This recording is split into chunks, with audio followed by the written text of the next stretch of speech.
Welcome everybody once again to Hearthstone Grandmasters. It's Sunday, it's our final day of the week, and I cannot wait to get into the action with Asia Pacific. Here joining me, as always, is Gia, and we've got a bit of a mix in terms of Division A and B today, Gia, but it should be a lot of fun no matter what. Definitely a lot of fun, even compared to yesterday, which had a positive roller coaster of emotions in terms of both the lineups and just the panouts of the games. Unfortunately, we do only have 4 series today instead of our usual 5 because we do kind of exchange which region has the 4 matches for that day because it's 14 of a total on the weekend. That's right. Nice to have a little bit of a shorter day on Sunday. We can just get right in to the action though, but before we go into that, we are going to take a look at how things have been shaken out over the past few days with, of course, the standings for our round robin portion here. Division A, as you can see, that's where players want to be, vying mainly for promotion, and Glory just absolutely solidifying his reputation here as the current king of Asia Pacific. Definitely dethroned Surrender right at the end there for the best finish in the Swiss portion, and now he's looking very strong as he took that first win over Surrender, and again yesterday taking another win for a very solid opener. And Blitzchung, kind of a surprise because his performance in the first few weeks of Swiss was not all that stellar, but now he's looking to make sure that he stays at the top of Division B, the best chance to avoid relegation. He is indeed, but then down at the bottom, Frosty and Chonsu definitely looking a little bit scared, especially Frosty, as we can see here how Division B works out. The bottom 2 places, 7th and 8th in Division B, are relegated out of Hearthstone Grandmasters. They will have to try and get back in through the Masters Tour qualification. And then, of course, 5th and 6th will join 7th and 8th from Division A to play out for that third final player who's relegated, trying to avoid that. And then Division B still have a chance to get through to playoffs along with the top 6 of Division A. That's right. It's not all bad news for Division B, but no matter where you end up in these divisions, there's just something to be playing for, whether it's your life in Grandmasters or the chance to make it all the way to the global final. So it's nice to see that no players have an excuse to slack off. Yeah, it's almost cruel that we're giving some of these players hope down in Division B, because for most of them, it is not going to be going through to the playoffs with only 2 spots available overall for Division B. But they're going to try for it nonetheless. And we can see who is going to be trying for it today with our schedule. Who from Division B is going to be playing out for those top spots. We can see Staz, Dawn, Shaxy, and Tyler are going to be our reps from Division B later on today. But first of all, Gia, we're starting off with Flurry, Alutemu, Posesi, and Kin. That's right, some very powerful names, especially our Japanese players, and we keep harping on about it, but overall in APAC so far, it seems like Japan is nearly unbeatable in terms of their consistency. But maybe Blitzchung has something to say about that. He had his lineup, or almost exactly the same as what Kin is bringing, but Kin already took a loss the other day, so let's see if he can even it back up at 1-1. Alutemu also took an unfortunate loss to his countryman Posesi, but now he'll be up against Flurry. And that's a really interesting dynamic that we have between Alutemu and Posesi, because like you said, they were playing against each other this week, so presumably they didn't practice together. They had a very different lineup, with Posesi omitting the rogue entirely, very cleverly in our opinion, from his lineup, which is a difference from what we usually see, where all the Japanese players have identical lineups. And yet still, it shows that even individually, outside of their practice groups, they're still bringing very, very strong lineups, understanding the metagame. Posesi even going above and beyond while practicing on his own here, I would feel. I definitely agree. And the omission of the rogue is something that we've praised a lot. But on the other end of the spectrum, there's also a mission of warrior going on for Blitzchung and Kin. And Blitzchung, it seems to have panned out for him with that 2-0 start this weekend. But for Kin, still remains to be seen whether that strategy has something we're not really aware of just yet. And some other players, I think Dawn is the only one omitting Demon Hunters. So it seems even these top 3 classes with the bring rates, there's a mix of opinions. Yeah, it's a real mixed bag here. And like you said, the fact that they're omitting Warrior and not bringing Warrior isn't always so devastating for them, because the fact that we're playing Conquest. Even if you leave up one super powerful deck from your opponent, you can only win with that deck once, because in Conquest, as you can see here, you're bringing 4 decks from a unique class each. Each player bans one, and then you play a best of 5 where once you've won with a deck, it's out of the way. So for players like Kin, Blitzchung, and Dawn, all of whom seem to be leaving Warrior unbanned in their strategy, it can only go so wrong for them, even if it is very likely to take a win. Indeed, it can be, and it has been, a very valid conquest strategy in previous metas that, okay, you ban what you believe is the best deck, and the second best one, if you can't target it very well, maybe just accept that you're going to take the loss against that. And then you target what you think will be the third or fourth deck. And when we talk about first, second, third, fourth, we generally refer to the frequency of people bringing them. And definitely Demon Hunter and Pain Warrior or Aggro Warrior, whatever you want to call it. And of course, Galakron Rogue seem to be the 1, 2, and 3 decks.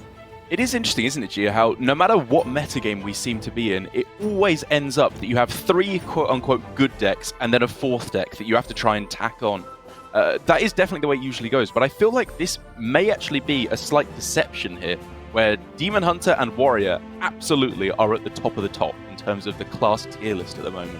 But Galakron Rogue, we feel like, is vastly overrepresented at the moment, given that it's at an 81% bring rate here in Asia Pacific at least, and I think down in bring rate, sorry, but in terms of actual win rate, I think it's down at 30-something%. Yeah, outside of mirrors and the unicorn draw that we saw the other day in Americas, and that's largely because of Rogue's interaction with those 4th decks. You saw there, Druid, although it's sub 50% bring rate, is people's most common choice for the 4th deck, and that has a pretty good matchup against Rogue, especially since they're not Highlander more often than not these days. Same story with Face Hunter and Zoo. It is indeed, yeah. It's difficult to see what decks, or difficult to decide which 4th deck you are going to bring. But speaking of a player who's going very much to the rhythm of his own drum, we're going to take a look at Posesi's Warlock here, which is a little bit different to most of the other Warlocks we've seen. Warlock in its own right is a fairly interesting bring, given the power of Hunter and arguably Druid as well. But Posesi's gone one step further with a very spicy tech card here. Yeah, Zoo in and of itself is not the most common archetype we see these days, although probably more common than Galakron Warlock, but still, he's including not 1 but 2 very unique legendaries for the list. Zephyrus the Great we were seeing from Dawn as early as 2 weeks ago, I believe, but now Posesi's also added Dark Pharaoh to Khan to add some value to the lackeys he'll be generating off cards like Evil Genius. Yeah, Dark Pharaoh to Khan I'm still yet to be convinced on. I haven't really seen it in action in Zoo Warlock, at least in the current build. But Zephyrus the Great is a card that I'm really coming round to in Zoo, because my initial reaction when I saw it was, well, you know, if you're hitting the Hand of Gul'dan opening, you're winning the game anyway, which in a lot of matchups is true. If you're able to discard the Hand of Gul'dan, draw through your entire deck very quickly, you will win the game. But in some of the matchups that have a little bit heavier removal, Zoo can just run out of stuff before it's able to actually get the job done. And therefore having Zephyrus for Savage Roar, Bloodlust, or a board clear if you need to swing things back later on, I think is so crucial. And you bring up the point of running out of stuff, and I think that's largely the mindset for including also that lackey package. If you saw there, he's not only just playing the Tekan, and the regular Evil Genius, which is in most lists, but also the Sinister deal to generate even more lackeys. And he's cut some of that we're seeing more commonly in Zoo, something like Shield Bearer, and in other lists, Flame Imp, or some have Serpent Egg. But all of that's gone in favor of a more meaty lackey package, I would say.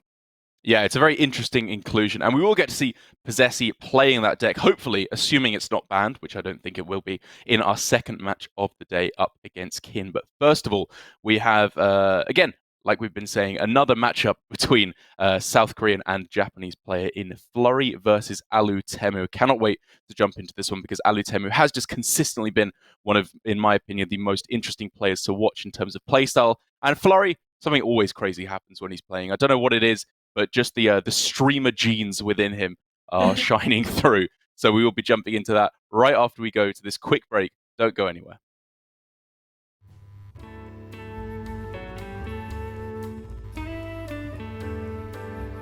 Oh, favorite smell. 私は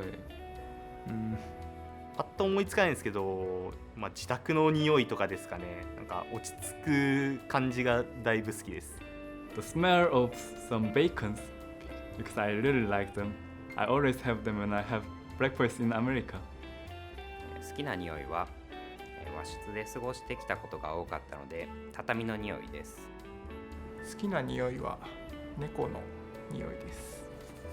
我觉得我比较喜欢的味道，我觉得是我自己。 라벤더 향? 디퓨저로 그거 많이 써요. Fruit? Like orange? 我还蛮喜欢闻自己的。 What does it smell like?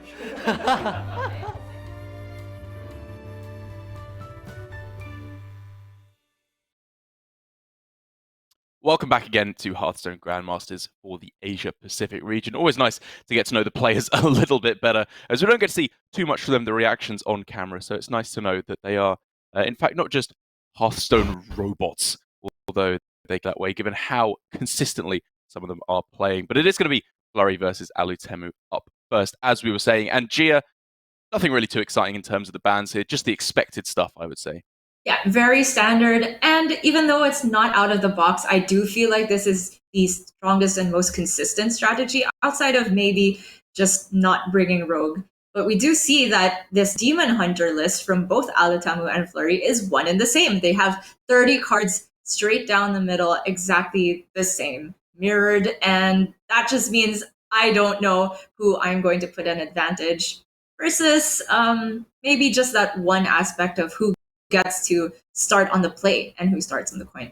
Yeah, could be a big difference maker. And taking a look at the list, which I think we're taking a look at Flurry's, doesn't actually matter, to be honest. As you said, they're both identical here. Oh, with the deck summaries overall. But yeah, the Tempo Demon Hunter, as you can see there, that is teched with a Frozen Shadow Weaver in there, as is Alutemu's, obviously. So should give them, at least some counterplay, even if they are identical in the mirror, their opponent's strategies. But then the very expected Galakron Secret Rogue from Flurry, and the Highlander Hunter, which we can both agree that we slightly prefer the face version, but overall, I am a fan of just any kind of Hunter as a fourth deck at the moment.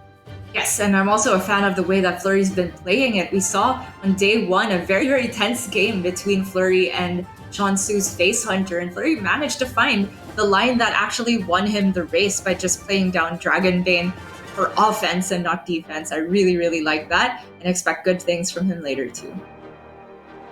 And then jumping over to Alutemu, we can see the same two decks in the Tempo Demon Hunter and the Galakron Rogue. The difference, of course, comes in the Spell Druid, which I've said time and time again, the Japanese players are so fond of. And while Posesi, Posesi has got it as well because he's omitted the Rogue. So again, all three of the players bringing it week after week with this kind of signature Ysera, that although they didn't initially seem to invent, we saw it from Rivius for the first time. They've just been going with it ever since.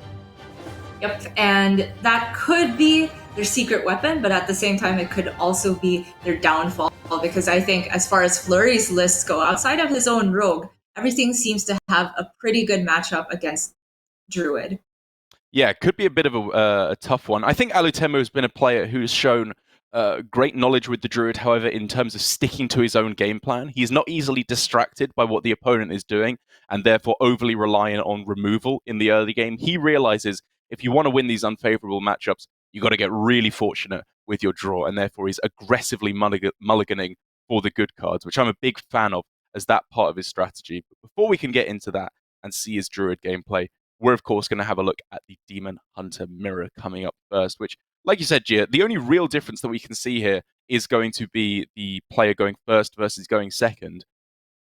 Is it the same as most aggro matchups where you would rather go first, or is there too much value that you can get out of the coin when there's a one-mana hero power involved? It's really hard to say because Demon Hunter is different from many other aggro decks in the fact that it includes cards like Twin Slice, weapons, and just a lot of ways to remove the other side of the board without having to expend their own minions. And because of that, I feel like it's not as devastating for them to go second in an aggro mirror to something like Totem Shaman or Warlock Paladin. But at the same time, if you're able to go first and put down a Blazing Battle Mage or Battle Fiend, which isn't immediately answered, I can also see that snowballing.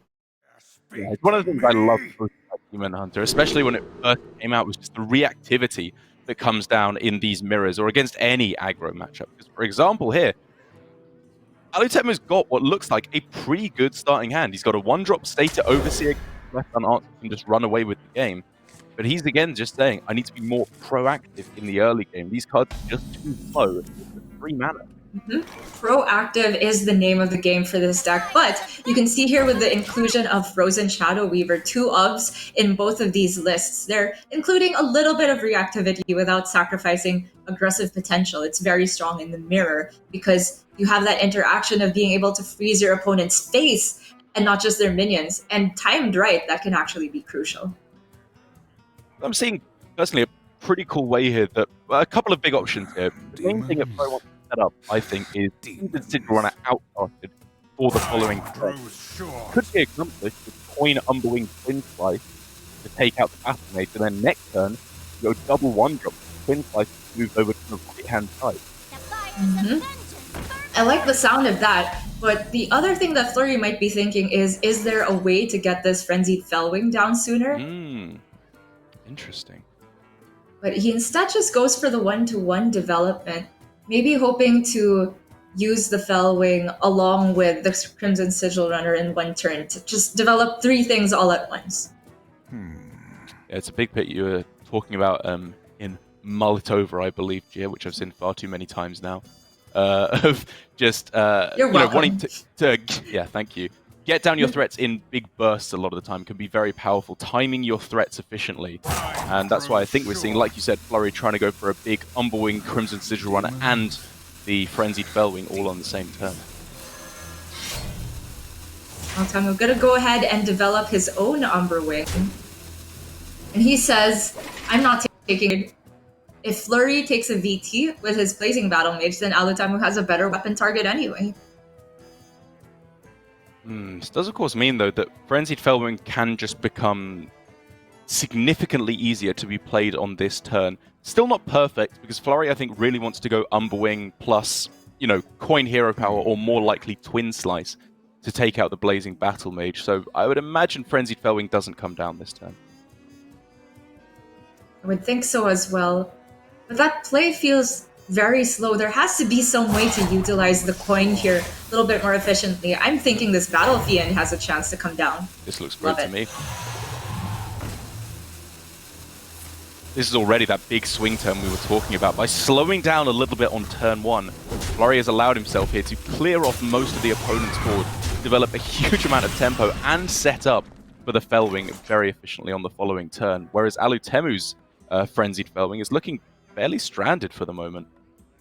Just for now, and we saw Alutemu's first reflex was to go for the Frozen Shadow Weaver onto the face, prevent Flurry from being able to kill off a minion just by using his face, or to do it more conveniently at least. As that double benefit of also not allowing Flurry to buff his Battle Fiend immediately. But that draw off the top, pretty strong. Makes it a question now for Flurry whether he wants to go Sigil Runner because it's cheaper and get that draw, or the Spectral side, because if you go Sigil Runner, it might get stranded for the Outcast. Well, I'm thinking actually you could just play it pretty easily from the left-hand side, because if you go Sigil Runner here, attack face for 3, then you can play Fellwing for 1, and then next turn Spectral Sight becomes available. Bring up a good point. But that would, of course, float a little bit of mana, given that the hero power is useless on this turn. And therefore, Flurry is deciding to spend the more expensive card now at the expense of a little bit of development. It's a close one. And the Satyr Overseers in hand, I would say normally incentivizes Flurry not to attack, but conveniently for him, he can't attack. So he's not trying to expend this weapon charge. Makes it so that even without a second slice, he'll be able to activate the Overseers. They will never catch me. Very big draw there in the Twin Slice, just allowing Alutemu to start clearing off that little bit easier. And after the 4-3 goes face, which I think it kind of has to here, Frenzied Fellwing will at least make this development not so poor for Alutemu. The way the board trades, though, is just super awkward for Alutemu, whether he wants to take a value trade, any of the remaining minions, even after Alutemu uses Twin Slice to deal with one of them, will then trade up into the Shadow Weaver. Yeah. It is awkward, because taking the VT on the Battle Fiend with the Frozen Shadow Weaver would be so nice, but if he doesn't play the Fellwing now, I just don't think he's playing it for, until he hits Metamorphosis Hero Power to the face, or something really late game like that. Now for Flurry, the turn is looking very powerful. He can start off with the Sigil Runner. He can play Second Slice and Overseer. trade everything down on the board. His face goes into the 3-2 and ends the turn with 3 minions to Alutemu's none. I am just loving everything that is going on here, Gia. I think this is really nicely played by Flurry overall. If we look back to these very minute but important decisions over the first few turns, I think by omitting or losing out on a little bit of tempo on turn 1, not going for the coin umberwing, which I was looking at, he is set up for such powerful draws and such powerful early game plays, and he's put himself in just a devastatingly good position now with the Overseer. And he's also got this coming up later on if he needs it. Alutemu, unfortunately, if he wants to remove the Overseer, and I think he does, has to take the damage onto the face, but I really love that he's choosing to go with the Hero Power second Twin Slice so that he can also fit the Cane down instead of just using Chaos Strike and hoping to draw something good on her. Whew. And not only does he play the Cane, he does not trade and points it directly to the face, which with the Metamorphosis and Chaos Strike in hand, I think we can quite clearly see what Alutemu's game plan is in this matchup. Can indeed. And now for Flurry, he actually doesn't have a way to clear the Cane without using his face. So it looks like he's going to take another 3 damage. And yes, he'll be piling on the pressure starting the race. But will it be enough? This is a scary situation to be in any matchup where you are both just ignoring each other's minions and going for the face race. It gets even weirder in Demon Hunter, where there are very few actual removal spells. They rely almost entirely on the face attacks, which means that at this point, the first player to get an IB could just be in an unbelievably good situation. Yes. But for Alutemu, probably can't even afford to worry about IBing here. I think his main priority will be getting down the Metamorphosis. He just has to ask himself, does he get punished by Flurry's own Metamorphosis? Flurry is showing 12 damage already on board, 13 with Hero Power. So something like Glavebound would be lethal. Something like Metamorphosis would be too. And does that force Alutemu to use his removal here or take a trade? Or does that kind of put him in a position where, like, if Flurry has that, you just win. Now I gotta go all face. These are excellent questions, Gia. Have you mulled it over, Derek? I'm in the process of. And it's just so much about calculating the discrete numbers in terms of breakpoints as well, factoring in that, you know, this turn you can go Metamorphosis, Hero Power. Next turn, you'll have 2 Hero Powers after it refreshes. So does that allow you to hit lethal? Do you have to go face here in order to get that? With the way it's shaping out, he will get Alutemu down, or Flurry down to 6 health next turn, plus 4 damage off of the Chaos Strike Hero Power second slice. So he's not setting up lethal with this play. Yeah, he's not, but I think it ends up being very good for him here. Obviously, because Flurry would have had lethal, as we see, and there's a lot of outs that Flurry could have had for lethal there. So I think the respect from Alutemu is good. And he's also just believing in his own outs. The Chaos Strike only spends 2 mana from his turn, Hero Power 3. So that means he gets the 2 draws in total from next turn, and remaining 4 mana to find the damage he needs.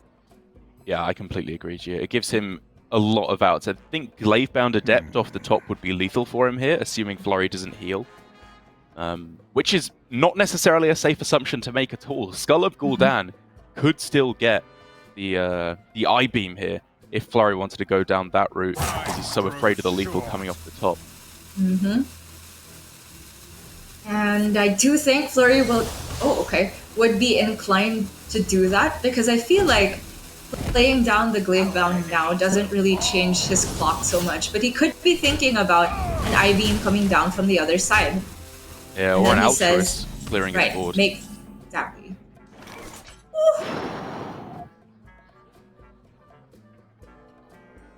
So if Alutemu goes for the Spectral Sight and draws Glavebound Adept, it is no longer lethal because he doesn't have mana.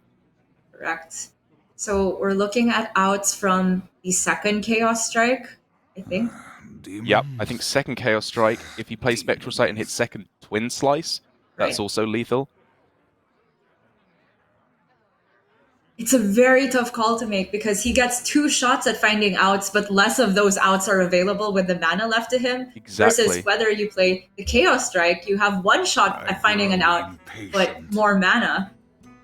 The numbers, if you really crunch them, could probably be discreetly decided there. Oh my gosh! Second Twin Slice, hero power again. I think that's just game to Alutemu. It is! Oh my gosh. And as I was saying, this is not the type of thing you could crunch in hard numbers in the middle of the game itself. This is the kind of thing that you learn from experience and just kind of have an instinct for it. Wow, that was staggeringly close there. And Alutemu, with going for that line, if he hit the second Chaos Strike, I think he would have been 1 mana off of being able to go for lethal. So it wasn't even necessarily the correct play that he went for. It was just the best estimate that he could come up with in terms of his outs for lethal. And by golly, was he rewarded there? I don't think he would have been 1 mana short if he also got the Twin Slice that he did get. Yes, because he he also ended got up here the Twin Slice. Yes, correct. So there were combinations of cards or just getting the 1 Twin Slice. But again, it would have shut off something like Gravebound Adept by going for the Spectral side. So it's very difficult to say which gave him the best odds. But ultimately, I like that Alutemu, all of our questions were running through his head. In the end, whatever his gut told him to do worked out for him. Yeah, and this is just Alutemu to a T. He's able to stay cool, calm, and collected in these situations that would get a lot of other players flustered, but not our Alutemu. He does go up 1-0 in a match that I didn't think he was going to win, to be perfectly honest. After Flurry was running away with the early game, he expertly spotted with that Cane to face on turn 5 that was the only way he was closing things out. So a well-played game there, playing to his outs from Alutemu, and we will see if he can close things out in the rest of this series after this break.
Welcome back, everybody, to Alutemu versus Flurry here at Hearthstone Grandmasters, of course, on YouTube. So make sure you remember to subscribe if you are enjoying Hearthstone Grandmasters, so you know when we are live, which is, of course, every weekend for the next 4 weeks. We are now halfway through Grandmasters for Season 1, Gia. It's flown by.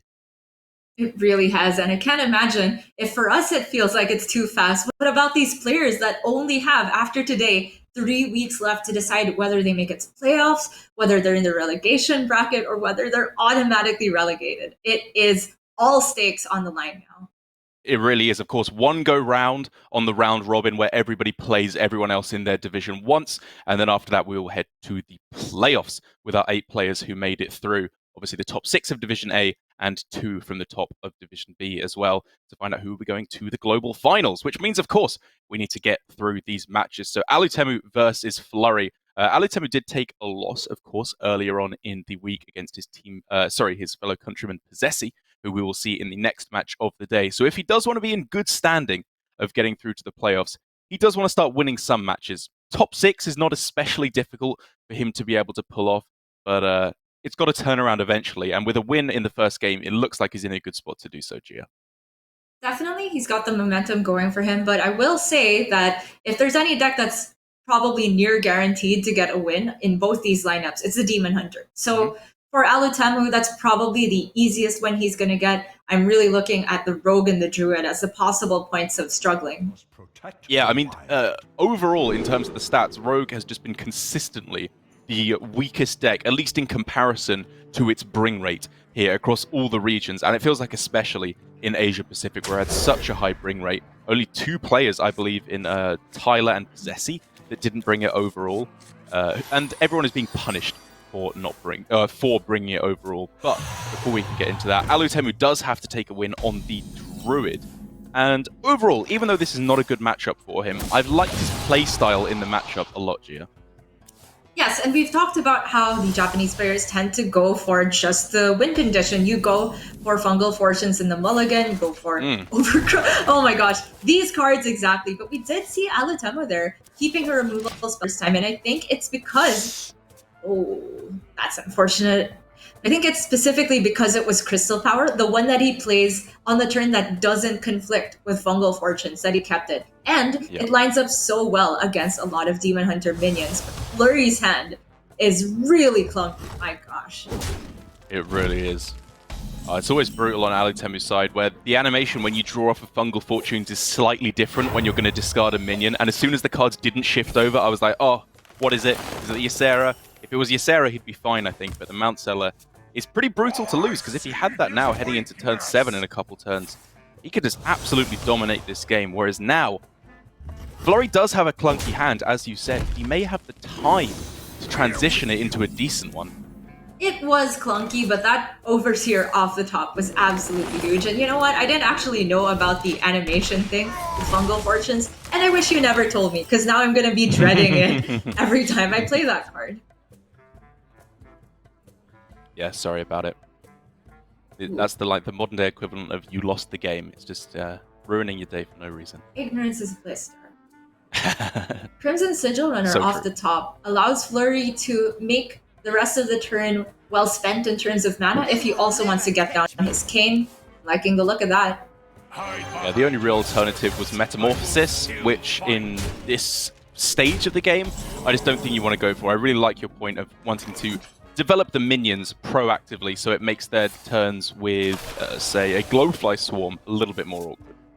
Indeed, and Alutemu heading into 10 mana next turn, but almost zero of the threat cards, neither of the Glowflies.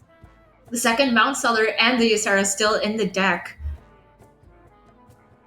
These are all the support cards. He needs the big guns ready to come in and put things to rest here. These are, of course, the cards that allow you to survive a little bit longer. The Moonfire and Bog Beam in particular for removal, but even just going for Rising Winds for a minion on the next couple of turns might just be enough to distract Flurry from being able to go for pure damage to face to close out the game. It's really awkward for Alutemu because I think he wants to be cycling one of the Rising Winds, but because it's a twin spell, both of them, he's got to create hand space, so something like Bog Beam spent. But then the Cane is just a little bit short of being cleared by Bog Beam plus Moonfire. So if he's starting with Rising Winds, he might play it for a minion here. Alright, Moonfire. Rising Winds to cycle. Or not. I think I like this for a couple of reasons. The minion that he gets down, like I said, it just is awkward for Flurry to deal with. He can't just get rid of it super easily with, say, a backstab or something like that. It might distract a weapon hit or something of that caliber if you're lucky. And the second thing is, he's likely to draw one of his big threats in the next couple of turns anyway. And this also gets him in a position where maybe he can dump enough cards to just play the second overflow. Not entirely sure about it. Yeah. It's not as far off as you think. If he just goes triple Rising Winds for minions, Power of the Wild next turn, that's a big development. He could throw down an Iron Bark as well, and then he's playing it the turn after. Sure. Our enemies will fall. Just don't know if he'll have the time to do it. And as you said, it did end up being a little bit awkward for Flurry to deal with. He had to commit more damage into it. But honestly, I was looking at Flurry just sending everything to the face. I'm not sure how threatening a single 3-2 is on that board. You're expecting it to grow on the next turn, and that's the threat. If you play Glaive Bound and a single Power of the Wild comes down, then it trades up. So that's the reason for Flurry committing the damage there. And quite clearly, Flurry is setting up for a somewhat longer-term game plan with, I would imagine, Metamorphosis next turn, Skull the turn after, and just gearing up for one all-powerful Altruist to close out the game. What to do? So, I do think that now that Alutemu's gone for the minion development game plan, I'd like to see him commit to what you were talking about. Just a lot of development with these eagles. He could slap on a Soul of the Forest if he wants to, and also Iron Bark one of them. Caveat is that Bog Beam is not able to clear any minion on the board. Yeah, it really does work out awkward, unless he wants to like commit a hero power as well, but that's then a lot of damage that he's tanking. So I'm fully in agreement with you on this line, Gia. I think this is just a slight optimization over the Power of the Wild line, because if Flurry here wants to commit an Altruist to clear these off, Alutemu can be very, very happy indeed with that, because the Mount Seller or Glowfly Swarms can only be so far off. Okay, you say this as though... I think you can say this because the Altruist is not really viable for Flurry right now. All of the cards are too expensive to really get a big payoff. But I think if this did end up becoming an Altruist turn, Alutemu doesn't even have the time to get to his next Glowfly or Mount Seller. Yeah, I guess with the minions on board as well, that's a fair point. I was kind of overestimating how much time he would have with the heal from Overflow and the taunt from the Eagle, but of course, the taunt does not work on the Eagle while Kane is on the board. As things stand, though, I'm looking at Flurry possibly just freezing this 4-5, developing Umberwing. It's really awkward with the mana, though, so I can understand the committing of Metamorphosis as early as now. And I love it. Shipping it all face.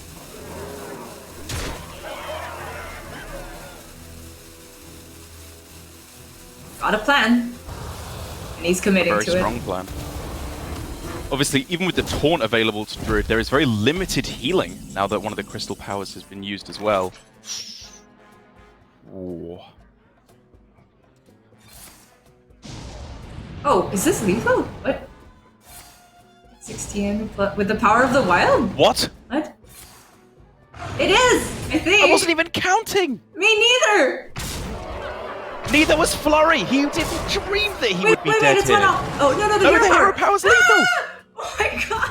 Where did that even come from, Gia? Alutemu, I was not even close to considering lethal there. Me neither. And I love going face. What? Look at his face as well. He's just acting like that's the most normal play that he has ever made in his life. That was insane, Gia. It was the correct play. So of course it was the correct play. I don't know. What I'm trying to make a point of here is that correct is just normal for Alutemu. So that's how he looks. That's his face. Of course he's calm. I do think you said these exact words to me the other week.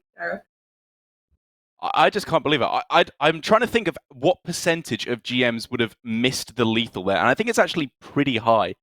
I'm not just trying to dig myself out of there for missing the lethal, but that is not a situation that you often look for lethal with just 3 minions on board, your opponent at 30 health. Especially, maybe I'm giving him too much credit here, but I think that was pretty cool.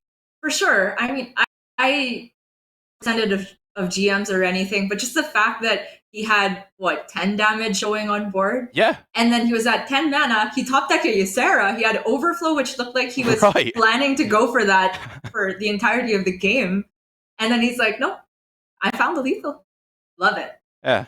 I also love as well that, we were suggesting the play on the previous turn of, you go for Eagles plus the Death Rattle as a Soul of the Forest to clear your hand for the overflow. Completely missing the best part of that play was that he just wins the game on the spot on the following turn. That was a real showcase of a fantastic 2-turn setup there by Alutemu and taking a very well-deserved and, again, unexpected win. Druid out of the way, Gia. And we are in that same spot. We end up every single series, it feels like. Rogue is the last deck. Can it get a single win? I mean, there's the mirror. So at the very least, it's got a 50-50 shot. And then 2 slight to major unfavorables. This is the Highlander Hunter from Flurry. So I think maybe a little bit slower and more capable for Rogue to take a win against than, say, something like Face Hunter. But I would still put the Hunter as the favorite there. So Alutemu's still got a hill to climb, but Flurry's got a mountain to climb. Yeah, as with all these slow decks, the Highlander Hunter, the fact that it is Highlander Hunter, obviously the key card that you're getting out of that is Dino Tamer Bran. And against all these slower decks, be it Mage, be it Rogue, be it Priest, whatever kind of deck that's not running a lot of burst anymore, I just feel like they get so much work done where the Rogue has no counterplay to it at all with their lack of taunts. I'm so sorry, I'm still hung up on the previous game. Because the point you brought up about what percentage of GMs might have seen that, I wonder if Flurry saw it and still decided that, his best play is to go face. And I still think that he would go for that, even recognizing the potential for lethal, because that would be putting Alutemu on a 3-card combo, which if he doesn't have, Flurry just is in such a strong spot. But I do wonder if it even entered the vicinity of his thought process, because it was nowhere near mine. This is the interesting thing, Gia, because I feel like there was a lot of misinformation by both us and Flurry, but I think the best play was made either way. Because I agree, exactly. Even if it was there, it's super unlikely he has it. But if I had to wager a guess, I don't think he was counting that. That is just never a situation that I've seen before where your opponent's at full health, 3 minions on board, which are Eagles as well, by the way, not even especially big minions, and lethal is found. Still hung up on it, but we do have to move on eventually, and it is going to be a pretty decent starting hand, I think. We saw 1 drops on Ben's. Yeah, the thing I'm left somewhat perplexed by here is that Flurry had Zephyrus in hand, and Mulliganed away Dino Tamer Bran, which is actually something I'm really not a fan of, because I appreciate you want to look for some early game cards against Rogue. They can run away with lackeys earlier on. But being able to go Zephyrus, Wild Growth, and then coin Dino Tamer Bran on turn 5 is such a ridiculously powerful combo. It is, unless your opponent trades their 4-1 and they can't counter 4 and they leave their 2-1 Bone Wraith, and you draw the Bran off the top anyway. Yeah, it is curious to me as well. Maybe if it's looking for a stronger mid-game. To be fair, cards like, say, Fairy Dragon and Evasive A-Wing are especially powerful against Rogue that can't target them. That is true. That is true, and it works out anyway, but I do just prefer, really looking for the power cards, and Dino Tamer Bran for me is absolutely that. Maybe, I'd be interested to hear Flurry's thought process. There's a lot of arguments that can go either way. Rogue mainly has small minions, so Dino Tamer Bran doesn't trade especially well, but I think all of that pales in comparison to the power of a King Crush to the face. But if it was looking good before, it is just looking even better now. Oh, Wild Growth. Wow. Big ol' whelp. Coin Dino Tamer into Siamat. This is the dream curve. It really is, and he doesn't even have to go for the big ol' whelp if he wants to, because he has the Scavenger's Ingenuity, which is guaranteed to draw a 3-cost beast. Of course, the Griffin, probably not the one he wants here, but the chance of drawing Zixor, which is a 5/7 rush after the buff, I think might merit the use of that plus Desert Spear over the whelp. Have to see the Dragon Discover there, unfortunately, but that's a solid one. Yeah, I don't think it's much better than Twilight Drake here when you've already got a fairly full hand, of course. Actually, probably would have liked a big old whelp of his own, weirdly enough. Yeah. Given this situation. Does Alutemu want to taunt up his cat? Thinking about what Flurry could do on turn 5. There's actually a Boom Pistol Bully in this list, which is yet another annoyance for Rogue. And I think the fact that there's... huge. Right. That Rotnest Drake, I suppose, would incentivize Alutemu to commit even more onto the board.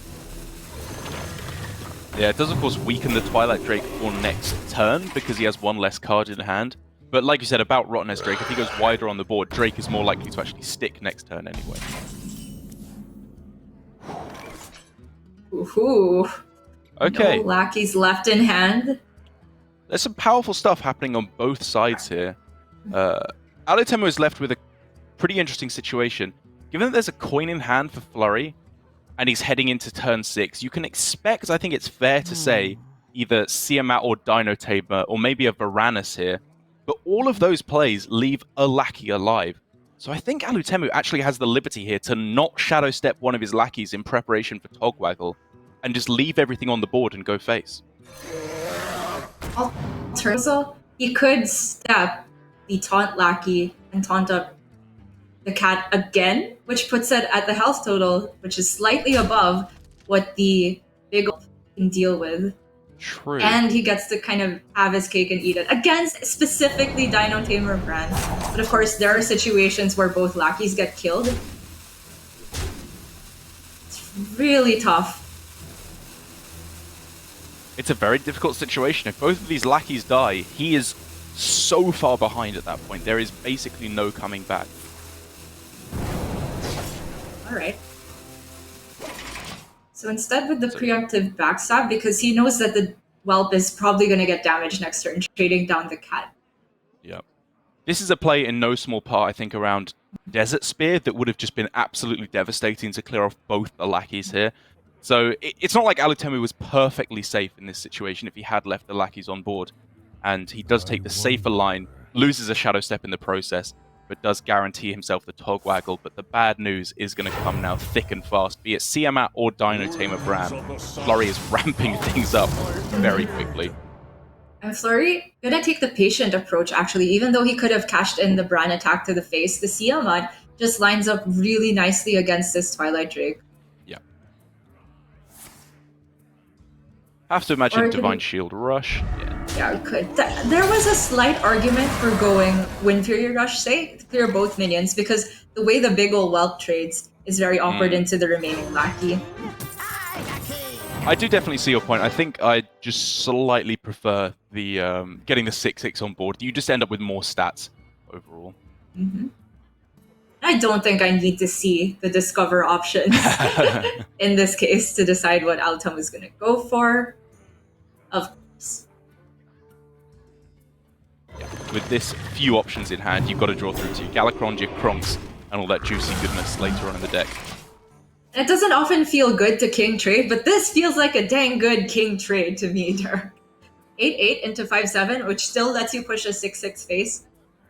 I mean, Boom Pistol, yeah, Boom Pistol found as well now for Flurry, and along with Dino Tamer Bran, Boom Pistol is such a crucial card to know when to play. If you play it at the right moment, the Rogue is just locked out of the game because they have all of their minions are battle cries basically, and they will really struggle to pull things back. But use it at the wrong time when they can just go for, you know, Winged Guardian. Obviously, he doesn't know that. Wand or the Galakron. Okay, I just make all the ooze. Oh my gosh. Even just the ambush off the top, I was thinking that's really good because he's got this Blackjack Stunner and he wouldn't have had a really good use for his mana remaining if he started the turn with one. But now, everything is coming together. It's going to be a close game. I think it's not the ones with Battle Cry. It's the one that goes to 11 mana, but unfortunately, King Crush is only at 3 health, so it's not that cut and dry. Yeah, he's going to start off by seeing what he can get on the draw, because a 9 mana Siamat in his opponent's hand is really not that scary. If he wants to play that out later on in the game, you're probably okay with that. Oh my god, he can just flick away the Siamat, he can bounce the Crush, unplayable. And he's already seen Zephyrus, he doesn't even need to be afraid of a board clear. 7-drop as well. Sign me up. Or 4-drop.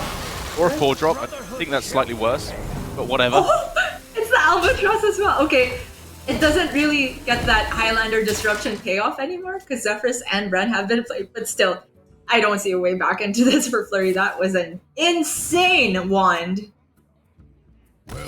We finally get to see the power of Rogue in its full force. Alutemu with the 3-0 sweep here takes his first win of the week.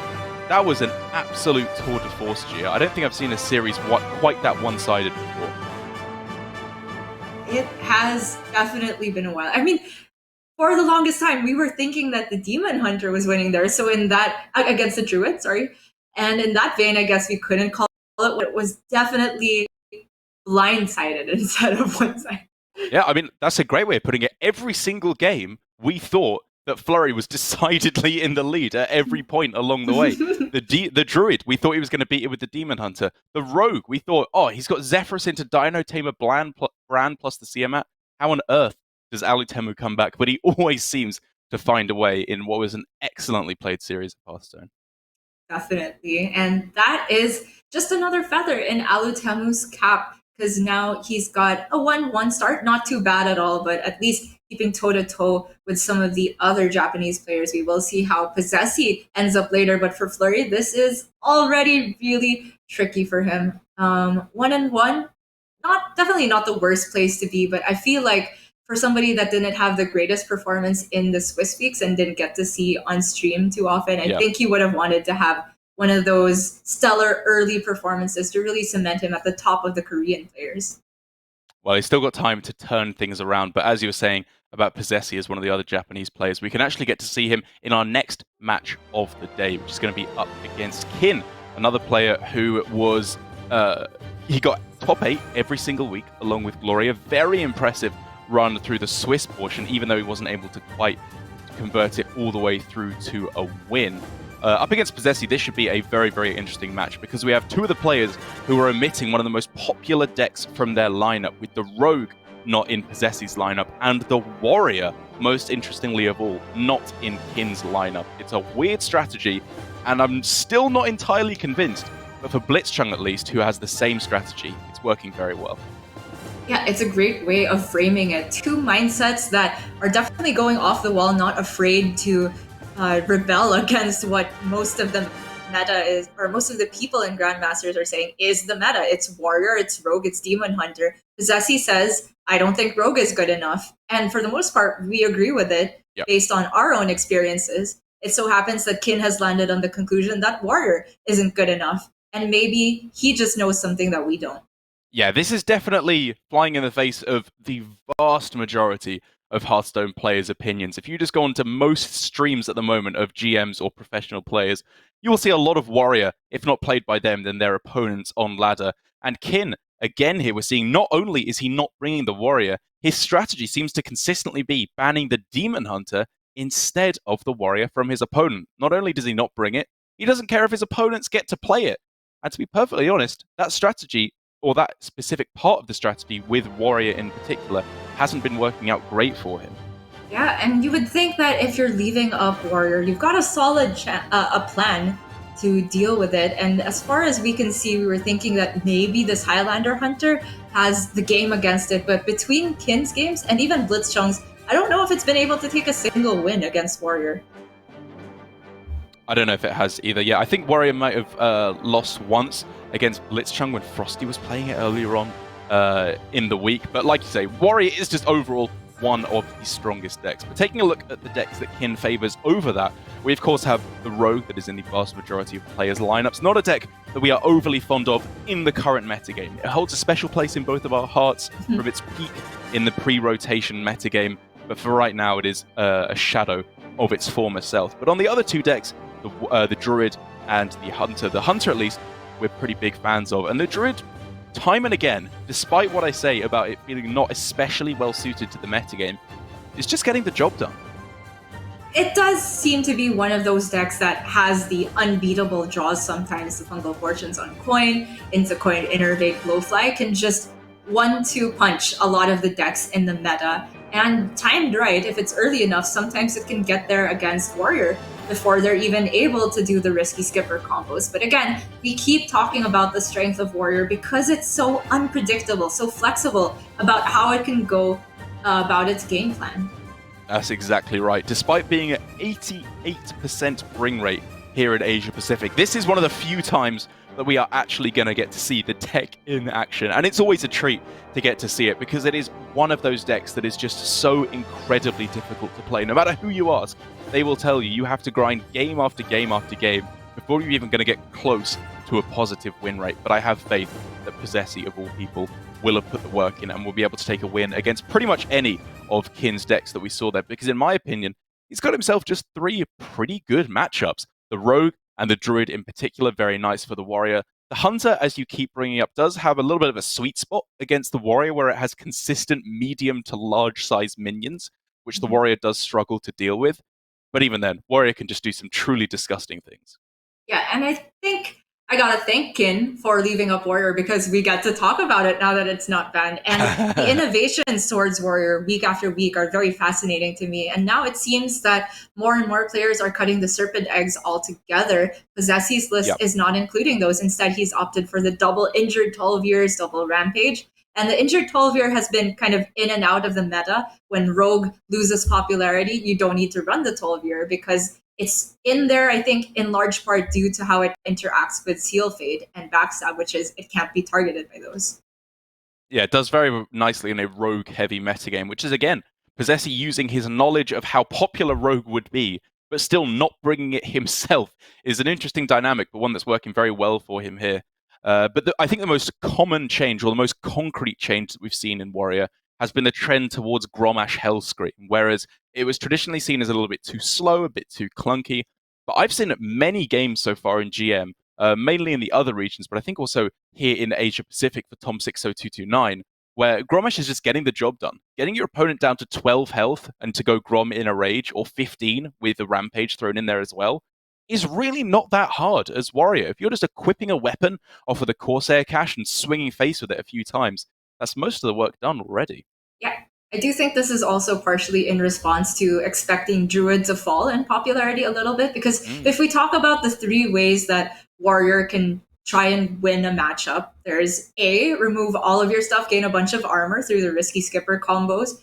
There's B, develop their tempo really, really early with things like the eggs or the Warmal challengers plus Rampage.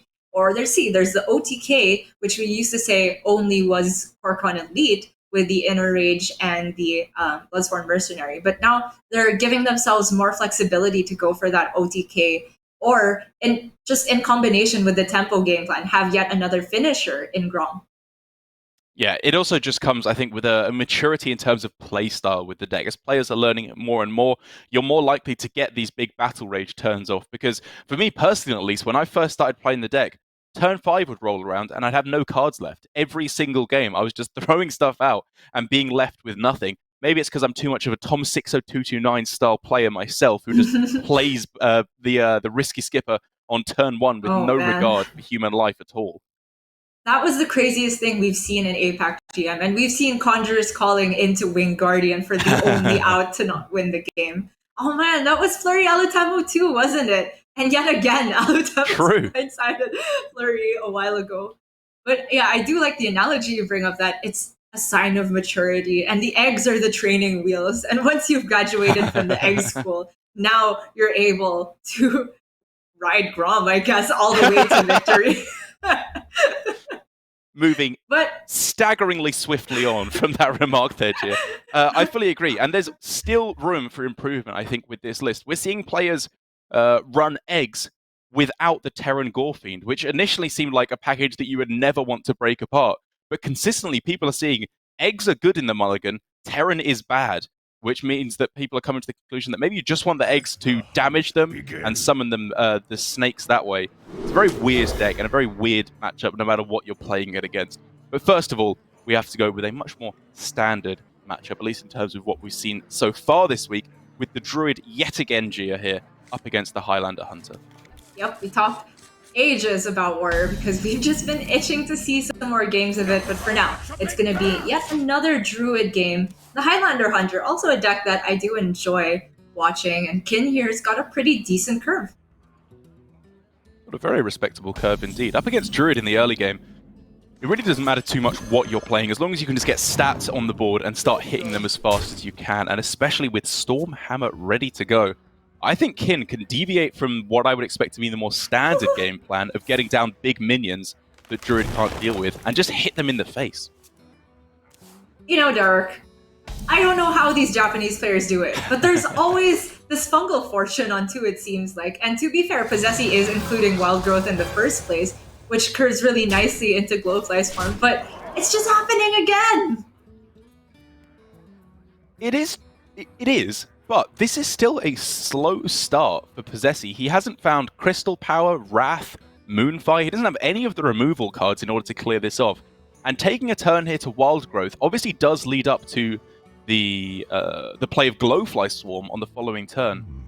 But that's still not removing anything on that turn. He may just be taking too much damage here.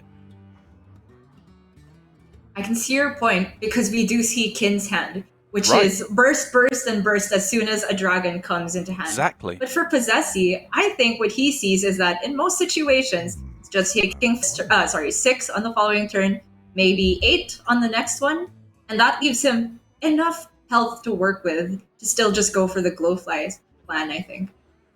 He is, however, clearly thinking of deviating here. If I had to wager a guess, I would say he's thinking either Savage Roar or Bog Beam here, both of which have their positives and negatives, to take out the ooze, and then coin Glowfly into Wild Growth, into Exotic Mount Seller the turn after. And in the end, he does go for the Savage Roar. Obviously, more damage taken immediately, but it means that the Bog Beam is still active for a more powerful Mount Seller turn after. As you know what? I love this considered play from Posesi. He was so close to snap playing the Wild Growth, and what this does is just means he's so much less vulnerable to the burst damage. Yeah, it is a very disciplined play from Posesi there. And it also means that because of the density of spells in hand, and just the fact that he had coin, he ends up playing Glowfly Swarm on the same turn anyway.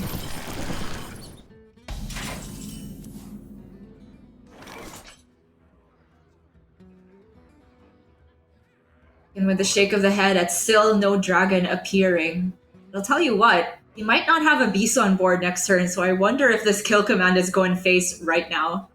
Is Kin in a position where he can even clear minions? Maybe his out is to say, you don't have Savage Roar. He did just see a Savage Roar, but then it's in that weird situation where does seeing the first Savage Roar mean you think statistically he's less likely to have the second one because he's already played one? Or does it mean he would only play the first one because he has the second one in hand in order to clear? I wonder. If he doesn't clear anything off, he is dead. So if he uses the hero power, say on a Glowfly, does he set up a 2-turn lethal? I don't think he does, because he can't reliably stick the minions he has on board. In fact, he can't just clear one minion. With the power of the wild as well, he has to clear 2 minions, Yes. or he's just dead. Oh my gosh. Which he can do. Hero power plus a trade with the Zixor is not awful. So he goes for playing around the 1-card combo, as you love to call it, Derek. But this does not beat the 2-card combo. For 30 in turn 5. Why are the Druids like this today, Derek? Absolutely disgusting. I think that Posesi, in the one real decision he had this game, which was whether you go for the Wild Growth or you end up going for the Savage Roar, I think he made absolutely the correct decision. It was just so rough for Kin there. He played around the 1 Savage Roar, but didn't bother playing around the 2-card combo. I think it was correct from both players there, but it just turns out that Posesi gets the better of it. It's kind of bringing back to that game between Alutemu and Flurry, where I strongly believe that what Flurry ended up going for was just correct in most situations, which is they probably don't have this combo of cards so early on in the game, and that's the only way they have lethal on that exact turn. And if they don't have that, the play that Kin and Flurry did end up going for puts them in so much of a better position. But you just get druided sometimes. You do indeed. And Gia, as we are now an hour into the broadcast, I'd just like to say I cannot imagine casting European GM. Imagine taking more than 5 minutes to get through a game here. Not to laugh too much at our compatriots over there, but they've got Yala, they've got Bunny Hopper. It's been a little bit of a rope fest over here, whereas here in good old Asia Pacific, we have our players lethal on turn 6, disgusting plays no matter what is happening, and we are zipping right through, which means, of course, we are going to give our players a little moment to recuperate. We're going to jump to a quick break before we come back with the conclusion of Posesi versus Kin.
Blink and you will have missed it, but we are already on to our second series of the day, and we're already done with the first game, in fact, where Posesi was able to take a lightning-fast Druid victory over Kin's Hunter there. A matchup that I wasn't necessarily expecting to go that way, especially given the quality of Kin's starting hand. Super aggressive, but a one crucial difference there for Posesi by killing off the Ooze. Whether or not it would have actually made the difference, I think gave him the highest chance possible of taking that quite silly game Gia. But that does now mean that Posesi is left with no rogue here, given his slightly different lineup. So I think he's just in a pretty great spot.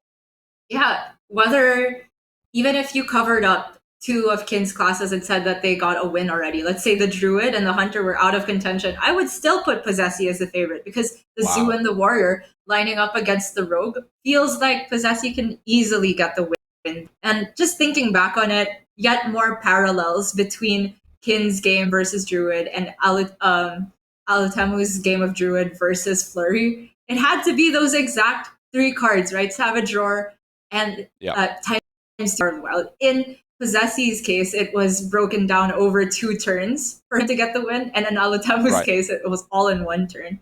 It's just insane how often that's been happening today. Yeah, it really is. The Japanese players have been eating their Weetabix for sure, or whatever the Japanese equivalent is. I'm sure it's much more adorable at the very least. But it is going to be the Zoo here up first for Posesi, saving the best for last on the Warrior. And I honestly don't think, despite to the protestations of the Americas casters, I have been pretty happy with Zoo overall. I think it's just pretty well positioned in the current metagame. I can definitely see that up against rogues and druids. If you expect those to be the third and fourth decks, then it's just a pretty decent fourth deck in its own right. But we can also talk about the build of Zoo. It's a bit different for Posesi, a bit more of the greedier build, I would say, including Sinister Deals, Dark Pharaoh and Zephyrus. But of course, you still have that meaty combo of the Scrap Imp and the Hand of Gul'dan plus synergy cards. That is the big one.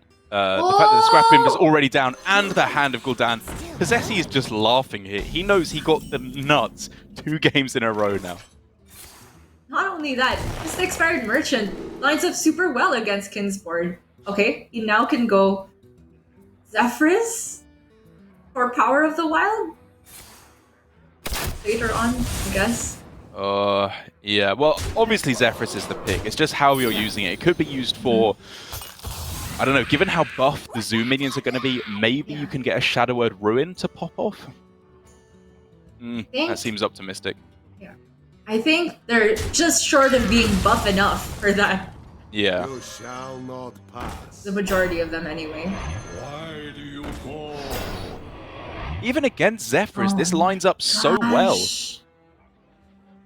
There just won't be any time for Kin to go Zephyrus into Brawl unless Zephyrus can recognize next turn that if Kin goes Hero Power then Zephyrus, will it give you Brawl for a turn 5 play? You know what? I don't know. Probably.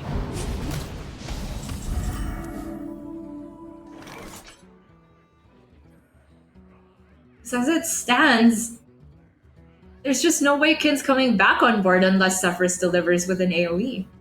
Could he try and set up for a Shadow Madness? Even then, if he steals the Imp, the Divine Shield still goes back on the other side. 3-2. Right now, would it give Pain, Execute, something like that? Okay, Betrayal, I feel, is not getting very much done. Yeah, this selection looks pretty awful, right? Indeed. I think he can clear off 1 minion at most this turn. He was definitely looking for Shadow Word Pain here, right? I would agree. Even the Betrayal positioning is pretty good for Kin as well, with the high health minions on either side of the 4-3. If you want to get very nitpicky about it, then the 4-3 should have been to the far end of the board. Right, sure. I think. And just not beside a 3 attack minion. Actually, even then though, then you can target the Scrap Imp, right, and it would kill off the 4-3 and damage the It would be like Og Merchant on far left, and then the one next to it is the 2 attack minion. Right, like okay, yeah. But that's super nitpicky. If your opponent's going Zephyrus Betrayal that turn, I think you've already won.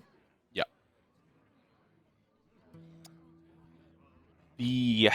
Well, the main thing about the lackeys here is, Witchy Lackey is not amazing when your cards are all buffed. But the important thing is that any lackey that Posesi gets down on this turn will turn into a 4-4 on the following turn when Dark Pharaoh hits the board. What can even do? Even if this kills the best target, the 4-4, Takan just creates another 4-4. And Posesi doesn't even have to deal with this Rot Nest Drake. All of it can go face.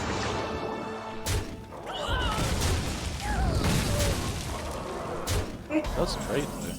It's a lot of damage to sink. It is Uranus curious. isn't really a consideration there because it would just trade the same anyway. Yeah, I wonder. And he's already seen his Zephyrus. Yeah, I preferred the full face push there for sure. Evasive Worm looks like it can get at least a 2-for-1, or Posesi's got to rush something into it. And in many cases, that might give Kin the liberty to maybe try and swing the board, but Yeah. there's just far too many 4/4s. Taunt Lackey is fantastic as well, make things awkward for the buy 3. I want the Hellfire because Yeah, it goes Hellfire's face the for the most most damage. Right, exactly. Drain Life is a very weak card overall. Significantly more powerful lifesteal cards have been printed, but it could be used if you're in a pure face race for sure. Yeah.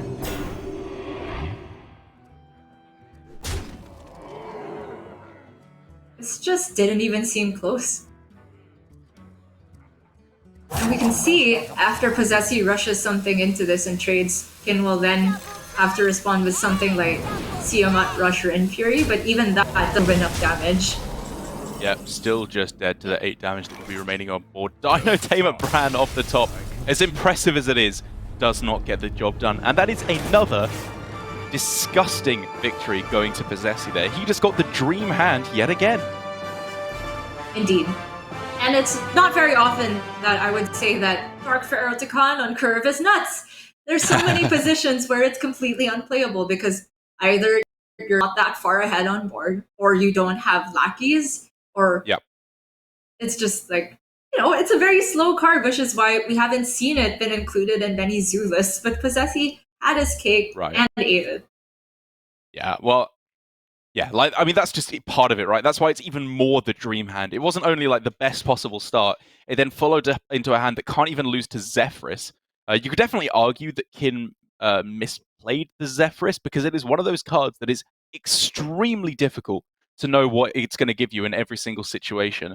But you can try and learn to the best of your ability. And if I had to guess, I would say that it didn't really give him what he was looking for there because it wiped off very, very little damage from the board. Maybe he could have tried to save it for a freeze and go for lethal that way, but to be perfectly honest, I'm reaching here, and I don't think there was much at all that Zephyrus could offer to win him the game. Agreed. I just wonder if it could ever give Brawl for the following turn, because every time I've seen Zephyrus give AoE, it's to be played on that turn, meaning you have the mana to spend on it. But we shall never know the whims of the old Zeph. But now we're going to see Warrior in play, the one that we have been hyping up a lot, and already I'm seeing Injured 12-year Bloodsworn Mercenary. I'm not actually sure that I'm convinced, to be perfectly honest. It's a play that's powerful, but is very weak to just a Wrath from your opponent. If that comes down, all of a sudden, your entire early game plan is pretty much written off. So I was very tempted there to just go for some of the more powerful cards, like, of course, Corsair Cash, or a Warmaul Challenger at the start of the game. I definitely see your point, especially because this is Druid. As you said, they have a removal that lines up the Injured 12-year. Versus something like Rogue, I would insta-keep that. Sure, yeah. But that maybe seems much more likely to stick. But maybe Posesi's thinking this can just get there at some point. Well, I don't think it's going to get there now because Bog Beam is there, ready to answer. With the pickup of Overgrowth, it does get a little bit more difficult because Kin could have gone, of course, Save It, Overgrowth, Mount Seller on turn 7. But it seems like he's gearing up for something a little bit more powerful later on first. I love the respect from Kin, despite not bringing Warrior. And if you're going to leave it up, it means you have to recognize what the deck's game plan is and be prepared to deal with that Rampage is a huge threat there. Even just a Bloodsworn for 1 copy. Oh man, Posesi is just an inner rage away from running away with this game. But until you can find that, this Warmaul Challenger is just too calm, too cool and relaxed, because it needs to get angry before the Bloodsworn can start buffing it up. Indeed. Just say the word 1-card combo. Sorry, 2-card. 1-card combo, and it'll be finished. Well, I'll clearly have to because you can't say it, Jen. I really can't. It just makes my brain fried to even imagine. What? It's a 1-card combo. It's all you need to get the game done. So Posesi could go for the Corsair Cash here, draw either Ankar or Livewire lands, but instead he goes for the full board develop. When you said Corsair Cashier, I thought you said the Corsair Cashier. Like you go to the checkout and there's a pirate like, that'll be $3.75, matey. That was great, Dara. Genuinely. I'm not even being sarcastic. Thanks, Gia.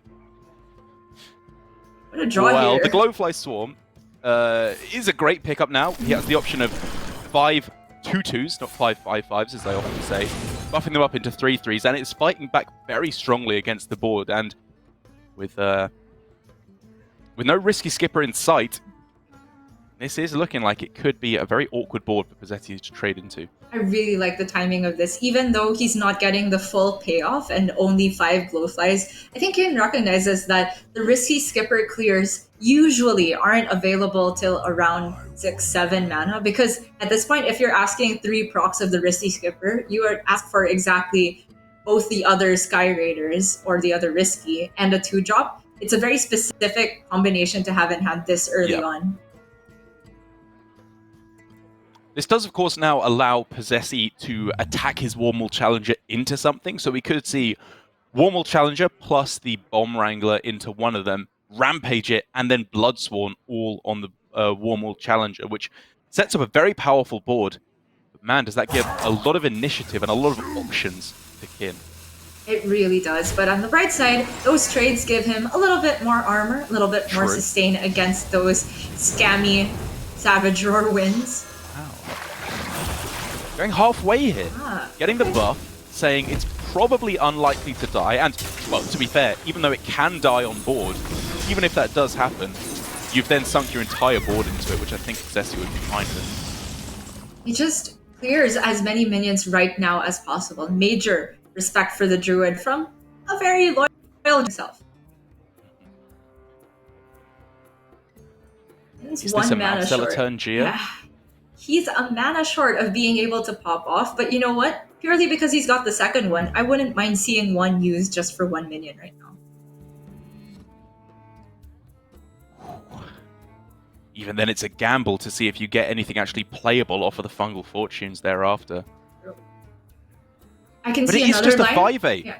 Do you want to float that much mana by not just playing one here? Well, he could go for another line, right? With the Rising Winds for 2 minions and Soul of the Forest. True. Or now that he's taken the draw, 1 minion Soul of the Forest still seems like a pretty good push onto the board. Time waits for no one. Now he's got quite a few more spells to pair with a Mount Seller for next turn. He still consists drawing with the Rising Winds. Or Hero Power to clear even more. Wow! The full respect!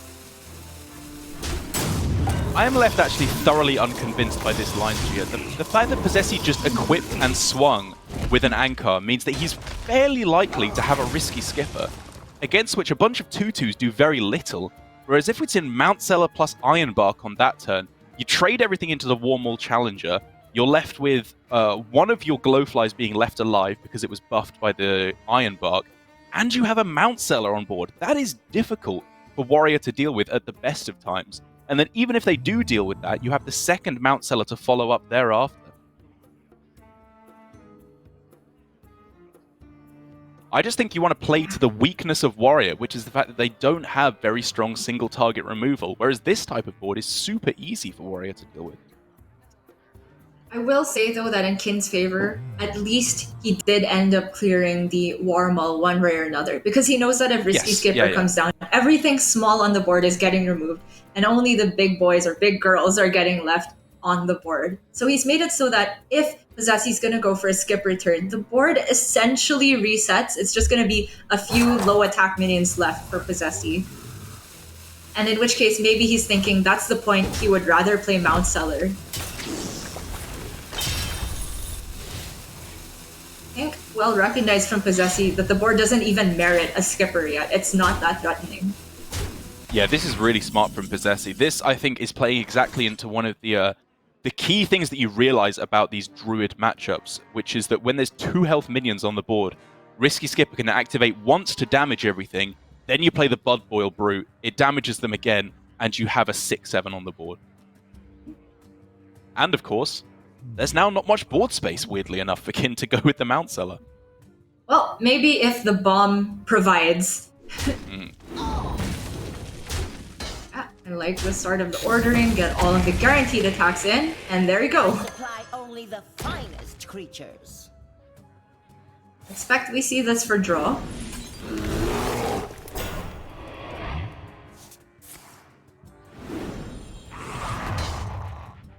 actually pretty big to get a taunt Ooh. there And he in order taunts to up his protect against the Porcupine. Blood Boil. Yeah.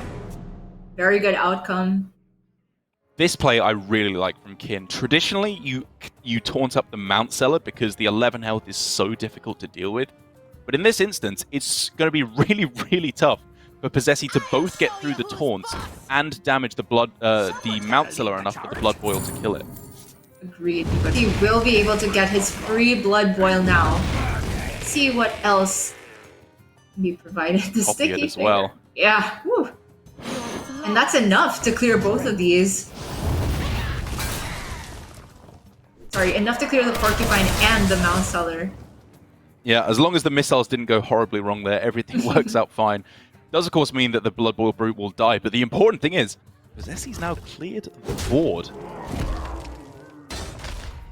That might Easier be said than done. Yeah, might be a relief for him right now, but once he sees the second Mount Seller, it's gonna be a rough go at it for him to come back on board without a Battle Rage for refill. That really has just been what he's missing this entire time. He's thinking, does he ever rush this Mercenary, commit an Inner Rage to clean off the Mount Seller and preserve his 6-5? I don't hate that.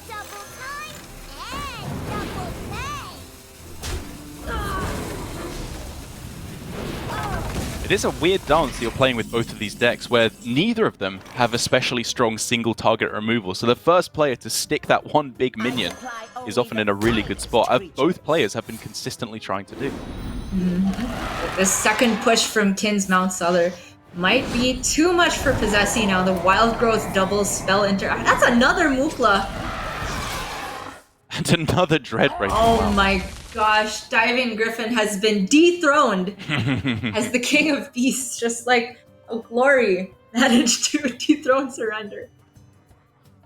As the King of Beasts? I don't really understand the comparison, Jim. As the King of APAC.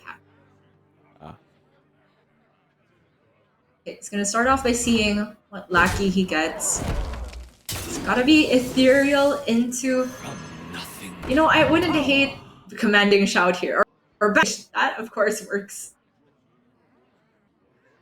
For only 2 draws, though, I think. I mean, the Corsair Cache does literally nothing. Inner Rage you can look at to try and get a surprise lethal with Corkron sometime soon, but it's just not there, is it? Not enough. Oh, and he even draws the Livewire! Grom's the one I'm looking at here. This does open up potential outs here for Posesi to go for some super aggressive lines. He obviously has to trade some stuff here. You're never getting away if you're just literally dead on board. So the Mount Seller looks like it's dying at the very least. Correct.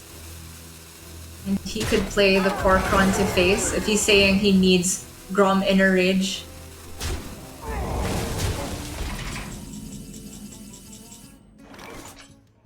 Eight damage plus the 6. Not quite lethal represented yet. But Ysera, Crystal Power for healing. I don't think Kin has to be worried about any lethal outs from the other side, and he can just set up for his own lethal on the next. I don't think he does either, GM.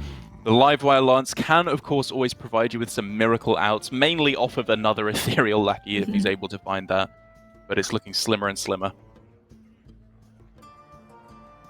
My dream is... And because the 2 minions left on board are 1 health, they can't be damaged without dying.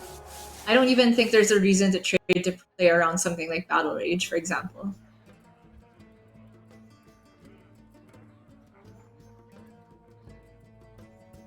Kin is counting up all of the max damage possibilities for Posesi, but even something like Grom and Inner Rage is just 12, 14 with the Lackey, 17 with the weapon, and 19 with Cobalt Lackey. So technically, I don't think 21 is unsafe, but I also don't see a reason not to take the heal here. Yeah, I'm pretty sure, given that an Inner Rage has already been used. Oh no, wait, sorry, if it was double Inner Rage, then maybe that was lethal at 21 in the most fringe possible scenario, so But one why was not? used. Yes, one was used already. Oh, Brawl. Gotta be that, right? Unless you want to take sweeping strikes, which can be used with Grom to clear off a lot of minions. On the following turn? Yeah, I mean, if you're using Grom for clear here, it's probably game over anyway, so I agree that you're leaning towards Brawl.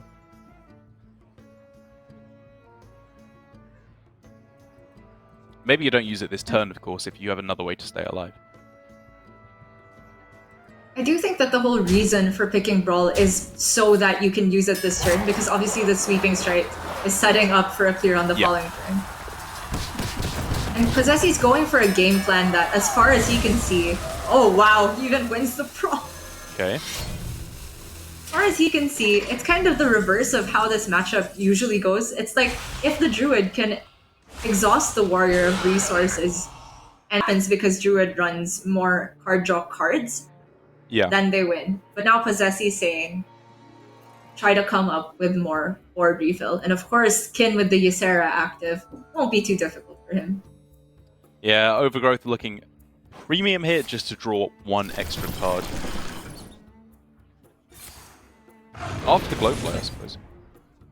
Yeah, Either way, you're maybe not developing a even big on this board. turn. Yeah, like this.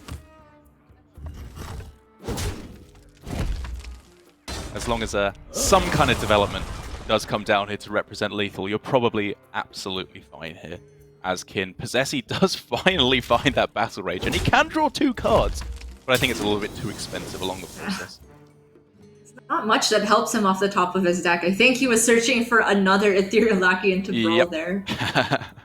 But now that he knows it's not available, it's gonna have to be Grom Trade. Disgusting. And not the way we've usually been using this word today. If he hits Battle Rage into Risky Skipper, there's still nothing. Yep. Not enough. He's just dead.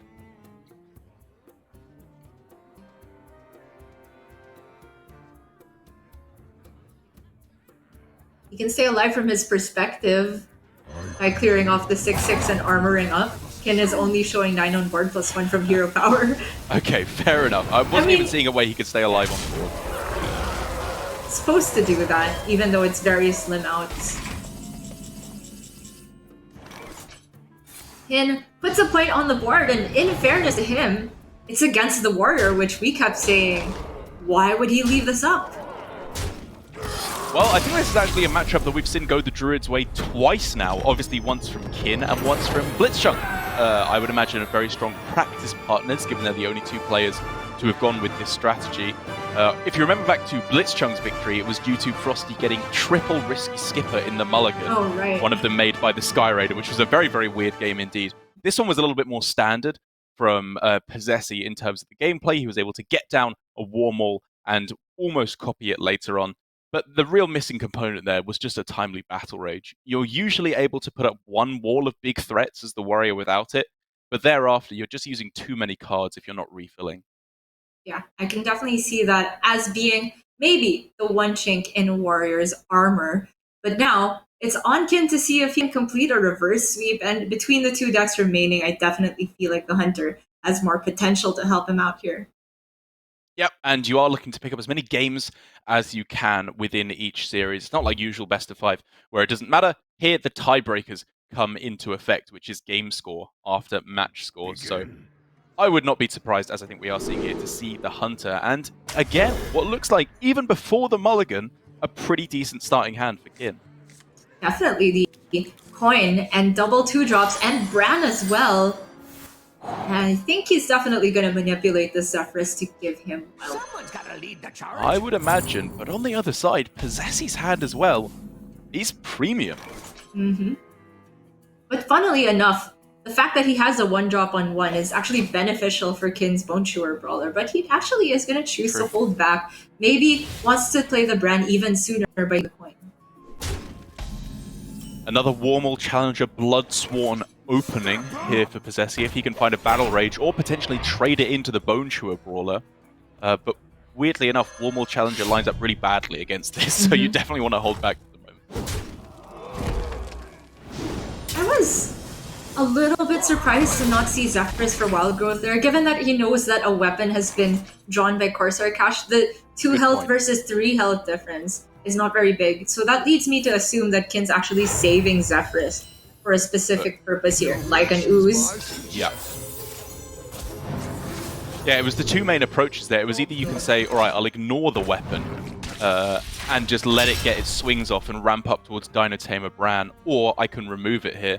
This slide has the benefit, obviously, of removing lackeys. He's ahead on board, and he can curve very nicely into Bone Raid. But, I don't know, Jira, an early Dinotamer Bran sounds pretty good to me. It sounds good, I guess, because we're in this. My warrior should be, the hunter rather, should be the aggressor. But maybe we are approaching this matchup differently from how Kin sees it. It seems to me that all of his plays so far have been in response to what Posesi has. Yeah, much less proactive. Which, you know, if he'd been playing against the hand that Posesi got last game, that might have worked better because he would have run out of cards due to the lack of card draw. But now already with Risky Skipper, plus the Battle Rage, and a Warmal, a Bloodsworn, even an Armor Smith, if Kin starts getting in too much damage, Posesi's got everything he could need. There's a possibility to even go for the Battle Rage as early as now. He could go for Warmal, just kill off this ooze, and then 2 mana draw 3. Doesn't need to worry about hand space, I guess, if he's drawing another card here first, which factors into thinking. Sure. Because of the end card. Both the skippers in hand now. And one of them is going to be used for relatively low value. Yeah, this is very aggressive use. Particularly against Hunter, though, that has used Zephyrus already. I don't actually know of a way that the Hunter can remove several minions from this board. Right, the best is Unleash the Hounds, I guess, or Desert Spear would be okay, but even those only remove 2 maximum off the board here, which still allows the Blood Maul to copy the... the Blood Sworn to copy the War Maul. And I think if Kin is spending 3 of his mana just to remove your 1-2 and your 1-1 on turn 5, it's very happy for Posesi. Great point. Kin is looking for something better to do and looking at the Fey Wing. But also, the Felmo presents a very interesting option. Just because of the fact that it's development that you can invest right now, and it doesn't really interact with Skipper until the turn you plan for it to. Guardian Orc Merchant does have synergy with Varanus, very possibly on turn 7, however, just being able to clear off a key minion, which is something that I think Kin is lacking at the moment. That does conflict with the other turn 7 he really wants to do, which is the Bran. A very valid response. Posesi, if he wants to keep being aggressive, could use the other Skipper to go for a Battle Rage this turn.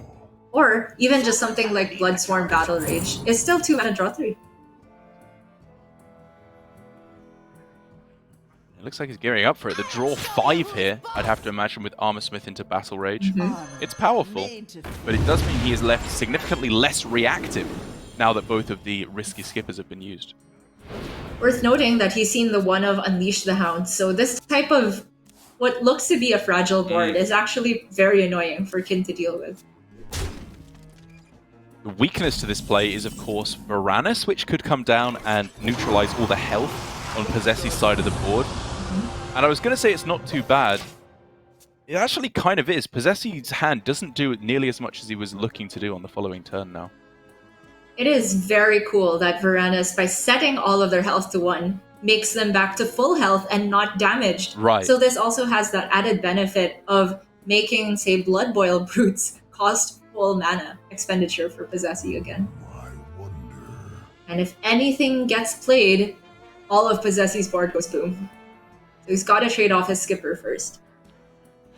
Well, he could still use the effect of the Skipper, for example, by trading the other 3 minions into Varanus and then just playing the Bomb Wrangler, which would get him a little bit of development.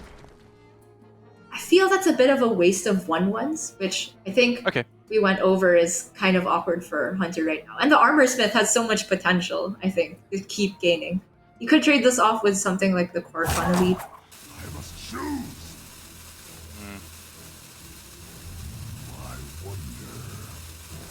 Like, or you could just go Fulvier, Rampage, Bloodsworn. Ignore the Varanus for now.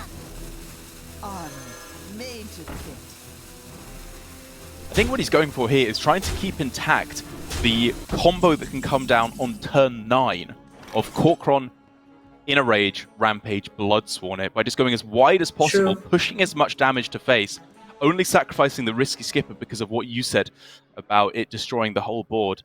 And I think this is actually very smart. The most powerful plays that can come down on turn 7 are obviously the Dinotamer Bran and the Siamat, neither of which really interfere that heavily with this game plan.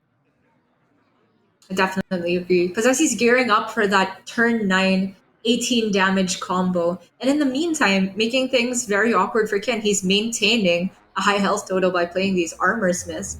And also board advantage because Hunter struggles to deal with these wide boards. So it's kind of just stalling Kin until Posesi can take that win.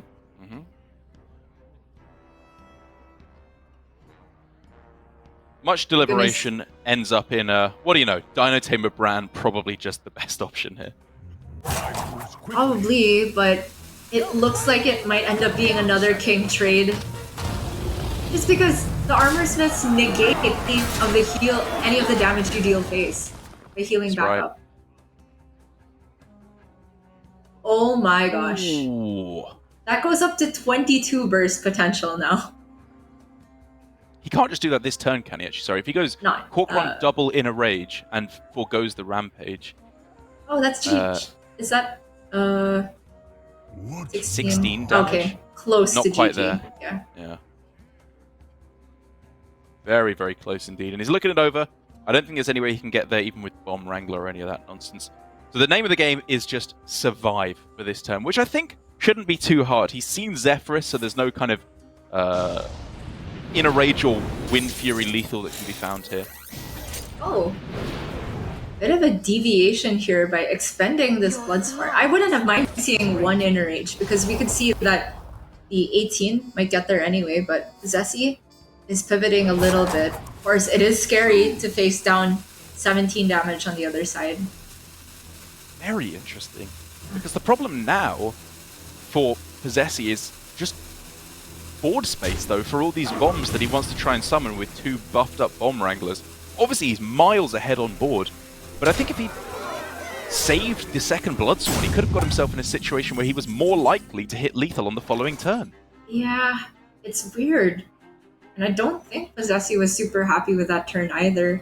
It's just very awkward that if he wanted to save all of those cards, what was he spending the rest of his mana on? Like, just Sky Captain Crag? Yeah. Still that little bit ways off lethal, sorry. I think 26 damage is available overall on this turn, or 25 in fact. Although Posesi did recognize that rampaging and copying these Bomb Wranglers is still very difficult for Kin to deal with, even though it looks greedy. Yeah. Or sorry, even though it looks like an overreaction given that he had lethal in the next turn. It still just gets there.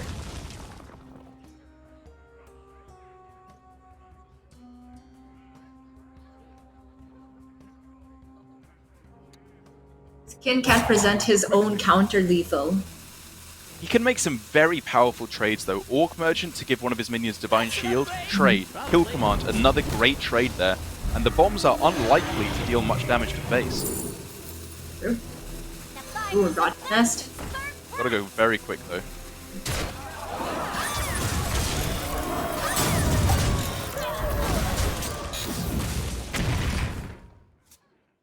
So we're looking at 6 from hand, 9, 10, 11 available. Can he draw a weapon for guaranteed lethal? That's what I was about to ask you. I feel like we haven't seen all 3 weapons this game. No, we definitely haven't. What now? So, is that not just game? Because it's 5 mana to play Cash and Weapon. Corkron Inner Rage fills out the 9. And then 5 can go face.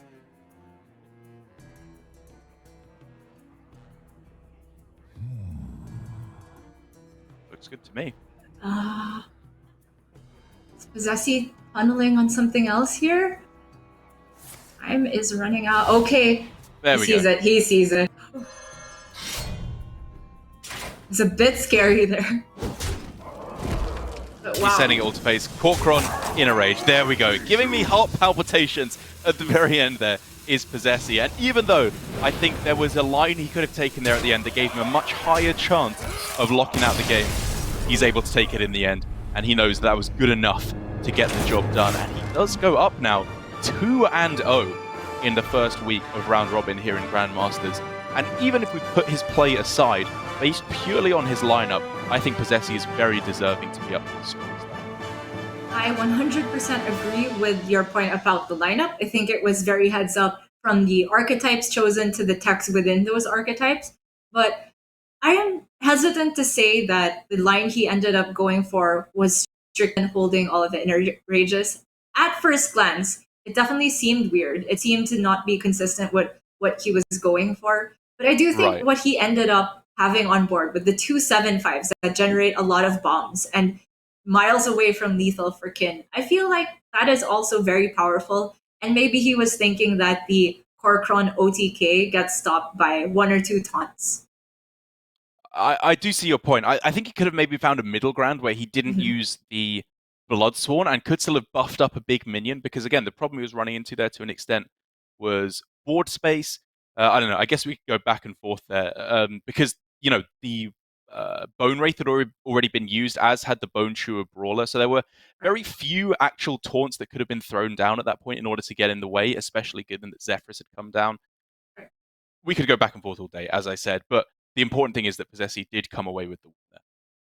True enough. And to be fair, looking at Posesi's reaction, I also don't think he was terribly happy with how the play ended up going. It's just my point that I want to make, that maybe the macro game plan of OTK wasn't strictly superior to what he ended up going for in terms of macro. Yes, very, very possibly. But let's take a look at the schedule of what we have for the rest of the day. We are all done with our Division A matches for today. So Posesi, as we said, he moves up to 2-0. I believe Kin moves down to 0-2, however, unless I am mistaken, which is a bit of a rough start for him. But hopefully turn things around. Staz and Dawn, however, is going to be our next matchup, Gia, and that is over to Division B, which means things are getting a little bit scarier for these guys. Indeed. We did see Staz take a win yesterday with a very powerful face hunter gameplay, I would say. And Dawn is another player with one of those off-the-wall lineups, not bringing Demon Hunter. And I think he also left it up that one day. And then, maybe it was Warrior that he left up. And we thought that he was trying to target that using either his mage or his priest or both. And now he's had to leave up both of these classes because he says he wants to ban the face hunter from Staz.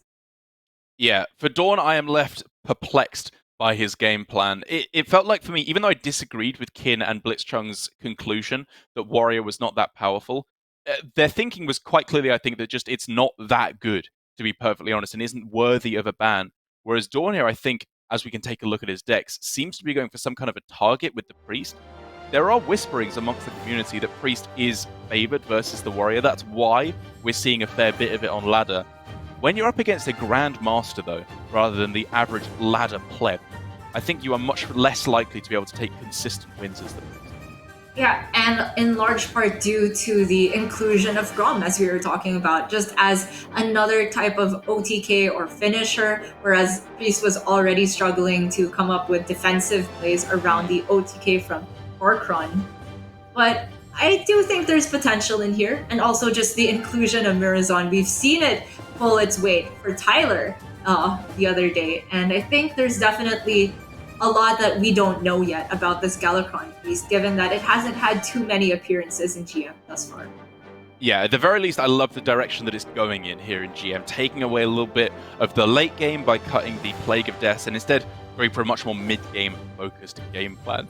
Sorry, but then for Staz on the other side, we have much more standard fare here. The Demon Hunter, the Rogue, we've seen time and time again, and the Warrior, Temple Warrior, as it's been called there, Pain Warrior, whatever you want to call it.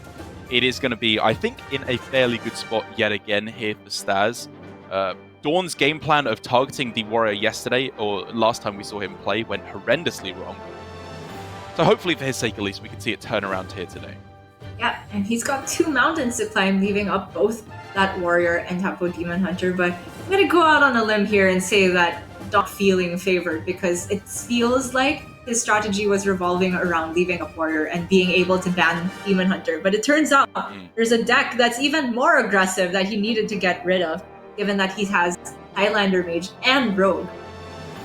That's right, which means job done there for Staz. If a deck gets banned away, that means it is a fantastic deck to have brought, especially if it isn't one of the two most powerful archetypes in the game in Warrior and Demon Hunter. So Staz already off to a significant advantage, I think we can say, just based on the pick and ban phase. We'll of course have to see how both these players are piloting their decks overall. I think Dawn was looking a little bit wobbly yesterday based on how we've usually seen him play. And Kin, sorry, I got his deck list up. Staz on the other side. We've seen time and time again, I think, with some lines that you and I disagree with, but I just learned he's always got something up his sleeve. Particularly yesterday, though, I think I agreed with most, if not all, of his lines. I was really liking what I saw, especially from the Demon Hunter gameplay. I remember you and I had a big disagreement about the turn 4, where it could have been Kane and Frenzied Fellwing versus, I think, for you, Chief I-Beam into card draw. Still not easy to say what could have been right there, but I do think that Staz has a lot of reps on this deck under his belt, and it will be the first queued up against Dawn's Rogue. I think it's a safe guess that if it's you and a GM versus me, it's probably me that's right. So let's jump into Staz versus Dawn.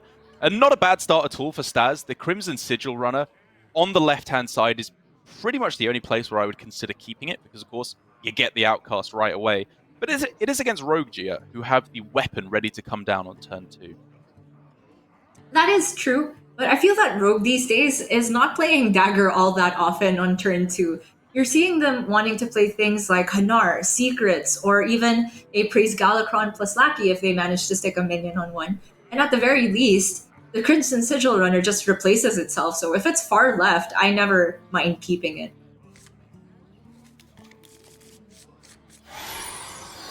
And he does indeed, holding on to the 1-drops, which is traditionally just very, very strong against Rogue. A single backstab, however, can kind of just undo all of this early game for Staz. Dawn will be able to get down the Dagger or the Blackjack Stunner at the early game to contest the Sigil runner. And all of a sudden, he's in the lead. You know, I feel like I've said this so many times where, oh, this hand from Rogue looks like it can diffuse all of the Demon Hunter pressure early on. And that, while true for the current situation, it only takes a couple draws for Demon Hunter to turn things around. And they have those powerful draw engines, and just the card quality, the big power spike in their card quality once turn 5 comes around is just so insane. And that, I feel like, is the big reason that we always see Demon Hunter pulling off these wins, even though their board doesn't necessarily stick early. Yeah, the top decking potential of Demon Hunter on average is just so strong. As long as you're not starting the game with all your Spectral Sights and Scalded Dams in your hand, you should be perfectly fine to progress fantastically into the mid-game, which is exactly what Staz here. Umberwing, a great pickup to fight back against Dawn's early plays. And you know what? I really like starting with the Sigil runner there for Staz over the Battlefiend, because as Rogue, you definitely don't want to be coining Dagger. There are far better uses for coin as combo activators or just smoothing out the curve. And whereas playing the Battlefiend on this turn along with the hero power, it still gets up to 2 attack. The damage that the Crimson Sigil runner would have done if it had it stuck that turn. And you saw in the end there, Dawn even commits a backstab to a minion with less than 2 health. Yeah, I like the use of the Battlefiend plus the hero power and Twin Slice on this turn. I was looking initially at Umberwing plus Twin Slice because that means you can start chugging through the swings of it before you curve into the Warglaives of Azzinoth. But I think we can both agree getting the minion down is more important. It's really strong, especially since it allows him to develop even... Sorry, it's not more power on board, but I would say it's more sturdy against what would usually be a Dagger from Rogue, and he's seen a backstab used. I think this works out really well for Staz. It just curves so nicely because, again, you're right, it's not more power immediately. However, half of the damage would be eaten up if it was 1/1s by the Dagger, and this just goes up to 3 next turn anyway, pretty much every time. It's just stronger based on what you see. Timing your minion threats as aggro. I love it, Staz! I can tell you he did not need to watch my video to learn that. Or maybe he did, and that's how he learnt it. This is just us being teammates, Derek, obviously. That being said, after this Umberwing comes down, it looks like Staz could potentially have a very weak turn 4 because he's just top deck, not the Satyr Overseers he wants to be getting, or not even the Frozen Shadow Weaver that he's running 2 of, but these cards made of air right now, but potentially very strong come the turn that Glavebound wants to be active. I like this. This is a cool play. If you don't want to swing with the Umberwing, of course it looks like he's missing 1 damage on this turn, but this allows him to go for the option of swing plus Glavebound on turn 5 without wasting any damage of the Umberwing. It saves you more weapon charges when you're not really using it for value. That's just basic Hearthstone, but it's difficult to see when you're super used to hero powering after a weapon has come down. So a small optimization, I'd love to see it. As for Don, thankfully for him, draws something to play for the turn. The rest of the curve is still looking awkward. Yeah. Oh yeah, that single card is a huge difference now because he's able to stick the Lackey, play the Praise Galakrond on it, get another Lackey, curve into turn 5 with the Shield of Galakrond, and hopefully stay in a reasonable position. And you saw from Don there, he had the option to dagger down the 3-1 and value trade a 2-2 into a 1-1. But this is one of the situations where I feel like the value trade hardly accomplishes anything because Staz could simply deal with the remaining 2-1 with his weapon. And also, in the process, Don just ends up taking extra damage. Absolutely a swing on this turn, however, though, for Staz. You're not missing that 4 damage. When he's got a Warglaves, a Glavebound in hand, this is approaching lethal very, very quickly. And there is little that Dawn can do, even with a Shield of Galakrond in hand. Warglaves plus double Twin Slice just punches through that. It really does. And honestly, this isn't even peak Demon Hunter power. We've seen Staz just have a pretty lackluster turn 3, turn 4. And yet, it's just putting on far too much pressure for a rogue that's not even running much healing anymore. However, the one glimpse of hope here for Dawn is the fact that he is heading into, I believe, a fully invoked Galakrond after this Shield of Galakrond comes down. So if he can just survive until turn 7 and then hit Kronks or Togwaggle or another Shield of Galakrond, any big minions off of the Galakrond itself battle cry, then we've got a game on our hands. I definitely see your point, Derek, but somehow the phrase turn 7 is a little bit laughable to me. So there's the option to go Warglaves now and clear off, go face, but I much prefer the option of getting the Glavebound down as soon as possible.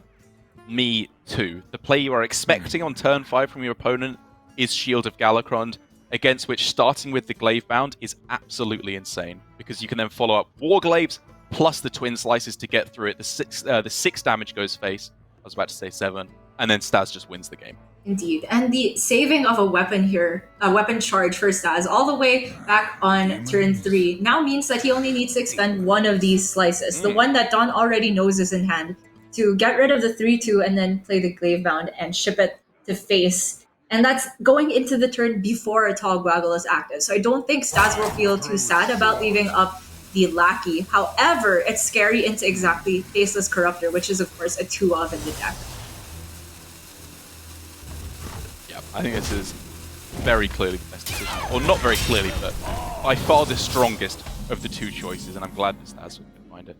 Indeed. I really like this. I think prior to recent weeks, it seems like Staz often takes very safe lines of play, plays around the best play from Dawn, but I think he recognizes here that even if that does come down, he's got enough damage to get there over a few turns with the Warglaves. Huge top tech, though, there for Dawn. It means he is not forced into going for the Shield of Galakrond, so he will not have to tank the 6 damage. Big deal indeed.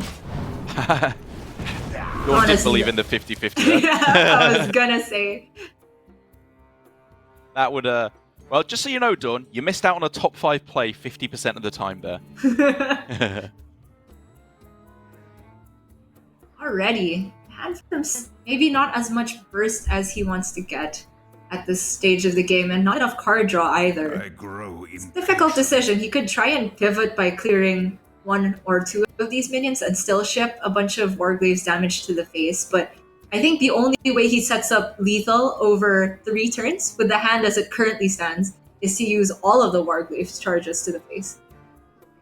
Which means if he has to do that, we could see Warglaves, Twin Slice, and then I-Beam on the Knife Juggler. Plus, he could then even fit in the Frenzied Fellwing in addition to all of that. Yeah, seems good to me. It's just awkward that the Fellwing, after being nerfed, gets killed on board by 2 lackeys.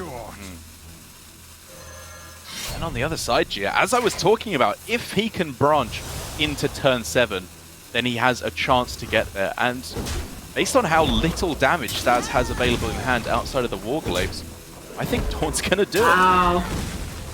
Look at the respect from Staz. He does not want to see a Togwaggle or a Faceless Corruptor mess with his plan of getting this Fellwing going to face. Yikes. Was that really better than going for the I-Beam? I feel like that I don't know. could have got a lot more damage to the face with another line. Yeah, this definitely looked iffy to me. On wings of evil. And all of a sudden now, Dawn just... I mean, he looks like he's in the lead. Unless Staz can find a lot of card draw or a lot of damage off the top. This is Demon Hunter, though. And speak of the devil. Why do I ever doubt Gia? I will never learn my lesson. Doubting Illidan. Who does that? Alfurian, I guess.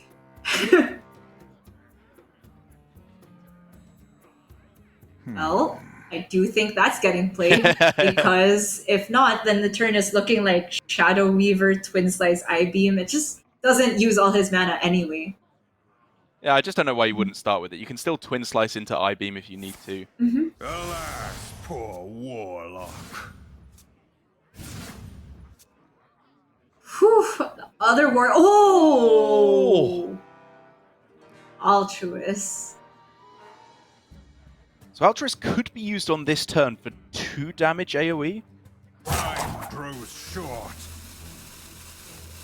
Does it not just get better next turn, though? I grow Yeah. impatient. Especially going into what will be their turn 7. And, alright, point to Derek. Dawn did live to turn 7. If you're expecting Galakron on the other side, I do think you want to save as much swing in hand as possible. We're with you. Yeah, it gets the damage to face. The Warglaves do set up, if not lethal, very, very close to it on the following turn with Altruist. But the one thing that could stand in the way of all of that is Galakron at a Rock's End for Dawn. He needs something pretty magical here. Oh, these are whiffs. That would be good later. These are all whiffs.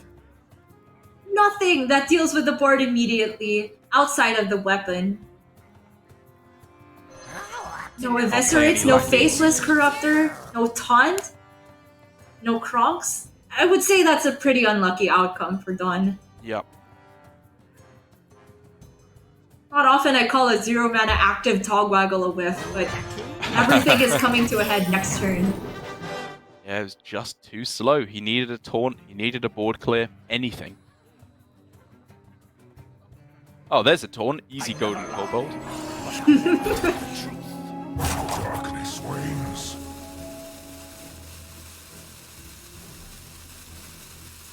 So we're looking at Dawn at the very least taking 9, and then the Altruist Warglaves, that is just gonna create lethal for sure.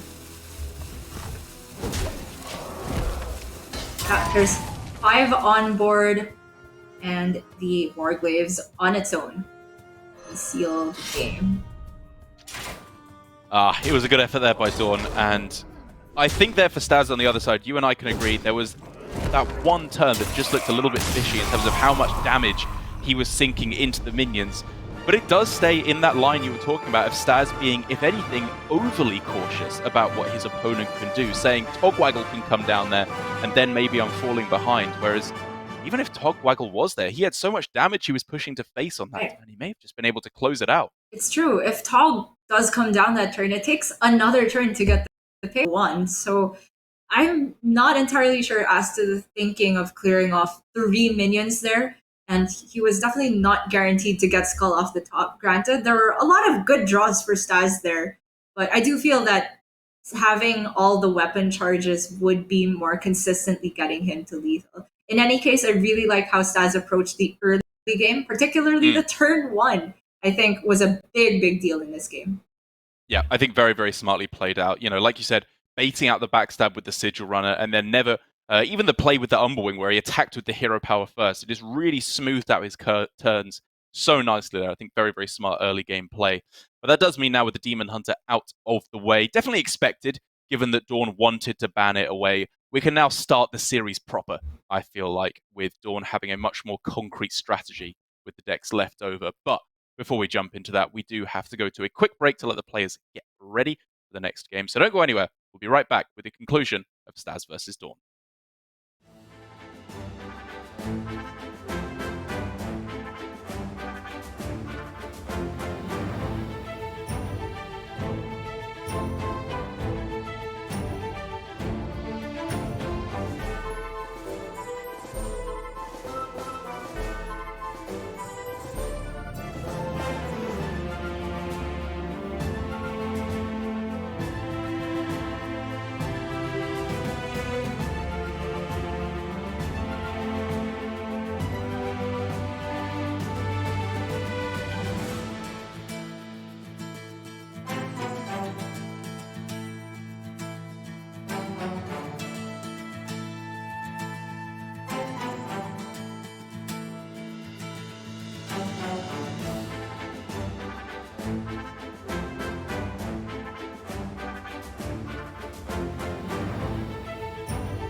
This is Hearthstone Grandmasters for the Asia Pacific region, and this is the third match of the day. Staz versus Dawn, obviously down in Division B, where relegation is the first thing on these players' minds, Gia. And after a very swift win by Staz on the Demon Hunter, things should surely start to get a little bit better now for Dawn.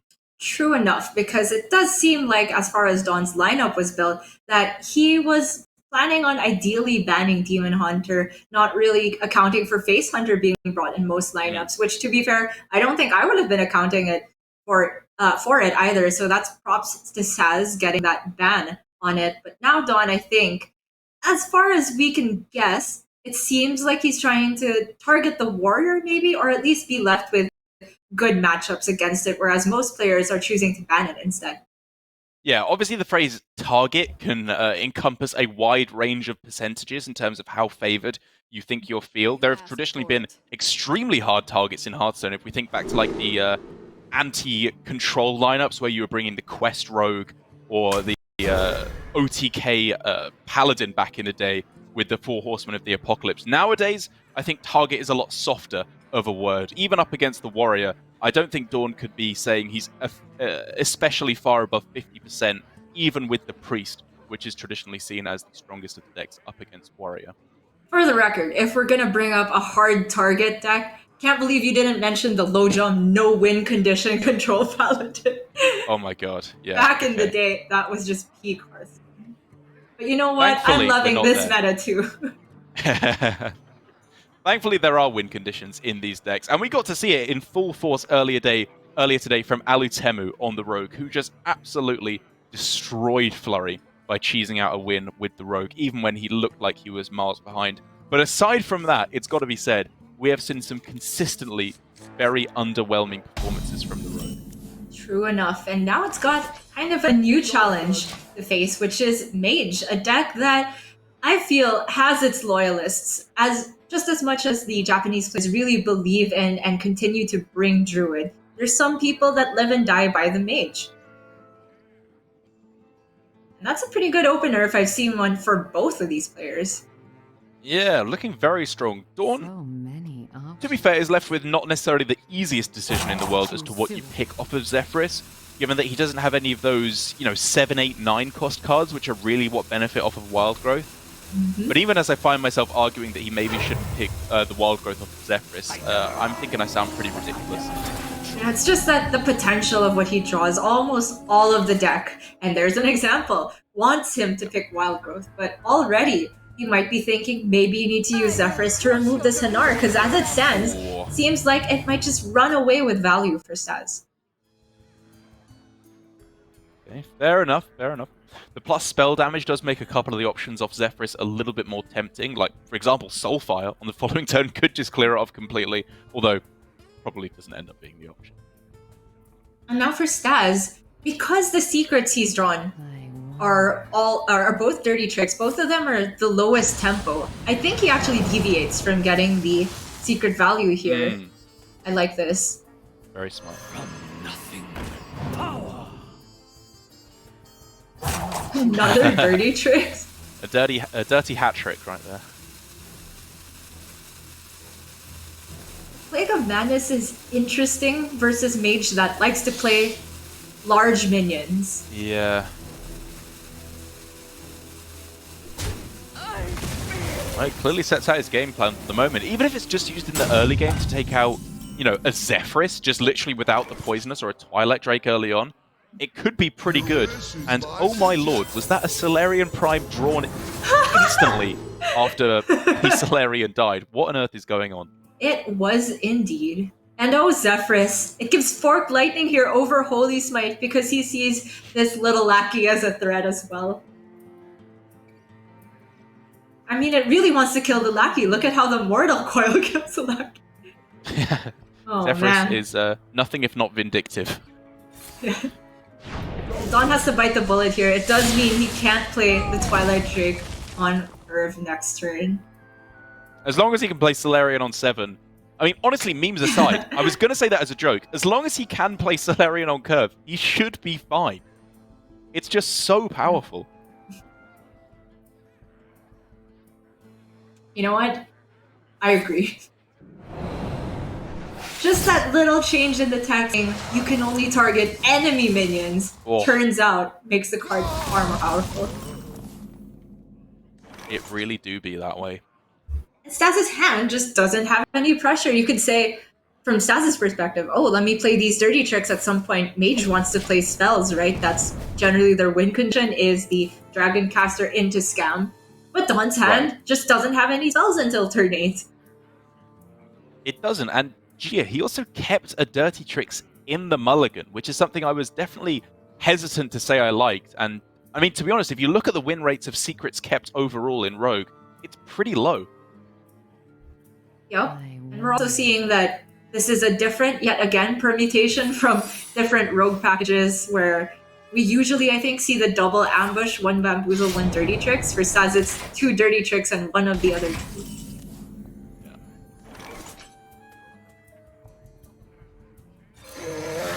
Play your biggest guy.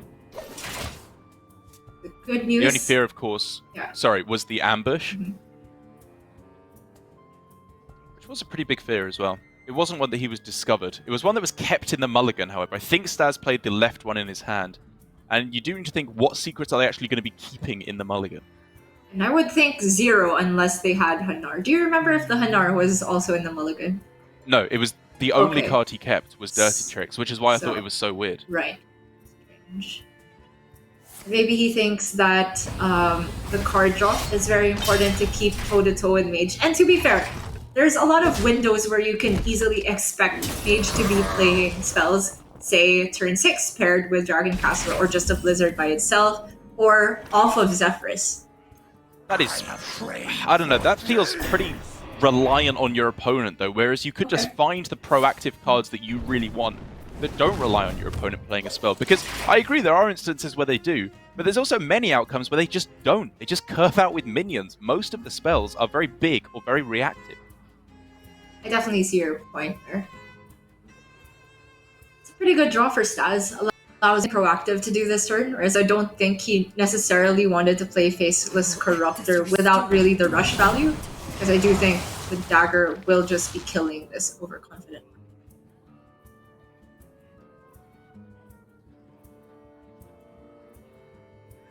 The downside for Staz, of course, is that the poisonous from Dawn will also kill off his Shielded Galakron, even if it's bamboozled into something, as long as that something doesn't have Divine Shield.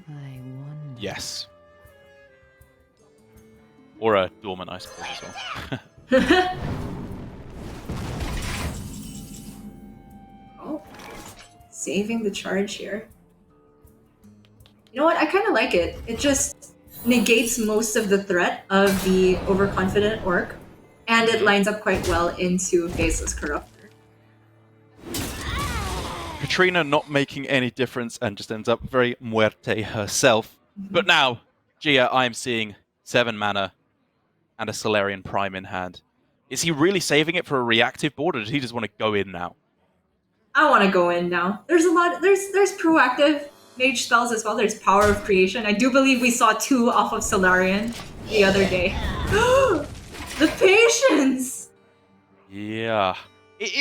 Okay, so the thing you have to remember is it targets enemy minions where possible. If there are no enemy minions on the board, cards like Rolling Fireball that can't go face will destroy your own board. Okay. So there is a lot you have to be careful about there.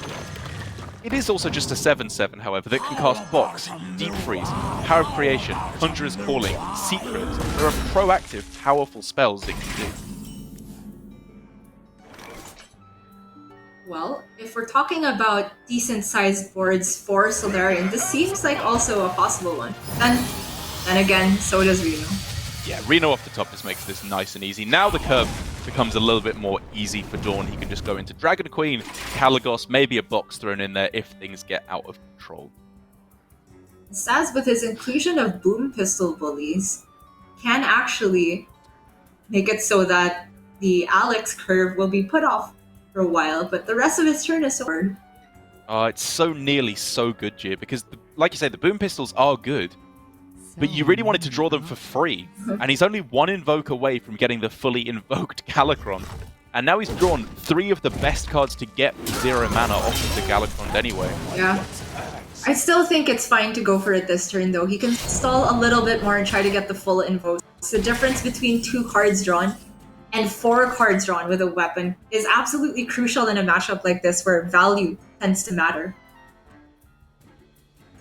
Well, I'm seeing 1 play only here for Dawn. It looks very, very powerful to just line up the Deep Freeze here, keep the dagger frozen for probably the entire remainder of the game.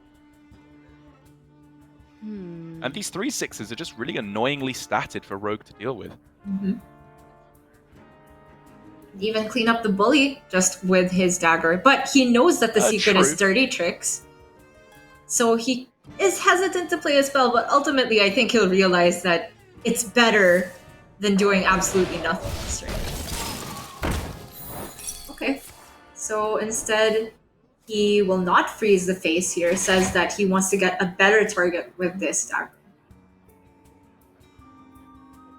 Whoa, there it is, the 3rd, or the 4th I should say, sorry, and final invoke needed Alongside for Staz to Flick get that as Galakrond well. online. Yeah. That's very clean for Staz.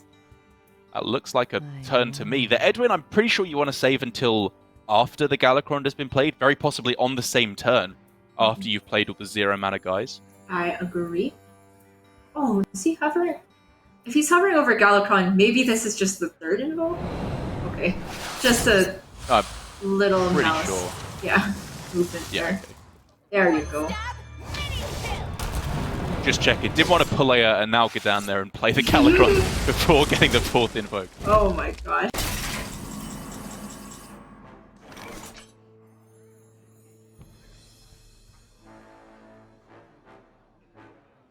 So Don, he knows that Galakrond is very likely coming up on the next turn. So does he ever just say, let me build the biggest board possible if you don't get an insane Galakrond that's threatened lethal? Just looking at the Alexstrasza. But this is probably going to be very good too. Great start. Pavl is a fantastic way to start things off. The extra spell damage clears off the board.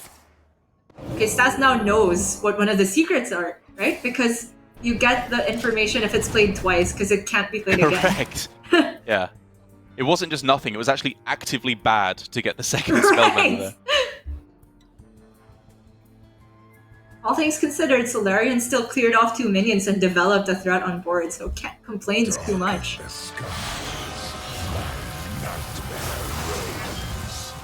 Here we go.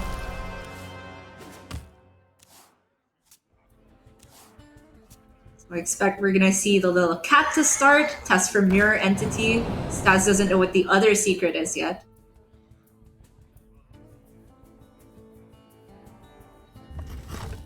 The important thing, however, is that these are just big, big guys that can be thrown down onto the board in addition to that huge Edwin. Indeed. He also now knows it's not Ice Barrier, so I think he'll hold off on spells altogether because he knows one of them is Spellbender.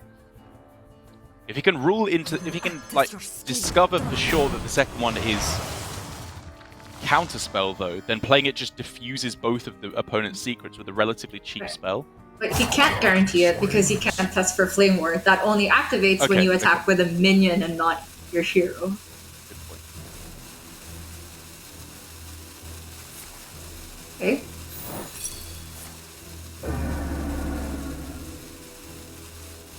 Got to play quick. I think he's probably going to hold back on the Togwaggle on this turn for fear of Reno, the amazing Reno, to clear off his entire board. So he's still giving himself a bit of minion development next turn, but still threatening very clearly lethal here. Indeed. Don can clear the Edwin if he wants by face tanking, but that doesn't sound very nice at all. I'm looking at some type of freeze and set up Siamat Divine Shield Wind Fury play.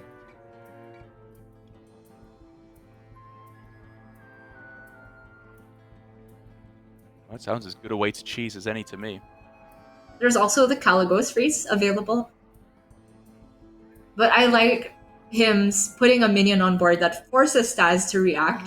And if Staz is able to react well, then he has a box to rip.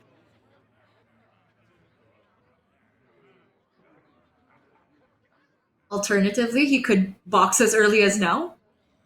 I feel it's not quite necessary yet. I fully agree. Given the error or the margin for error that can occur with Yog's box, you just want to save it when you're absolutely desperate. And this, like you said, maybe there is just no answer available. Okay. He'll go for a minion clear right now instead of going for the Wind Fury. I guess this makes it so that he sets up a board that can possibly head-to-head with what Staz develops this turn without having to use the box. Yeah, he would have had to have been very careful about...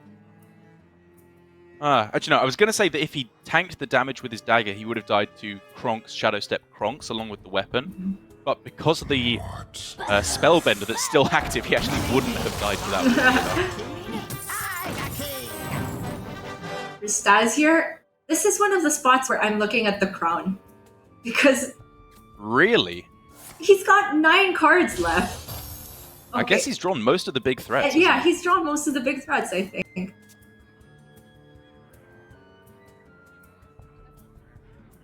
But maybe it was that shadow step that he was looking for later on.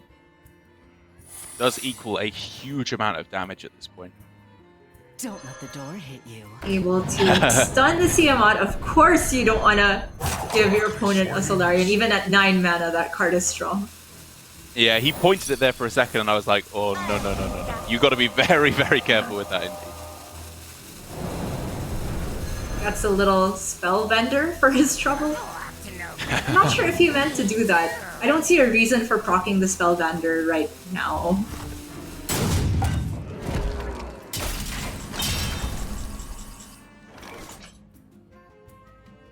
Whoa, now there is just an out for lethal on the Pyroblast here for Dawn. Or even there was an Fireball, out even just right? for Fireball. Yeah, that would have done it. With the spell damage. And I'm pretty sure, like you said, that Staz, by going for the Shadow Step there, just wasn't actually anticipating the Spellbender to come down there. But he knew it was Spellbender because it was played twice. Well, he should have done, yes. Yeah. And maybe he did. Maybe this was all part of his plan, but it gave some significant outs to Dawn.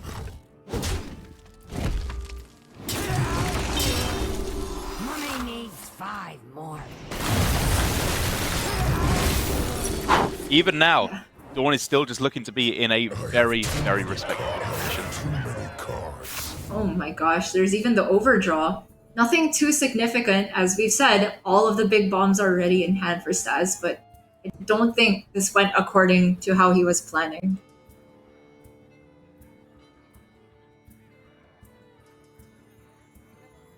What about? Is it so desperate that he's got to look for taunt lackeys now? Best he's got.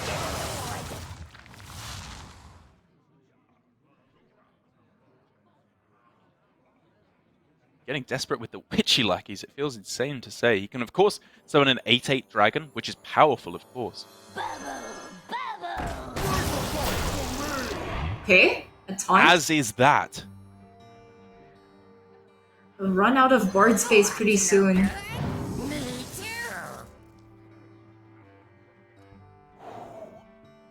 He could try to get Evasive Worm, help him clear off this. Oh wait, it wouldn't be playable with the mana left. Yeah, I just like the Boom Pistol on this turn. Just locks out the Tiamat to be able to take out the Siege Breaker. Nobody move, and no one gets hurt. And I do believe that the 8 health on this makes it 1 damage off lethal with the ping with the Arcane Breath. But of course, there's so many things Kalecgos could discover off the Arcane. That's it, Rustied Raider, Arcane Breath. That's lethal. Right. This Raider's still available.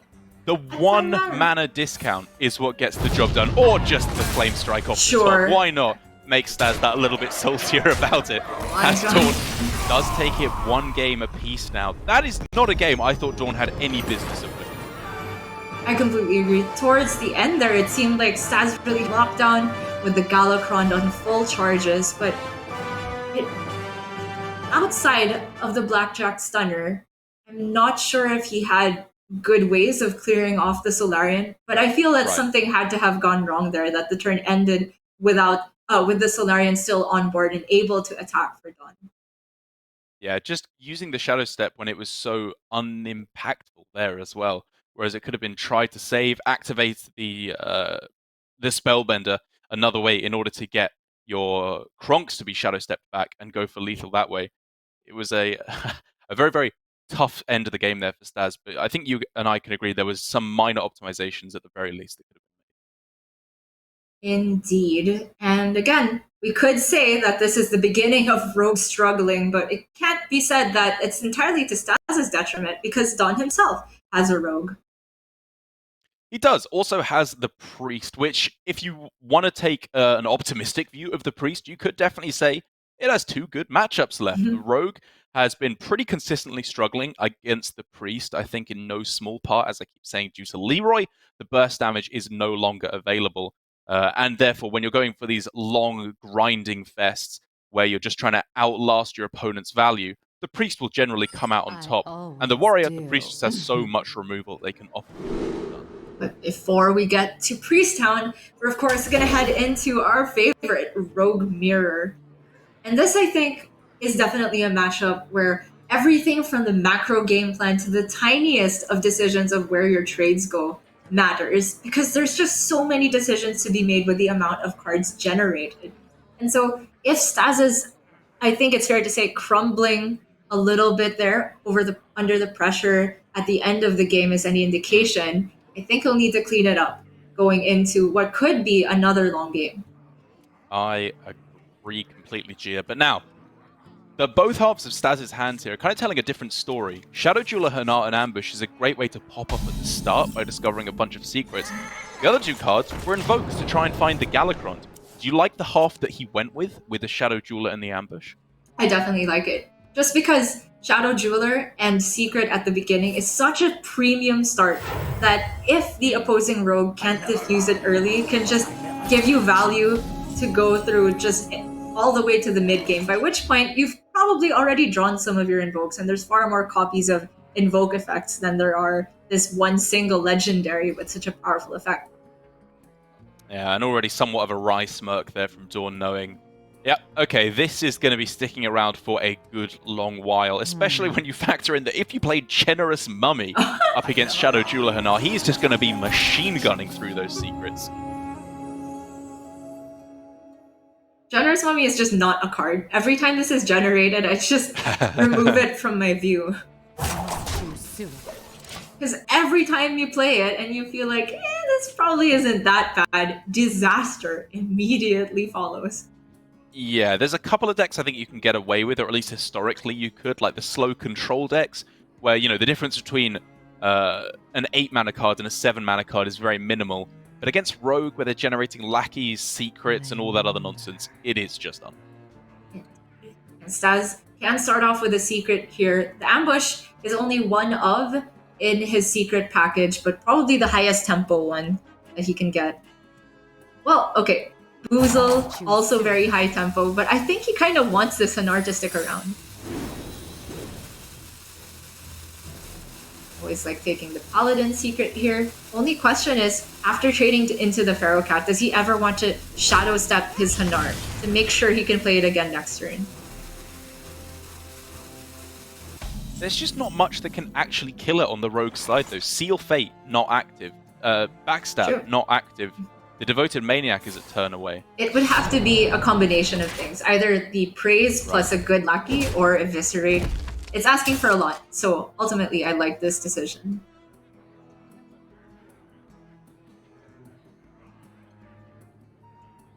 And Staz is going to be rewarded, because now, while you said you Shadow Step last turn and I liked holding on to it, this turn, that may just be an entirely different story. Using it to heal for 4 feels like a very good way indeed, utilizing your Shadow Step. Yeah, not to mention, Staz gets the good news that Dawn didn't have a secret of his own, and oh my gosh, many Shadow Steps. Not for extreme value, but you know what? Hanar is shoring up the value department here. Pressure Plate is absolutely premium against an opposing Hanar. Great point.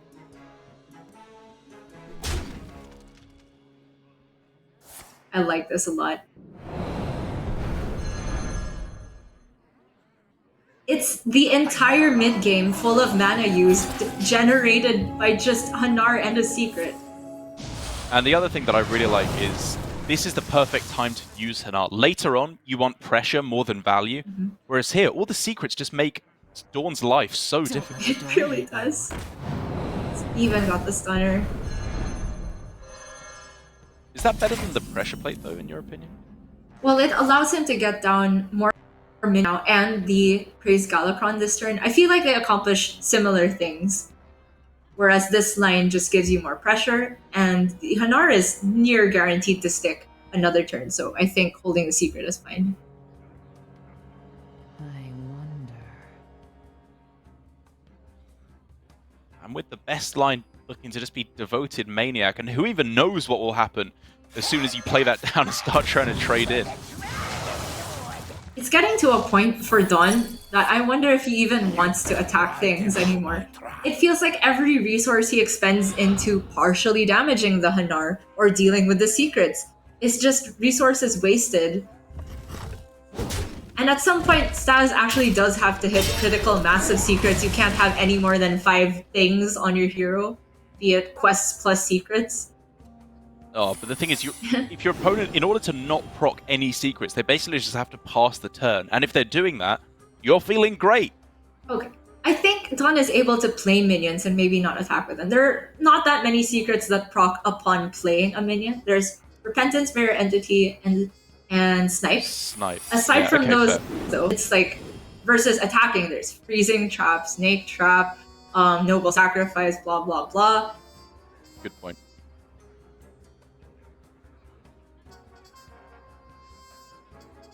All of these are not great for Staz. Yeah, Eye for an Eye is just the cheapest. Generally, if you're unsure, Paladin is the way to go. But he's getting to spend his mana. And oftentimes in Hearthstone, that's enough. Act as your skill.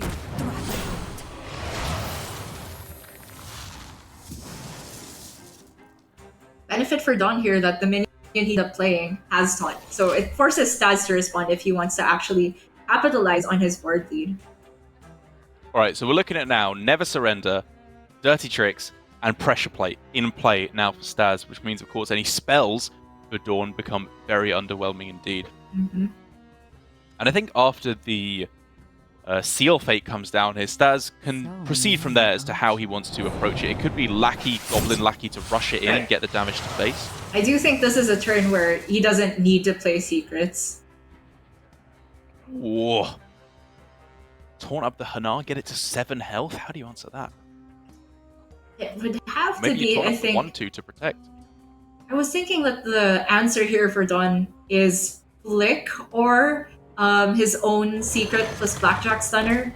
So in that case, I kind of like the division of threats here. Not that these are particularly threatening. It's been very low attack pressure from Staz, but just little annoyances building up to make Dawn's life that much more difficult.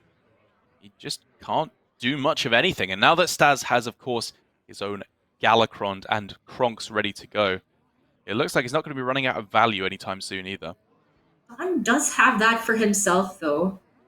Mm-hmm. And a fair amount of value in hand. The taunts, again, make it so that Staz has to respond if he wants more pressure. He does have this Shadow Step on the Blackjack Stunner.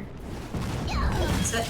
And only one invoke away as well for Dawn from getting the full Galakron, whereas I believe Staz is 2 invokes away from getting up to the maximum level, which, I mean, it looks like at the moment Staz is just going to be relying on a level 2 Galakron on turn 7. That might be enough, given that he's just been ahead this entire game. Options. 1 card combo, this Hanar. I don't mind starting with the Secret Discover, given that it looks like the turn will still end up being Miscreant, some lackeys, and probably stepping his Blackjack to replay. Yeah, the fact that he went for the taunt on the Blackjack is a bit awkward here because he's basically just eradicating that straight away. But, you know, you don't want to go into the sunk cost fallacy here. It's still just the best play on this turn. Indeed. Don't let the door hit you. Just you wait. This Eye for an Eye. I mean, it could be pretty big. Imagine if that ends up with a Galakron swing to face. Or even That's the a lot of Kronks. damage this game. Sure, that sounds good as well. That cancels the lifesteal, I think. I don't know about the order on that. Also not convinced at all by the pick of Malagos there, but to be fair, if he can get himself an Eviscerate off of the Galakron, which he's not running in his deck, then maybe he can make it work.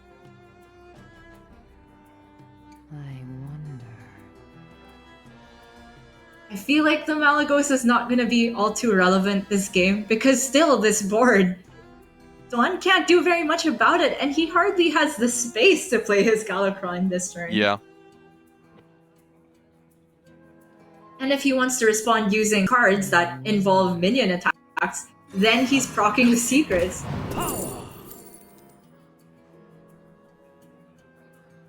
That is a load of nothing at the moment. He needs tempo. I'm gonna bite the bullet here. So secrets he really doesn't want to see are Freezing Trap, Noble Sacrifice. But we have seen him hold off on spells entirely to play around Never Surrender. And I think he's probably pretty surprised to see that he was just allowed to attack there. Yeah. With, you know, it being not Freezing Trap, Noble Sacrifice, any of that stuff we were talking about. But that doesn't matter all too much for Staz. The game plan remains the same. Get the Galakron down, get the Kronk's effect next turn, and pray that you draw something powerful off of the battle cry. There's one powerful card and one unplayable card. I will act as your scale. You know, as long as Staz doesn't overtrade here, I think he's got the board on lockdown. And by overtrade, I mean trade at all. I think this is very awkward if he leaves everything on board and has to force Dawn to deal with it with a bunch of secrets protecting his board. And if even a few minions stick, suddenly Kronk's is gaining so much value off of the buffs. Great point. It's often something that I miss out on homing in on the removal or the 5 damage to face, but this is just a really powerful swing with Kronk's. And Dawn doesn't have all too much he can actually do about that. Still with no secrets, he can't get the Blackjack Stunner down to start trading efficiently. But with a Galakron available, if he really, really needs a secret on the following turn, he could just play a 2-card Galakron in order to find one. Oh, I hate the sound of that, but it might have to happen. Because everything else is either too expensive or generous money. To be fair, he knows that he can attack here, right? So he could start with Seal Fate on... I don't think he has much liberty to play spells, because he hasn't tested for Never Surrender, and he also knows that that's true. dirty tricks. Yeah, true. Good point. Attacks are fine, spells are alarming. Great. Then again, we were talking about secrets as an out, and that would eventually proc Staz's secrets anyway. So yeah, at that point though, you're Blackjack stunnering the 5/4, so you're probably okay anyway. And at least Never Surrender is not entirely impactful after the 4/5 dies. Yeah, good order here from Dawn. Or he's just forgoing the spells altogether. He says he doesn't want Staz to draw. Yeah, the other option was of course to go Seal Fate on this Shield of Galakron, which pushes it up to 7 health, and then it perfectly trades with one of the 4/4s. But he holds against that, which I can respect. I am looking at Pharaoh Cat, buff everything with Kronks, rush the Pharaoh Cat, push 3 to phase. Sorry, he can rush the Kronks. Yeah, into the Miscreant. That looks really powerful. What do you know? Staz happens to agree. You are walking into a very powerful responsive Kronks from Dawn, given that Galakron has now been played, which I think is starting to play on Staz's mind here. That's true. It would actually be a full board clear if Kronks takes the 1 damage into the Miscreant, so maybe there's merit for playing around that. There's a way to leave the Kronks fully healthy, but involves missed damage to face, and at that point, you're just getting punished by Kronks plus Seal Fate, of which there are 2 in Dawn's. Is it therefore just an Edwin play on this turn instead?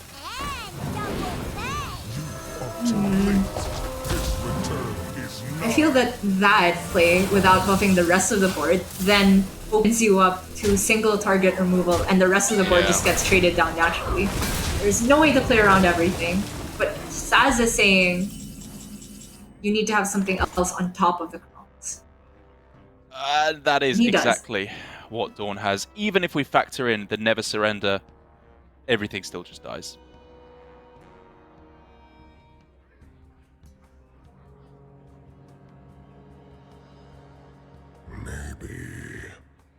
I wonder what spells are on his mind here. Potentially trying to activate the pressure plate while he can on just a bad minion. Maybe. Patience from Dawn for activating this Never Surrender is absolutely paying off now. But Staz, speaking of patience, had this Dirty Tricks online for I don't know how many turns.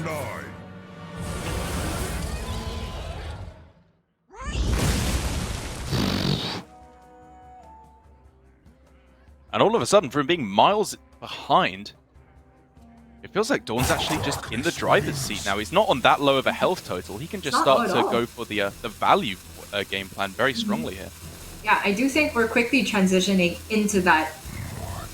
It's not like Staz is short of answers himself. He can flick away this Kronks, seeing as his own Kronks has been played. But the scheme and the step for Dawn here, this is not how he wanted to end the turn, but still good. Right, and the weird thing is that pressure play is kind of good for Dawn here in a way, because it means that Flick can now no longer target the Kronks, thus deleting the other ones from the deck completely. Oh my gosh, you're right. We're talking about perfect play around secrets. Dawn gets the #1 prize. Yeah, I think actually what he was setting up for there, maybe what he should have set up for. Yeah, okay, so the better play here, this may be getting way too greedy, Gia, but he could have gone for Shadow Step on the Kronks, which means then of course it doesn't die, and not Togwaggle scheme it. And then in the late game, make a wand and set up for Kronks, Shuffle, plus the wand all in a turn to draw a whole bunch of them. My gosh, I don't even know how you thought of that.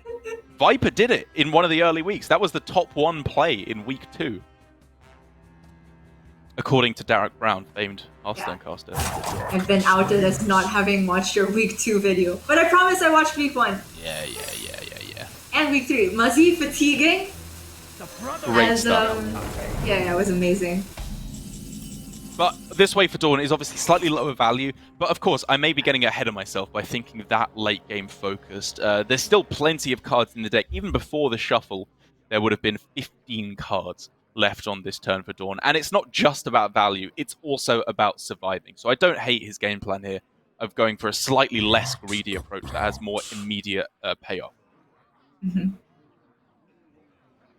It still works out. At some point, he will draw those Kronkses, and even if they don't come down all on the same turn, they will be devastating to Staz, either in buffing Dawn's board, creating an 8/8, or just destroying whatever Staz develop. The problem is, of course, with all of this, that Staz now has information that there are Kronks shuffled into the deck. So from his point of view, Flick is kind of bookmarked into just going for specifically Kronks as soon as that comes down. Which is not a special purpose. Yeah, exactly. Which isn't necessarily a bad for Dawn again, because that means that all of a sudden he doesn't have to deal with Flick for quite a long time, so he has more liberty to develop onto the board. Seeing how that plays out. And you know what? Off of the Dragon pick, I was actually surprised that Staz went for Evasive Worm over Waxadread, because I largely feel that the game is transitioning into maybe not quite fatigue game plans, but just squeezing out every last bit of value you can. I do see your point. That the counter argument that Staz, I think, will be making here is that he's not winning the late game value game anyway, and Waxadread isn't on average quite enough to get him over the mark, so he needs to take the highest tempo options to try and swing the board. I'm not certain that I agree at all, because Waxadread can absolutely single-handedly shore up your value game plan. But it's a valid line of thinking that he just needs to win the game right now. Sure. And as far as that line goes, the Evasive Worm could pay dividends right now. Just to kill off the Flick, he can also play this Devoted Maniac, clear the board, and end with an untargetable minion in play, the Bane of Rogue. Darkness reigns. Nobody move, and no one gets hurt. On wings of evil. Meaning that it's finally time. It doesn't look like an especially powerful one though, does it?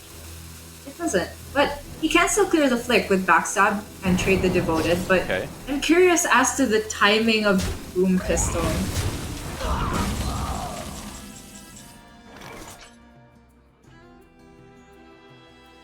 Well, it's not awful here. It does mean that any lackeys generated off the Evil Miscreant are pretty much unplayable on this turn. Actually, having said that, he can get 1 down if that allows him to clear up a little bit extra. 6 mana lackey. Yikes. I mean, it's the play, right? Unless he wants to go for Sap Boom Pistol, that'd be bad. And Hanar. That does sound very bad. Yeah, he can at least take this DT. Hope to go from there. This does kind of circle back yet again to my thinking about Staz's pick at the start of the Malagos. It was a final second of the turn rope pick, but he did click on Malagos. He wasn't given it accidentally because it was the middle option. The left option was Onyxia, which I think would have been significantly more powerful at this point in the game for him, just for a board in a box. I would agree. I think that if he had maybe even 2 seconds more to think about that turn, would have landed on that. But sometimes you just go for the reflex play. But the Rush Lackey here is a huge deal. It means that Staz doesn't have to expend the Evasive Worm inefficiently onto a 2-2 in order to get a 6-5 Boom Pistol face. And as you mentioned, it seems like Staz can go for this line where obviously in fatigue he is way deeper, so he's trying to win the game as soon as possible. And I like pushing the face damage where he can. Yeah, say what you will about his line, he is sticking with it, and Eviscerate definitely helps with that line of play. Now he just needs to discover Prep so we can play it with Malagos. All coming together. Yeah, he's most of the way there. Is Wanted in the metagame anymore? I think that actually rotated out. Because he could have got that for a coin. But yeah, Prep is the generation now for Staz. It's honestly not ridiculous to assume he has a chance of getting it. I see now why Shaxy's playing Umbral Skulker. It's so you can point out the Eviscerate with your generated your generated Eviscerate with your generated Malagos. Or, of course, Dawn could play his Generous Mummy, at which point Malagos could just go for the Eviscerate straight away. Oh, imagine if that is how this game ends after all of these intricacies. Of course, it's the Generous Mummy that'll let you down in the end. Another one! Well, you gotta play one now, right? No. You are a selfish mummy, through and through. Has knows about 2 cards in Dawn's hand, the Hanar, the Shield of Galakron. And I think he also knows that the shuffled Kronkses still haven't entered the hand. Otherwise, it surely would have come down to clear the board from Staz's side. Because still, Dawn, if he wants to get rid of Boom Pistol Bully for sure, he needs to sap it, and that just really sucks for his overall game plan. I think he just ended up on the Shadow Jeweler Hanar there. Oh, okay, the Hero Power instead. As long as he doesn't develop the Dangerous Mummy, or the Generous Mummy, he should be fine. No, that is the name. Yeah, you got it right. A little bit too dangerous.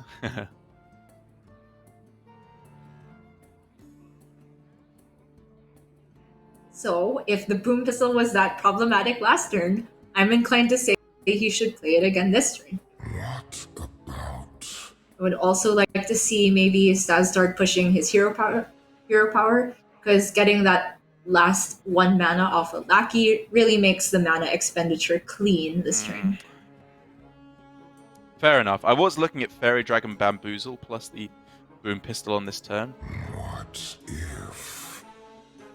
But the Lackey, there are a lot of good Lackeys here. Honestly, there was also a decent argument for just playing Malagos that turn. There's hardly any damage on the board. There. I think if there's still nothing knocking about next turn, then Staz will heavily consider that, but for now, Boom Pistol's just so insane. Alright.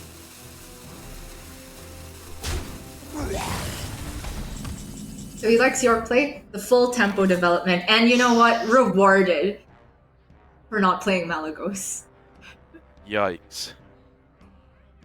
Dawn's just got nothing. Except for Gia. Don't say it. He can almost clear it off, actually. If he had another Goblin Lackey and they didn't cost 6, and we weren't living in Fantasyland, he could get it. But the Coilfang Warlord is insane! Yeah, why would he target the highest cost minion there to start the turn. What that card is called? Willfang Warlord? It's a 9/7 with Rush that summons a 5/9 with Taunt upon its death 9/5. rattle. Don't get too crazy. Oh, what did I say? 9/7. Oh, 9/5 with Taunt. Yes, sorry. Darkness wanes. Dawn cannot get through that. Well, look at these cards from Dawn. These 6 mana 1/1s without taunt. This is so sad to watch. It really is. And to be fair to That's Staz, not me. he had a game plan, which was that he wants to go for the aggressive approach in the next stage of the game, and it has worked out fantastically for him. He is right on the cusp of winning the game. He is 1 Kobold Lackey away from lethal. The only consideration now is Malagos. If you're not going for that, obviously you start with the hero power to try and find lethal, but is this the time to just stick it and set up for this? Well, obviously he's been playing these boom pistols turn after turn to shut off what he knows are additional Kronkses in Dawn's hand or deck. So he has to evaluate, if you play Malagos this turn, how bad does Kronk get for him? And honestly, not too bad. Kronks is fine. He still wins the game with a Kronks. Even Kronks Rush, and he's still winning the game. But there is Just that because of upside how- of... Sorry, go ahead. There was that chance of just 1 in 6 win the game right now with Kobold Lackey. It's very, very tempting. Yeah. Although I think it's actually now 1 in 7 with both the Draconic and the Titanic one together. Oh, sorry. But even less likely.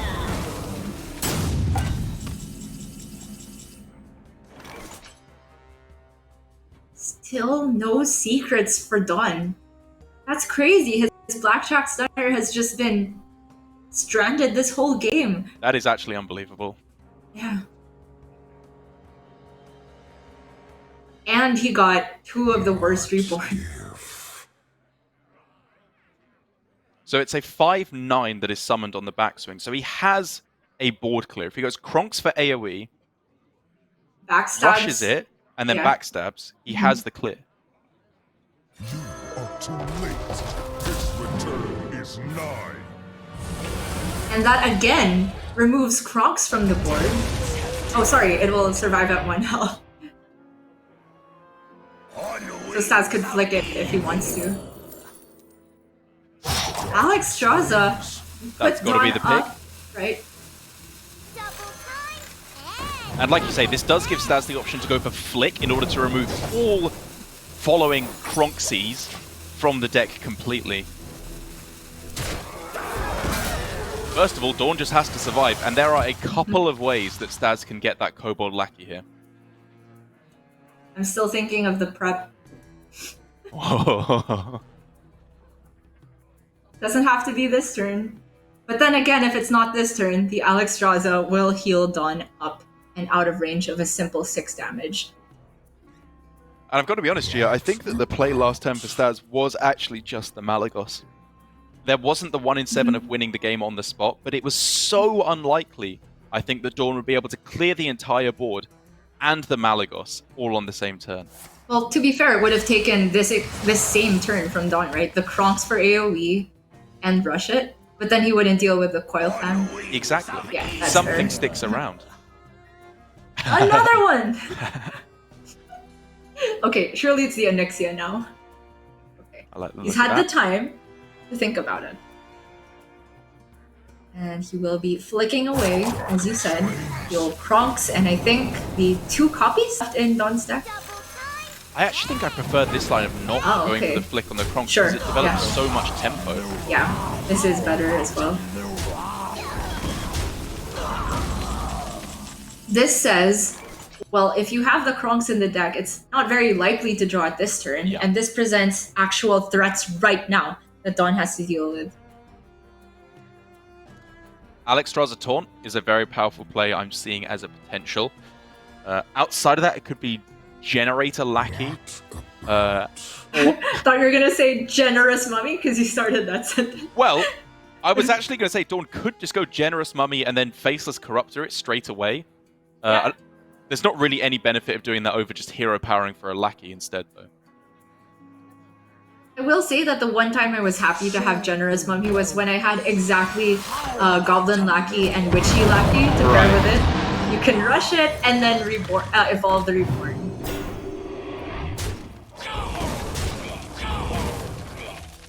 Okay. Well, this does clear a Generous Mummy out of his hand, but it means he just didn't generate a lackey on this turn, which would have done the same thing with a possible upside. Well, he wouldn't have had a taunt at the end of the turn. Oh, are you saying he should have use gone the lackey hero and power lackey and then play whatever lackey he got? Right, yeah. It's still 3 mana. And, It's you know, true. it clears a mummy out of his hand, but I just don't think he cares. It's not taking up hand space. Like, it's not at a premium right now. Yeah, I agree. Bit strange. In any case, turn for Staz looks pretty simple. Yet again. Still no secrets. Dawn. Both the Hanar and the Shadow and the Blackjack have been there since near turn 1, I think, and they just have been taking up hand space this whole time. Just as much as the Generous Mummies. Just brutal. So the options now include Alexstrasza to his own face to just try and heal up out of range, which, as far as we can see, would keep him alive. Oh, as far as he can see, I should say, sorry. Yes. Devoted Maniac or Hero Power could generate an Ethereal Lackey for a spell, for a secret, however, which is, I think, the other real only line he has. Yeah, I like the sound of that better. I think that the Alexstrasza to his own face is really disrespectful of just, even if Staz doesn't have lethal that turn, you're just giving him an attack with the 8/8, and that means if you're not dead this turn, probably dead the next turn. Okay. I guess as the upside, it does develop an 8/8, which is maybe a little bit difficult for Staz to deal with, but even then, like you said, that feels unlikely. And now, one attack in with the 1/1, the rest can go face, and finally, that Eviscerate for Staz is going to close out a grueling game here that he just able to close it out with. I was scared there. He nearly played it for non-combo damage. I was like, is this going to go on longer? But they're Unlike right at the end. many other cards, Eviscerate is not a 1-card combo, Gia. It is a 2-card combo. Yes, indeed. And despite my disappointment that we did not get to see Malagos come down that game at all, Staz takes a grueling victory that, honestly, that game felt longer than some of the entire series we've had today combined. Yeah, I mean, it almost was. Actually, weirdly enough, after the first series of the day, which was just ridiculously fast from Alutemu. But I think that apart from that one turn where Malagos could have been used to pretty much lock out the win, and also earlier on, the fact that Malagos was actually picked at all, that was overall, I think, a good showcase of the matchup from Staz, right back to the starting hand, where he mulliganed away the invoke cards and kept a premium Shadow Jeweler Hanar hand, which we can see just absolutely made him run away with the early game. He really did. And to be completely fair, I feel that was one of the worst, at least, random card generation outcomes from Rogue I've seen for Dawn's situation. Just unplayable reborns, all of the secrets towards the bottom 10 of his deck. That's really, really unfortunate. But he does still have Warrior left up from Staz, and I do feel that Dawn's strategy is somehow disrespectful of Warrior, so maybe he's not feeling too sad to run up against it. Maybe. Personally, I think he is wrong in that assumption. I think that Staz has got one very good matchup up against the Rogue, and one, I think, even slightly favored matchup against the Priest, especially now that we are seeing more and more decks transition over to the Gromash Hellscream build of Warrior. Having said that, Staz is not including Grom in his Warrior deck, so that means there's that little bit less burst potential, which is the most powerful plan you can go for up against Priest. So maybe against this specific opponent, Dawn has got himself a slightly more favorable matchup with the Priest. But first of all, he's got to get there with the... Indeed, and Staz already has the Corsair Cash. That's the name of your new segment, right, Eric? You should keep Corsair Cash in the mulligan. Yes, exactly. And on this week's episode of Top 5 Boxes... Great segue roasting me there, Gio. Whew. don't I feel owned. This is a real mind game because you're saying you got owned, so I don't really know if you feel like you got owned, but I will say, Staz mulliganing away the risky skipper made a lot of sense to me, but he quickly gets the second one back. And that is value. Sky Raider into Sky Raider.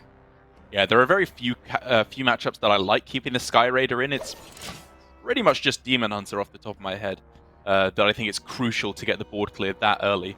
But now, as you said, with the Anchor ready to go on turn 3 and 1 in the starting hand, Staz is looking nowhere near like he's going to be run over in the early game. The only thing he needs now is, I guess, value to make sure he doesn't run out of stuff, which I think the weapons should take care of. Really should. And most of the time, I like coining out Evil Miscreant just to get it online, but since Dawn knows that there is a 3 attack weapon in hand, guaranteed for Staz next turn, it just will die immediately to the weapon plus the Sky Raider trade, so I think the ambush makes a lot more sense here.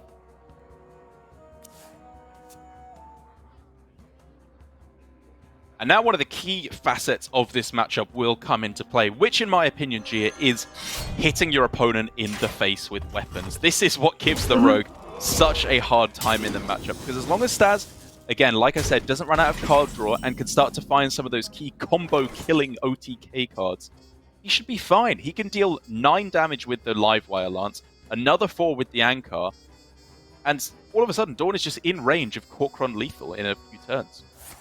That's why this warrior deck is so strong. It can be Control Warrior and Pirate Warrior all rolled into one. And Giants Warrior, why don't ya? The Bloodsworn mercenary with Mormal? Those are essentially Giants. Pretty much.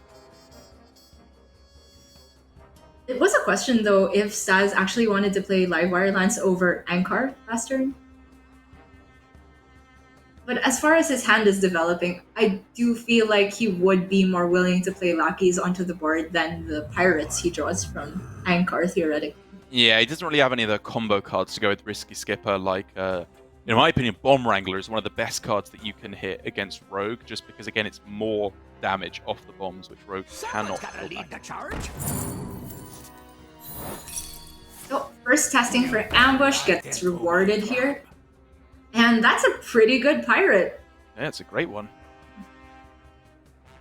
The only question now is whether or not he bothers trading into the Poisonous, because again, I was considering there if he should just ignore it and launch it all to the dome.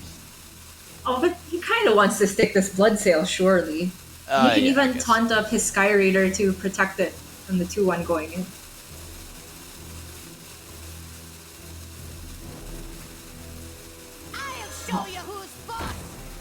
Oh, wow. Very aggressive play from Staz, but this sets up a board that Dawn cannot backstab or seal fate. Very difficult to deal with. Takes away the Witchy Lackey target on the Devoted Maniac as well in order to get a 5-drop. It's an aggressive use of the Risky Skipper, but overall, I think I like it. It gives him the Rampage on the following turn. The Blood Boil Brute is potentially playable as well. I like it a lot too. This is, I think, very brilliant recognition of one of the niche situations where Risky Skipper early can actually get more payoff throughout the length of the game. Especially since he doesn't even have the Battle Rage in hand. So, and with the Anchor to pull another one, I don't think he was incentivized to save it very much. And oh my goodness, is this working out well for Staz here. The options that he has here, all of which are just brutally powerful. There is, of course, the Risky Skipper in play, which damages his own board, but even just Rampage and push everything to the face is nuts. I love the sound of that. I don't think he even needs to develop more minions. He could just Rampage this Blood Sail, push the weapon, and 2 attacks face, re-equip the Anchor, and chill. Whoa. The thing is, if Dawn doesn't deal with the Risky Skipper himself, then Staz can choose how he wants to utilize the 1 damage adding AoE. That's not the word I wanted to use. Compounding AoE. Yes. That's a real strength of the Skipper, right? And that's a big reason why we see a lot of people playing against Risky Skipper, trying to put it to 1 health, so that if the opponent wants to take advantage of it, then they need to have an additional way to buff it. Staz taking the Blood Boiled Brute here, and I could see the merit behind it, because his board was not necessarily as resilient as it looked. With a few lackeys having been generated now, the chances of getting a rush or a kobold lackey to clear off the 5-2 was fairly high. But if it were rampaged, it would go up to 5 health. I feel that was reasonably sticky. In any case, Staz just gets to stick the 6-7 and go for lethal with the Corcron. My goodness. That will just close out the game. Well, say what you want about Staz's line, it did end up in a turn 6 lethal against the Rogue. And this is a perfect example of what I was talking about. It's the damage that Rogue just cannot withstand. No heal and barely any taunts at all in the name. That means Staz with a very, very weird little line with a low-value risky skipper to just run him away with the game. There was nothing that Dawn could do on that turn. I do think that risky skipper turn was a flash of brilliance from Staz there, because I tunnel on holding the risky skipper for big combos. Same. It's in my video. It's what I hear from a lot of the pros. But there are situations where it can be used for even more flexibility, and that just adds another layer to the power of this one innocent-looking 1-3. Hunterace says that World Challenger is the next target for nerfs. I wonder if it might actually be risky skipper. Well, I think this just really exemplifies what this GM is all about. The good players follow the rules, but the great players break them, as Staz excellently showcased there. And with that out of the way, Staz does end up taking a win here today. His second win of the week, I believe, bringing him up 2-0 here at the start of the Swiss. And we can say, taking a look at the schedule, how it is going to shape up for the rest of the players that we have here today. That is right. It is just one match left, because on Sunday's 8-pack takes a little bit of a shorter schedule, but it is going to be a banger. We've got Shaxy with the cat moving his camera around versus Tyler, who takes half of his turn to go fix his Roomba. Who wins in this situation now? They're facing real-world problems outside of the game. Yeah, exactly. It's like they each have their own really, really rubbish Digimon that they're throwing down, with Tyler having weird Roombamon that he's trying to get working in the first place. Apparently, I found out as well, the person he had yesterday trying to fix it was his brother, who I'd never actually seen before. Seems to be staying at home with Tyler at the moment due to everything that's going on. But at least in terms of the Hearthstone, jokes aside, we do actually have a pretty interesting matchup here overall in terms of the decks that Tyler in particular is omitting. True enough. Tyler, like Posesi, is also not playing Rogue, and if his Twitter is any indication, I think he did tweet out after reverse sweeping Samuel Tsao yesterday on his Rogue that, good thing I didn't bring Rogue because it sucked. Well, I don't think that's verbatim, but I do think I captured his sentiment. The essence was there. The lol at the end really ties it together. It really does. I think it was just good thing Rogue sucks, which we are clearly in agreement with, and so are the statistics, at a 34% win rate at the start of the day, and I doubt it will be improving over the course of today's runnings, despite what we saw from Alutemu's impressive victory at the start. But we can take a look, as we've been talking about, at this particular Rogue, because Shaxy does have something a little bit different at the very least to pull out. That's right. He's not cooking up a list that's Highlander, nor one that is running the Stealth package, nor the Secret package. It's running Umbral Skulker and Questing Adventurers to really get a huge payoff onto large minions. Edwin Van Cleef also falls in that category by invoking Galakron. Yeah, I'm not sure if Shaxy has entirely found the matchups he was looking for up against Tyler, where primarily I feel like this is very good against the Druid decks, but up against Mage, they don't have that much hard removal, to be fair. Rolling Fireball can only go up to 8, and if you have a whole bunch of coins, the Questing Adventurers, and in particular Edwin Van Cleef, can get above that crucial threshold. Yes, and he is also playing Preparation in order to be able to combo Eviscerate with his generated Malagis. Very smart. Yes, of course. That is the only reason why he has thrown one of those in there. It's a weird list overall, and I am not entirely convinced, because if you just look at the cards that he has available, there's really not all that much that you want to combo the prep with. It's really just the Eviscerate and the Seal Fates that are by far the best options you're going to get. And it didn't have all too much success for him in his previous game here this week. It was the deck for him that got 0-3 swept, meaning that he ended up losing the series. But it's definitely innovative, and I hope we get to see a change of fate for him now. True enough. As far as rogues are built, I like to highlight that the time when Rogue really shifted its identity, I'd say, is when Tomb Pillager rotated out and we saw kind of the end of Miracle Rogues. And from then on, Rogues seemed to have way more consistent draws because it was always the meme before that they would sometimes lose the game with nothing in hand but coins and preparations. I feel that Shaxy's list somehow sacrifices the consistency that recent Rogues are more known for in order to get those huge payoffs. So we might be seeing Shaxy end games with questings and unactivated Umbral Skulkers once in a while, and then it'll look like a very, very weak deck. But when it's able to pop off, then it's going to look like, why isn't anybody else playing this package? And that is a great point you bring up, Gia, because in a deck that if you feel like you have to bring Rogue, which clearly you don't, but if you want to bring Rogue, I think what this week has shown is that the standard strategy is just not good enough. If you're just kind of going along, playing your invoke cards on curve, unless you hit exactly Galakron fully invoked on 7, it's just not really quick enough to beat the aggro decks or to stand up against the druids. And therefore, giving yourself the potential to get a huge high roll with these questing adventures, I think it's really smart. Why not give yourself the just potential to blow out your opponent? It's been working great for the druids, at least. Indeed, but we'll get into that matchup later because Tyler is going to start off with the Warrior yet another time escaping the bans, because I do think Shaxy has been prioritizing banning away Demon Hunter. He has indeed, yet again today. Glad we're getting to see more Demon Hunter, it's got to be said. And Tyler, to start things off with, definitely not a premium hand, but a hand, again, that shows the potential to grow into something great here. Ankar, in order to draw the risky skippers, and then he's just a battle rage away from drawing most of the key cards in his deck. Oh, the top deck from Shaxy, though. Why is every druid having Fungal Fortunes on 2 today, it feels like? And the Wild Growth into... Whoa! Oh my gosh, but wow. Tyler's also got probably the best top deck available for him right now, but instead, he says he wants board development. Yeah, I guess he's clearly leading up to the Ankar on 3 instead of the Corsair Cash, which is fair because when you are anticipating the Glowfly Swarm, you really want to get that risky skipper as soon as you possibly can. Sure enough. I wonder if Tyler would actually want to use an aggressive Inner Rage.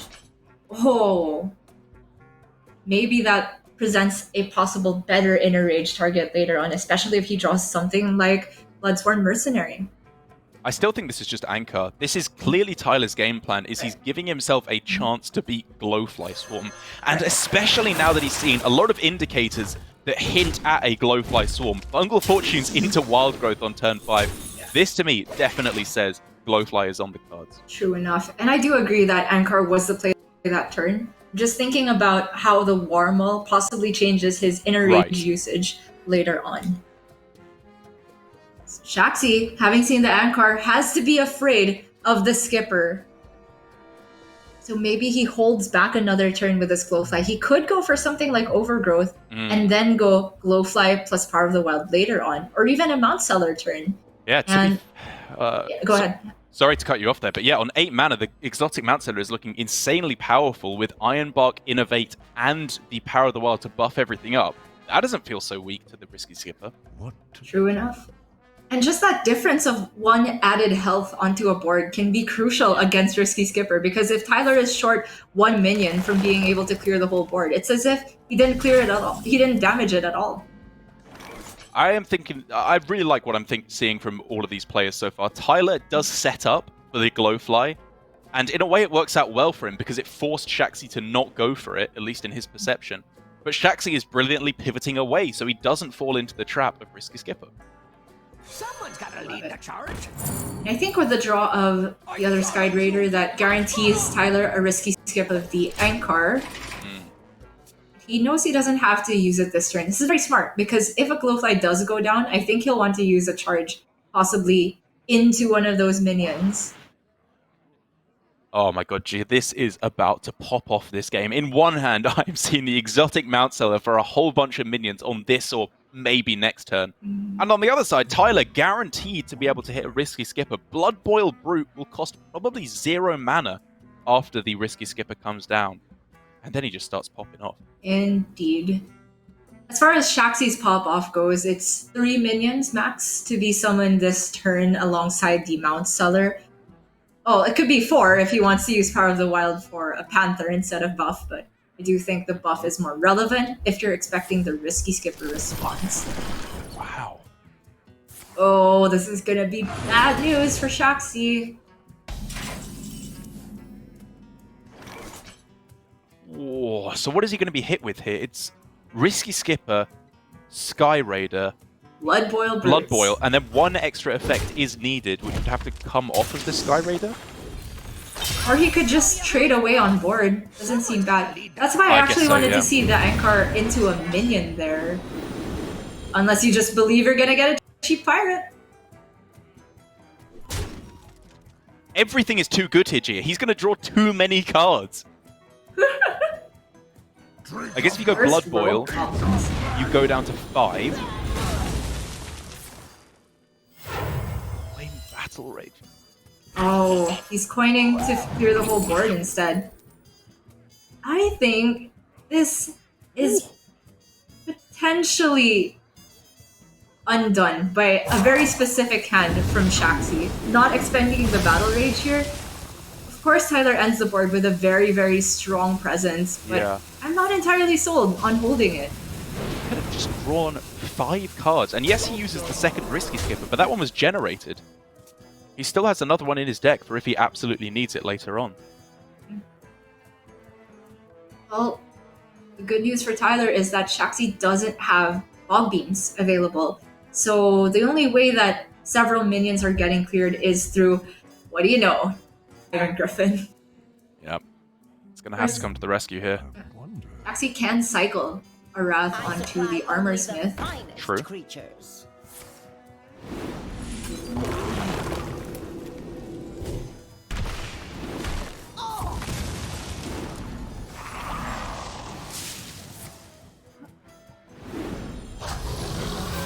Porcupine pretty good to be taunted up. Oh, Zigsaw. Rush is That's very, huge. very big here. Does Shaxy want to taunt it up so he can get a value trade? Or does he want to shuffle the Prime immediately into his deck? I like this. And now suddenly the Battle Rage isn't terrible. It's still 2 mana draw. Okay, 3 now. It's no draw 5 though. And he's not got a way to answer the Mount Seller as far as I can see. He could draw 4 here with Risky Skipper, Warmal plus Battle Rage, but that eats up all of his mana for the turn. Does not sound good enough. If he drew exactly Blood Boil Brute off the top with that play, then he would be able to play it for free, I think. That's actually only depending on what he targets. Right, and I think he wants to target the Raven. Yes. I challenge you to Makara! And that means that the Mount Seller will be living to see another day. Even with It's the one Blood mana Boil off the short. top. It's 1 mana short. It would have been a huge difference here if he had been able to play that, because it could kill the Mount Seller with the Risky Skipper proc. But Shaxy's card draw is just the Overgrowth right now. And the Wrath, of course. If he targeted Salet's Pride, however, he would have actually been able to play the Blood Boil Brute off the top. You're right. And the Raven would still have died after the Blood Boil is played. It's obviously not strictly correct because he had no guarantee of hitting the Blood Boil, but in this particular outcome, he would have been in a great position. It's not to say that he's in a terrible one. He's got a lot of cards in hand, and maybe potential to go for some type of Brom Cheese later on, but Shaxy with the Overgrowth and a taunt generated, I don't think it's letting go of his grip on this board. Zigsaw drawn too. I don't think he's letting go anytime soon. This is just running away from Tyler.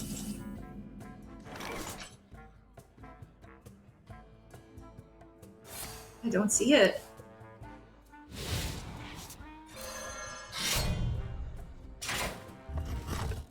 He of course does have one final risky skipper in his deck because the second one was generated off of the Sky Raider. And with Deathwing Mad Aspect, maybe that is what he needs to swing things back. Maybe. But if Shaxy just plays Zixor Power of the Wild this turn, I don't think Deathwing's getting through that one. It's never just lethal on this turn, is it? No, you need another Savage Rock. We've seen stranger things happen today, Derek. Very true. 10, 20, 25. It's still a lot of damage. It's very close. Kind of want to see this Owl traded into the 2-1. Then he has space to go Zixor Power of the Wild. But he's got to be thinking now, not only how do I win this game, but how do I possibly lose? Maybe Zixor is that answer, because if there is a risky skipper turn, he can get down a Blood Boil Brute, copy it, and get a sweep of 3 minions in order to clear 3 damage to clear off the rest of the minions. This could be Tyler's route back into the game. Are there enough procs of Skipper to do this? To draw off the top? Maybe not. I don't think there are, especially with the Mount Seller. And it's not even there anyway, so Tyler throws down the Mad Aspect, and we can see... That's first! No! It's not even close. Disaster! Oh my gosh. Well, he was dead anyway. I think we can clearly see there was no real way out for him in that game, even if he got the perfect deathing out. But still, mwah, what a beautiful way to end. And it is far beyond me to say that I know the deck better than Tyler, but there were definitely 2 spots where we feel that things could have been improved. The first one was maybe not playing your Battle Rage. Yep. And the second was him maybe missing that interaction where if you actually play the War Maul onto a Messenger Raven, it doesn't immediately... Sorry, it immediately dies to the Battle Cry. Yes. So maybe Tyler was thinking that if you target the Messenger Raven once, it dies immediately because of the risky skipper interaction. But he could have targeted that Salad's Pride and had enough minions left on board damaged to then get a free Blood Root. Yep, he could indeed. It was a very slight difference, and you could argue that he didn't even want to go for that, because if he didn't hit the Blood Boil Brute, it was just worse. But then again, you got to say, if there's a Mount Seller sticking on the board, maybe you have to hit the Blood Boil Brute if you want to have any chance of winning that game at all. It gets very, very close here, but that does mean that we are done with our first game of the series. And as always, we are going to go to a quick break to let Shaxy and Tyler prepare for the rest of this series, which will come right back after this.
Welcome back to the final match of the day here for Asia Pacific, here in Hearthstone Grandmasters. As always, of course, despite only having 4 games here in Asia Pacific today, you have the full suite of matches in Europe, which will directly follow on from us with Raven and Sottle, and then, of course, Americas with TJ and Frodan at the end. But before we can get into that, we got to find out who is going to be going up 2-0 if it is Tyler to take the win, or who is potentially going down to 0-2 if Shaxy is taking the loss here, because in his previous match here, Shaxy was looking very, very good, Gia, until it came to that infamous rogue. It really did. I mean, I can't even count how many players across all the regions got swept on the rogues just this weekend alone. And you were saying that even before we started casting any of these matches that you're hearing whisperings from some of the players that rogue was just not the bring for this week, or it just ended up being the target for this week. And I couldn't have imagined a more accurate pan out. Yeah, exactly. We saw Casey tweeting out just beforehand that he thought it was going to be the deck people were struggling with. Turns out he was exactly right. The numbers could not be more dismal. Well, they could be, actually, but they're very dismal for Rogue, is the point I'm trying to make here in my classic overemphasis fashion. But at the very least, despite Shaxy being on a relatively weak deck of the Rogue, he does have 1 game lead here, and arguably a hand that is doing something pretty powerful already on the mulligan. Really does. We were talking about how even for something like Highlander Hunter, maybe that is the way to beat Warrior, is just early threats, curving out, and single target threats. What about making 1 huge questing early on, can't be weaponed down, can't be attacked by this Warmaul challenger, can't be skippered down? Yeah, I mean, I was talking about the weakness of Druid to singular big minions. If anything, Warrior is even more vulnerable. The Warmaul challenger can't take it out, the weapons at 3 attack aren't getting the job done, and there are no removal spells in the deck. They rely purely on the minions they have in play. This hand is coming together so beautifully for Shaxy. Next turn is questing, prep Evis, coin praise on the questing. However, on the other side, Tyler's start is no slouch at all. Perfect mana expenditure, just exploding onto the board. But that is an Edwin Van Cleef. Oh my gosh. So now the play could pivot to just a straight-up all-in coin, praise Galakron on the Armorsmith, I guess, prep a visit, and then Edwin for a 12-12? I love it. You know, questing looked good enough to me, but that just looks insurmountable. And this always... Tyler's face. He's slowly clocking on. Okay, he just went for Praise Galakron on my minion. And there's a prep, and an Abyss, and a coin. And there's the Edwin. It's only actually a 10-10. But I think as we can see it lining up against the Warmaul Challenger, that should be definitely good enough. You know what he's thinking right now? How did Acolyte of Pain go into Hall of Fame, but Edwin dodged it? Indeed. Alright, in any case, at the very least for Tyler, the way that the Rogue deck is built is so that you get the all-in payoff generally on one of those 3 cards, the 2 questings or the Edwin. Yep. Once you do the all-in on one of those, it's very rare that you get a good payoff on the remaining ones. So the fact that the questing is in hand now for Shaxy maybe gives him 1 less option that's effective to do this turn. But unluckily for Tyler, there's still just Lackey plus either of the combo cards. So many options. Yeah, I think I like the look of the Draconic Lackey plus the Miscreant. The one thing I'm considering is whether you just play out the questing adventurer here, because even though it's likely to give you a less powerful turn next turn, it's much more necessary for the warrior to remove, which maybe diverts the Corcoran from going face on the following turn.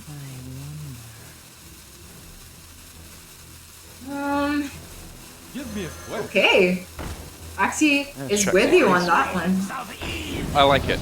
I do like this overall, because next turn, even if you have lackeys, it's likely to just be Shield of Galakron anyway to put something in the way, while your Edwin is just the battering ram at the gates of Tyler's face. True enough. I can't believe I was about to suggest the question of whether the Edwin trades into the Warmaul. Sorry, did you just say something, Gio? I didn't quite hear you.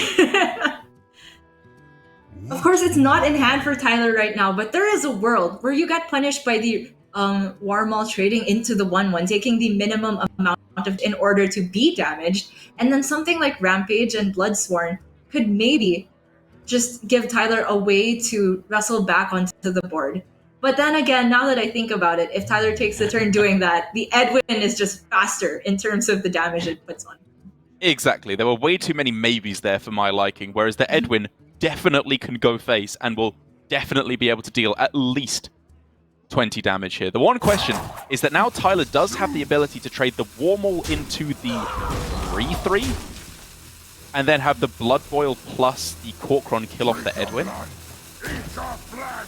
Well, he traded his Corkron in order to discount the Blood Boil in the first place, but I get your point that he could have just used all the mana for that instead of playing the Sky Raider. I was even looking at copying the Corkron there. Of course, the Blood Boil just puts more stats on board, and he's got a high chance of being able to copy something on the next turn. I think this is a really smart play from Tyler. I didn't see this at first glance. I was looking at just killing off the Edwin. But what this does is it stops the potential of the of the questing adventurer from being able to pop off. Yes, you take 10 extra damage in the process, but that's fine. Rogue doesn't have that much burst anymore. And look at the swing that Tyler has now made onto the board. That is absolutely incredible. He's not even armoring up. Why would you? Just keep going onto the board and go for lethal. This was a great play. Makes me very happy to see. For Shaxy, though, he's got some answers. He could go Kobold Lackey SI7 to take down 2 minions, but feels bad to use the rest of the turn on Dagger. I'm also looking at Miscreant, but it lines up very poorly against the Bomb Wrangler. Yeah, for Shaxy, we need to start thinking about outs in terms of how he's winning the game, because he is decidedly behind now. The outs of which could be you launch everything on at the face here and go for Galakrond into Kronk's plus Abyss. Yes, it's very unlikely that that gets you the win. But we're I think we're already approaching that territory quite quickly because he is not winning the board back here very effectively. On this turn, I agree with you, but I think there's a world where he might be able to win it back over 2 turns. But it involves Tyler having just whiffs of the hand, right? Something like the skippers without the payoff cards. And I was gonna say Grom, but next turn it's playable, so there just aren't that many whiffs. Maybe 12 years. I think now Tyler is in the lead, he can start to think about ways that he possibly does lose, which of course incentivizes you to start playing a taunt or getting the hero power down.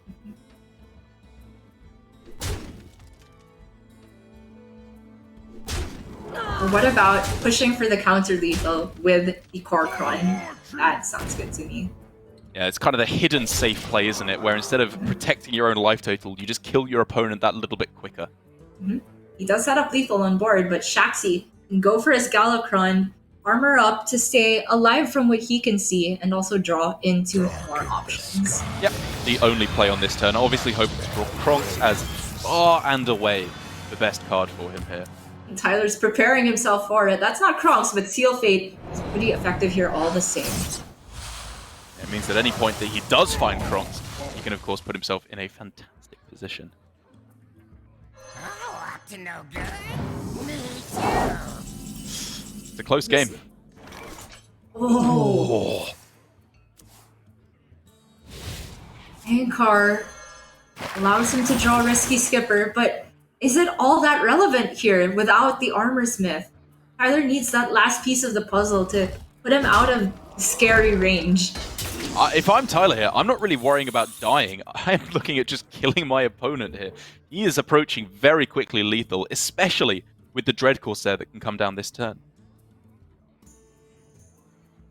Yeah, Tyler is being aggressive here. I'm just thinking that the only way that he loses from here is for Shaxy to cheese out some type of damage from hand. He is running the double eviscerates.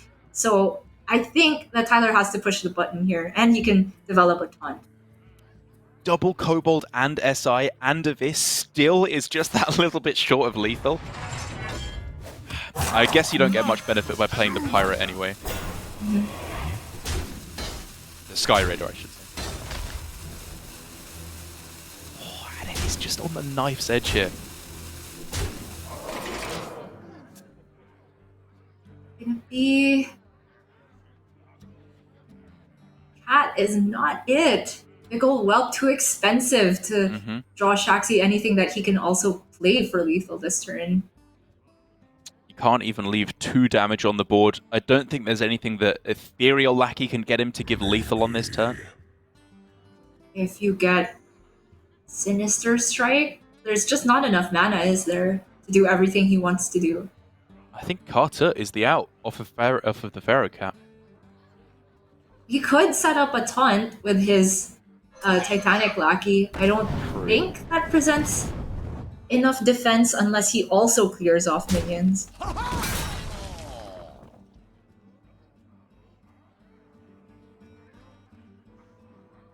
So he's gonna go Kobold and SI onto the 3-3.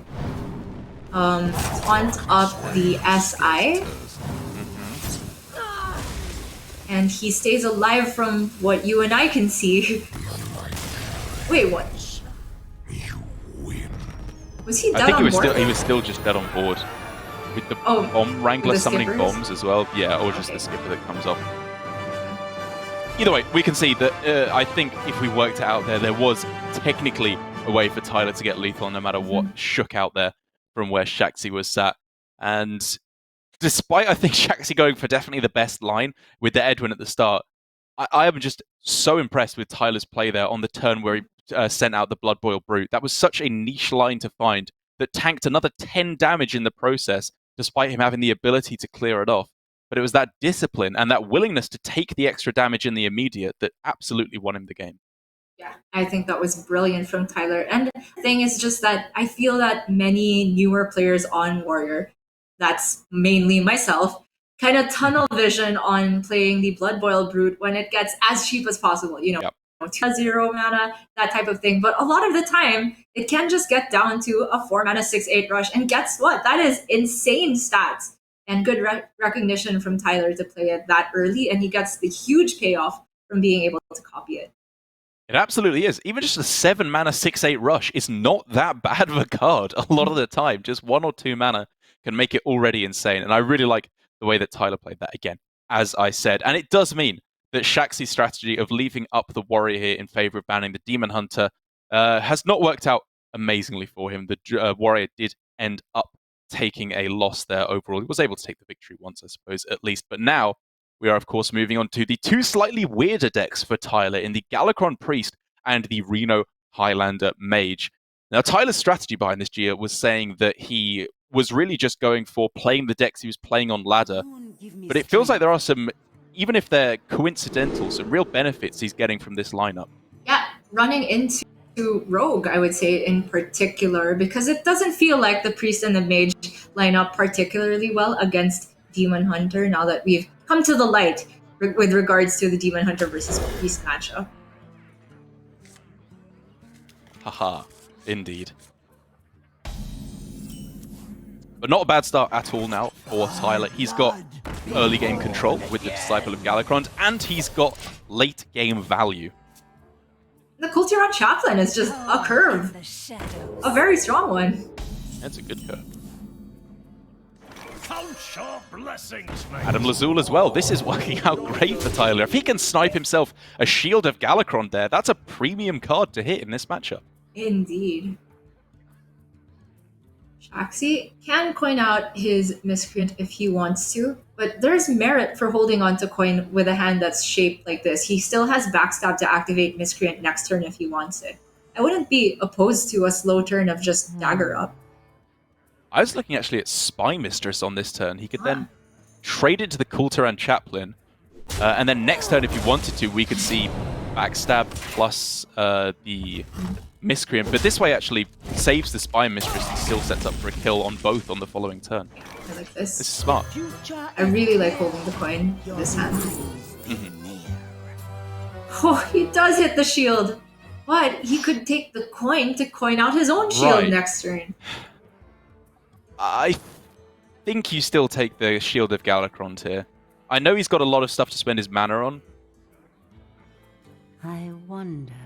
but he's then only just coining into a 5-drop. He doesn't have any follow-up on turn 5. He doesn't yet, but I feel this has a lot of potential to smooth out his curve because there's things in the deck like Time Rip. There's the other shield. True. There's just a lot of expensive cards in the Priest that maybe the flexibility allowed by coining one turn could help him for the follow-up. Oh, but just taking the extra Invoke with Kronks in hand, like, if you can hit a 4 Invoke Galakron, that has to be insane. Oh! Tyler's on your side, though. Yeah.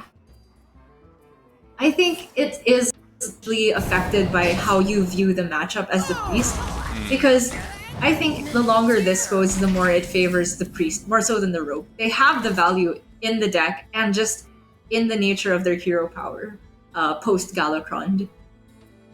So I think as long as he's able to keep toe-to-toe with Shaxy in the mid and early game, then I think he should be in a pretty good spot.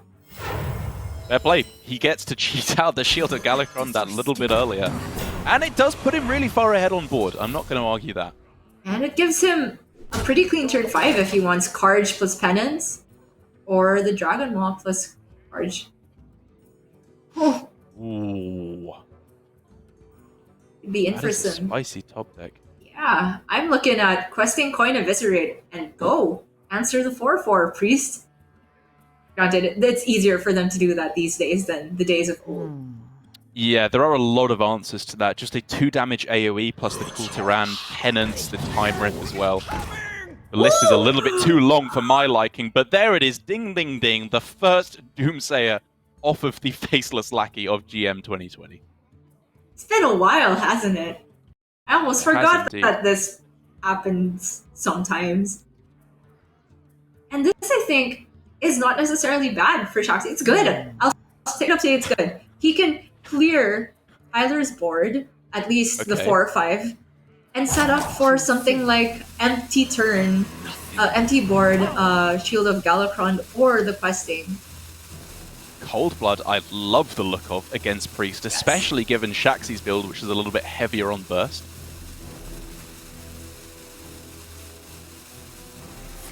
I will add an addendum as well. I think there may have been a Doomsayer that already came up in Americas, but at least here in APAC, this is the premiere. Shaxy's saying he's gonna let Tyler deal with the Doomsayer, and I think the pick of the Cold Blood incentivizes him further, because it feels like if Tyler is gonna be shipping damage into the Doomsayer, then Shaxy's more likely to stick a minion, which then gets immediate payoff with Cold Blood. How do we feel, Gia, about crafting a time bomb here by going Mind Flayer Kaj on the Doomsayer, so as soon as it dies, Shaxy just cannot develop? That is insanely smart, actually, Jar. It sounded so dumb at first. But if it works the way I think it does, it just passes Shaxy's turn unless he wants to expend resources into the Doomsayer. Right? It would, of course, mean having to sacrifice your entire board, which is very arguably not worth it. This may be an instance of the classic so dumb it's dumb, rather than so dumb it's smart. Usually what I end up siding on. And maybe instead of insanely smart, I was supposed to say smart sounding, but insane overall. Well, that's my specialty. That's what I'm going for. I don't know why I'm so obsessed with that play. I still feel like it had its merits. It was cool. It, probably just wasn't good. It would have been cool to see at the very least. However, a significantly better target for Mind Flayer Kaj is actually a questing adventurer. I was thinking about pointing out the Spy Mistress there, just to put another 2/2 onto the questing adventure, and I guess develop Spy Mistress. Because as it stands, it seems like he's not going to play Tog until the 7-mana turn anyway, right? Yeah. Yeah, he has no lackeys in hand, so you're definitely right. But now, questing has stuck upon the board, and Tyler, obviously has an answer no matter what on the following turn with Soul Mirror, no matter how large it grows. But Shaxy can use this opportunity to push a big amount of damage to the face. I will act as your scapegoat. Yes, indeed. But because of the threat of Soul Mirror, does he ever worry about leaving the Kronks on board? Because if that does come down, then Tyler is just so far ahead. Well, he can maybe find an answer off of the spell here. Deadly Poison for just more burst. I am looking at the dirty tricks, actually, just for more card draw. This doesn't look like a bursty game at the moment. And you can make the argument that Tog is going to get one for card draw. But oftentimes, against Priest with such a premium start, maybe that amount of card draw isn't even enough. Wow, what do you know? Third option here Alright. comes down for Shaxy in the end. The trade! Look at the respect! For Soul Mirror.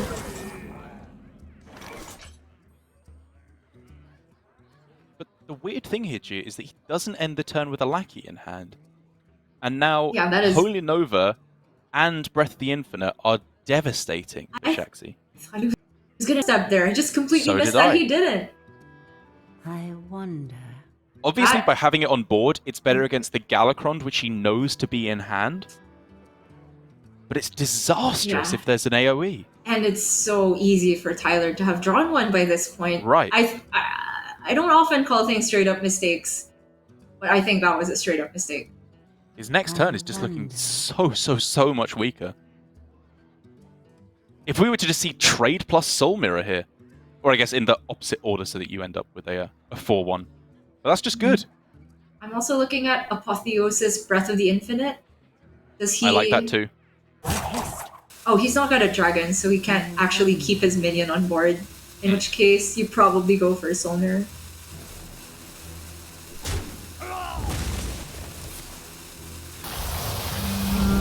Okay, he wants... Okay. Interesting. So he wants Well, most weirdly of enough the now- high-pressure minions off the board, but saves the Soul Mirror for something more impactful later. Right. And now for Shaxy, he can actually Shadow Step back his Shield of Galakron just specifically to hit a Lackey on this turn. I like the sound of that. I think he needs this Togwaggle online Yeah. as soon as possible. Otherwise, the hand is just not doing anything that the Rogue wants to do. They want to be the aggressor in this matchup. Mana really does not work out well, though, because if he goes 3 mana Shield of Galakron, he's of course not playing the Bone Wraith on this turn. And he doesn't have enough mana to go Shield of Galakron plus the Lackey plus Togwaggle next turn. It's like he's just going for the flick.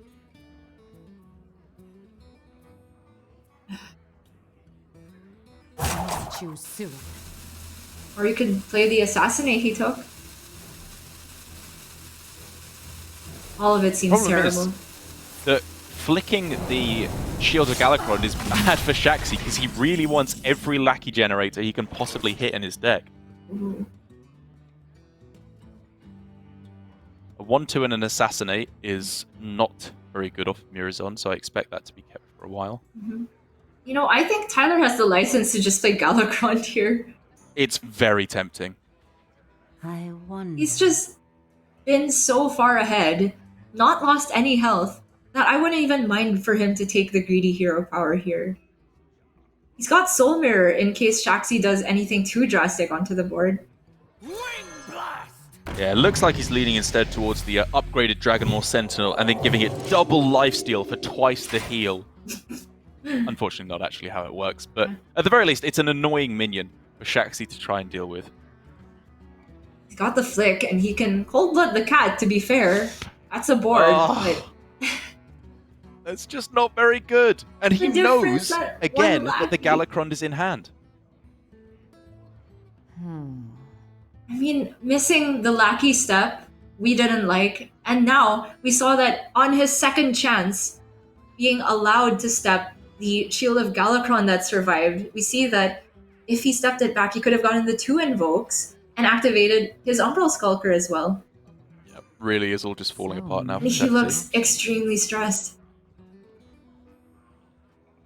Bearing in mind, it could just be him looking at his cat running around his feet. We don't know for sure. Weirdly enough, I think Shaxy was still playing pretty on point, despite the cat taking up half his turn. Yeah, the cat was his Remy all along.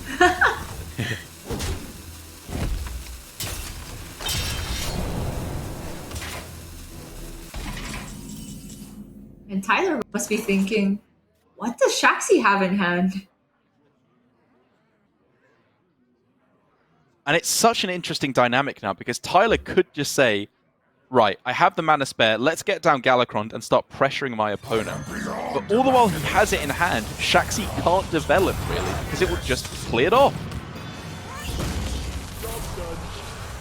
And so Tyler blinks first, I suppose, if you want to look at it as a game of chicken. And he will still be very happy nonetheless. That's a draw for Shaxy. It's a draw of 1. It's level 1, but what else is he doing? Oh, gets him a lackey at the very least. Yes, that's the main thing, right? He can go Galakrond, get a lackey this turn, then go lackey Tog, and play the wand all in one turn. But then the important thing is, as we saw from Tyler up against Samuel Sao yesterday, as soon as wand is played, it is the easiest Murazond of your life in response to draw 3 cards, bring them all to 0, you just pop off yourself. Do you really play around that? Oh, no. Sorry, I'm not saying that Shaxy should play around that by not playing one. It's kind of the only option he has to come back. But we do know that it is going to be fireworks pretty soon. Lackey generated this turn means that full 10 mana available. The Togwaggle is online for next turn. Kind of funny how this Aeon Reaver lines up against the Questing and the Edwin.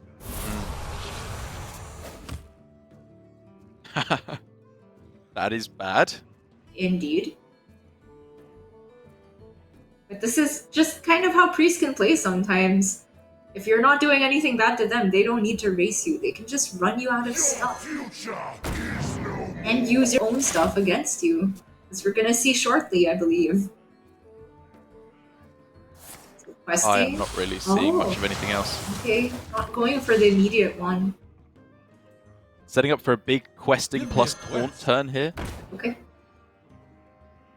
Another soul to consume. Importantly, if he taunts up his Titanic Lackey, in theory that helps it survive against Soul Mirror, but it also makes the questing targetable by the Aeon Reaver attack. So it would end up dying anyway.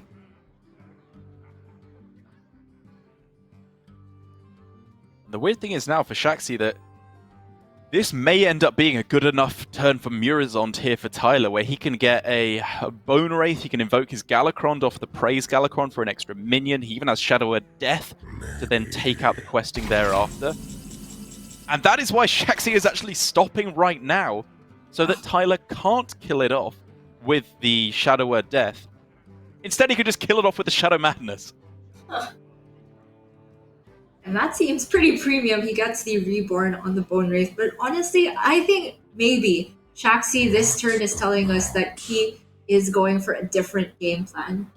Going toe-to-toe in value versus Priest. And this obviously seems like it doesn't work at the time if you just line up the Galakrond hero powers. Priest gets a minion from their class, and Rogue gets a lackey, which potentially generates dragons and spells, but also potentially whiffs.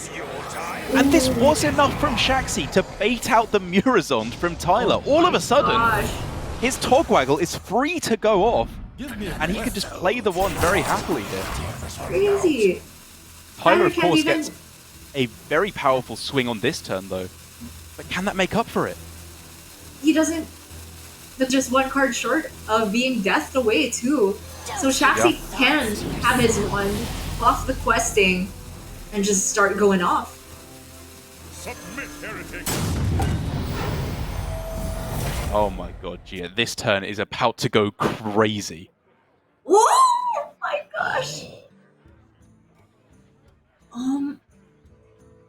Is it maybe ever just Umbral Skulker instead? Yeah, Like, I'm wondering how close to lethal Shaxy can get here. He's not there quite yet, but being able to go for Flick to take out the 2-5, but then that would of course destroy his own Bone Wraith. Okay. What I'm looking at, I think he has enough mana to do with the coins. So it's Skulker. He can buff up his own Bone Wraith so that it survives Kronks.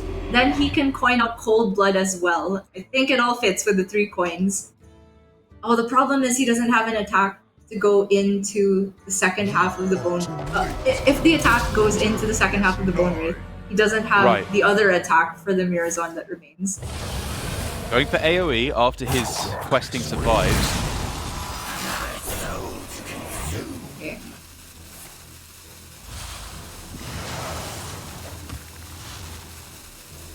I didn't want the Skulker at all this turn. I think that Shaxy really is trying to go for a value game plan here. Even trading into the Mirazon to respect Soul Mirror exactly, I think. Oh. To be fair to Shaxy, maybe he can get there with that game plan. The wand is still ready to go for him now, and he can make one of the biggest Edwins that we will ever see with the Umbral Skull. Edwin? That was wrong from Tyler. He should have stolen the 1-2 and got the reborn. Yeah. Uh-huh. And he knows it.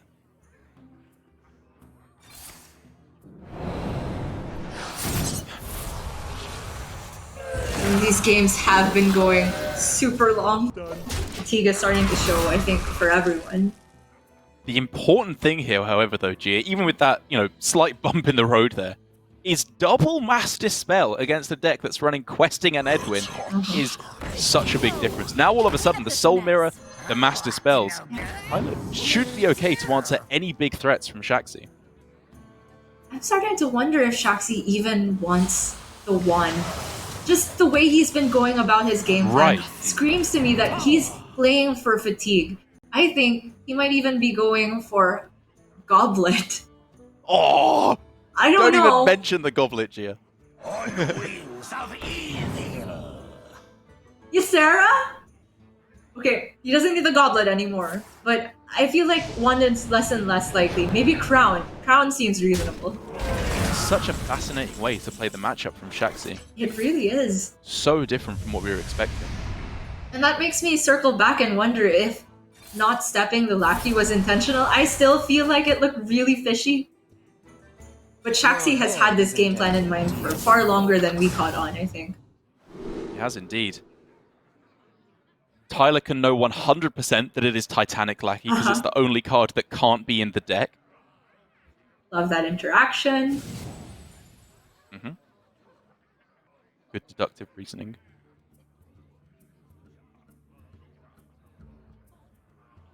And Shaxy's constantly been presenting these small and irritating boards. That if Tyler wants to, not take the damage from it, he does have to expend an AoE. Whereas Shaxy's hardly been expending cards because they've largely been coming off of his hero power.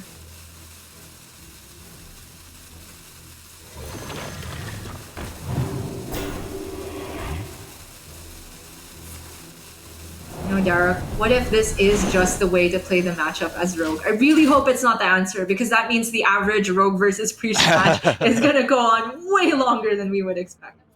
It's just such a cool thing about watching Shaxy play. I just find it always so fascinating. He has such a different approach to the game to almost anyone else that I've seen play. And sometimes he messes up and it looks ridiculous. But maybe we're just seeing a glimpse of a completely different way to approach the matchup. He's played around a lot of the pitfalls that players commonly fall into. Like Samuel Sao yesterday just ripping the wand. He got absolutely destroyed by Tyler's Mirazon. He shouldn't have had any business winning that game. But we do know now that Mirazon has been played, so if Shaxy wants, he could still take the one, but I really doubt that he's taking one with the way his game plan and his hand is lining up. I'm thinking Crown. Oh, God! It's the Kobold, Gia! He picks the Kobold! What? We didn't even talk about. You told me not even to mention the Goblet. Am I allowed to mention the Kobold, Aaron? Take us through it, Gia. I am speechless. You can't put me on this It's not like I have words. I don't think in my hundreds and hundreds of games of Galakrond Rogue that I have ever picked the Golden Kobold. So the text on Golden Kobold specifically is different to that of the Golden Monkey or Refarm. Correct. It says replace your hand with legendary minions, not your deck. So it's not like he has legendary minions for the entire rest of the game. But one of the cool things that Shaxy can do is make 3 coins with the Umbral Skulker and then turn them into legendaries. Oh my god, you're right. Is that why it's in the deck? This, honestly, I think this is something he will have had considered right from the get-go. Brilliant. I'm not worthy to be in Shaxy's presence. But before he transforms him, I'm sure he's going to want to get this Ysera down. Yep. This turn seems as good a time as any. Because ideally for Shaxy, and honestly, it's not that far-fetched. Just the way that the board party has been going, Shaxy's been maintaining a small advantage every turn, getting some incremental damage in there. Yeah, it doesn't cost the any. second that Tyler runs out of threats, then Shaxy just comes out ahead. That's right. The thing that Shaxy needs to be afraid of is Soul Mirror here to copy the Alexstrasza, so I like that he's not buffing it to too high of a degree. Even if the Ysera does stick onto the board, he can still just go for Flick to take it out in the absolute worst case. Because I'm actually surprised that Shaxy traded his 2/4 instead of 2 1/1s. And aside from that, it's also just board space issues. You generally want to leave yourself a good amount of space as Rogue. Holy Nova, pretty quick work of the majority of the board.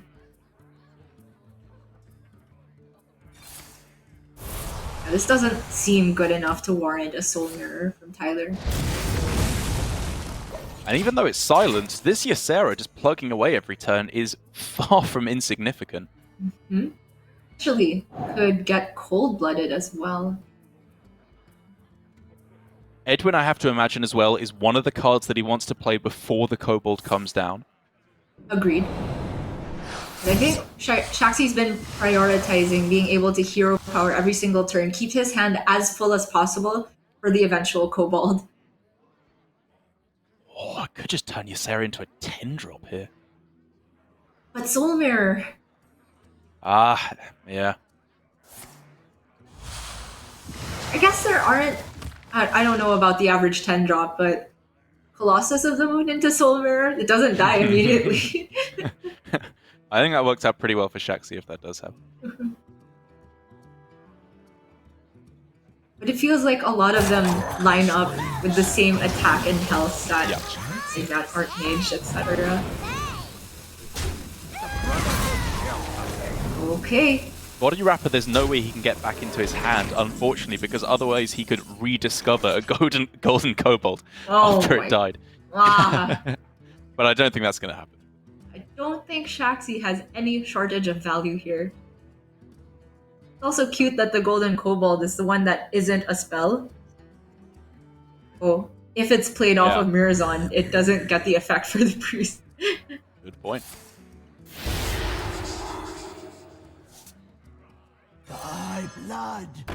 Tyler, with the modern version of Galakrond Priest, doesn't have the Plague of Deaths he needs to fight back against this situation.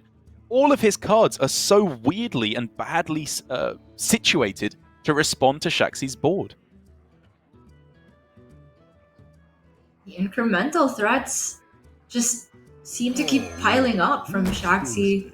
Tyler can at least develop something of his own. The Ahmed is interesting for next turn.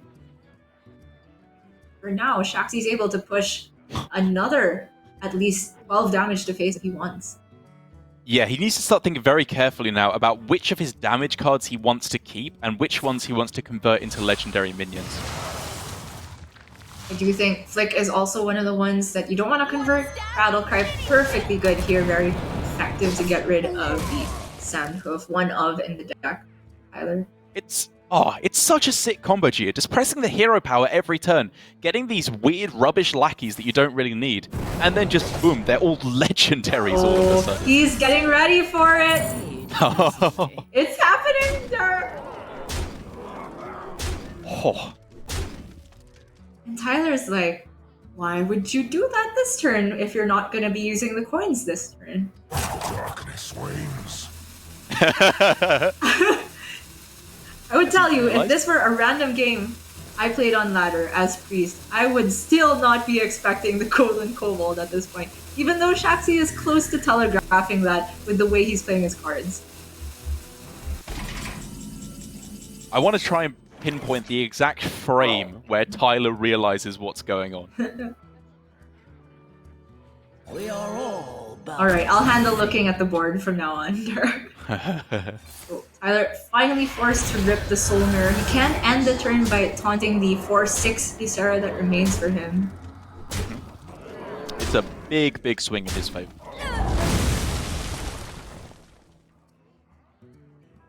It's in the box! Oh, it's so tough though, Gia, because the burst plan is still kind of alive here for Shaxy, at least for the moment. He does, of course, know that there's another Apotheosis in the deck at minimum, in addition to Holy Nova and Penance. And maybe because of that, he does just ignore it completely and start going for the legendaries. I mean, if there isn't a taunt here, is Tyler not just dead?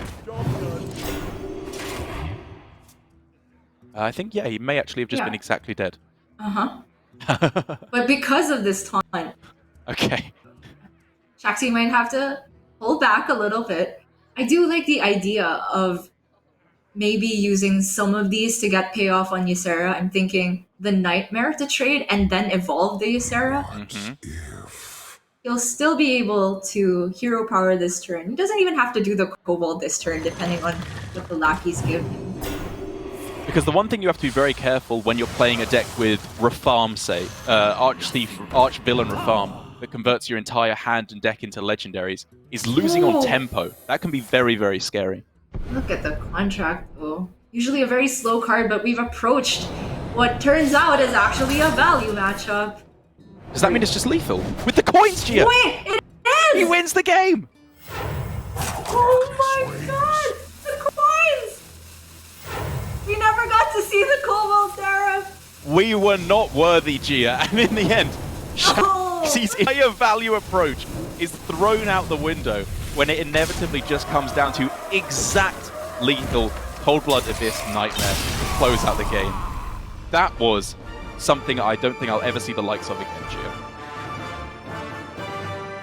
I feel completely teased, Eric.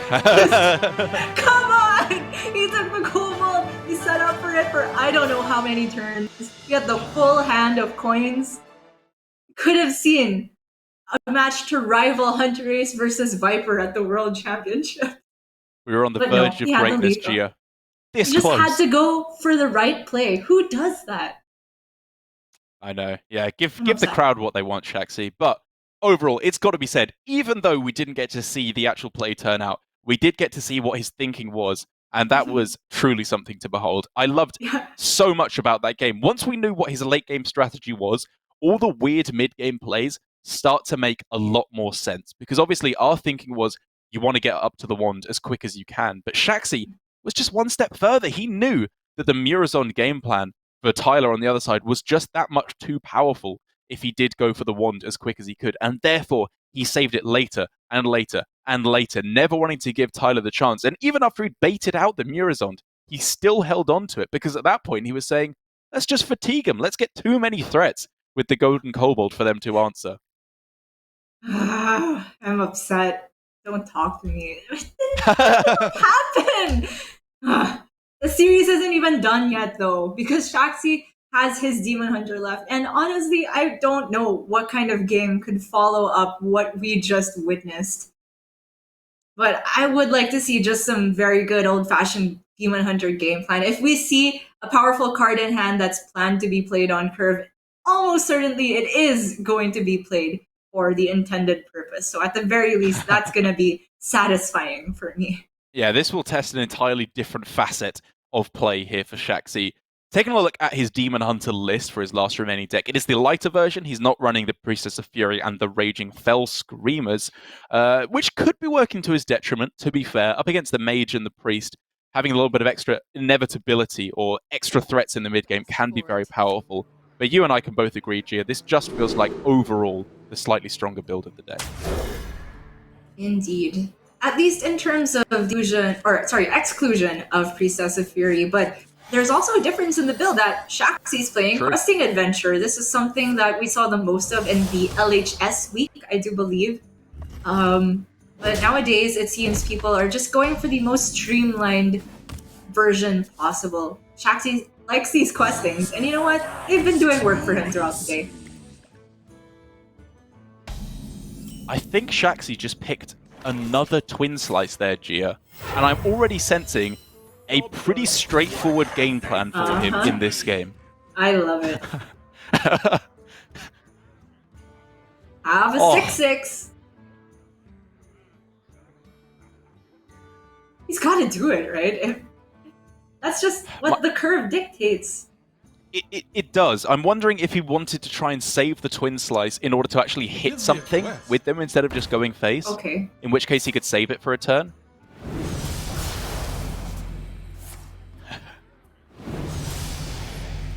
We just need to think about the mage damage possibilities to determine how many twin slices Shaxy actually has to commit this turn. So we're going maximum is like Arcane Breath into Frostbolt, which would be 50. But realistically, it's gonna be something like Arcane Breath Ping. So as long as he put it above 3 health, I was happy. Yeah, even this plays around like Zephyrus Soulfire. Obviously, there's still Zephyrus Silence if that does come down, but he's probably got a good read that Zephyrus isn't there, given that the play was coin into the Observer. Ping off the top is perfect for Shaxy's curve as well. The Observer will soften things up, but Tyler's down to 9! Bone Wraith does nothing, Gia. The cane gets through it. Unless something comes off the top, that's game. That is not it! What the heck? After... That transitioned to one of the sickest late-game fatigue plans I've ever seen into one of the quickest, most one-sided games of Hearthstone I've ever seen. Tyler played a card and then died. This is just the spectrum of Hearthstone, you know? Sometimes you have these games that, you know, I could take a bathroom break and it'd be over and I just miss the cast.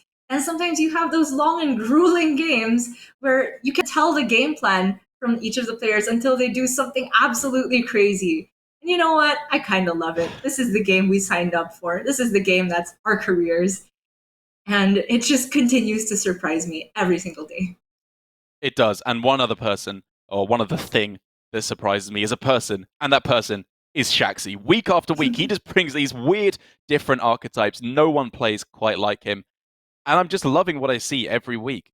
The play this week of going for a bunch of Questras in his decks, it gives him the chance of just drawing like that, where there is no counterplay from your opponent.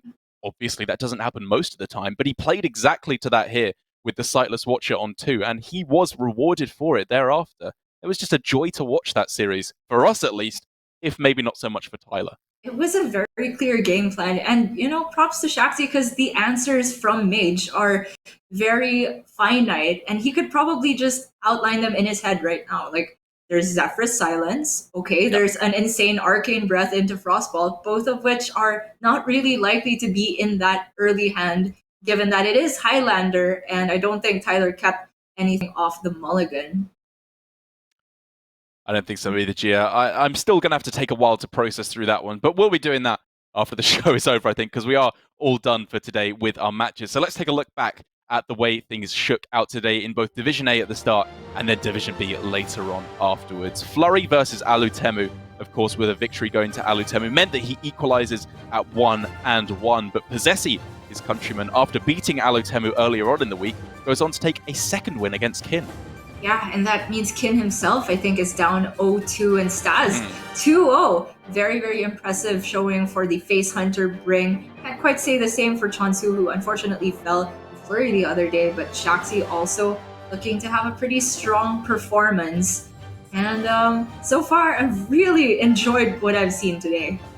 I have indeed, and for Shaxy versus Tyler in that final game, I think it just, for me, perfectly demonstrates when Tyler beat Samuel Sao yesterday in a reverse sweep, then lost to Shaxy here, how Shaxy just played the series better overall. He went for these weird outs, gave Tyler no chance in that last game, and even in the game with Priest versus Rogue. We saw that the other way, and Tyler just destroyed the Rogue on the Priest versus Samuel Sal, whereas this time, Shaxy takes a very deserved win to go up 1-1.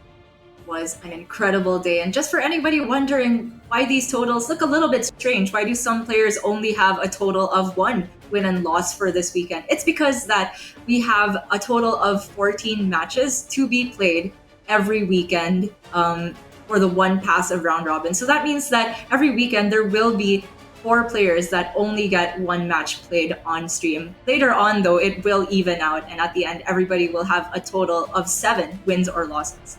That's exactly right. We even out the same with everyone having played their 7 matches against all their opponents in the end. I cannot wait to see what the next few weeks bring, Gia, because this has been such a great experience, and also I think a good learning curve for all of the players, because as it's been hypothesized over and over, next week's metagame I think is going to be a completely different landscape from what we're seeing here, because not only will I think we see a lot of rogues go by the wayside because of the relatively low power of the deck based in the metagame, but that also means if you go one step further, the decks that prey on Rogue may leave the metagame. We might see less Face Hunter. Maybe next week it would be a bad bring instead of a good bring. I don't know what you mean about weak deck, Derek. You just play the version with this Umbral Skulker. You play for the Golden Kobold. And you know what? I just remembered now that it was also Shaxy last year who did something with Rogue that I was completely unaware of until it actually happened on stream up against Bomb Warrior. He went for the shuffling of Leroy's with the scheme and then drawing a bunch of them with 1 for the 1-turn lethal. Yeah. It was insane. And here again, I'm seeing Shaxy with the next level techs on Rogue and just a whole different approach to the matchup for which he was greatly rewarded today. Yeah, one of those players like Purple is such a big advocate of this and so powerful at this, of just seeing all these weird late game scenarios that no one else is able to see. No matter how much they practice with the deck. I just think that was such an ingenious line there from Shaxy. Of course, he is only at 1 game, 1 win and 1 loss overall, but the important thing is he was able to take the win. And of course, Tyler goes to 1-1 as well. But with that, only 4 games today. We are all done here in Asia Pacific. And we're all done for the week here. We will, of course, continue next week on Friday with more round robin. But don't go anywhere. There is going to be Europe, and then America's following us up right after this. So thank you so much for joining me, Gia, in production here for Asia Pacific. But for now, we'll send you on your way to Europe. Have fun.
Hello everyone and welcome to another day of Hearthstone Grandmasters here in the European region. I'm Raven. Joining me as always is Mr. Sottle on my left. I just picked one, I'm not sure if that's right.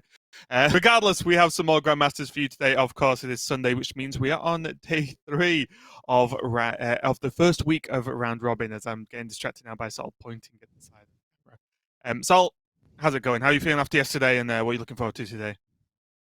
A little tired, I'm going to be honest. It was a long day yesterday, but I'm here for it. I think the speed of play in Europe is always a little bit slower than other regions, and sometimes we attribute that to particular players who are kind of known ropers. But I think overall, to a man, the players just kind of take their time and really consider their options on every turn. I think that's a big part of the reason why Europe over the last couple of years has had the amount of success that it has, because they are sort of that invested in making the right decision on any given turn. So I'm expecting much more of the same today, Raven, and I'm here for it because it means we get the highest quality of Hearthstone play possible. Yeah, definitely something I'm having to acclimatize to as I cast Asia Pacific last year. I move over to Europe. I got used to just rolling in with Derek. 5 minutes later, would be like, oh, that's the day done. Yeah, we'll see you guys tomorrow. Not the case over in the European region. But again, I am with you where I'm okay doing the time if the days are as quality filled as they are, at least at the moment, in Grandmasters. So I'm loving it. Let's take a look at the standings and see if the players are loving it, because approximately half of them will not be, as they've been taking losses, maybe a little bit more, depending on your opinion on 1-1 results. But really looking at the top there, Board Control 2-0 in Division A. He's done for his weekend. Off to a fantastic start, but everyone else, apart from the 1 and 0s, I guess, bit of a mixed bag. We see Swids 1-1, Yala 1-1, Psycho 1-1. In Division A, at least, it looks like Ball Control's at least taking this first weekend to get a really good step ahead here in the competition. Yeah, and still a couple of players that we are yet to see, who we will of course be seeing today. Every player will be broadcast every week at least once, and in most cases twice. Just so happens Boston and RDU are both on a single match week, and we have not seen them up until today, but they will be making their on-stream debut for the season in the case of RDU, who actually didn't make it through any of the Swiss weeks either. Yep, forgot what he looks like. So we'll have to remind ourselves after not seeing him on Grandmasters so far. But he has been plugging away, has been saying how committed he is to Constructed and to Grandmasters. And this is where he needs to make it count, as he didn't manage to do much in the Swiss. But this is where it means everything. As you can see, the division splits there. Division A having a much easier time of it to get to playoffs, as they just have to finish in the top 6. If they're in the bottom 2, they will go into a relegation bracket with 5th and 6th place from Division B. The loser of that bracket effectively gets relegated along with the bottom 2 in Division B. So being in Division B for these players means they have to work really hard and get those wins as often as possible, because you really do just want to put yourself in that top 50% spot, which is wonderful.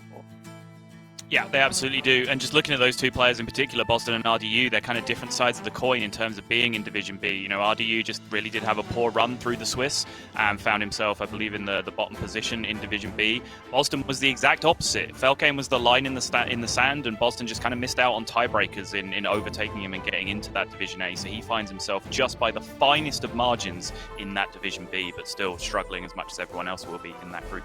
Yeah, well, let's take a look at the schedule and see what we actually have playing out today and who is going to be playing who. We are going to be kicking it off with Pavl versus Zim there for match number 1. We're going to see Kento once again on stream to see maybe if this Face Hunter can get some more wins under its belt versus Tice. And then Tice's teammate RDU, who we have been talking about, is going to make his debut on stream versus Casey. At least the first 3 matches of the day there. Yeah, and Casey was throwing out some light-hearted shots, I guess we can call them, last night on Twitter, where he posted some screenshots of his practice games, saying that he hopes RDU is as bad as Purple, who was his practice partner, when they come to play today. It was a joke. It was just a puzzle box screenshot. There was no Purple being bad implied. But and then moving on from there, Hunterace versus Falcan and Boston versus Viper in our later games of the day. But I think the highlight, as it always is, Raven, is going to be the Kento Derby, El Kento Classico, coming up in match number 2 with Kento versus Tice. It's always a highlight over here in Europe. You'll get used to this very quickly. And funnily enough, it is just a thing that I don't think will ever get old or ever get done with. I think it's just going to last as long as these two keep playing the game. So yeah, I am looking forward to that one. we are just going to check out as well the format. Just to remind you guys, if you are just tuning in for today and didn't really catch too much of it in the previous 2 days, 1, you're silly, you should be watching it all. 2, the VODs are on YouTube, so make sure to check them out. 3, this is the format. Conquest. Back to what you would expect from competitive Hearthstone over the past few years is 4 decks Conquest, 1 gets banned. The player who wins is the player who can win with each of the 3 they're left over. Yeah, and you can tell that this little graphic at the bottom we have for illustration was generated pretty much at random, because I don't think we're going to be seeing too many Paladin bans, don't think we're going to be seeing too many lineups without Warriors or Demon Hunters in them, but there you go. Maybe it was an Asia Pacific one. Wow. Only because there was Druid on there, okay? And I saw some Druid in the last few days in the Asia Pacific broadcast. Okay. That's my excuse, and I'm sticking to it. Let's take a look at the bring rates per archetype. No huge question that Demon Hunter's up there in the top in terms of archetype, although there are, I would say, 2 splits within Tempo Demon Hunter. That's probably going to be more concrete as we move into the following week. But then we have Pain Warrior, the majority of the Warrior by far. And then the Rogue Sottle, which although has 100% bring rate, in total as a class, we might not see that hold up next week with the results Rogue has had so far.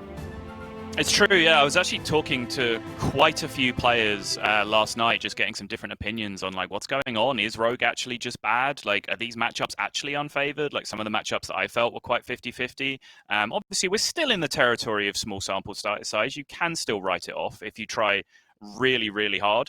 But it's starting to be a trend developing that, yeah, some of these matchups Rogue is suffering in. So I was really, trying to scour some expert opinion last night on what exactly was going on with Rogue that we'll try and get into as the day develops. Yeah, we do have some Rogue lined up for today, and we will, of course, just once all regions are finished for the whole first week of the round robin, we'll be able to have a bit more of a definitive statement, because the sample size, especially played by top-level players, does start to mean a bit more as time goes on. So we'll see how that goes going forward. But for now, we'll check out one of the decks that we'll do have potentially being played today. At least it has been brought, which is the Galakron Priestess. I know it's a deck that you might have surprised yourself at how much you enjoy it, as you were talking a lot about the matchup we saw in Asia Pacific. Steady. Look, you told me that I was a terrible person for enjoying the deck. And then during, what was it, the Shaxy versus Tyler match that just happened, you were like, oh, this is so sick, he can do this, he can do that. And I'm like, yes, Subtle, I'm glad you have come around to my way of thinking. The deck is pretty nutty and in a pretty cool way, honestly. I do like this deck. Yeah, I just don't like being exposed like that. Yeah, I did force myself originally to play a lot of this deck, prepping for this week, thinking that it would be brought a little bit more commonly than it was. But yeah, in the process, I actually kind of enjoyed it. Like when you're the pilot doing the stupid stuff, it's a lot of fun to play. And it really does create a lot of interesting decisions because you generate so many random cards and you have to be familiar with, how to make, all these things work together and create cool interactions.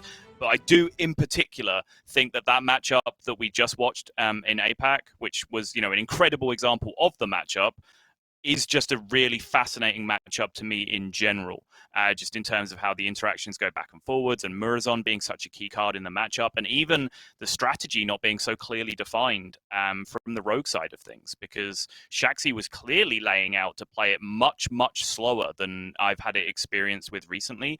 We still didn't really get to see the answer of can he go, ultimately late game, who would win on fatigue in that position, but he was set up really well to answer that question, but then he just got burst lethal out of anywhere anyway, so, Yeah, it was still very, very interesting. It was still very, very interesting to watch, even with the ending. But if you didn't quite catch that and you have just tuned in for Europe, it's one match I definitely do recommend going and watching, the Shaxy versus Tyler match out of today's broadcast with Derek and G, of course. So make sure to check at least that one out just to catch up, because it was a pretty interesting one. But yeah, we are going to get ready to go into our first match of the day, which is going to be Pavl versus Zim. So if you're looking forward to, as I always do, to just seeing Pavl, whether he's playing Hearthstone or not, stay tuned, and we'll be right back with Pavl versus Zim.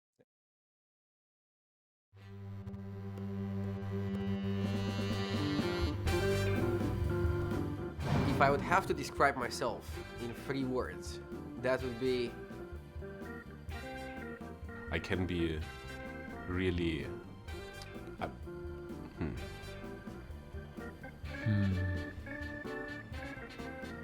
If I had to describe myself in 3 words, that would be cringy, persistent, and thoughtful. Try hard, shy, and patient. Try hard, patient, and motivate. I would say I'm very joyful, happy, awkward. I am overambitious. I can be really angry at some point, sometimes, and I'm a clown. Kind, competitive, and calm. Calm, smart, and sleepy. Methodical, thoughtful, and British. 3 words? So I will describe myself as an Hearthstone player.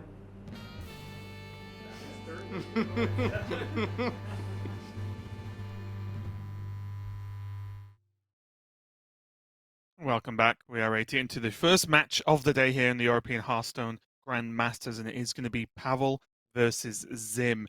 Kind of old school versus new school at this point, honestly, is Zim, a player that, you know, many of you watching just might not be that familiar with as one of the new Grandmasters into this season. But Pavl, unless you've literally tuned into Hearthstone today for the first time ever, you should know who Pavl is, as he is a bit of a big deal. So.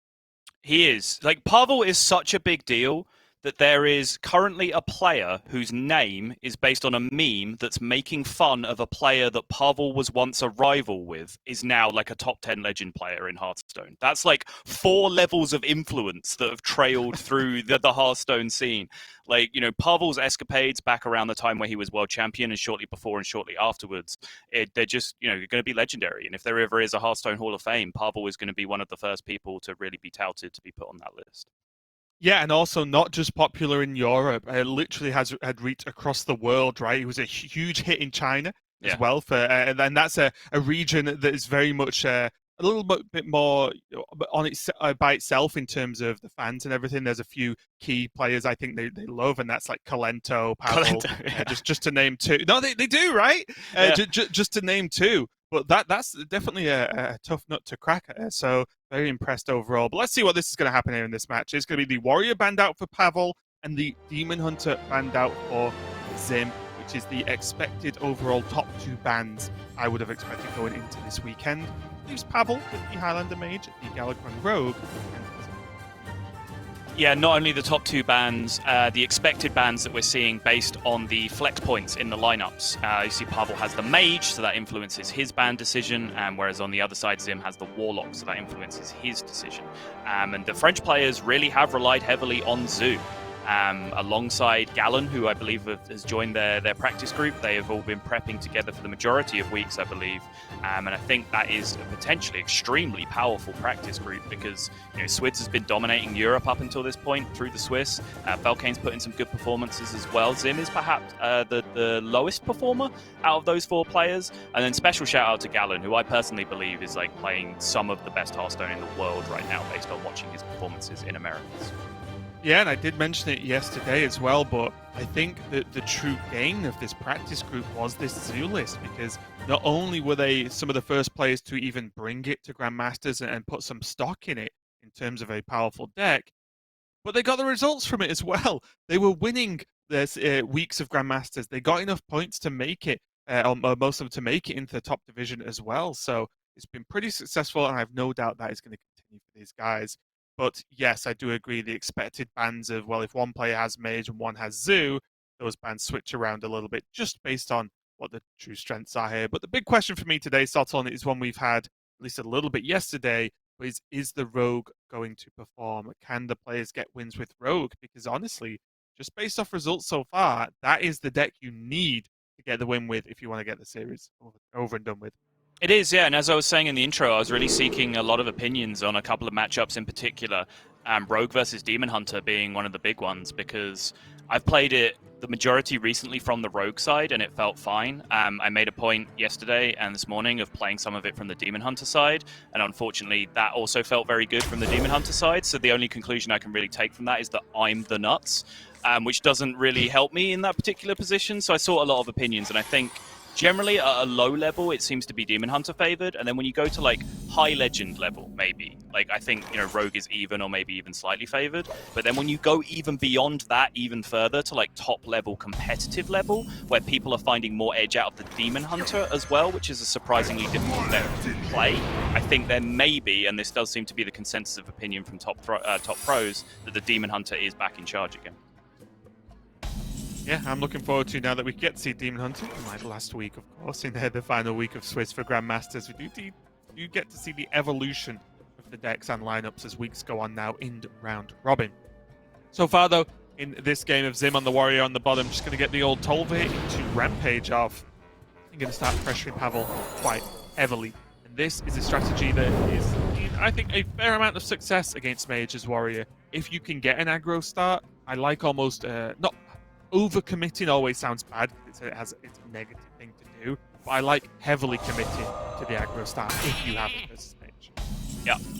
Just ploughing straight through that Flame Ward, forcing Pavl to use the Polymorph anyway, so the Flame Ward essentially just had 0 impact, which is a huge deal in this matchup, because Flame Ward can potentially be a sometimes problematic card if you engineer the wrong board state into it.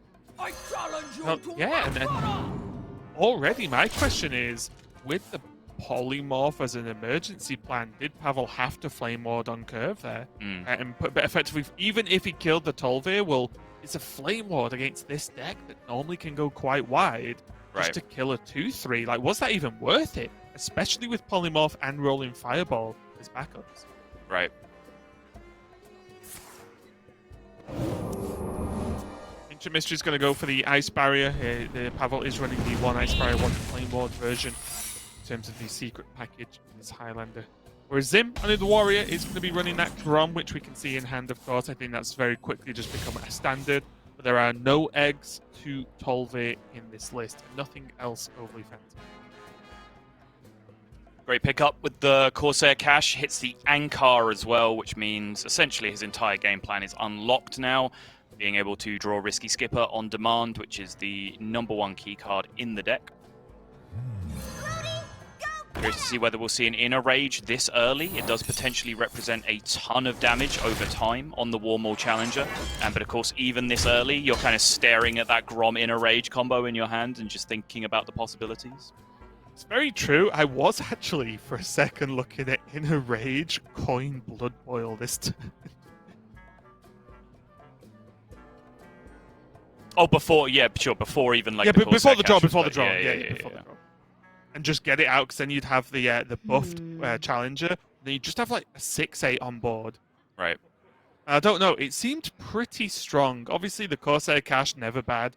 Getting the weapon drawn and buffed and so on. The Inner Rage for Grom, as you said. But because he starts staring down 2 Blood Boil Brutes, I was just considering it that maybe just chucking one out on turn 5 as a full health minion against Mage just isn't that bad. Yeah, I think I would have liked to see it if it wasn't for the Corsair Cash draw, and you kind of see that philosophy played out here from Zim. He says, yep, just play my biggest minion. Just chunky mid-range pressure. 6-8. Yeah, it's a pretty good card, actually. It's just strictly better than Boulder Fist Ogre. Yep. It's not the highest standard for a Hearthstone card, really, is it? No. But still, not too bad. See you, Matt. Right, try and slow this down a little bit. Goes for Divine Shield Rush. Just to kill off the Challenger, but that still leaves a ton of damage on board, and quite quickly, you've got to think if Zim chooses to just go face with all of this, he can Inner Rage Grom next turn. Is this just slowly edging towards just aggro Warrior Soul? It feels like a lot of the games play out that way. There are certain hands. I mean, it's why this deck's so good, right? It's such a Swiss Army knife of a deck. As long as you can recognize what a particular hand means to you and just adapt your play according to it. Some games you are just going to play hard aggro. Some games you are going to play long and go for a combo finisher. Some games you are just going to draw your entire deck and then just overwhelm your opponent with resources. It changes by matchup, from matchup to matchup, and from draw to draw, and you have to be able to adapt to both of those things. Meanwhile, that is just the curve from Zim. Wow. Biggest minion every turn, everything goes face. Pavl, nothing in hand to deal with it. And that is quick as you like. Game 1 going over to the French player. Yeah, very, very quick game there. And then, although I could say, I like the confidence from Zim just going for that aggro play. That really is just the way that if you can play the game, especially against Mage in that fashion, you just should. Because as you can see, they don't really have great answer by answers ready for the potential high health minions that Warrior can get hold of, and then you put in stuff like Rampage, even Armor Smiths to try and soak up like Renos and some removal. It's looking pretty good. But that was just game one, and seem to be taking a leaf out of Asia Pacific book so far, at least in speed of games. So we're going to go to a quick break while we get ready for game number 2. Don't go anywhere. We'll be right back to continue Pavl versus Zim.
We are back and ready to continue the series between Pavl and Zim. Game number 1 went very quickly over to Zim there as he just got him with the Warrior. And an interesting thing that's after we looked at the stats for the past 2 days is Warrior has such an incredibly high win rate.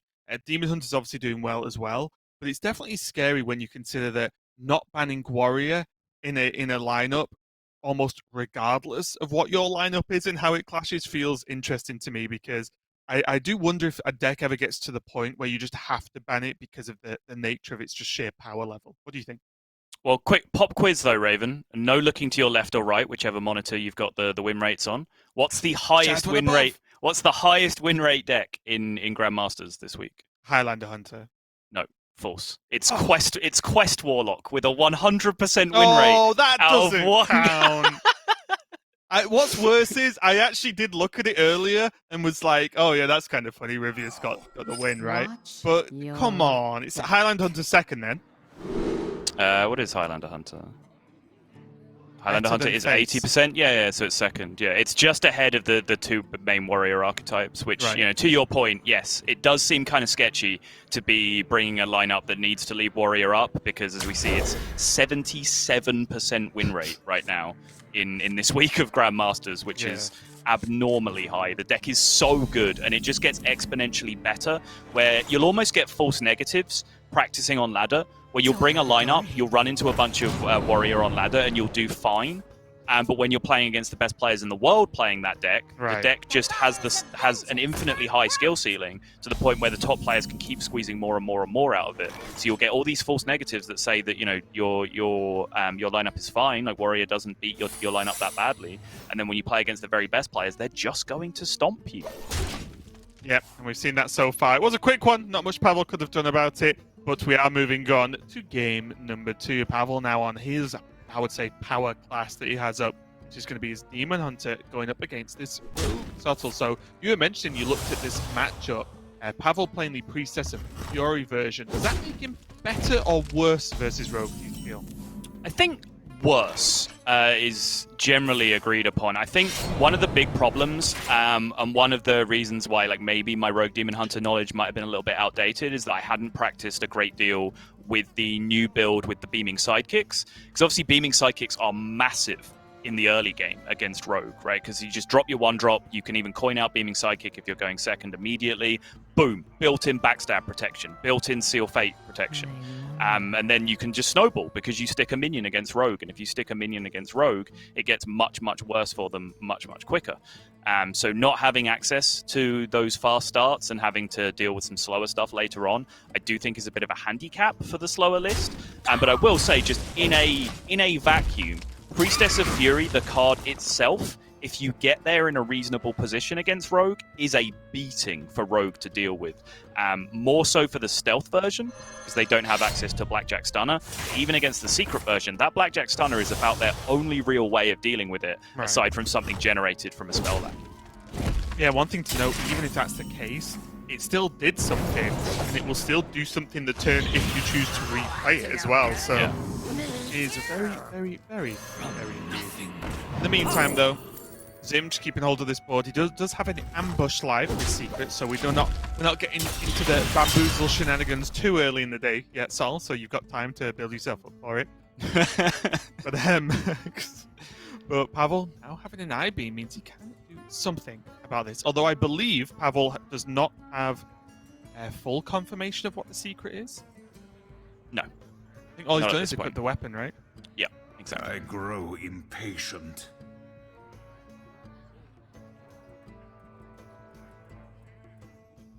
And there you see the face of a man who is trying to work his way through rogue secrets. This is the evolved form of Pavl, though, that does at least know that rogue secrets exist, so that's a good first step. I grow impatient. But you start to see, I think this is a very good example of a hand that is a symptom of this deck, right? So many 5-cost cards in the deck and above. Your hand can look like this, and suddenly you're getting outboard presence by rogue, even though your rogue opponent has not really overly had a lot of removal, right? There was the backstab, of course, but that's not that much of just a backstab going down, and Pavl's not really been able to keep up here. He's going to point out all waves. Straight for the face as well. Yep, wants to respect the bamboozle, the threat of bamboozle. Doesn't want to be slamming into any of these minions and potentially wasting all of his weapon charges, clearing up. Decent timing from Zim's perspective for the Boom Pistol Bully, because one of the few ways it gets value in the matchup is against Gladebound Adept, which coin weapon and then your 5-mana turn comes afterwards. That does seem to be a pretty big signaler that it could be the Gladebound coming down. Yeah, Pavl now being able to play around ambush as well with this I-beam into twin slides. And there's a few ways he could have even done this as well.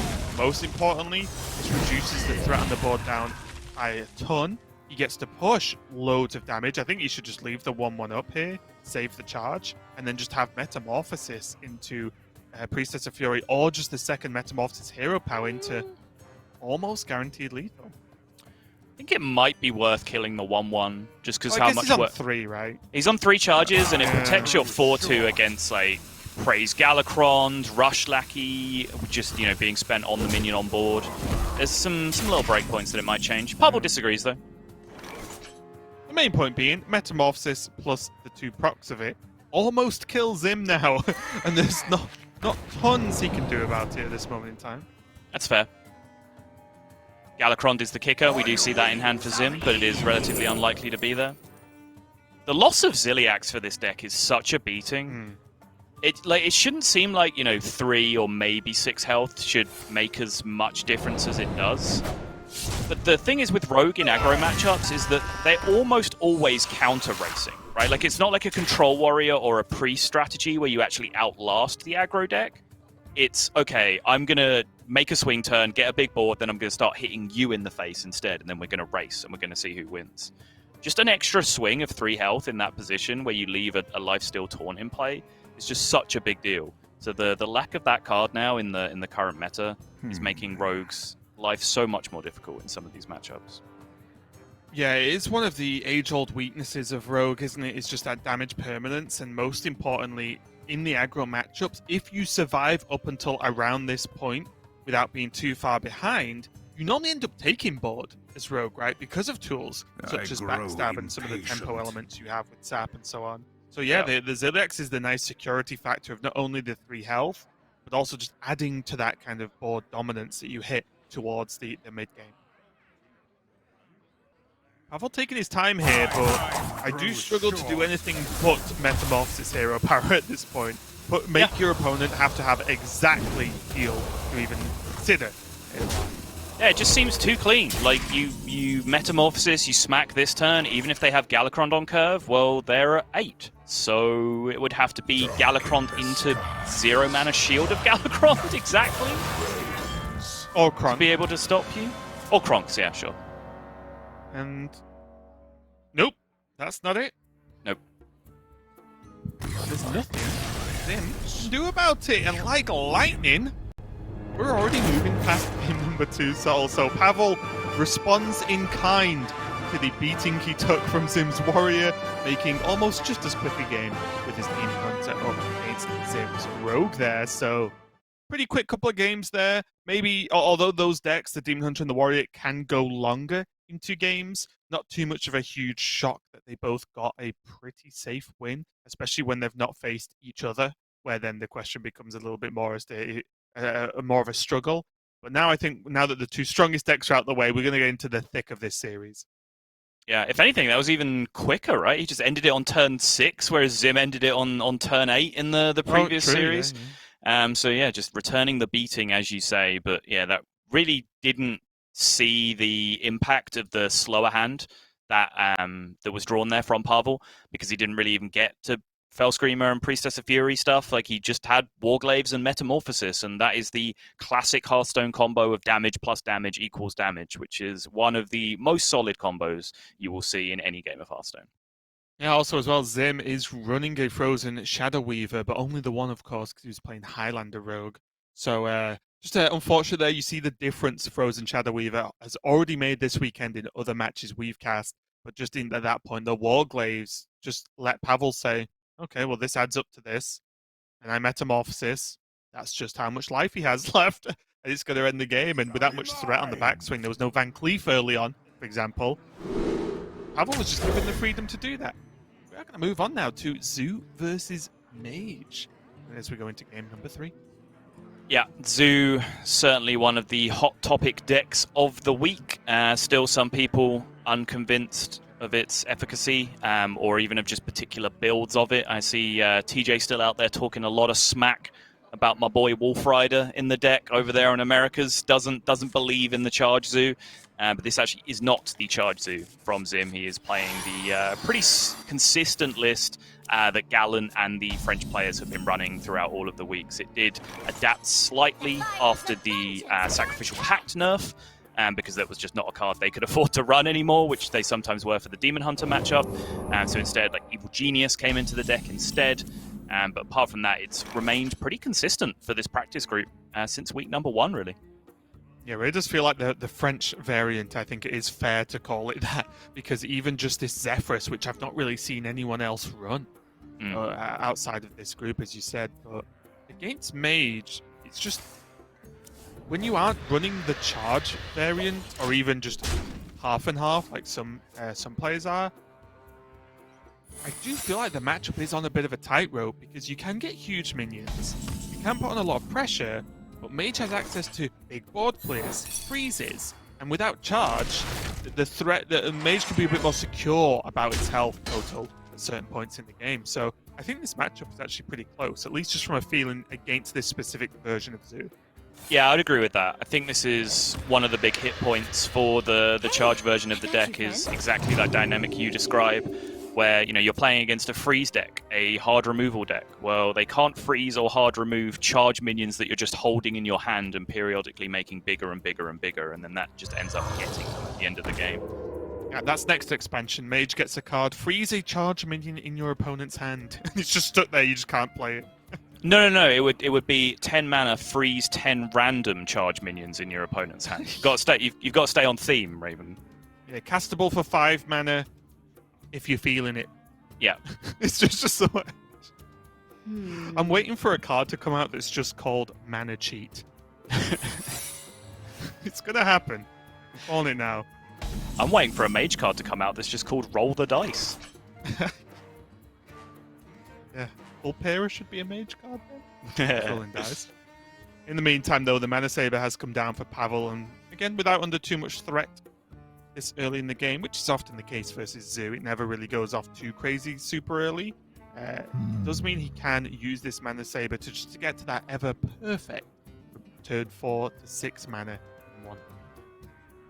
Yeah, the Flame War timing was interesting here for me. I guess Pavl's using it because he wants to cut some health off this board, so no matter what is developed next turn from Zim, he doesn't get above that magical 10 marker for the Reno Relicologist as the follow-up with the ramp. But I feel like that was pretty difficult to do anyway, right? With the extra 3 attack that you have coming through from the Mana Saber. Yeah, I'm just thinking of like Carpet Sidekick puts 10 on the board in a very that's true. 8 on the board. It's 10. It's 10. I'm doing the. It is 10. You're right. I keep thinking of the scrapping buffs. It's like Carpet is a 3/8 already. But yeah, it does put a lot on the board. But I do agree that I think this is just a safety precaution for Pavl. Just saying, my Reno will clear this board no matter what.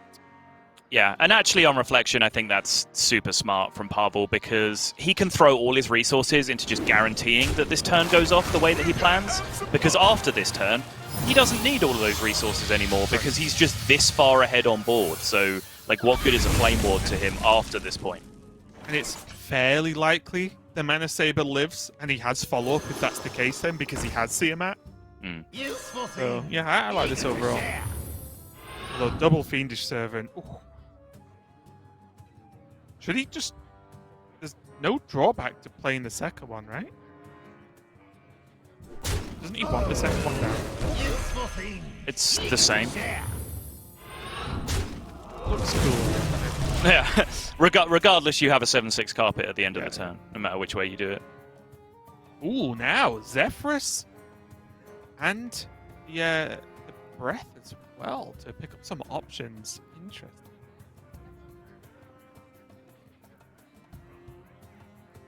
Zephyrus wouldn't overly offer him anything for 4, even if he played it now, right? It would offer a death almost no matter what. Than this Your wish is my suggestion. But still ping, I think, regardless.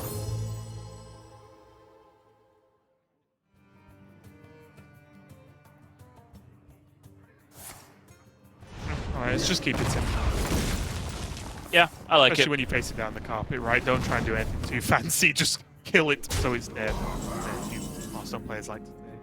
I had a quick look at Arcane Breath trade Zephyrus into Edwin Van Cleef as a 6/6, which does make your board slightly bigger while clearing the board. But it's very a marginal improvement, and this preserves a resource in your hand in the Arcane Breath, so it's fine.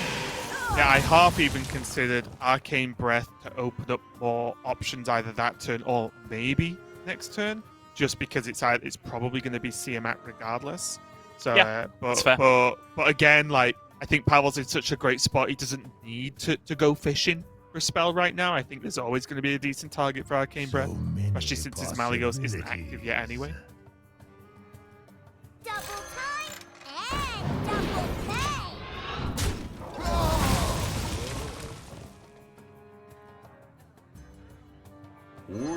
Wind Fury mode. Gotta be. Imagine trading. Makes me sick a little bit.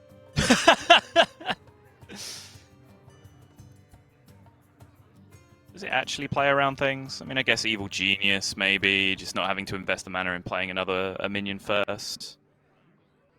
Hate it. Would have gone forward to face every day of the week.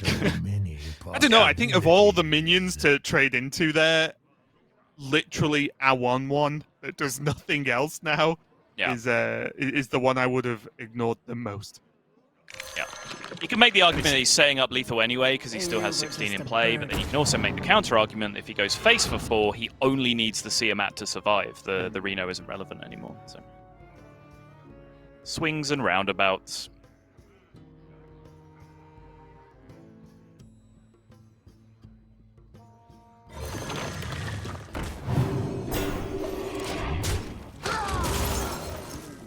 Trying to make a good wordplay joke there, and it just didn't happen.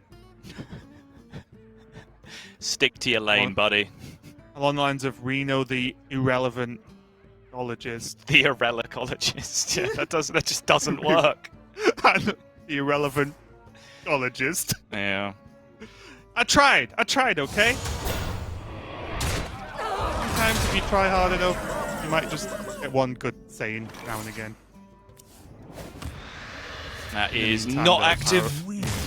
Don't get creation. excited.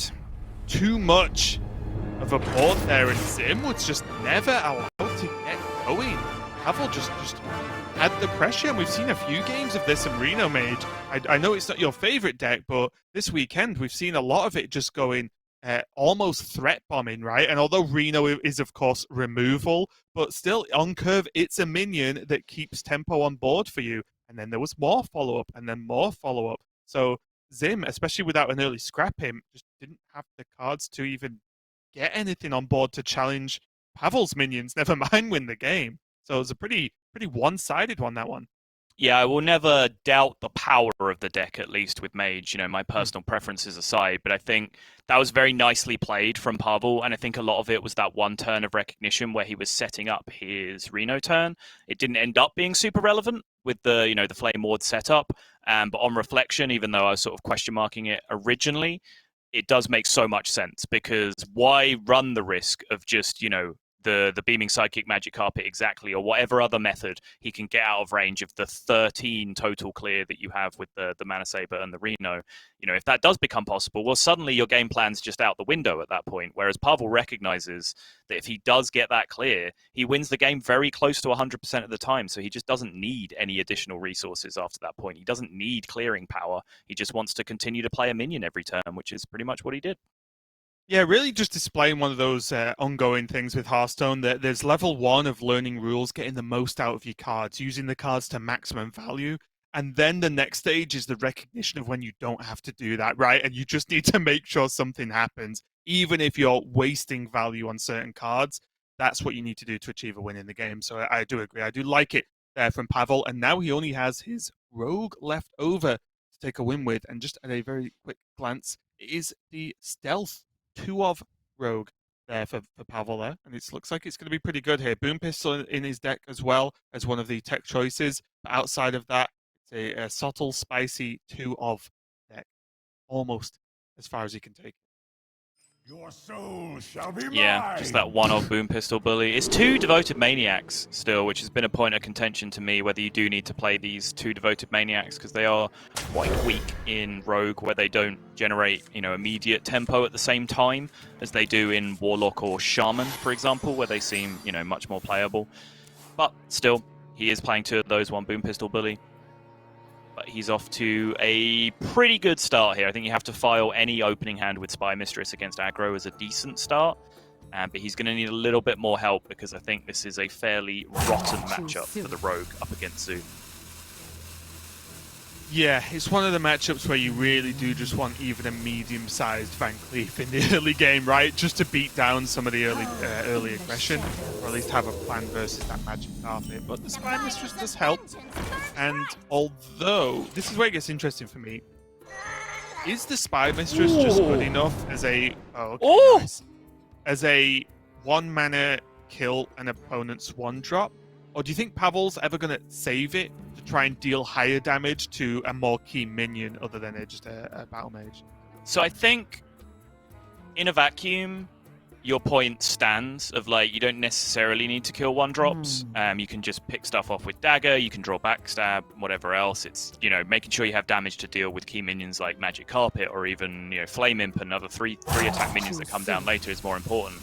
If you just look at the quality of his hand right now in just terms of things to do in the opening, I'm quite happy to just trade this off and just play another 1-drop here to replace it.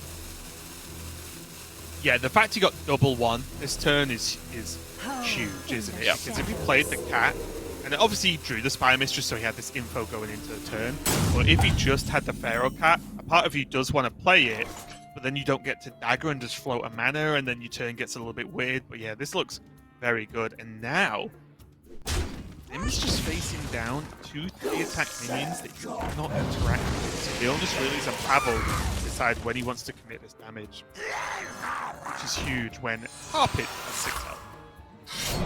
Yeah, Pavl did choose not to make the trade, which, you know, clearly he's looking for that investment later, but there are several punishes there. You saw one of them, which was Evil Genius. Value trade the minion and Evil Genius it is, you know, in a really big swing for Zim. But I think Pavl's thinking was, well, if that value trade happens, most of the time, my play next turn is Mermy plus Dagger, and then I can just Dagger down the minion anyway, so why would I trade with it?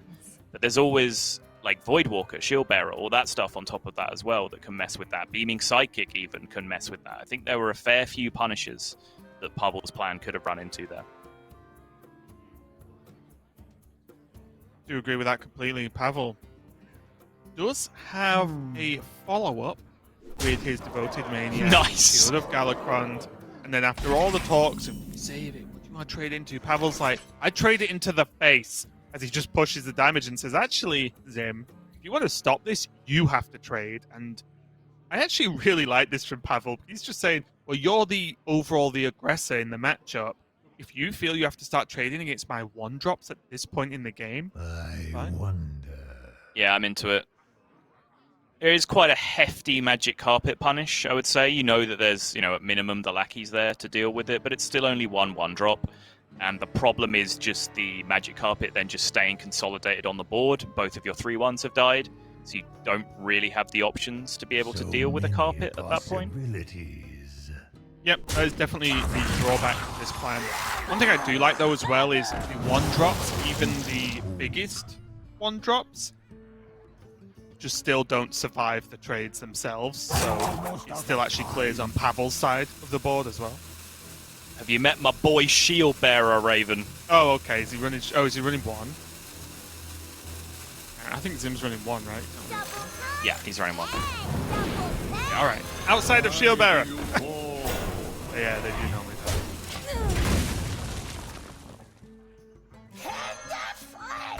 Do you remember Thral Mal? Thral Mal? Do you remember that conversation? No. Is that what you heard? Maybe that was just with Parker. I'm just confusing you both now. Someone I cast with, we had a discussion about that. It doesn't matter. You had to be there, Solon. You weren't there with me. I'm sorry that I deserted you for a year, Raven. When will you forgive me? Maybe never, honestly. Maybe never. In the meantime, though, there is likely... I say like... Look at the coin hand of Gul'dan potential for Zim. Maybe he just plays everything and then Soulfires. Like it does a bad seem outcome, yeah. Infinitely more likely, yeah. Yeah. I just didn't register that he could just throw his whole hand out this turn. Yeah. Seems good to me.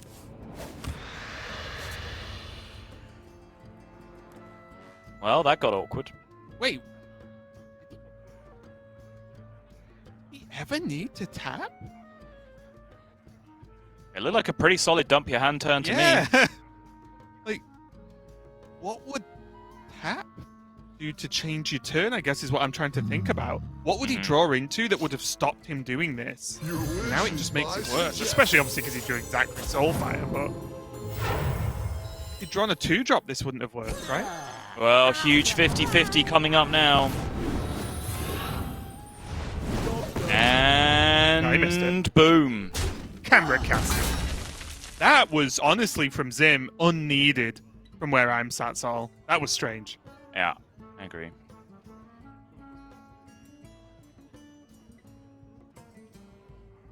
Who in their right mind Was that just a profit and knew the hand of cooldown was going to get hard to ask? Me too. Kobold Lackey is huge here. Choose to go Rush Lackey instead, sorry, and preserve the Kobold Lackey as a more universal option. More Also universal in that it can remove minions when you don't have a board, but also more universal in that it can just shoot Zim in the face with it at some point if that's still his game plan. But also as well, it utilizes the minions that are currently sleeping on board now, which I like, and because Pavl has a ton of health, he can just face down this 7, right? He can prioritize the carpet because he has the health to soak the 7 damage. If he was on a lower health total, then we might have seen a little bit more of a heavy removal turn, and maybe not even kill the carpet, but I like this overall. Just get the minions you've got on board used. It also plays into his curve perfectly with the Togwaggle on the following turn. Because the Kobold is such a universal lackey, he can pretty much just play it in any board state and then just drop Tog right afterward. Whereas, if he'd used the Kobold and he had a Rush Lackey and a Titanic Lackey in his hand, there's no guarantee that he's getting use out of those on the turn where he drops the Togwaggle. Yep. Just smart play, honestly. I want from the Skyvateer as well. He's going to get an extra card draw, which, although again, we mentioned that his turn looks pretty good almost regardless of what he draws, still more options is good. And him having to trade away the board does keep a lot of damage there. As you said, this Kobold Lackey, look at the difference it makes. And when the Rogue gets to just play Tog and do not a lot else, and be happy about it, you're feeling pretty bad. And there's a second hand of Gul'dan. Rub salt in the wound from Zim. And never fear, viewers. Here in Europe, we take wondrous wands from our Togwaggles.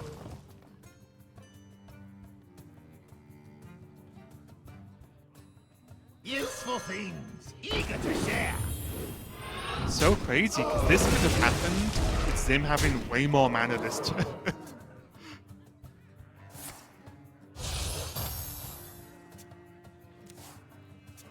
Tons of great pickups here from Pavl. Yeah, the initial praise was pretty low impact, but it improved quite a bit after that. Yeah, sorry, I meant like tons of potential draws, right, as from the wand. There's still tons of good cards in the deck, and even just this Krunks with a Titanic Lackey as just a base play seems very powerful, never mind anything else. Yeah. He does have 2 invokes currently already played, and you can see 2 more in hand already, just with the cheap Praise Galacrons. So that is, this turn he can basically set up to play fully invoked Galacrons next turn if he really wants to. Yeah, a bit of a shame for Pavl just to have the access to another Rush Lackey, which is what he might have been fishing for there as well. Because then Krunks could have just hacked down this carpet, and you basically feel like you've won the game if this carpet dies now for Pavl, right? I mean, there's still another Praise Galacrons.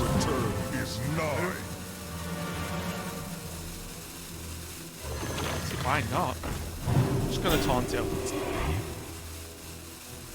I think I would have fished for the Lackey, honestly. Yeah, I would too. Look at the difference, right? I feel like the one way in some worlds that you lose this game if you're Pavl is the fact that this carpet makes something crazy happen. Yep. Can Zim even do 8? Can. He loses his board. Or at least he loses the hacking minions on his board. Hey, I got you, friend. Guys, I can't move. Wait.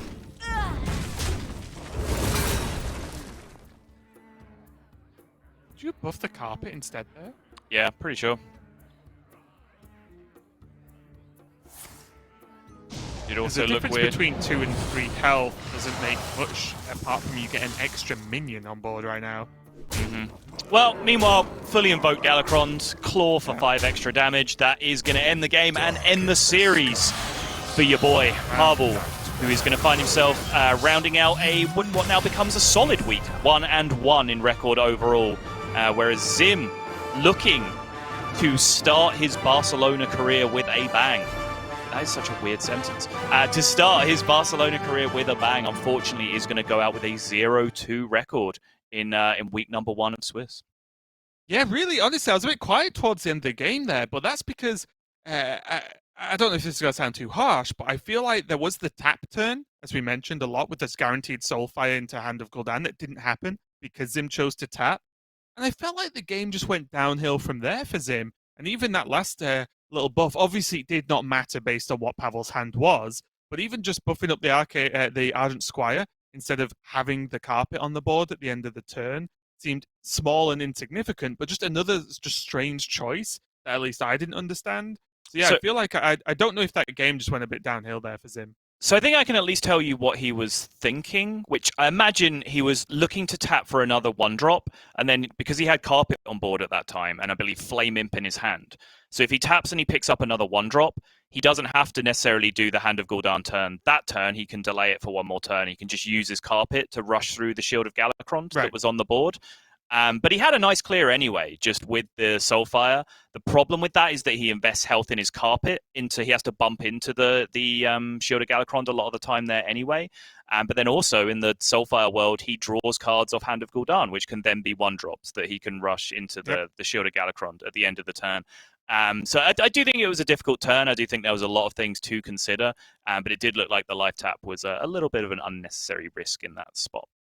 Yeah, I believe we can take an updated look at the... I'm not sure, was it the stand-ins? We'll have to see. But anyway, let's have a quick check. Oh, sorry, yes, of course, just the plan for the day. Apologies. Pavl taking the win there over Zim. And Kento versus Staz coming up. And, what do you say, was the European Derby going to be playing out now, Sol, as we go into this next match? Well, I guess since we've just come from the FC Barcelona esports player, we should go with the El Calento Clasico name instead, just to stay on brand. It's going to be an interesting one here, though, as we mentioned yesterday, or was it maybe even Friday at this point? All these matches merge into one for me. Is Kento one of the few players bringing Face Hunter, at least in Europe, right? We've not seen too many Hunters just full stop in the European region this weekend, something I imagine will change going forward. But yeah, this Face Hunter not had the success I think a lot of people thought it would this weekend just overall in Grandmasters, but has also not seen tons of play either. Because, for example, Kento had it banned out in one of the matches this weekend also. So although I prefer Highlander, I'm not saying Face Hunter sucks or anything, but just not really had the huge level of impact I think was expected.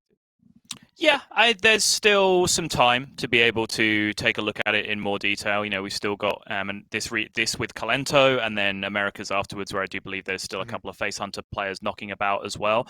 But you know, it has had a 50% win rate in a very tiny sample size, and it has also picked up a ban, as we saw from that previous Kento series. And we talked at length in that previous series about how potentially that can ruin some of your techs in your other decks because you're coming into it intending to ban deck X, and therefore you're playing card Y and Z in your other decks, and then suddenly you're having to ban Face Hunter and leave that original deck up, and suddenly card Y and Z just don't really do the things that you wanted them to do in the series. So forcing out an unconventional ban from your opponent can just be a very big deal as well. Yeah, and honestly, looking at the lineups, we might see this as the time to shine for this Face Hunter because, one, Face Hunter meant to be exceptionally powerful versus Rogue. Rogue is up for Tice. Also, meant to have good game versus, or potentially good game versus Demon Hunter just because of the nature of how Explosive Trap works versus Demon Hunter, the ability to race. And then also there is Mage left over for Tice. So all those three decks feel like there is at least medium to high level of weakness versus the Face Hunter.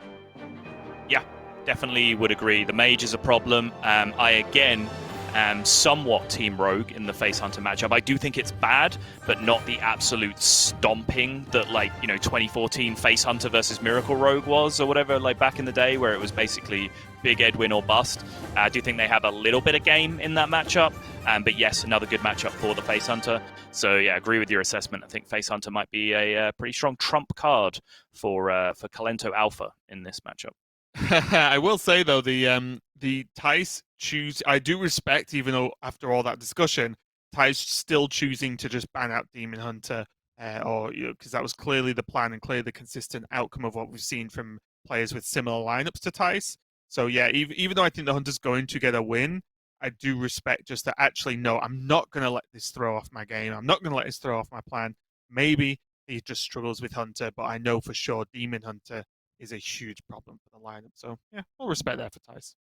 Yeah, for sure. I do think that Face Hunter and Demon Hunter having somewhat similar game plans, maybe you can keep the ban more consistent. It would be different, for example, if it was a completely like out of left field deck that did something so different from the rest of the lineup, that maybe you would have to ban it just because your techs are so cleanly built against, right, respecting, banning out aggro and then dealing with like mid-rangey and control stuff, for example. But in this case, it's ban one aggro deck or ban another aggro deck. And I think, sticking to what you came in as your ban strategy and therefore what you've teched the rest of your decks for is probably a good idea from Tice's side.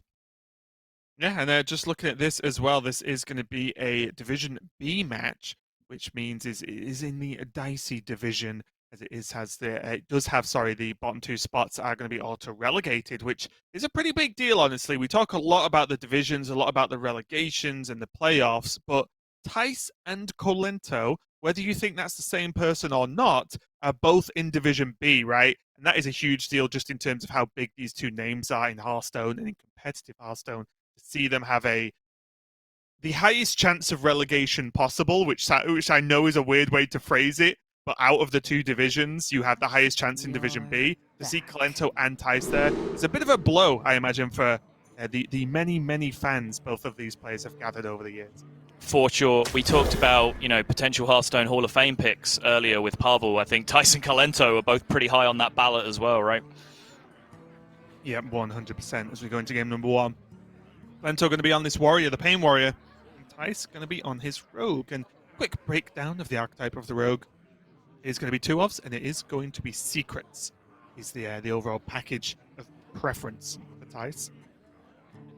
Kento, though, with his warrior, is running the Grom again, very, very standard now, and going for the 2 Tolvirs, no egg approach, which again, I do believe eggs are starting to phase out pretty consistently, especially when we see certain players, like, for example, Meaty posted this morning, one of the best UK players, has gone with job done, actually including Captain Greenskin, Grom, and Deathwing, and it deems eggs as a pretty low, if not a terrible choice for the deck. Right, hold on. No one alerted me to this, but as soon as I saw the balloons, I looked up Tice's Twitter. It is, in fact, his birthday today, apparently. So before we go anywhere with this, just a huge happy birthday for Tice, and what better way to celebrate than potentially picking up a win over his evil twin on the other side. Yep, happy birthday to Tice there. I don't know. I know Tice is just a fun guy, so I didn't know if he just wanted to spruce up the room with some balloons. I'm not sure. Yeah, 6 hours ago, birthday stream, party hat emoji. So, yeah, seems pretty solid. I've got more left in me. Kento has a decent opening hand here. The Warmall challenge often quite tricky to deal with from the rogue perspective, because not only does it have a lot of health, but also it often damages itself, which means that it doesn't really take a seal fate either. But outside of that, you're still going to be looking at something a little bit higher impact, because although the inner rage on the challenge is good, armor smiths are not super impactful against the rogue game plan. It looks like we may get started with the bamboozle shenanigans nice and early today, Raven. Fine by me. So you know me, I'm always ready for the bamboozle. And the one thing I am enjoying a lot with Bamboozle Rogue is Bamboozle Rogue. That's just the deck now, apparently. Okay. Is just watching and studying how the Bamboozlees the opponent, not the rogue player playing Bamboozle, reacts to it. Do they just commit? Do they dodge it as if their lives depended on it? Yeah. Do they try and time it the best? It's just so interesting to watch. Because I don't, apart from some obvious outcomes, if you have like a guaranteed hard removal tool to you know, like beat whatever comes out of it, I think it's so interesting to watch because I don't really know what the right answer is myself either. This is already a really tricky turn for Tice, I think. Oh, Paladin Secret ends up being the super low value one here. So I was considering, so, you know, various Paladin Secrets that you can get here, but then also the opportunity to just Blackjack Stunner here instead. But I think if you played this matchup a few times, you'll know that the best possible answer to your Hanar most of the time is just their Warmaul Challenger on curve. So he might have been looking for a solution to that problem as well, which he can't really get. Don't let the I door am hit you. not a huge fan of this play. Nice. I was looking at the Paladin Secret because all I saw was next turn, Paladin Secret, Blackjack, Shadow Step, Blackjack, Van Cleave. That's 5 mana. Wait, was it? Yeah. Okay, then what I was looking at was wrong. This sounds better.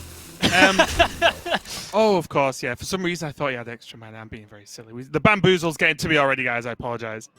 He could still go for a play like that, though, because with the secret still in hand, he can obviously still activate this Blackjack Stunner and Shadow Step going forward.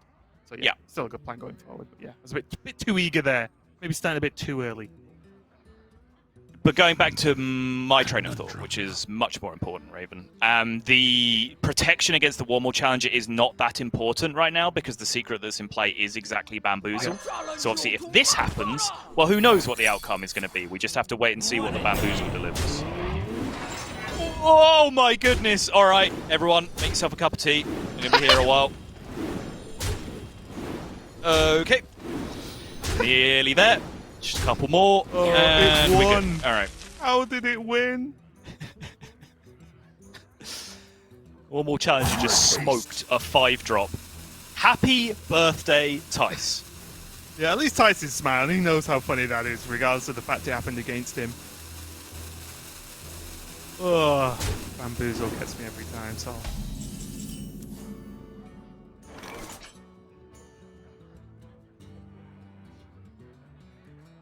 The follow-up is fairly simple here. Praise Galakron onto the Blackjack Stunner and just activate the Evil Miscreant. Seems fine. Does. Yeah, Praise It looks like a very strong draw here because it activates the Miscreant, then hopefully he can get some kind of value lackey, or you know, it's some kind of good Shadow Step target lackey. It doesn't have to be a value lackey. It can be faceless. You can just get a ton of tempo out of it instead, to then look for a Van Cleef on the following turn. That's looking pretty promising. He's gonna bounce it. Oh, up to no good? Me too. All right, Rush Lackey allows him to solve the Warmaul Challenger problem. Seems solid. Does significantly cut into his Edwin sizes, though. But he does, of course, still have that 0 cost in hand. Which means, so Tice's plan here is probably Freezing Trap Blackjack Stunner Edwin as a follow-up to something coming down this turn.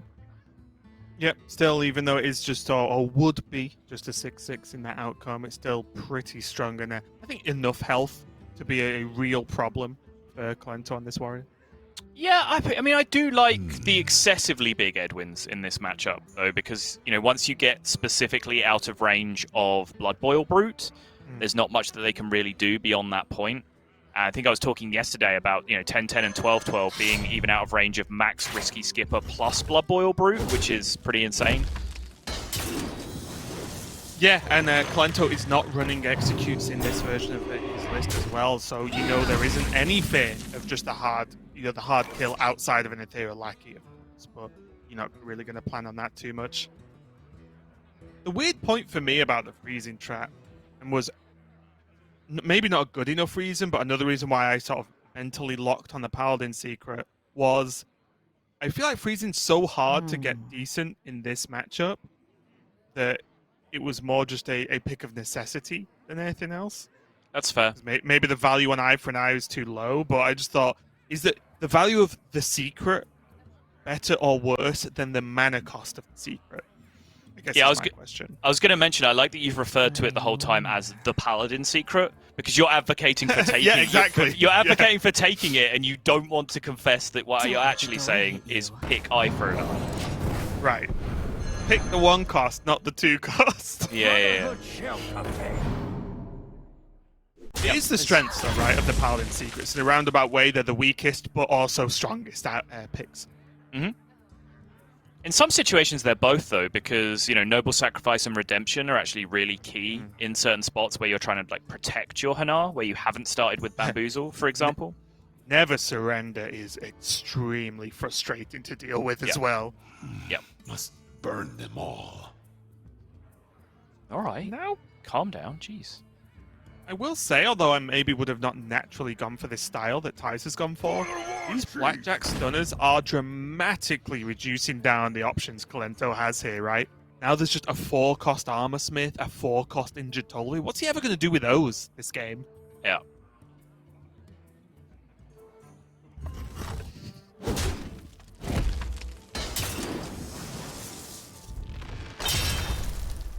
Haste. Alright, Kento gets the good news. Obviously, he had multiple secrets to check for there. Plays Korkron, finds out it wasn't ambush, attacks a minion, knows it isn't Bamboozle, so he now has perfect information. He was guaranteed no Bamboozle, correct? Because Tice is running 2-1-2, and It's only one copy, which was okay, already sure. played. So he knew it was going to be. Yeah, I think the big test was the ambush, and then the follow-up was always the dirty tricks, because it also wasn't a discovered secret from the head Okay. out. Fair enough. So even though I giggled a little bit with the swing, I knew that he knew it wasn't Bamboozle. I'm still mentally recovering from Switz's swing into the 22-22 Van Cleave, which was just glorious. It was great. It was just the line as well. Like, he just had to assume that Bunny Hopper was stupid. That was his only out. What an assumption to make. I know. Or he assumed that Bunny Hopper assumed Swids was stupid. Oh. Is that more likely or not? That's so stupid it almost sounds smart. Welcome to my ballpark, Sol.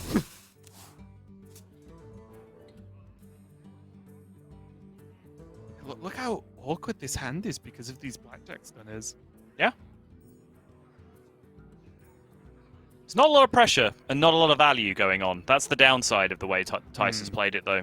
As opposed to just, you know, turning his resources into more resources by shadow stepping like maybe a value lackey and getting a much bigger Edwin out of the equation. It's just a very different style of the matchup, really.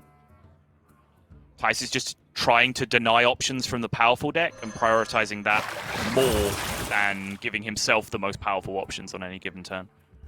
Yeah, one of the drawbacks from this for Tice, although he looks like in a good position now, with Kalento's knowledge of Tice's hand size of 1, it means that Kento can instead maybe switch away from potentially being an aggressor to just going, well, if I just play with board and he's drawing 1 card a turn, at least for a while.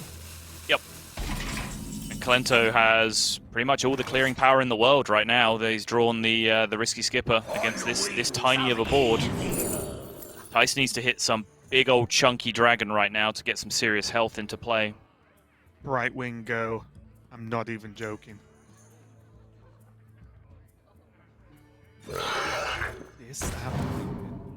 In all honesty, I didn't actually mind like Brightwing there, mainly because you can play Evil Miscreant, see what you get, and if it's not really that valuable right now, say Rush Lackey, Kobold Lackey, so on, the Brightwing I think is an absolutely fine follow-up. A little bit low health, but it does get you another card. Fair. Whereas this, now he has like, again, a likely proc with the Evil Miscreant because he has a 5-drop, but still, must like it could be a little bit more. Yeah, now you see the effect of these stunned minions on even the risky skipper turn as well, because Kalento's hand has so much potential here with risky skipper, Titanic Lackey, and even Rampage, just to be able to absolutely explode with AoE and clear this board. But the problem is how expensive most of his minions are, and then the additional problem is he's not getting a payoff from his risky skipper turn here, apart from a chunk of armor. He's not battle raging, he's not dropping a brute. Yeah, already getting a great deal of value. It is one of the difficulties, isn't it? Because a lot of the time, just clearing the board isn't enough with a risky skipper. You want at least one extra thing to happen. I'll admit, I've played the deck a fair chunk, and I've done turns that like, okay, cool, I cleared the board, and that was my turn, and now I don't have anything to do for a while, and I just lose because of it. It's a little bit tough. We'll see Kento got off there a little bit, right? Yeah, I hope he has accounted for the Grandmummy as well, which, yeah, it does seem that he did. Well, no, he had double inner rage to be able to finish this off, right? So whether or not he wanted to use that, I guess you can say, is up for debate when he does have Grom in his hand as well. Yeah, I actually don't mind him keeping the inner rage. Because what? Grom, inner rage, Rampage is just almost lethal at this point, it feels like. Almost lethal. 26, yeah. Yeah, cool story.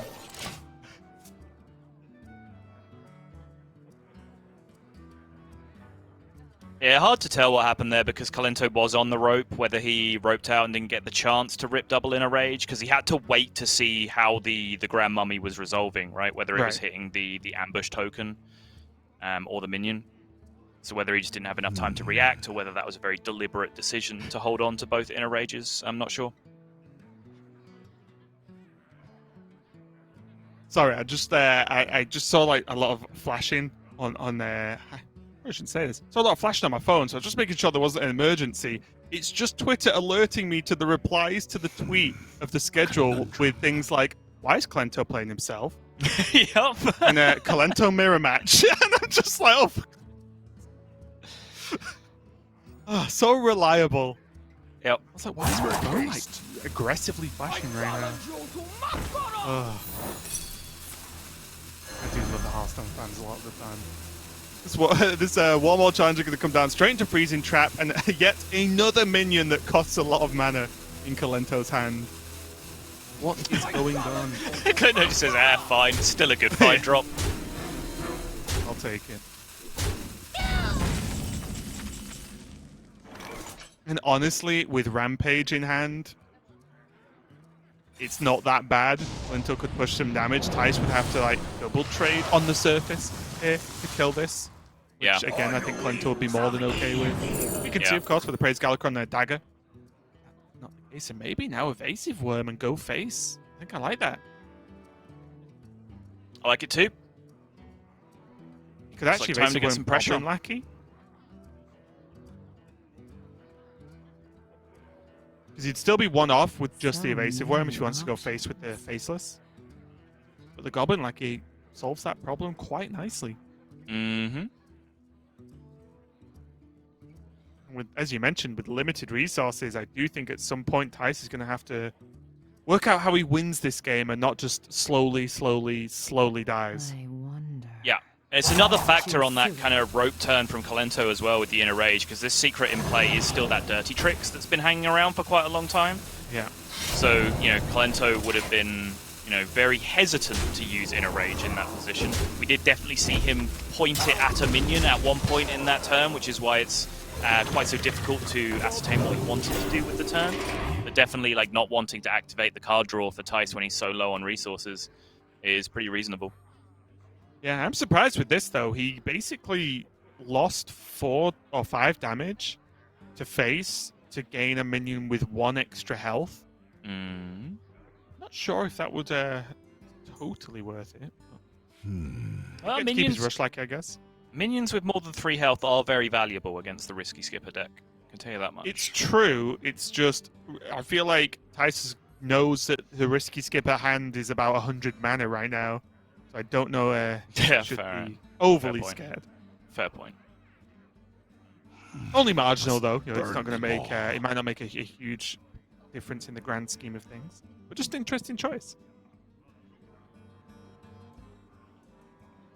As you quite rightly mentioned as well, with this secret on board for Tice, it means that Kento only really wants to commit to spells himself when it's going to be the game-winning turn. Just going to play Grom. Here goes the inner rage.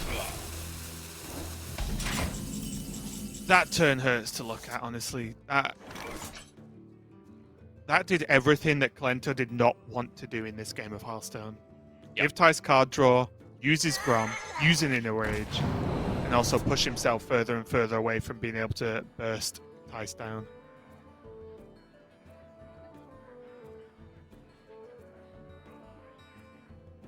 Not sure Shotbot was the new toy that Tice wanted for his birthday here. Probably looking for something much higher value than that, with how low on value his hand is right now. Wondering honestly whether he ever just goes Seal Fate on one of his lackeys. Because does this really require a flick when there's Blood Boil Brutes in the deck?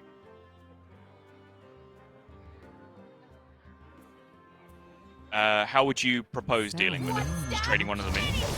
Just chuck one in, yeah, chuck the faceless in or something. Guess you could rush your Shotbot in there and just trade a lackey. Sure, yeah. I just feel like Flick is, although a strong play now, and it looks like Tice is obviously heavily winning the game, it's just a really good hold if you don't need it, right? Mainly because of those Blood Boil Brutes. This does technically set up lethal, though, which is always a decent plan.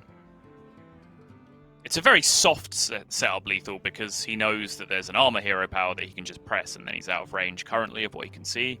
But then there's also he knows there's an armor smith in hand as well, yeah. But it's a very expensive armor smith. I think if you can be aggressive enough to force your opponent to play a 4-mana armor smith, you've probably done some good things with your turn.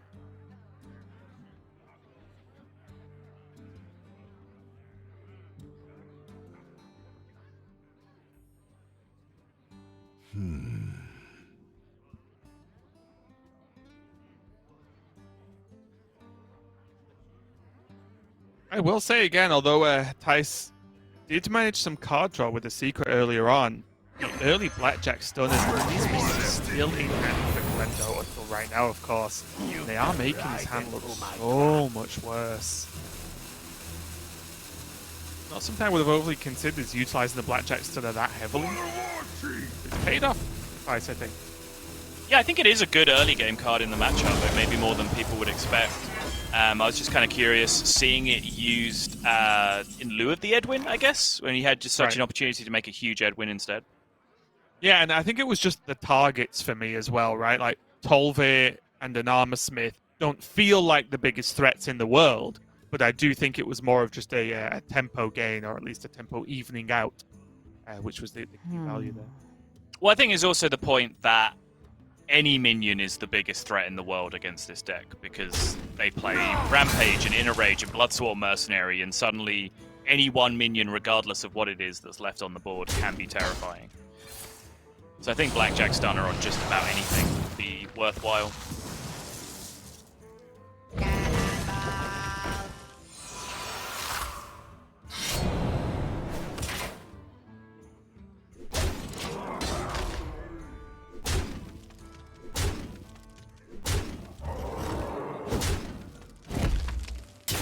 It's going to be putting Kento down to only 8 with the hero power, of course, which means Kento really does have to piece something together, but there's no card draw, and now only really a Blood Boil Brute and an Inner Rage, which is going to impact this board in any way.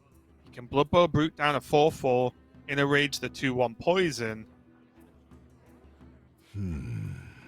With the Armor Smith, but that would still gain him 1 armor, puts him to It's better 9 just to press the hero power, right? Yeah. Drink your blood, eat your flesh.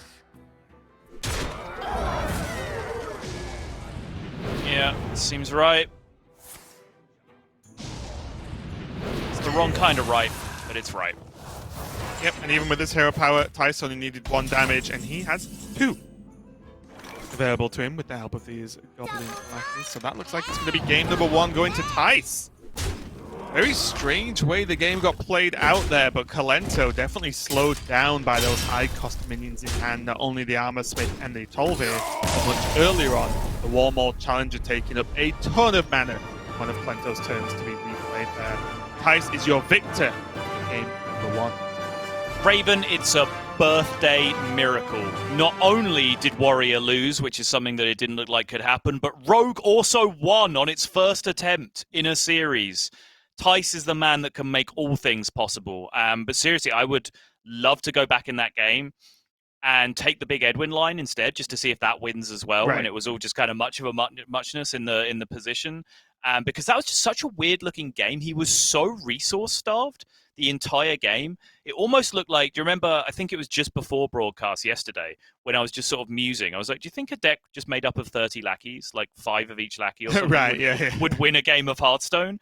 That's basically what it seemed like Tice was playing there. He was just, fiddling around with lackeys, and it was just about enough to get over the line. But it was so interesting the way that he played it in the early game, giving up such a huge potential Edwin just to get repeated value out of Blackjack Stunner and deny minion presence from the Warrior. But as we kept saying throughout, you could very clearly see that the payoff for that was very real throughout the whole game. Yeah, when you really start to break apart potential combos for what's generally considered a combo deck, you just start to slow it down so much that even with the lack of card draw from Tice overall in that game, still managed to keep up and just keep just enough pressure on board to really take that game there. So good job for Tice. He takes game number 1, but there's more where that came from. We are going to go to a break while we set up a game number 2 between Tice and Kento.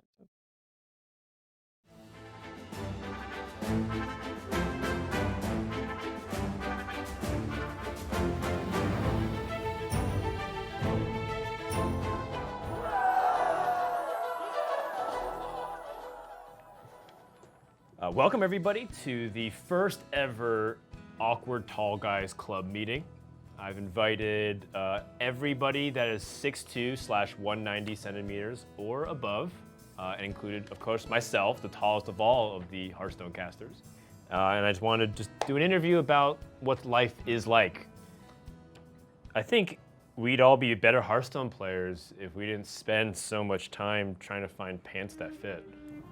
Very true. And I don't know, like, you just keep looking and trying, but it just doesn't work out. They don't sell our sizes ever. I'm on the limit. I have to go 5 stars and I find my size. Snaps for now, get done, everybody. Do you ever get tired of being asked, how tall are you? Yes, I do get tired at times. And, sometimes people just don't understand that we tall people don't necessarily like being too tall. But sometimes it's like, I want to be in front of the photo, you know? Yeah. I always have to be in the back. It's like we don't exist to them. Snaps for Viper.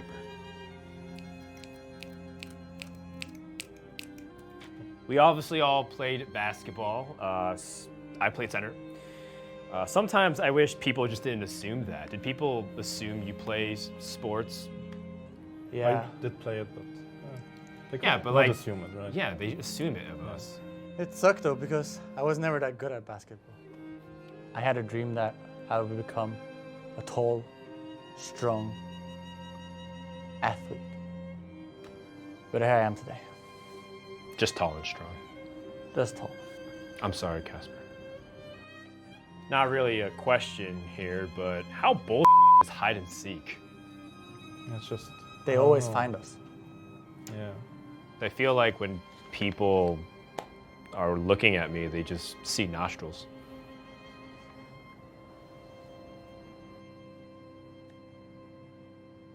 That was really good first session. Let's bring you in for a hug, shall we? Yes. I never found any pants that fit. Don't think about it. It's just gonna make you depressed.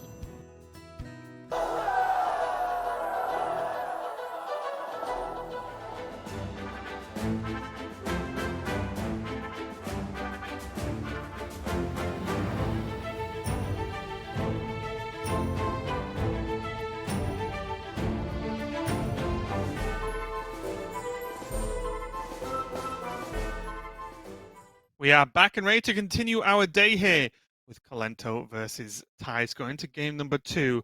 Tice managed to beat down the Warrior with the Rogue just about there, so it's looking pretty good for him getting that Rogue win out of the way. One of the worst performing classes so far this weekend, Grandmasters. Now he has his Demon Hunter and Mage left to take victories with if he wants to take this series and help out with his movement through Division B and hopefully a finish not for him in the bottom 2. Yeah, for sure. And I don't know about you, Raven, but I just want to see some of this Face Hunter come out sooner rather than later, because It's one of the slight twist decks that we do have available to us this week. It's actually weirdly a deck that I've kind of been a fan of over the years, just because of how pure and noble it is in its intent. It does one thing. It is only interested in one thing, and it does that one thing extremely well. You know where you stand with a good Face Hunter. That is very true indeed. And I wonder if Kento, not that I overly want to talk about Q Order too much, but I wonder if Kento must feel a little bit bad about missing out. No, just missing out on the chance to queue his Hunter into Rogue, right? Because the Rogue's taken a win now, and it is deemed one of the better matchups. That's all. I'm not saying there's anything to it. I'm just saying in terms of saying, now I can't queue my Hunter against the Rogue. You're on shaky ground, young man. I love it, okay? Move on to game number 2. Going to be the Warrior for Kento, going up against Demon Hunter now. Nice. And this is one of the big reasons why you're just seeing this deck get banned out so often. The Warrior, I mean, is that, we're in such a Demon Hunter metagame. The majority of players are bringing the Demon Hunter. And then, here we are. This matchup generally is felt to be a pretty strong one for the Warrior. So a lot of people are banning out the Warrior out of respect, trying to set up their Demon Hunter and their other aggro deck, like if they're bringing a Zoo, for example, in the best possible position so they don't have to deal with the risky skipper shenanigans coming out and just clearing their board and swinging tempo completely on the other side. Yeah, interesting build for Tice, honestly. He is not bringing the Furies, which means there's no super, the big clunky late game minions. He is, however, running the double Shadow Weaver, makes sense, but not running the sidekicks, and instead running a Consume Magic and a 2-of Spectral Sight. So honestly, feels a bit out of date in terms of list for me, Sottle. But maybe Tice just knows about the sidekick list and just is more happy with this version. Yeah, I believe we're going to see the same list later on with RDU. They very often prep together. Would be no surprise if, of course, they did it this week as well. Of course, both members of G2 Esports and, good long-time friends within the scene. I do believe RDU is playing that copy of Consume Magic that you were talking about as well. So we'll have a couple of chances to see how this list performs throughout the day. I grow impatient. Already Tice facing down a tough decision here. How scared is he of this 4-4? Because he could commit and do what I think he's just about to do now, which is the Twin Slice Coin 3 mana Eye Beam. That is 2 mana more than I'm happy paying for that card. Just look away. Just hide behind your sofa just for a little bit. It's okay. The big scary monster is going to disappear any time now. Okay, you're safe. It's gone. You killed it. It's fine. Problem this has, though, is I guess this the backup plan here, or the continuation of this line, means that he can still stay to oversee it into second slice this turn, which helps, but not now against a Bomb Wrangler. Yeah, now that line is even just kind of shut down. What did you think of the respect to the 4-4? Would it have just been game ending if a Bloodsworn Mercenary comes down? You didn't deal with it that turn? I think it was just kind of game ending on its own, right? Like, what was the solution if you didn't deal with it? Coin, say, to Overseer and Twin Slice that turn instead, just to contest it with the minion? That doesn't sound great. Like, Kento can just equip one of his three mana weapons in the deck and hit your Satyr Overseer and then do whatever he likes with his over-contested minion at that point. Yeah, it just needed dealing with. Yeah, it was tough. It was tough. As miserable as that turn was, felt like a necessary evil.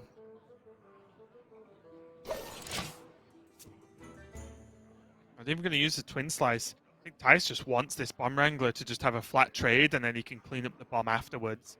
That's how desperate Tice is right now, to just at least keep the board even or flat. Well, I think he's also quite smartly playing around a lot of the damage effects in Warrior, right? A lot of the Pain Warrior effects in Pain Warrior, because you can see now there's no Bloodsworn Mercenary available for Kento in this spot, whereas there would have been if there was a 2-2 on the board. It would have made a huge difference. And also, the Twin Slice would have evolved around him hitting face, which means it does activate the Battle Rage. I know most of the time you don't heavily play around it. When you can, and there's side benefits as well, I don't see why not.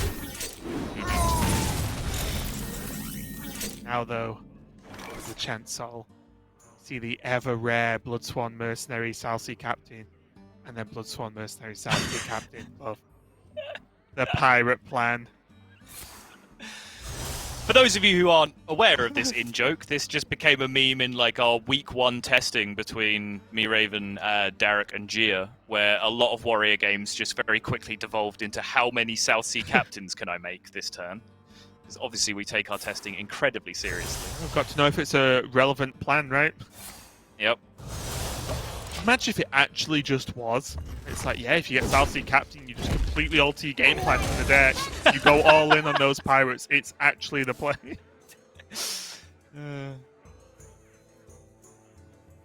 I mean, there's been weirder ideas, right? Like playing for fatigue in the Token Druid mirror. Yeah.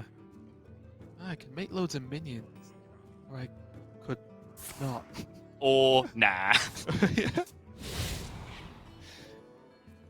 Although, Corsair Cash will be drawing Kento, a nice weapon that helps with his follow-up turns, of course, but one thing that does continue to puzzle me is I've seen some lists that aren't running as many weapons, or it's only running one Corsair Cash, and although there are spots that you have it floating in hand, I think the card is so good, it's almost criminal not to run through it. Get a piece of that, Raven. Just swings it at the face and then tries to get bomb damage to go to face as well, but is only rewarded with a single point of damage. Well, the good thing here is, at least for Kento, he makes this skipper have to be killed. If it's left up this turn somehow, then he can just go Bomb Wrangler into Bloodsworn Mercenary, which will be insane. Yeah, I mean, I will confess I'm a little bit confused as to why Kento wanted his risky skipper dead so badly when his hand is double Bloodsworn Mercenary. It seems weird to, give up 2 of the health on your skipper, but maybe he's just saying, you know what, like, Gladebound Adept, Warglaives of Azeroth, they deal with my skipper whether it's a 1-3 or a 1-1, regardless. Right. So forget about it, I'll just take the value trade.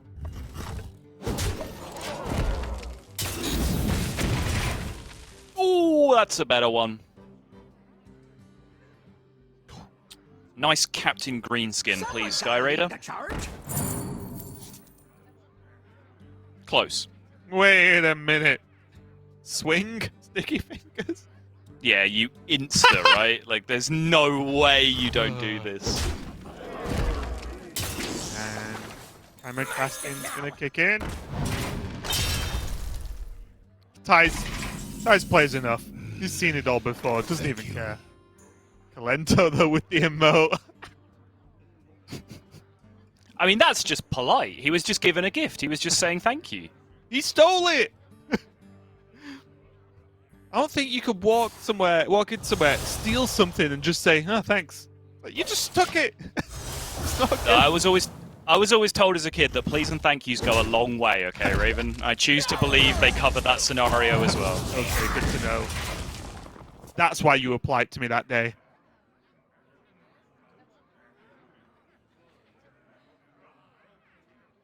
Still just do the Bomb Wrangler play now with a risky skipper. You're just going for the seems good. Show you who's boss. You just go Wrangler into Mercenary, right? Exactly. Yeah. Then you still have 3 to swing. Pow! Oh, unlucky. Unlucky might be a bit of an overstatement with looking at this board. Unlucky. Kalento's so unlucky. Skull Gul'dan, I think even the best skull in the world isn't going to help him out here with, bear in mind, 1 I-Beam already played. Much more healing left. We can see, of course, Grom in their hand as a backup for Kento if the worst to occur. He's not matching. Kento going to even up this series, taking a win on his warrior now. Makes it all even at 1-1. Yeah, and pretty much the expected outcome. That is a rough matchup for the Demon Hunter. Don't think any of the real innovations in build have gone a long way to change that. If anything, perhaps the Beaming Sidekick can be relevant in some of the newer builds that Tice doesn't have. Just to, you get a relevant minion down on board and you make it 4 health or 6 health instead of the lower numbers that Risky Skipper can deal with so effectively.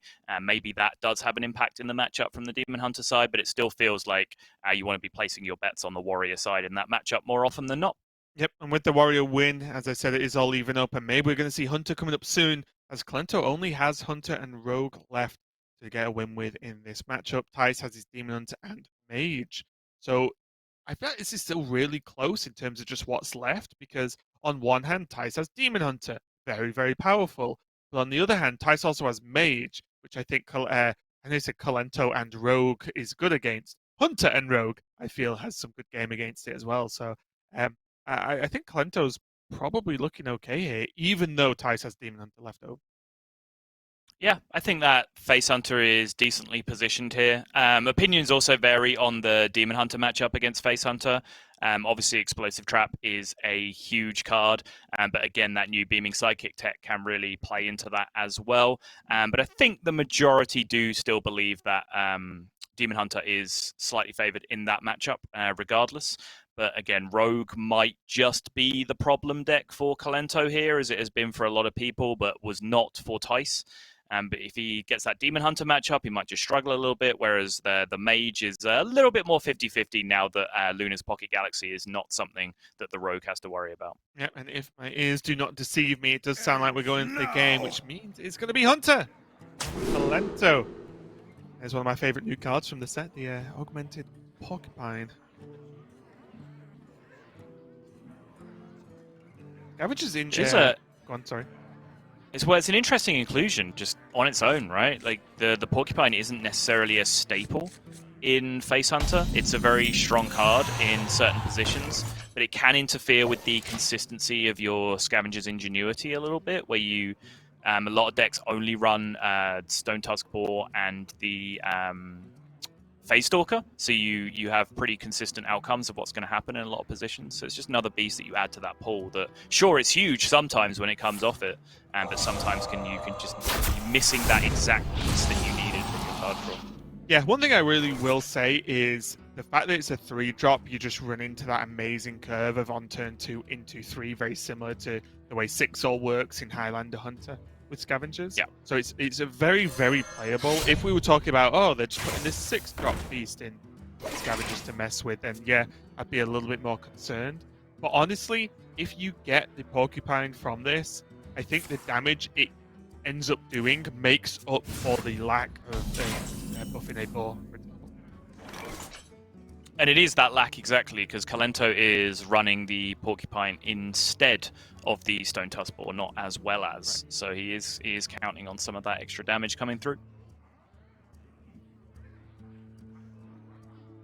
Let's get the Face Stalker, which means that plus coin is going to create a very awkward board for Tice to break down here. So having the Umberwing weapon already equipped with a second durability, even if he attacks this turn, means that he does have a good way to maybe trade the minions away and then proc it with his weapon when it's a little bit more free. Yeah, I like the hold though. I don't think there's any particular reason to attack this turn. If he holds, he can maybe get one swing for a Satyr Overseer and still have one in the bank for if he picks up Gladebound Adept or something like that in the following turns.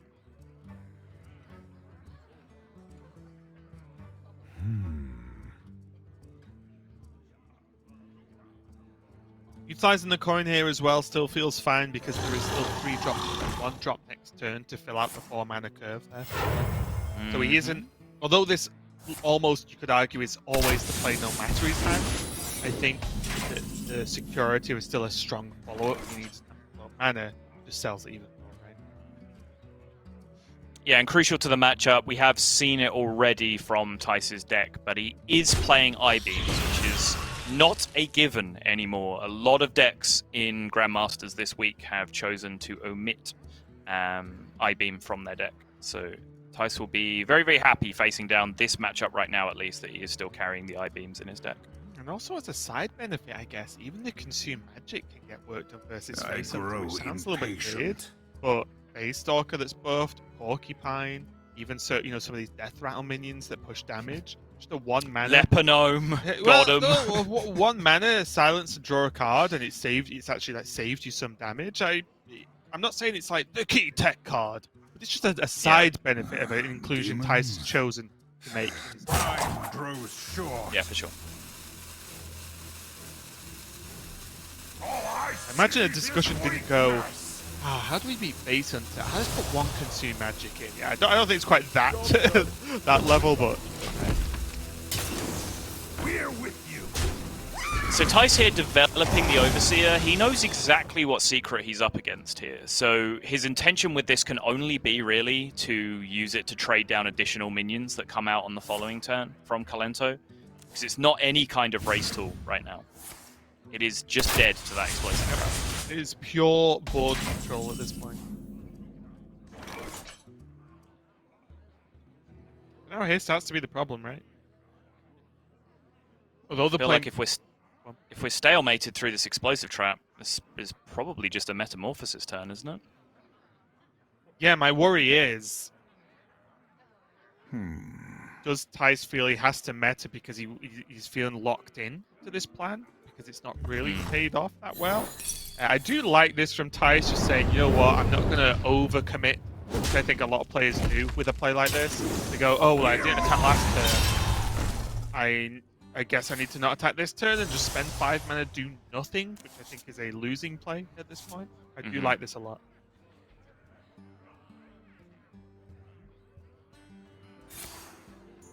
Job done.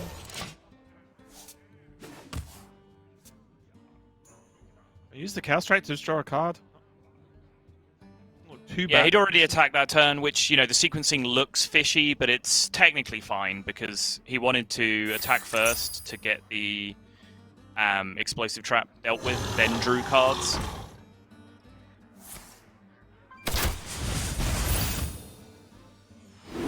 And his play can change and mean that he's not going to end up playing the Chaos Strike that turn.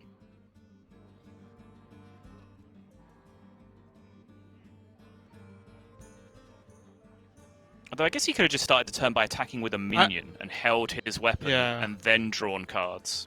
Yeah. Okay. I grow impatient. Oh, honestly, couldn't he have, because he knows it's, I guess there's pack tactics as a one-of in the list as well.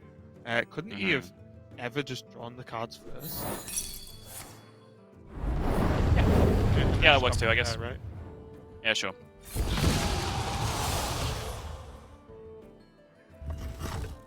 Done. So although on relatively low health against Hunter, is fighting back. Does currently have the board. Kento. Is this game going to be decided by the whims of the animal companions? Well, right now in hand, he has 3 damage from his Sand Trooper, 2 damage from his Leper Gnome. That's 5, Kill Command for 10, 2 to 3 hero powers for 6. So he has a 3-turn clock almost guaranteed now, with the exception of I-Beam from his opponent. I would like to see Leper Gnome hero power here, actually. Because one, Kanato's got the quest up, so he wants to maximize hero power usage anyway. And although I'm a fan of kill commanding when you can for max value, he has a guaranteed kill command next turn as well with Animal Companion. So it's not as if this is the only beast he's going to have access to. Yeah, also, like, apart from very specific scenarios, it never makes sense to kill command for 5 just because you have a beast when it skips a hero power. Right. Because then you're missing 2 damage from your hero power anyway. So even if you only end up kill commanding for 3, you've still done the same amount of damage over the course of the 2 turns. Except, like now, you get a Leper Gnome. Yeah.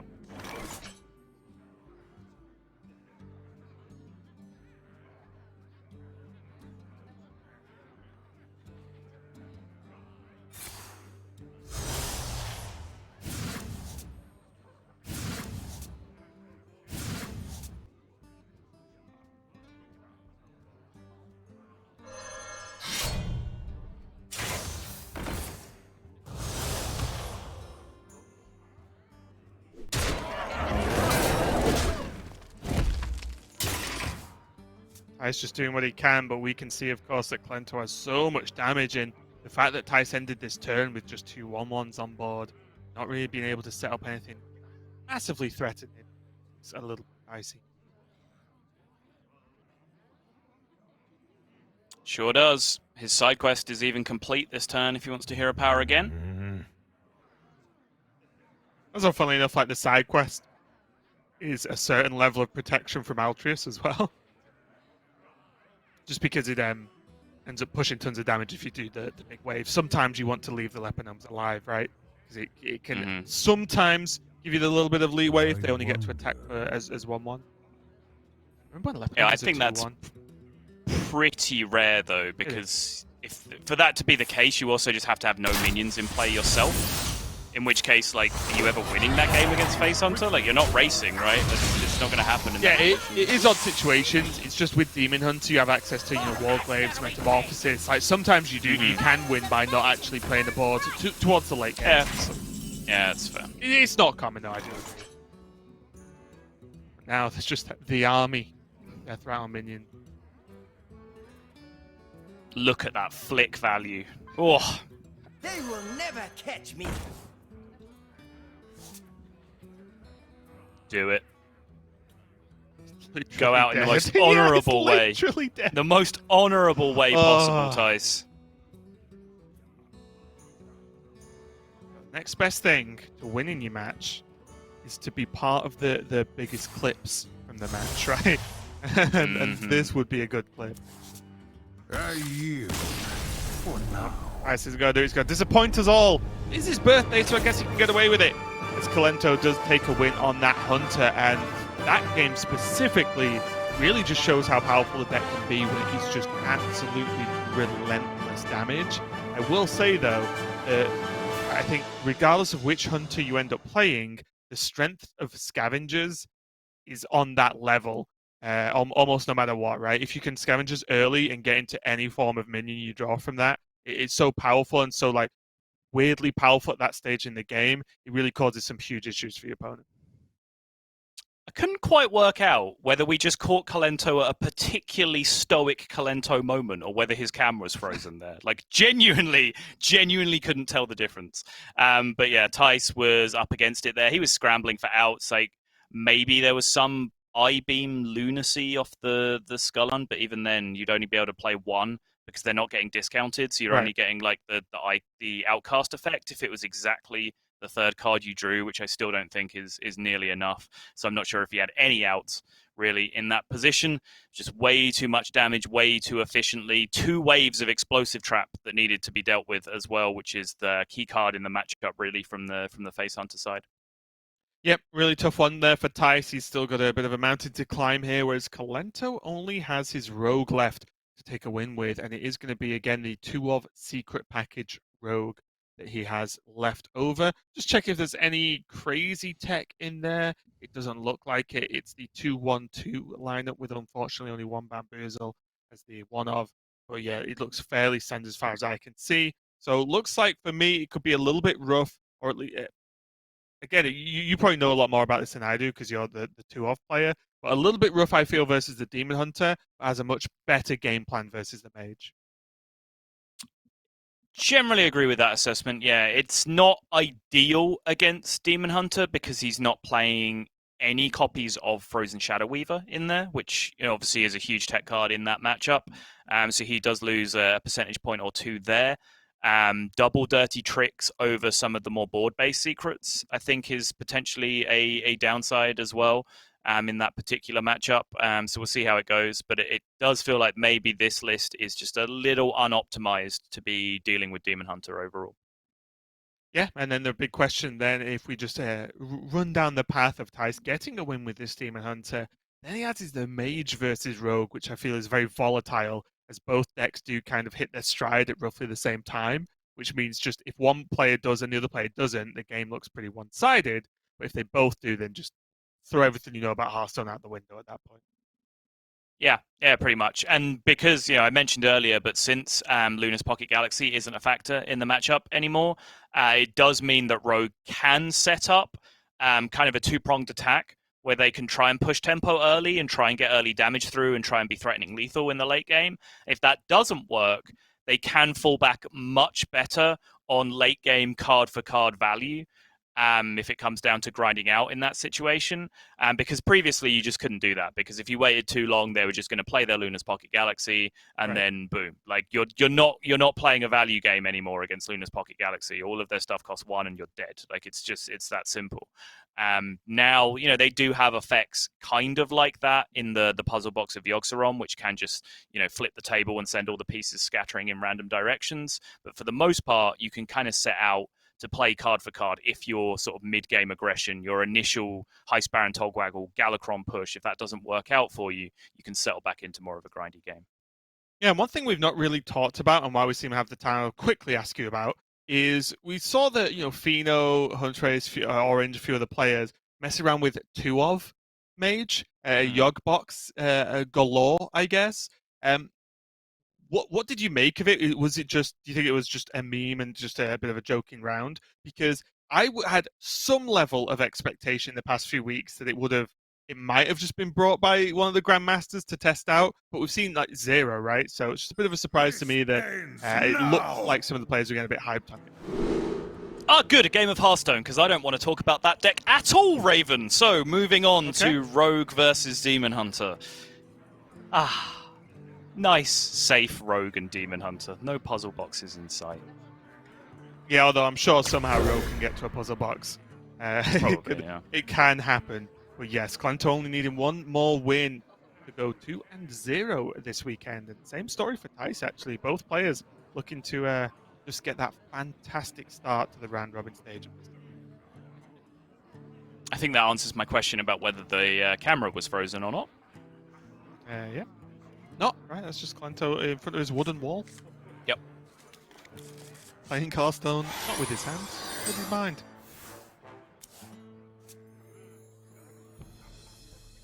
Yes, this is No Hands Rogue that he's currently piloting. I get it. I see what you did there. Tice has a super aggro opening, but it always worries me to just... I've got it now like lodged in where it worries me to play minions versus Rogue, which is obviously stupid because you need to. But the early game, I just feel like, they're just going to backstab me. They're just going to seal fate. So scary. So I do think there's a certain level of how you manage the early turns with Demon Hunter against Rogues, if that needs to alter in any way. Yeah, and you know, when I was talking earlier that I think Gallon is playing some of the best Hearthstone in the world right now, I think his Demon Hunter play in particular has been on point in that regard, in like threat sequencing, like which minion do I want to use to test for removal? Can I break my own curve to make my opponent's removal turns more awkward and just sequence things in a slightly weird way to maximize damage over time? I think he's been doing an incredibly good job of that over in the Americas region. So many options. Monsanto doesn't have a backstab available, and the dagger looks pretty pitiful here as well. Maybe this is just a preload of the Pharaoh Cat and the Praise Galakron. Choose soup. Yeah, does it really contest board though? Yeah, kills something, right? Well, it sometimes kills something is a more accurate assessment. Demon Hunter is usually pretty well set up to deal with the opposing tutus and things coming out from the other side. It's kind of what they're built on in dealing with the Demon Hunter mirror a lot of the time. Yeah, it's true. It's true. I just wondered if it was worth the risk because it is pretty much twin slice. That's the biggest issue. I guess the I-beams as well would do the job, but an I-beam on just a Pharaoh Cat probably seems like overall for Clint. Yeah. But this way he does guarantee a clear, or at least a clear of the initial 2 minions that we're playing. All I see is weakness.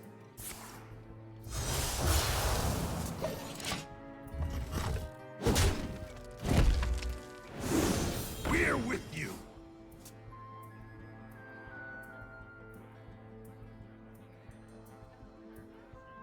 Threat check number 2 from Tice. I think picking apart this with lackeys as opposed to going Seal Fate here is looking more promising to me. You can Ferrocat, Praise Galacrond, Rush Lackey, and depending on what the Lackey off the Praise Galacrond is, you might have options for full clear with those combinations. Yeah, that's true. Yeah, honestly, I was just looking at Seal.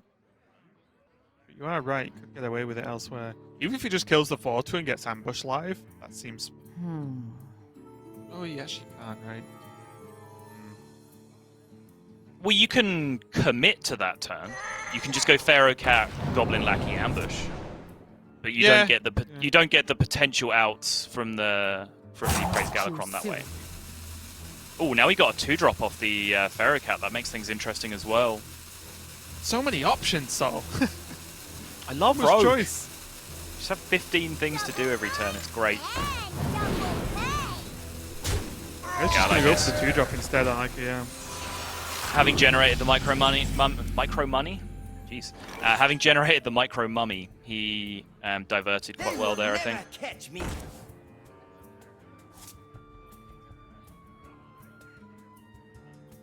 You can see it's actually Tice who's rocking the Frozen Shadow Weavers in this matchup. Yeah, and as I mentioned before, although they have some really key points against Demon Hunter, it's also just a good enough card in other matchups as well. Is it cold in the shadows? Still got the Chaos Strike as well, just to keep this card draw cooking. Seal of Fate hold is going to pay off pretty nicely now, though, for Kento. Getting to snipe a significantly bigger minion with it. Double Praise Galacrond as well. That's Invoke 2 and 3 very cheaply in hand alongside that Galacrond as well. Yeah, the fact that he has the Galacrond is huge, isn't it? Because it means that it's not only, oh wow, I've invoked loads, great, but when I draw a Galacrond, it's like, well no, the plan's there. You can just make sure you get to turn 7 and then go nuts with a full I think that is definitely a priority for Kento, even if he has to use these invokes a little bit suboptimally. I think it is very important that he goes to a draw 4, because that is a swing turn against Demon Hunter that often will win you the game. Sure, I like these Praise Galacrons coming down right now, though, over the ambush. Kento might be thinking he wants to hold the secret value for a potential Blackjack Stunner draw, but I think just the value of the 2-3 in play is actually fairly high.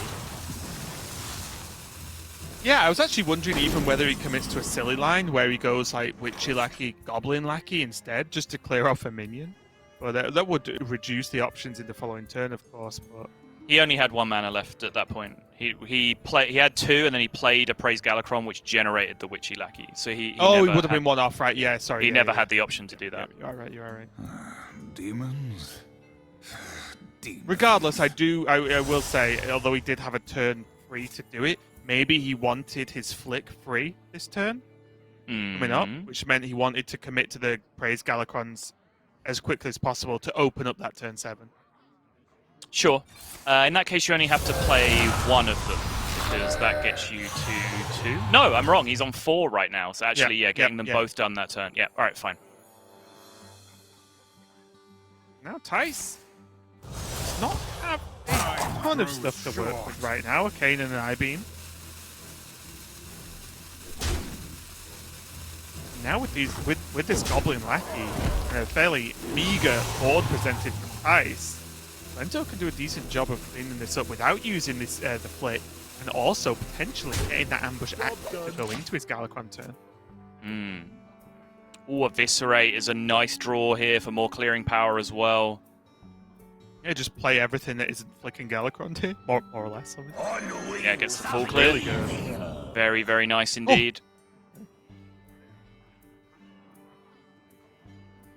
Deathwing?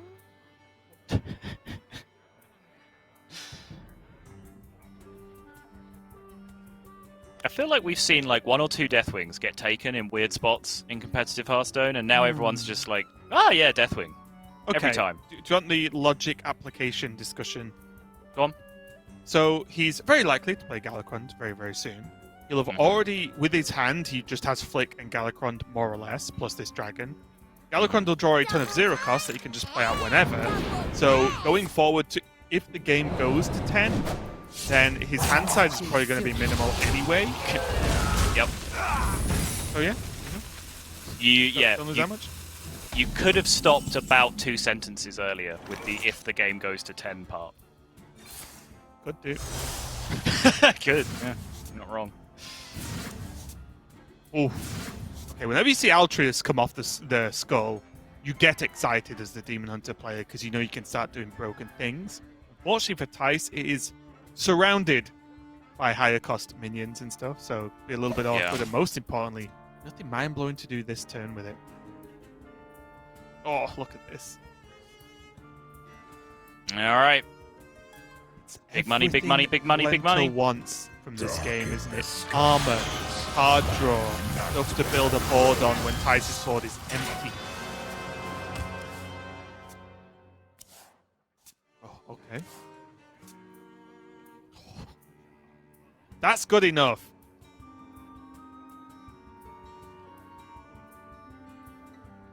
Shield of Galakron puts a taunt in the way. We can see Kane, of course, but still a man of eyes.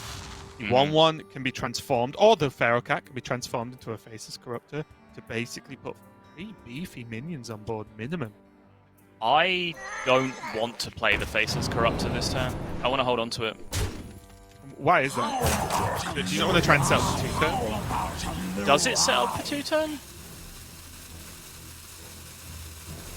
13 in play. 18 with the second swing.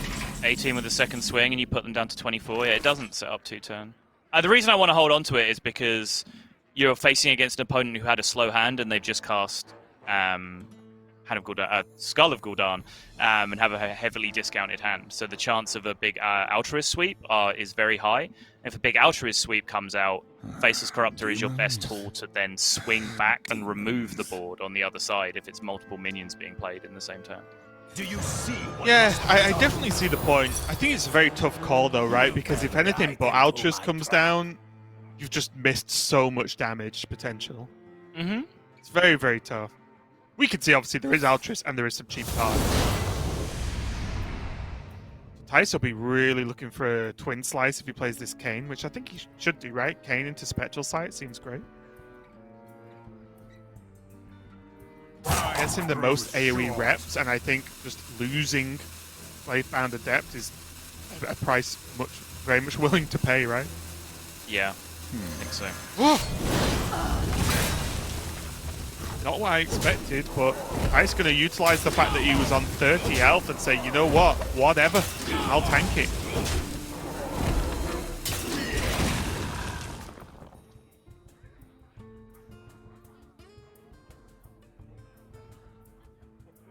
And with Backstab very cleanly, Kento can start just refilling the board here. Let's have the Twilight Drake and even get his second ambush live for free, which is always nice. Yeah. And also, can he... Oh, no, not fine. I don't know whether he could have actually got the Evolve on the Maniac, but not quite the manner if he wants to drop the Twilight Drake as well. No. I think it's time now for Kento to start swinging this claw to the face as well.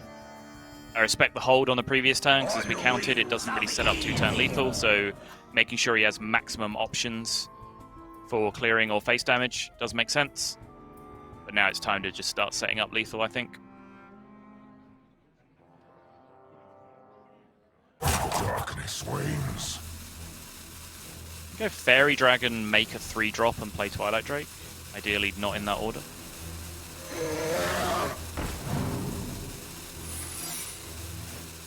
Maybe just having a 3/2 is better than untargetable is just better than a 3-drop anyway. So you just make the 2-drop instead. Yeah, it seems better.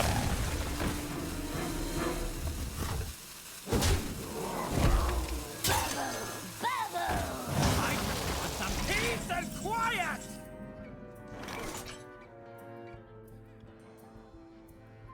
Now with only one charge of the Warglaives means that there's not some big weapon clear that can really come down. Gladebound Adept can help clear up some of this, but I think Tice has to, especially with Kane in hand, just consider, does this just go face?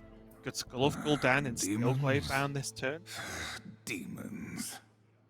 Slight issue is there's lethal on board.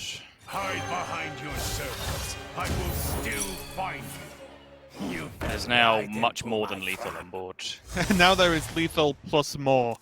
Yeah. Can still go for the Gladebound to kill off one of the slightly more threatening minions like the Fairy Dragon. Yeah, that doesn't change the lethal equation though, does it?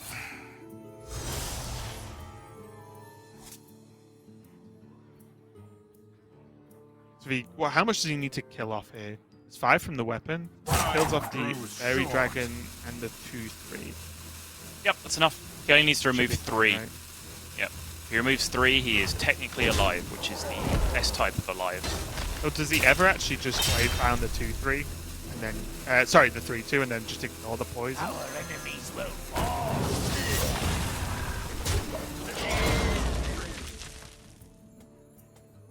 Well, Tice says no. Hmm. So yeah, Kento now showing 12. So Tice has played around Kobold Lackey as well. Very awkward here as well. Yeah, Kento on 9 mana means that if he decides to play one of the minions he already has in hand, he obviously cannot play the other. So even saying, "Oh, I'll go, Devoted Maniac and see what I get," and at worst, Devoted Maniac trades, it means he can't fault with Flick, which makes the turn a lot worse overall. Yeah, I think it's fine though. I think Flick is the superior option by quite some distance here. Not in the least because it destroys the second Waybound Adept, which is huge. Bone Chewer Vanguard. That's a big boy. And Kane is gone. There is a Consume Magic. True. Does it ever get there? I don't think Tice has the mana or time to make it. Ooh. It's not enough though. So Consume Magic, he draws a card, and he has Skull of Gul'dan out on top of that as well. Does it ever get there? I don't think he Don't can think make so. that much damage because he basically at this point would need Metamorphosis 5, Yes, right? To correct. make up the damage required 10. I think so. Oh, so many ways to draw cards. He needs so much mana to pay this off. And has he used double Eye Beam, I think? He Yes, has right? used double Eye Beam, yeah. Yeah. So you can't even try and say, "Oh, what if I survive another turn?" Because as far as off the top of my head, there's no way he can really do that either. Nice, just gonna play the card draw competition. Let's see if he can draw his whole deck. Not quite, but close. That's not going to be enough. Kento just about held on there and really pulled back into that game. And just having that many evokes into the Galakron, you saw the power and the difference of when the 2 of Galakron row kicks in and gets... made me laugh. And just gets that more consistent 4 Galakron proc. It is insane, Sol. Sorry, did you just make... I don't even understand what you were laughing at. Did you just amuse yourself that much? Did you not see What the happened? camera? No, I didn't. I was checking a spreadsheet. Oh, okay. I didn't see what happened. Okay, that makes more sense. I was just looking at previous history between these players because I was going to say that Kento has asserted Kento dominance for this week at least. But actually, if we rewind time, Tice actually has a win in week 1 in round 3 of Swiss. So they are actually now tied 1-1 in the Kento derby this season in Grandmasters. I was worried when you were like, "Oh, just look at the history between these 2 players." I was wondering how long that list actually is. Yeah, so in February of 2015. That would have been insane. Tice beat Kento 4 years ago, and then Kento took 2 wins versus Tice 3 years ago. But now yes, in ESL King of the Hill in 2014. These 2 players have been around a very, very long time, but Kento does take it over Tice, ending his weekend at a 2-0, looking very, very strong. And as a reminder, those 2 players are in that Division B, so the wins are incredibly important for their chances at staying in Grandmasters for season number 4, or season 2 of this year, I guess. Meanwhile, we have our next match coming up. It's going to be RDU versus Casey. RDU going to have his debut on stream this season of Grandmasters, as he didn't have the best results in the first 3 weeks of Swiss. Yeah, and before we move on completely, just a final happy birthday for Tice, even though he didn't quite get the result that he would have wanted, of course.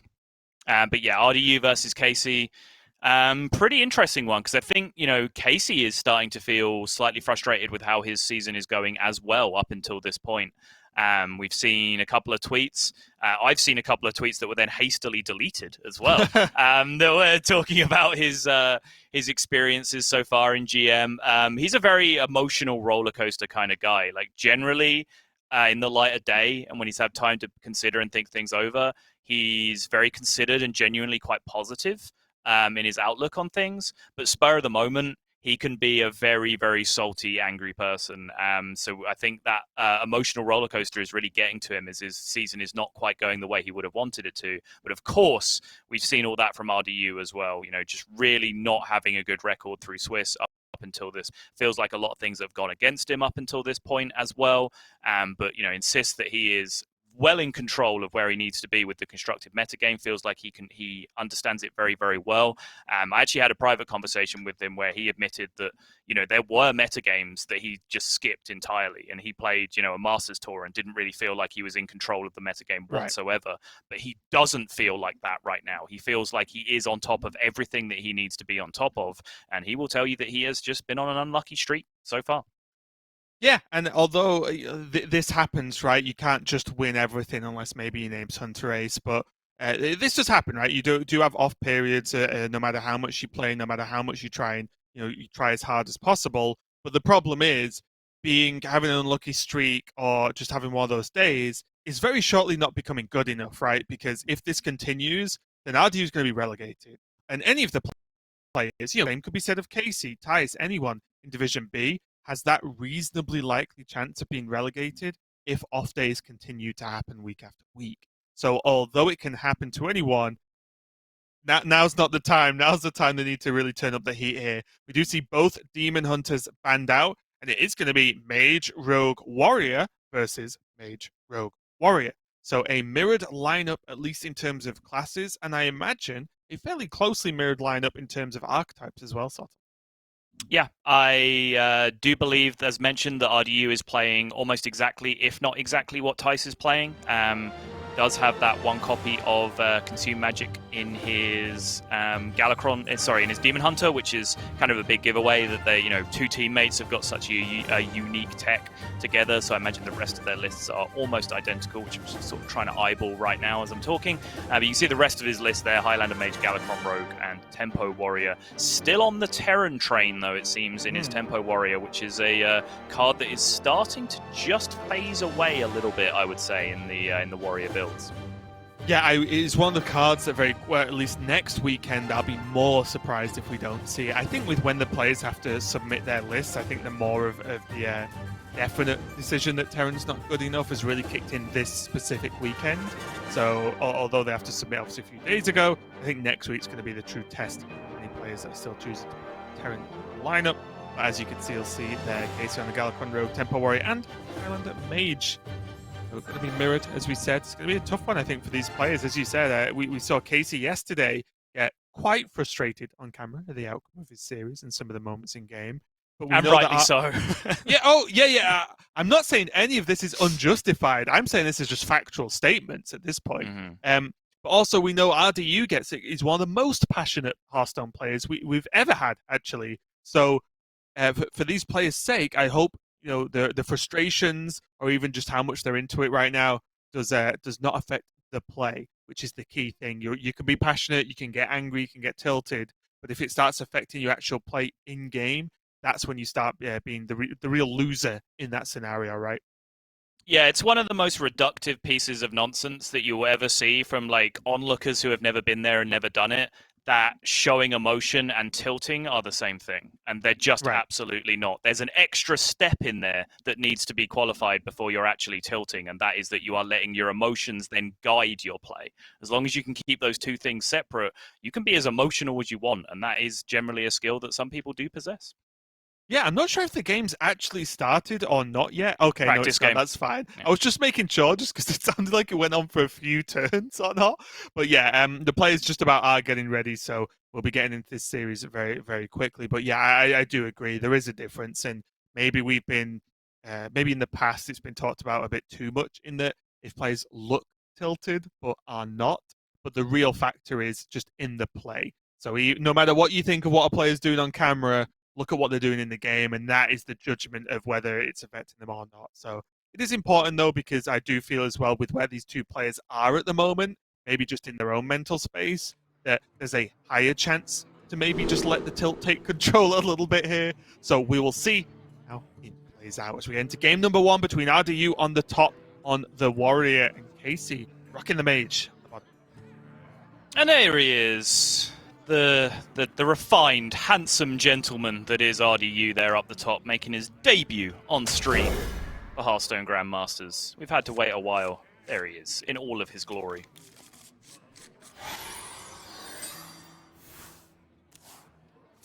Here's the moment it needs to make count.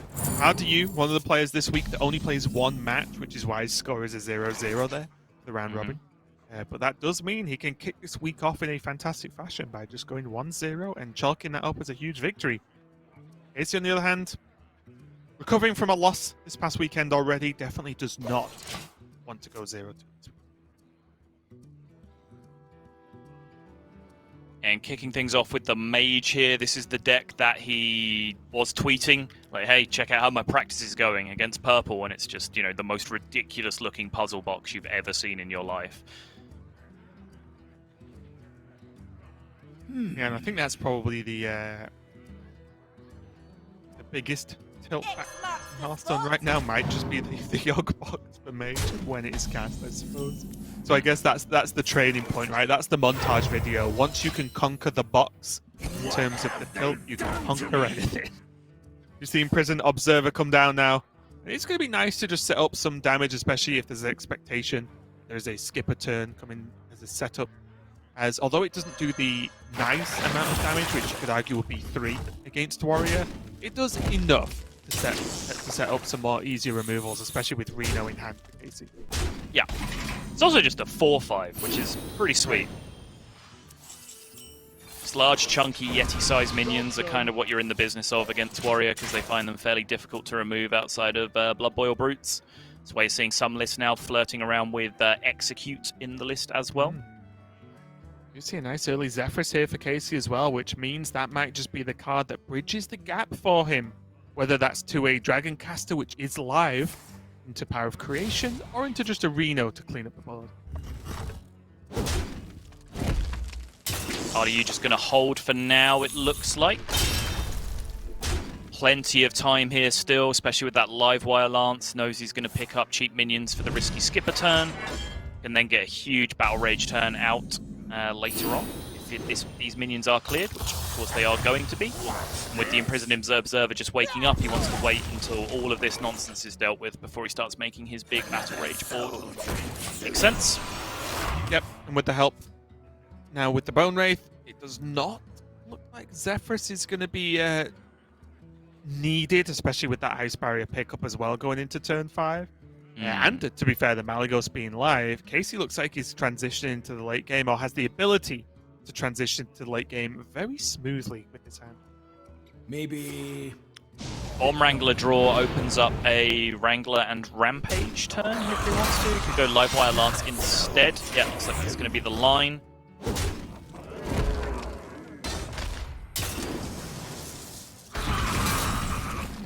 Casey already fairly comfortable, at least in terms of the board state. And now, seeing that weapon, he is going to snap remove that thing. Instant Acidic Swampoos. Deny as much weapon value here as possible. They're such big engines to this Warrior deck.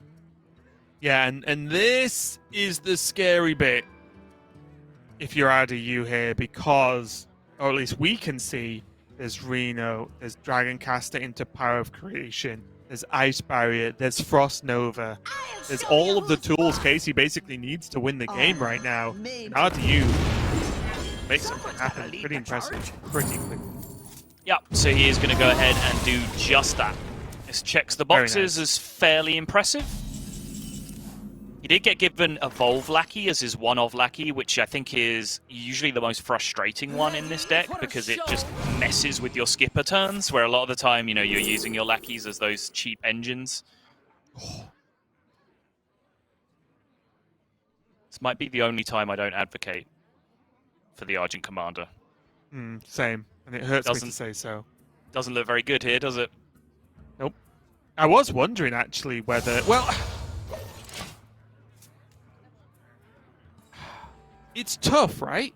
Because on this board, I was wondering, because of the fear of maybe another Battle Rage, or some buffs, or even the Skipper just being alive, that maybe this activates very cheap Blood Boils.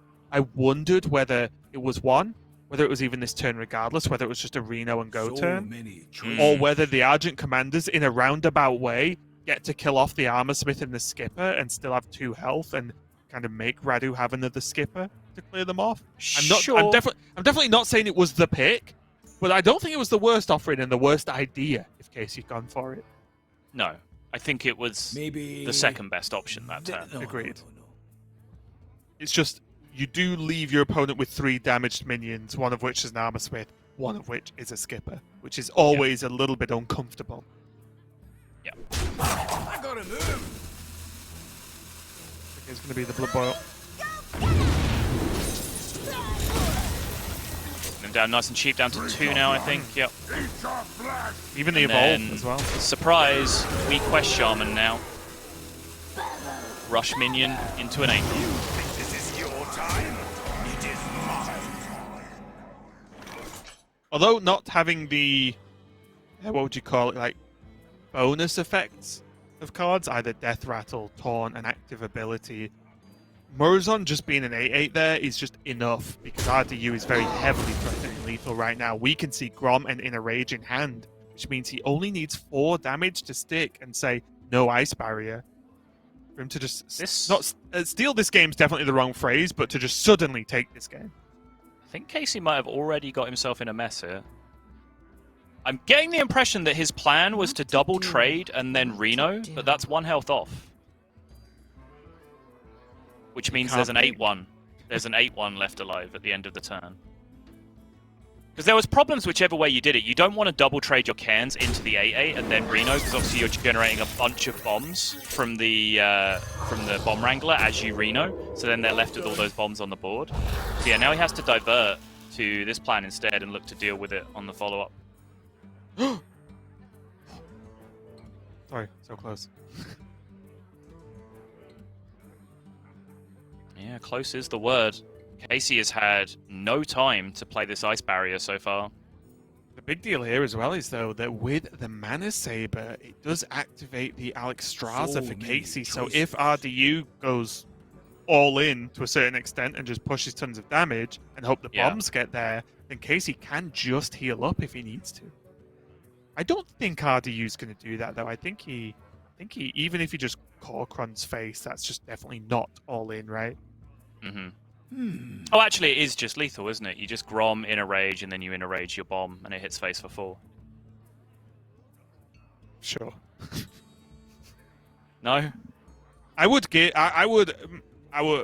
shot down, but I would suggest either you should just win the series if you won the game in that fashion right now. Okay. If he just makes that play and wins, I'd be like, you know what, RDU 3-0, okay.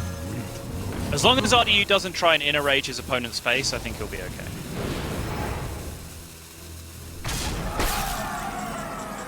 Oh! That was... Imagine.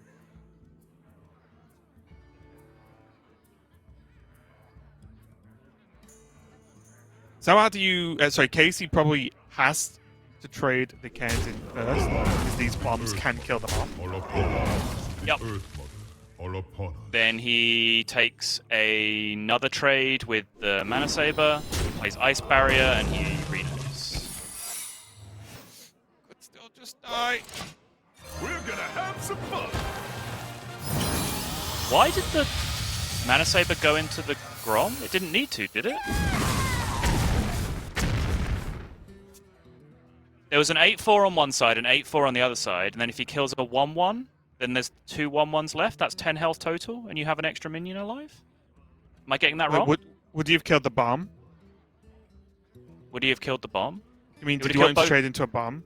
No, he could have just traded into the lackey. Oh, and left the yeah. I was just worried that obviously if you make a trade before the Reno's down, then maybe that means the bomb just gets you more consistently. I'm not sure, honestly. That turn was a little bit weird, and I'll confess I was not paying attention to the Mana Saber trade. Yeah, not sure either, but I. Let's watch that one back later on. Yeah, fair enough.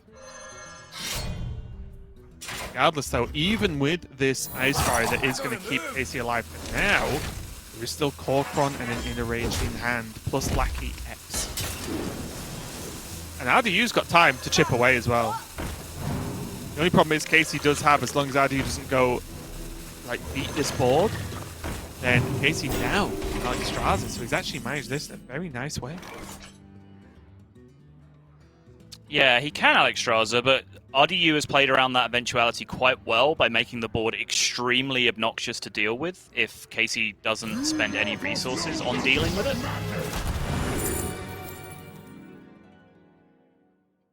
Polly, and then... Yeah, Polly on the egg does let him trade the board down very nicely. He can then even play a Flame Ward alongside that, so that he'd be protected from charging Corcoran elites unless they get rampaged. Does he not need the ping? Doesn't, right? No. He just loses a bit of damage to face, but RDU's on 41, so I don't think damage to face is a huge issue right now.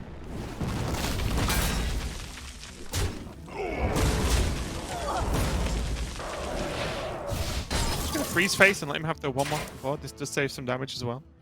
Yep, fine. So RDU needs 9. There is, what, 6? And he gets to draw a card. And if he draws Rampage, that would be game.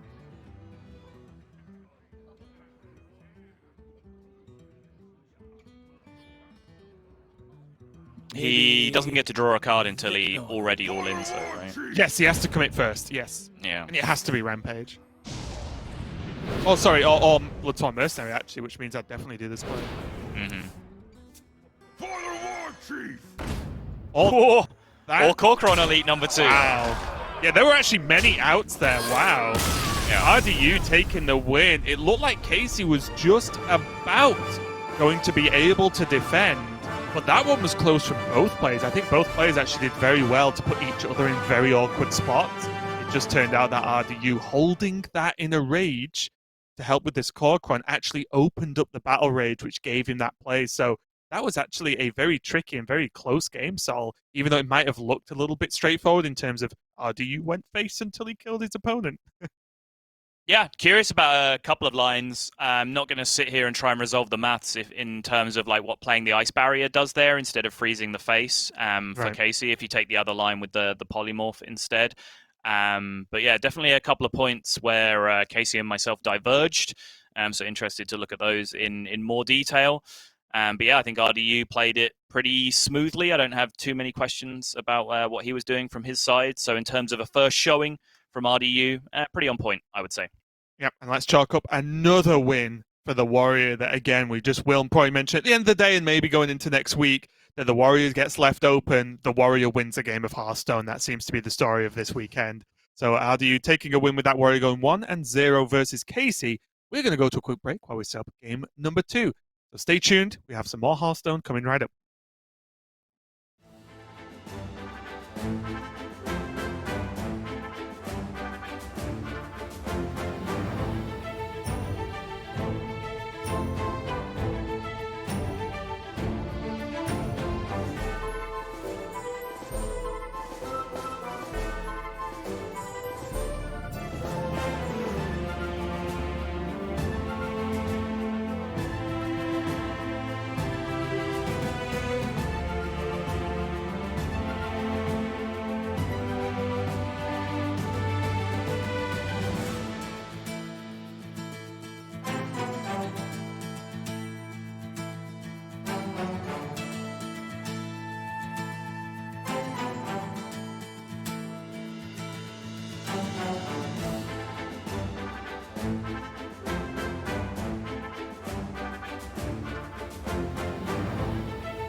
Casey versus RDU is going to continue right now. RDU taking a win with his Warrior over the Mage, looking pretty strong, but as to be expected from Warrior right now. Casey on the back foot, but has plenty of opportunity and time to take this series back from RDU, who only has Rogue and Mage to win with, whereas Casey has the full suite of the same classes. Yeah, and he does still have that Rogue, though. That is also the big talking point, but of course both players do. But actually, I think today, based on the start that we've had, Rogue's done okay, more than okay, in fact. It's been pretty clean in the matches that it's won so far. Kento picking up a fairly easy win, and I believe there was a pretty fast win for Tice as well in that series. I think he kicked things off with a Rogue win. So the Rogues have actually been getting the job done today, contrary to what we've seen from day 1 and 2. Yeah, and I feel like we are seeing a ton of mages today, and that might end up being the question mark of the day, at least, to see if these mages can get over the hump, because all the other lineups are seemingly running very, very similar things, right? Either Demon Hunter or Warrior gets banned, often the Demon Hunter if the mage is there, and then the Rogue is just an ongoing question. So yeah, we'll just see what these lineups do this weekend as we are nearing the end of the day. But also for me, I'm excited to see what the evolution of that looks like next week. So I do think there's a lot of work to do and a lot of change to make to a lot of these lineups for these players based on what we've seen today and the previous 2 days. Yeah, for sure. Things are certainly going to evolve rather quickly, but it looks like we are going to get the answer to who's going to pick up the first Rogue win in this series, at least, because RDU now has to take on the Rogue God himself in Casey.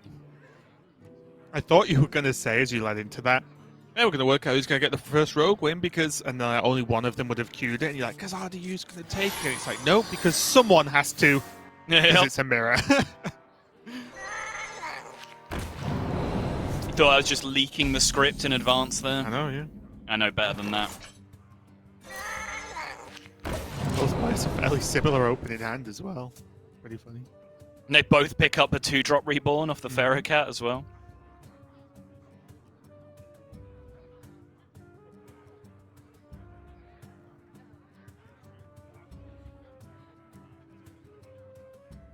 Bit of a strange mirror match, honestly.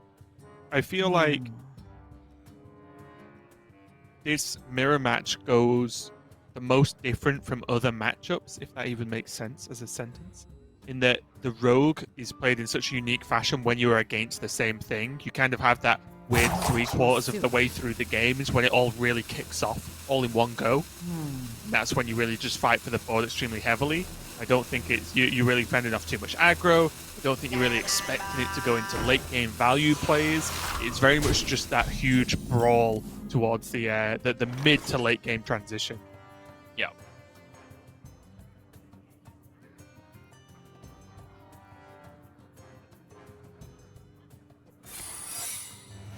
Casey already going to get the tempo rolling here. Does not want to deal with any of this reborn nonsense. He's going to try and seize the board as efficiently as he can.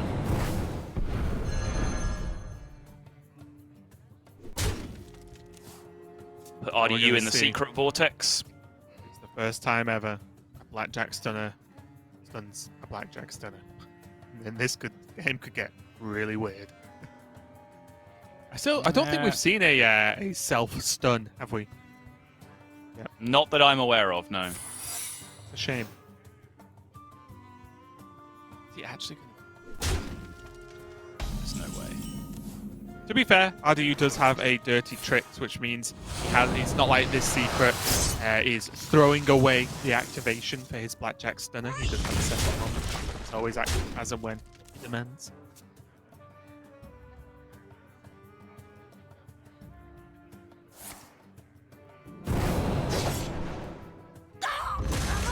It does feel weird the early game in these mirrors, mainly because each player is fighting for the board and you know, using the removal on the minions, but all the minions are very wimpy, so it kind of looks like a waste of time sometimes. In that it's like, okay, I'll backstab this 1, 2, and yeah, I'll trade with this like 2, 3. It doesn't look very impactful, but the second you don't do it and your opponent does, you do actually start to take a lot of damage. So many options.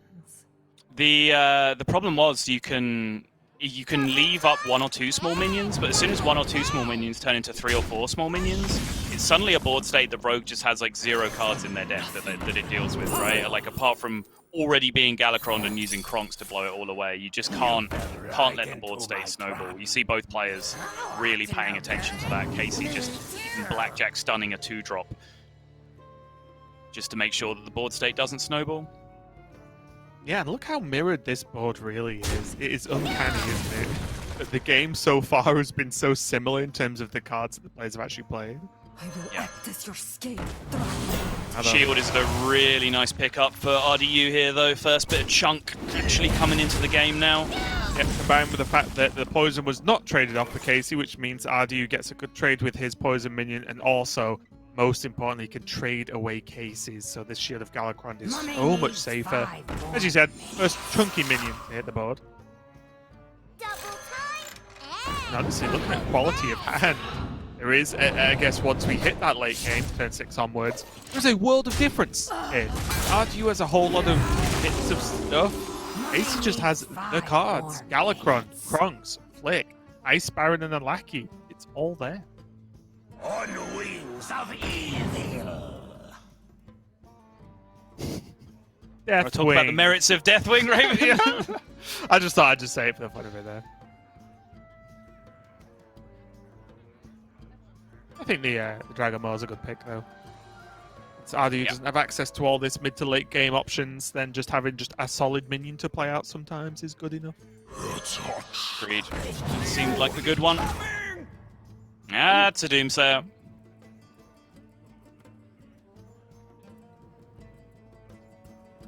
Not a particularly bad Doomsayer.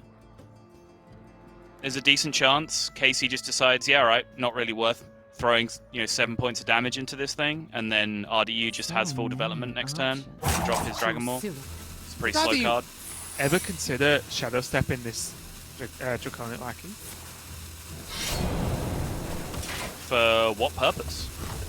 Purely to just generate maybe some more late game if his next couple of draws aren't great. I guess the Dirty Tricks negates some of that to a certain extent, because it is likely he's going to be drawing some more cards soon. I was just thinking of a value thing, right? He does have Kronks and the Dragon, but I'm not sure how invoked he is, honestly. I don't like it. I feel like Shadow Step's just too good of a card. Edwin Van Cleef comes into the hand to illustrate some of the possibilities immediately, but he also has Blackjack Stunner, which is a far better Shadow Step target, I think. He has Kronks, which finds Galakron, it's a far better Shadow Step target. I do want to talk about Casey's turn, though, because that was actually kind of cool. That RDU chose to leave the Lackey up, and then Casey went, all right, screw it, throw a 5/5 into it, sacrifice that, I just want to get my wand active.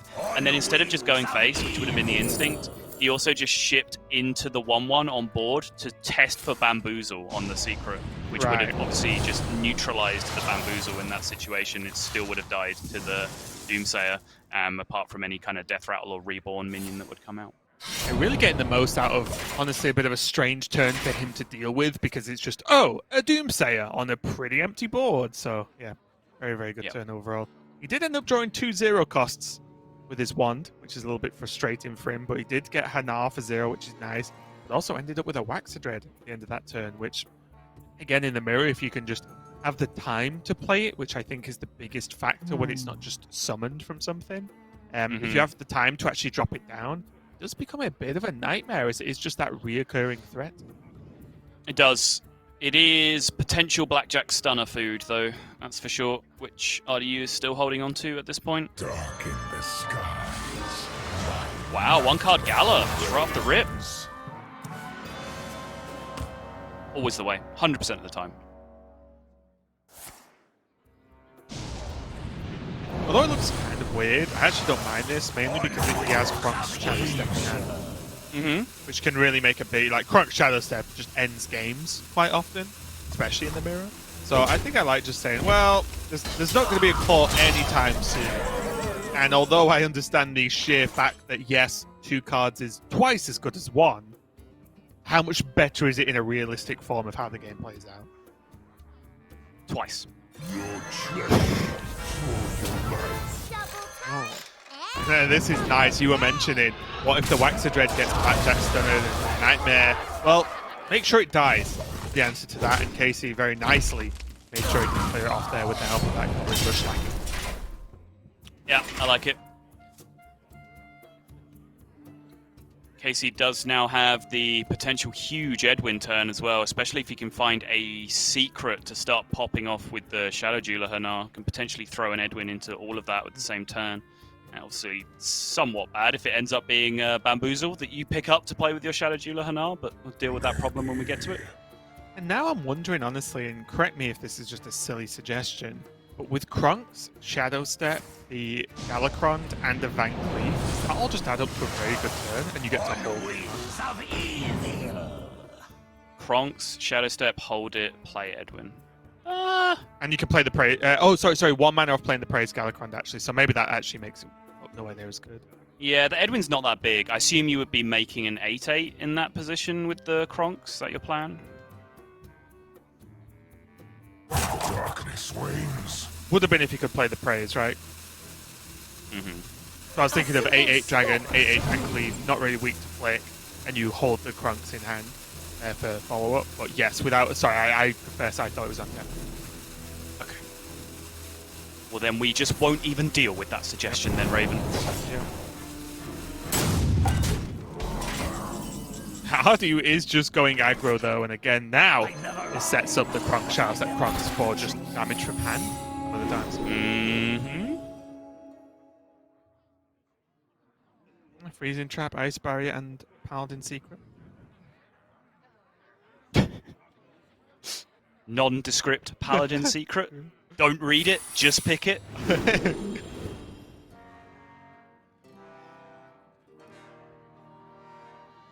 Casey's a true gamer. So he picks Bamboozle, so he's stopping his train on purpose because he already has a Bamboozle, so that's now unplayable. So that means he wants to go with the Edwin line.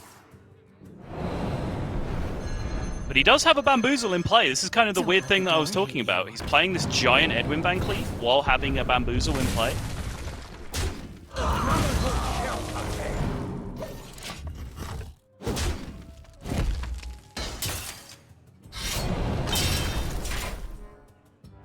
Too many cards. But with no dagger available, it's not the easiest thing in the world for RDU to be able to attack into it from Casey's perspective. Casey doesn't know. Get a dagger available. Yeah. Well, here's the thing. If he plays the Plague of Madness and Dirty Tricks doesn't activate, he's pretty confident it's Bamboozle at that point, right? Right. So I think it's actually a pretty good starting point for the turn. Also, I wonder if he plays... See, he gets the test, then he could actually just flip Van Cleef and then just go face and 2 turns the Krunks, right? Hmm. He's also scared of Noble Sacrifice, of course, I guess, in this position, which is something that I'm not considering. Yeah, so here, RDU is basically putting Casey in a position where he has to heal or he does die to this Krunk Shadow. Yep. Nice getting the Repentance out of the way as well. Casey probably not overly upset by this because obviously he doesn't want this outcome, but in general, in general I'm just meaning the Repentance and Paladin is normally just a 1-cost pot. That Death Rattle summon a 7/5 Shadow with Stealth. That's the problem, That's insane. That is bananas. Eye for an eye! Both of them, the main problem is the fact that the dagger is live. I do wonder if it was MD there, actually. No, it was... So the reason he did it that way around is because he gets a rebuy on the Hunter Secret to look for Freezing Trap. That's, like, his best out in this position, right? And he did actually end up hitting it as well. But I think it's the right thing to go for in this spot. Because otherwise, that 7/5 it's just ending the game. What? Not if you swing with the dagger and then he poisons the 7/5 and kills it. Sure. Yeah, fair enough. Fair enough. It's what, as long as he kills the 1/1, it's likely that something like that happens, right? He could even like make it even more likely by just trading away on the board. I'll give you guys a quick recap. We've got Eye for an Eye, we have Bamboozle, we have Ambush, and we have Freezing Trap.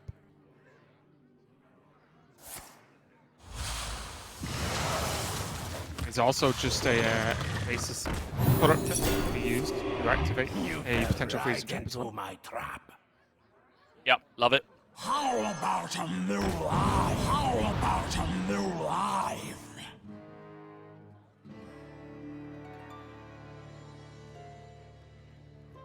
Yeah, there is still the Bamboozle in play from the Edwin turn.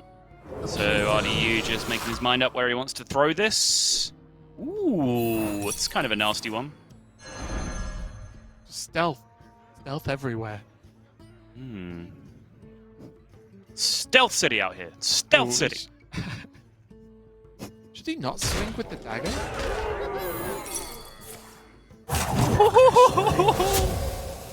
That might be the highest value eye for an eye I have ever seen in my life.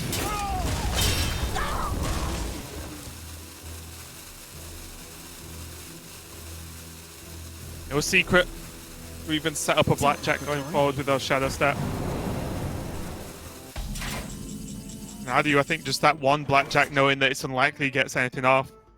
He just wants extra minions to either potentially buff with Krunks. Sorry.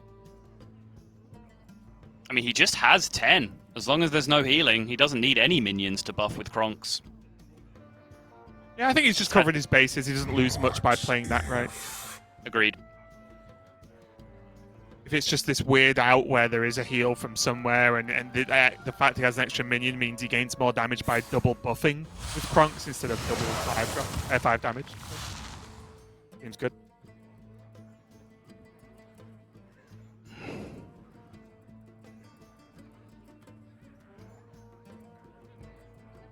How do you deal with this, though? Casey has to heal with Kronks and then clear the board with other cards. I don't really see that being a remote possibility right now. Okay, the thing I was thinking of was clear off the 7/7 and then Kronks to clear the board with AoE. I understand that obviously that he is dead to RDU, but I'm thinking from Casey's point, what can he even do to stop this?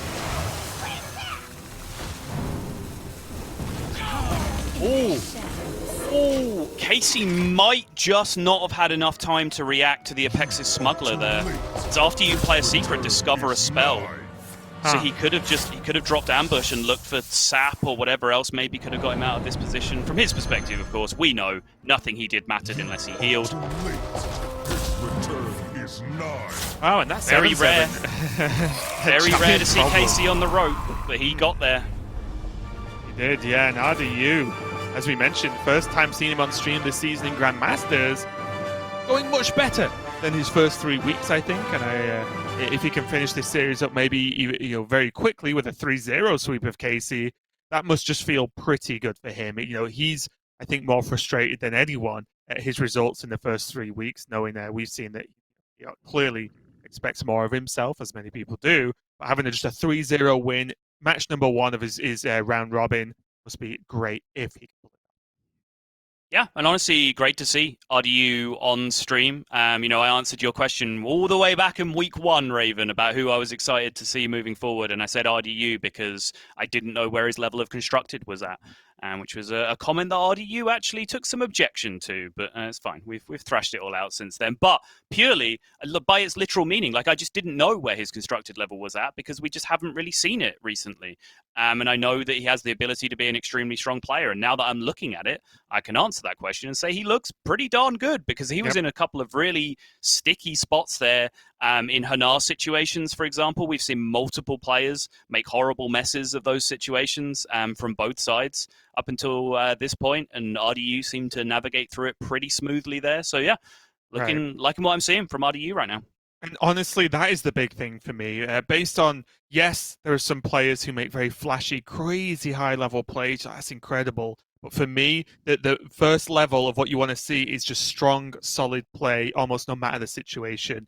No roping, pressuring you out. No weird, I didn't think about this secret or I misplayed into that secret. None of that. Just play some solid, strong Hearthstone and don't make really any mistakes. And I think so far, that's what we've seen from RDU in just the 2 games we've seen from him. So I think he's more than capable of winning this series here, having only Mage to take a win with out of the 3 potential games that are left. Yeah, but Mage is, of course, all just a giant pile of question marks all wrapped up in a pretty bow, but then you unwrap that bow and just spray all the question marks across the room immediately. That is about the best analogy I can come up with on the spot. It wasn't very good. We'll move on. Mage is the one remaining deck in the series, though, for RDU. And honestly, you can see some of the holes in this deck just against the decks that it has to line up against. You can see why it's a fourth choice deck, let's put it that way, because it is quite clearly a fourth choice deck in the players' lineups that have brought it, based on how ubiquitous all the other decks in their lineup are throughout pretty much all the regions. It's just this last deck seems to sometimes be Druid, sometimes be Mage, sometimes be Warlock. And those seem to be the decks that, you can see one or two matchups where they have their holes in them. Yeah, and this, honestly, as we do get into this game, of course, this is what excites me about week 2, right? Because I believe that there is no longer the question of the 4th deck. There's the question of the 3rd and 4th deck next week. Because I think a lot of players will be turned off Rogue. Which means, wait, if there's now if you're expecting Warrior, Demon Hunter as a guaranteed 2, which I think is a fair assumption, but you've got 2 slots to fill and not 1, that just blows the game wide open.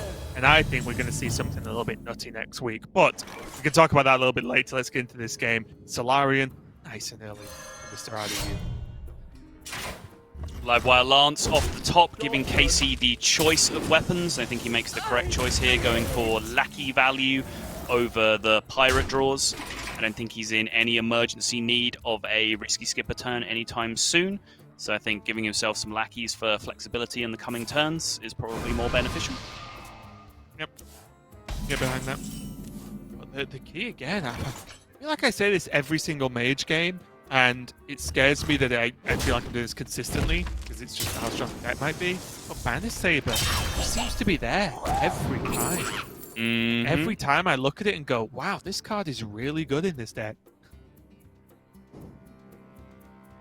Plot twist? Question? Yeah, I was looking at plot twist. I was like, is it ever? But it can't be, right? Not with what he has in hand. It's kind of cute though. The fact that you just put a bunch of lackeys in your hand and then just shuffle them back in and exchange them for real cards. It wasn't good, but it was cute, and that makes it worth talking about. See, Magic actually going to do some work. Is an afterthought. Yeah, not going to get it outcasted though, which is kind of a bummer. A bit of a smile for Haradu there, just like, okay, I did wonder what was going on, the fact that that Lackey was even played to this Doomsayer. Mm-hmm.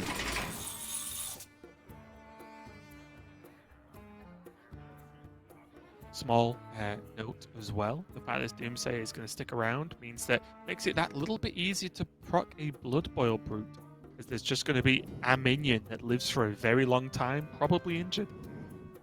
It also, Raven, enables the play known as the Radu.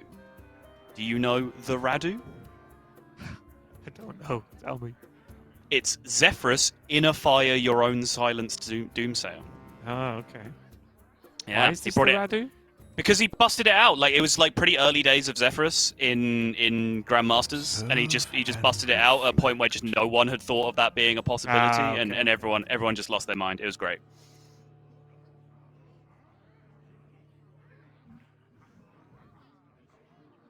It's like how the Gallon is coin hero power as Druid against Rogue, so that you can spellstone their Hench Clan Thug. Observe and reflect.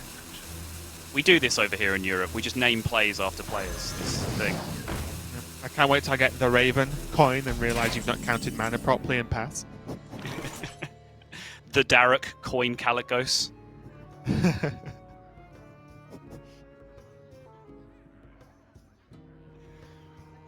did wonder if there was ever a Dragoncaster rolling Fireball in there. Someone's gotta lead the charge. Talk about priorities. These targets are not really the ones you're too bothered about killing off. Someone's gotta lead the charge. Does that have damage though? And it is a new thing that these players have to consider is early push damage is scary now versus Warrior because they have Grom, which is just 12 sometimes, or at least 12 pretty often. So even though this is only 4 damage on board, you do have to fear it. If you're already at 21, you go down to mid-teens. You're nearly dead on turn 8 at that point. It's quite scary. And the rolling Fireball would have done 6 damage, was it? So, in terms of if you're just going, it deals 8, it dealt 6 health on board, it almost achieves its goal. Yeah, I was actually looking at rolling Fireball that turn. I just don't think I would have spent my Dragon Caster on it if that's what I was going to do. I would have just played the rolling Fireball, but it was something that I was looking at there as well.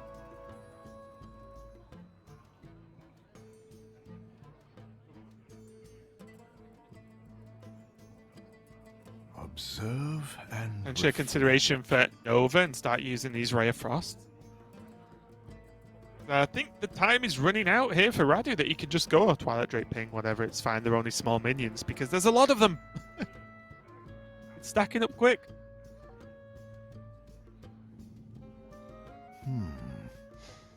If he starts on the right with the rolling Fireball, because of the way the minions are positioned, he does take a large amount of damage off the board before it stops. The 8 health stops at the Blood Cell Raider while killing it, so it would only leave 3 damage on board at that point.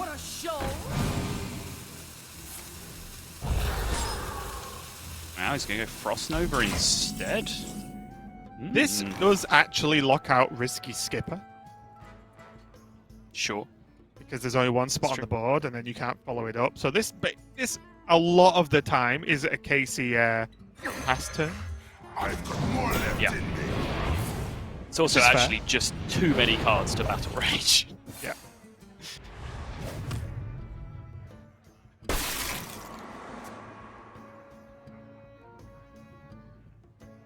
Ooh. The breath could unlock the game. The Dragon Caster's gone though. It is, but even if there's just like a Blizzard is castable, another Nova would help a lot because then it really is a pass turn for Casey. Mm-hmm. None of those cards actually happened, although Ice Barrier and Ray of Frosts this turn potentially. I do feel that Radu is suffering with this rolling Fireball in hand now, and it might get to the point where it's never going to be enough. Maybe that one turn he had to do a pretty mediocre, if not just meager, rolling Fireball might have just been correct.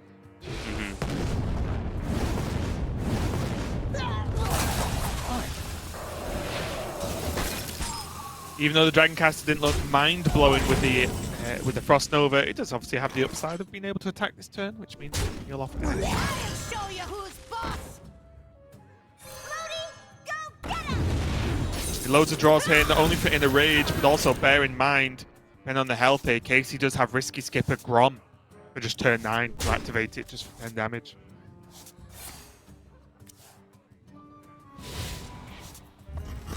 It just does not look like without a box, this game is going to get anywhere, and Radu can't cast box anymore because he's not at 10 mana. And he doesn't have the Dragon Caster.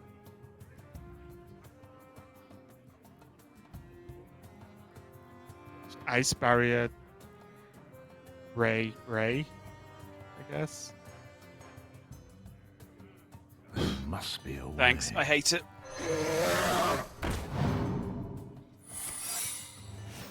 He just needs to get to Reno, right? He just needs to coin Reno. Yep. I think that's basically, as frustrating as it is, that is just the plan. So what's the damage here? Grom has 12 in him. 13, 14, 15, 16, 17. And then there's the bomb potential. I think he could hold off and just go Weapon Corcoran. Yeah, I mean, can he put him to 7 this turn? Wait, Weapon Then... Corcoran...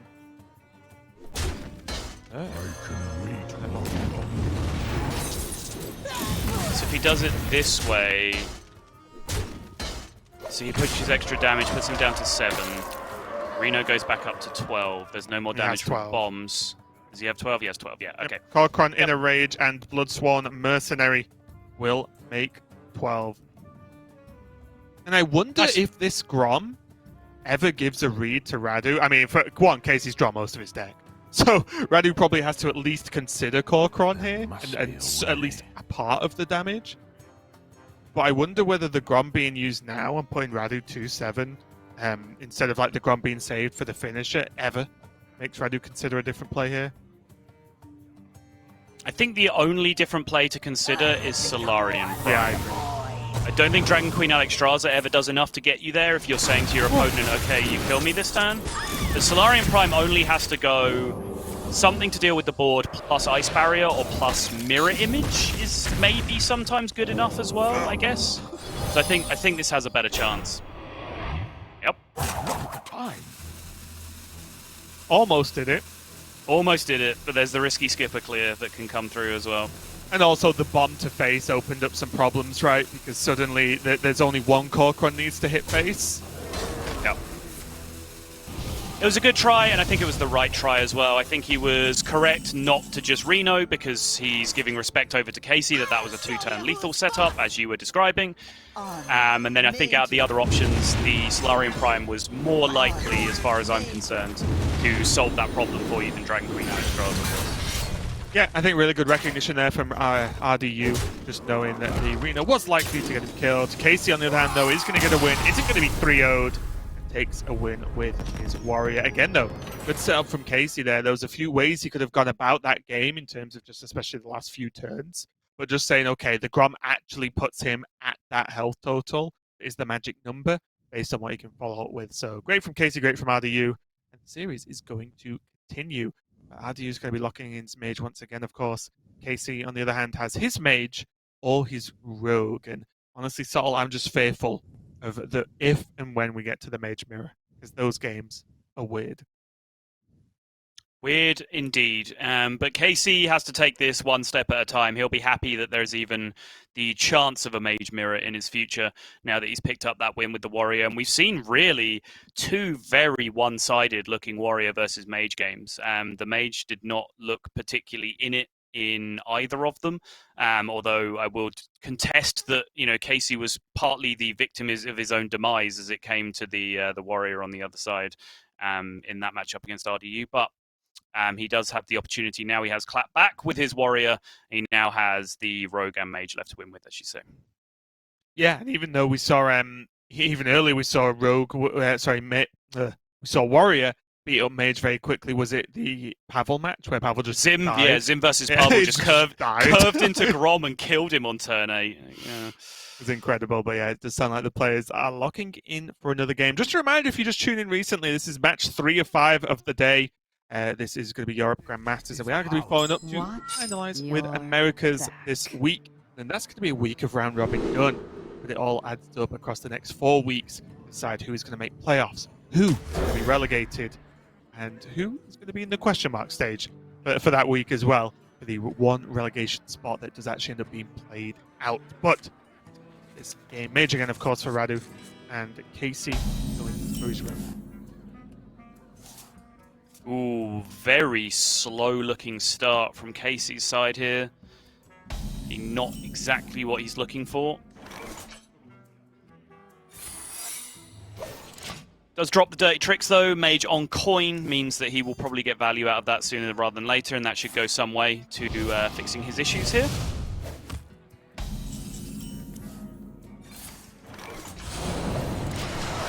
Radu misplay, not the ping to his own face to stop this happening, but Oh, it hurts. Interestingly enough, RDU coining out one of these 4-drops looks good to me, but it will prot the secret, giving Casey more resources to work with in the follow-up, so I wonder if that's ever in consideration. I think if I was in Radu's seat here, I would just say, well, whatever, I'll just get a 4-drop. I think if you're doing it, it's always Mana Saber, right? Because Water Elemental is actively bad against 2 of the secrets. It's 2 cards for dirty tricks, and it's also just, oh great, I did nothing that turn if it's ambush, right? Because they just have the poison minion to trade with it. Whereas at least Mana Saber, you deny the trade. Well, the good point as well is you would coin first, you'd see if it was dirty tricks anyway, so you get narrows down the odds, right? And that's fair. Instead, you see Doomsay, if it goes down, he would have propped the ambush, but okay, if the ambush just hits the Doomsay, then whatever. Now Casey doing the Casey, which is kind of buffing a Doomsayer, but not quite to the extent with a Chain of Fire. Nice. Is that a good one? Can I join in with the in-jokes now? You're getting the hang of it. I don't think that one's going to catch on, but you're definitely on the right track. Okay, I'm okay with that. Better luck next time. I've got 4 weeks.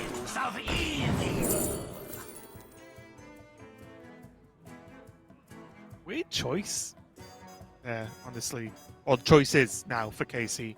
I'm not even sure what I would like versus Mage. I guess the Brightwing is just the most playable right now, which says, okay, well, we'll just keep going. But none of those really felt good.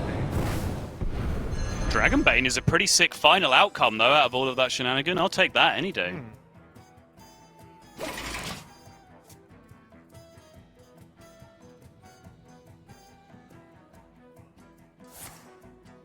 Just gonna get the news on what the secret is after this Arcane Breath, and I wonder if that's just a go again.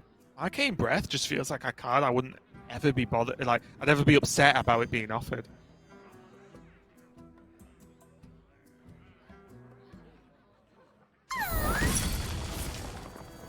Seems like RDU agrees. There goes the dirty tricks.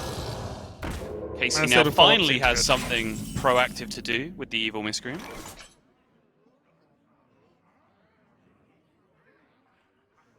I will act as your scapegoat.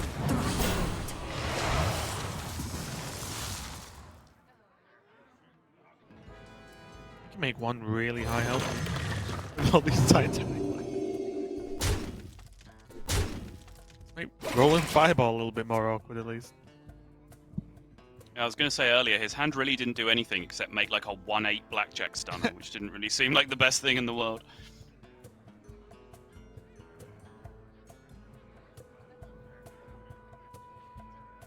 Plays nicely around rolling Fireball, though, at least.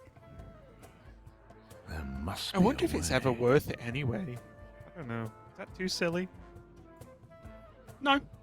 Because I think how it's often too are you silly. expecting rolling Fireball to do great versus Rogue? Like when? You know? I don't think the Rogue board ever gets to a point where rolling Fireball is really clutch, whereas just killing a 4/7 seems like a reasonable usage of 5 mana. Was he just going in? Okay. Yeah, I like this more. I think your suggestion is reasonable, but I think this is probably higher output on average. But I take your point about rolling Fireball. Like, generally, if you imagine like an unbuffed Shield of Galakrond here, that's about the board that a rolling Fireball deals with on average in the Rogue matchup, I'd say. There must be Not the best outcomes from Tortolan, is it? No.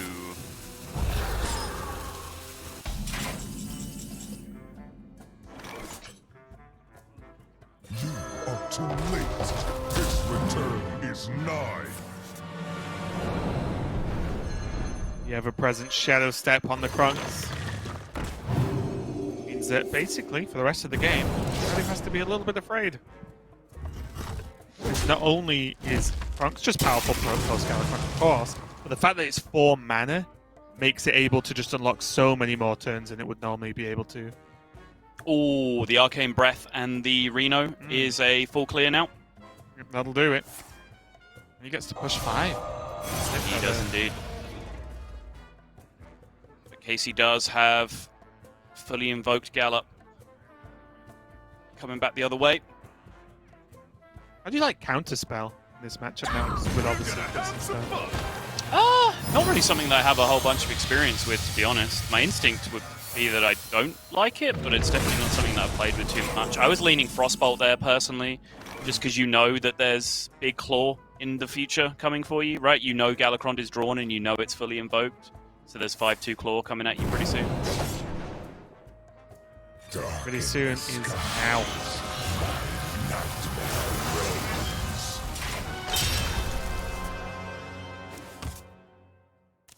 I will act as your scapegoat.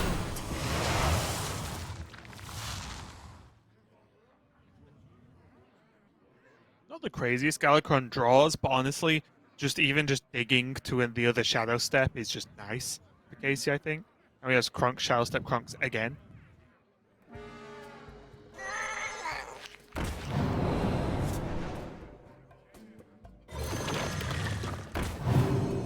Darkness wanes.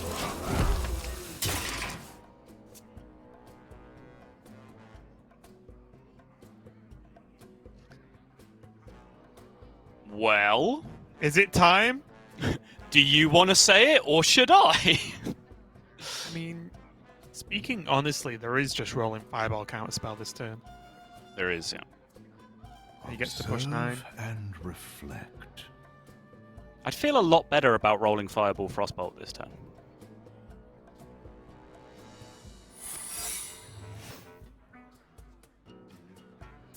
Just saying. Yeah, you're not wrong. Yep, strictly worse. Yeah, and if I know Hearthstone rules, yep. And what all the streamers say, spend your mana. Yep, can't argue with that. Great point. Me Ray of Froster Cat.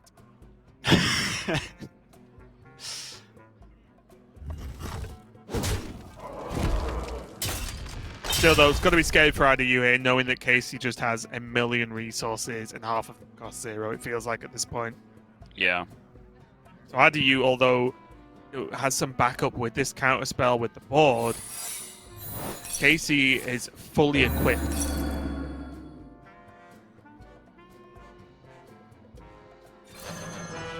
Now this Dragon Bait. Whoa! Finally coming in clutch. And that's just lethal. It's just lethal setup for the following turn now.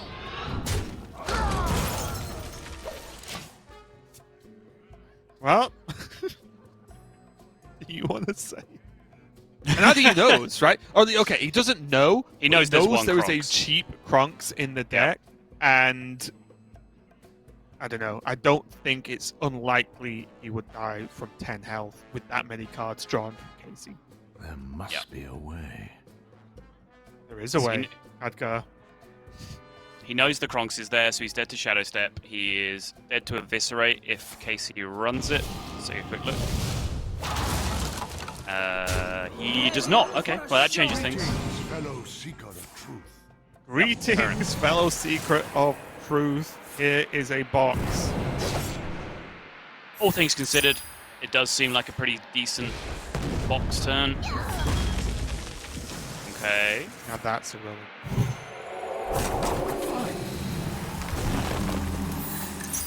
Okay.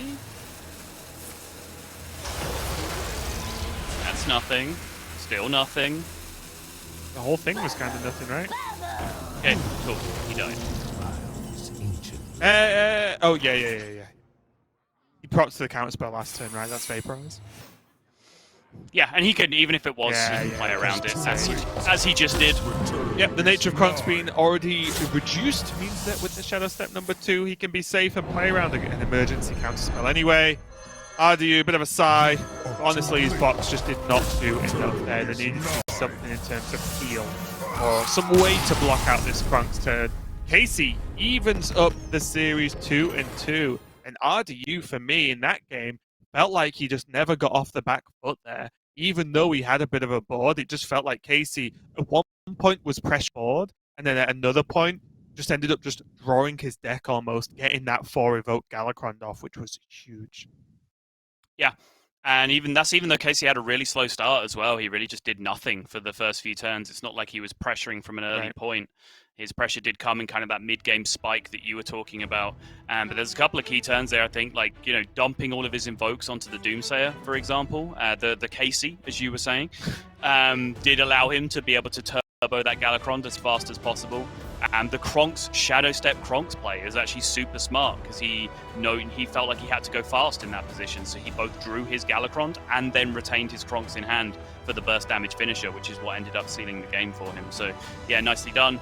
Obviously RDU had to rip the box at the end, but I think that's the type of box when you specifically need one thing to happen, that's when it's going to let you down, right? Like your good boxes are like, okay, I don't have a solution to this problem. Box, work it out. I'm sure there's a variety of things that you can do. Just go and work it out. But in that case, RDU needed exactly healing, which is sometimes just a little bit too much to ask. Yeah, or it's even on the other end of the scale where it's a relatively slow, empty game and you just rip a box on 6 because... And like, things would have to go terribly wrong for it to really put you behind. But yeah, let's get into it then. Speaking of boxes, the players have just been handed 2 more. So we're about to go into the Mage. I believe... I mean, is there even that many differences right now in the way Mages are built? Okay, I will say Casey is running a Deep Freeze. Yeah, it's just 1 Deep Freeze, 1 Power Creation, which obviously is a high-landed deck, but I just meant they're running both. But yeah, I feel like the Mage list is pretty secure right now. Yeah, agreed. There's one or two flex spots with like water elementals sometimes making their way Like into people's decks. Flame Ward and Barrier versus just Barrier is one small Yeah. change we see as well. Imprisoned Observer, not everyone is on the Imprisoned Observer hype train yet, I don't think, even though I do believe personally it's a very strong card.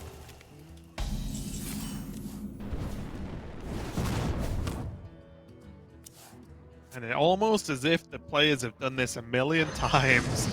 They are playing lightning fast, right? There's a bit of a shock to the system watching these two play.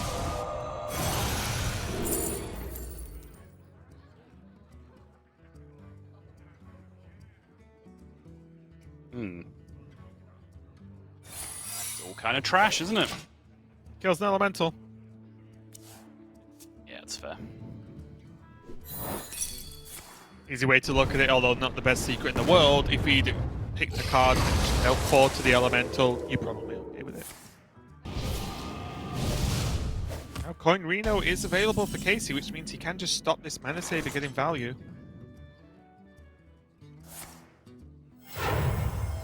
I think based on how important we've seen, how pivotal we've seen Mana Saber being in so many mage matchups up until this point, that is probably a good idea. RDU does now have the opportunity to just counter Reno, though. Yeah, and it does come with a consequence as well, right? Because Casey's utilized his coin and has not ramped yet, unlike RDU, who did with Zephyrus early on, which means Casey's follow-up is actually quite bad. If anything, I imagine he wants this or expects this region to live. He can then Conjurer's Calling it and do something. Easy. And there's the Heartbreaker. He does not get to have his Reno live, which means he has no play this turn whatsoever. Now the real salt in the wound would be the Conjurer's Calling off the top for RDU.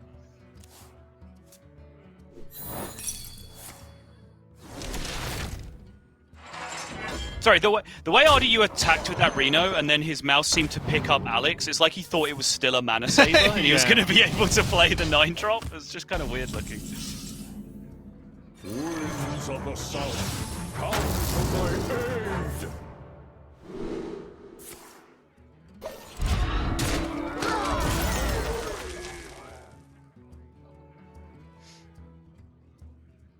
Looks like it's going to have to be a rolling fireball response here, but the tempo of the game is very much being flipped on its head here. Oh, I like it. If you just go Alex face, go, and just make him trade the Zephyrus. The Seabat, sorry. Must be a way. I bring life. Okay. What's the answer with 8 mana, right? This is the question. Freeze, obviously, but there's still an 8/8 on the board. Okay, well, that's a pretty good one. Yep, just take a moment, Casey. Simplify the board. Make sure you tell Zephyrus what you want. There you go. Nice! Play perfectly, get rewarded. Oh. That is called a very good turn there for Casey. Refreshed his Tiamat anyway as a 6/6 and it just gets an Antonidas. Has the cheap spell to combo with Zephyrus. And RDU only has removal. At least he can roll in Fireball the Antonidas. It's not great, but it's something. Yeah, if his Antonidas lives... Okay, if he goes rolling Fireball Ice Barrier, he might be okay. Or if he goes rolling Fireball with Ray of Frosts, he might be okay. Or all of the above. But the problem with just rolling Fireball even is that he'll get Alexed in the face by Casey, and then 9 will get pushed, and then the Fireball in hand is lethal the next turn anyway.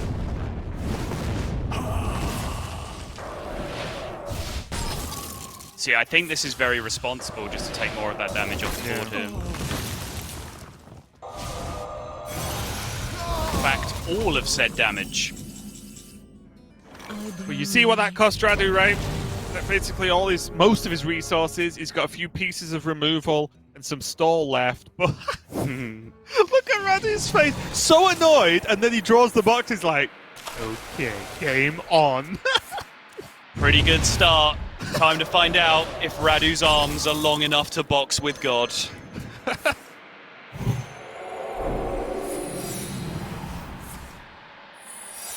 The misdirection.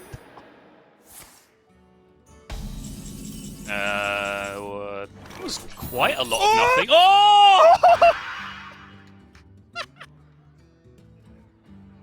That is a big deal. He just did 8 to himself. That puts him on 6.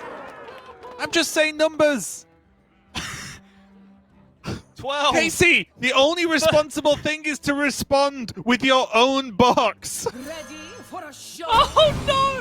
This is my worst nightmare, Raven. Look at Radu's face. It's a counter spell. King Crush. What is going on? I've got nothing. Casting long gone out the window. He also has a 1-mana fireball. Why does? Oh, of course, yeah, because it's he's still Winsinger, right? Yeah. Frostbolt, there's 3. Still does not like enough. If he got fireball, that would have just been game. Does he go for the Malikos' missile 6 defense? The way this game is going, that is 100% likely to all go face for 6. Just lethal. It's just lethal. He could play Solarian with it. Wait, hang on. How much spell damage is Solarian? Just 1. Okay, so he's 1 off, right? Yeah. For some reason, I thought it was 2 for a second. I was like, wait a minute. He's gonna Frost Nova? Mm-hmm. Okay. It's just a 1-mana power of creation.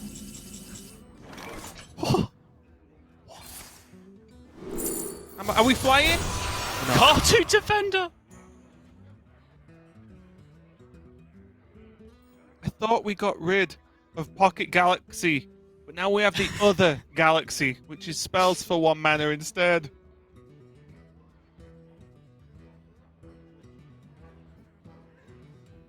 I wonder. You're in my house. What's he supposed to do? Frost Nova stops the Oh, well, the Siren's not going to be trading drawn anyway, unlikely, so... What if he gets drawn now, though? It's a Caligos. Every day of the week. Worst case, he can just Blizzard, and it still doesn't kill off the Kartuk. Pyros are out, Fireballs are out.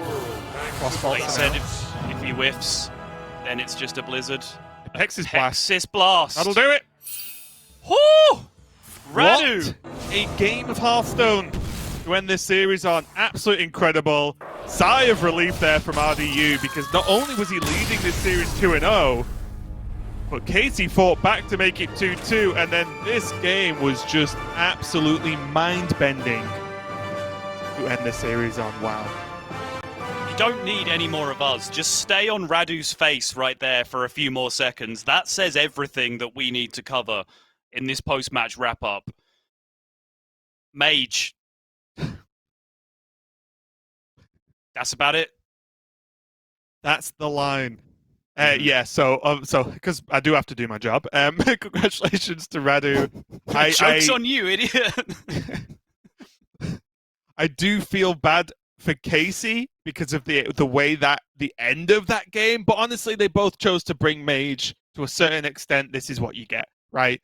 This is literally what the deck tries to do in a fairly consistent fashion. So honestly, you can't feel too bad if someone else has brought Mage also. But yeah, Radu on his first appearance on stream for Grandmasters, taking a win. He's got to be feeling pretty happy about that. He was only on a 1-match weekend, which means he was 100% win for the weekend for number 1. Casey, unfortunately, going to be 0-2 as his start for the group phase. So going to feel pretty rough for him right now. Yeah, for sure it will. And it is a heartbreaker. And of course, you don't want to see anyone going down 0-2, especially anyone in Division B.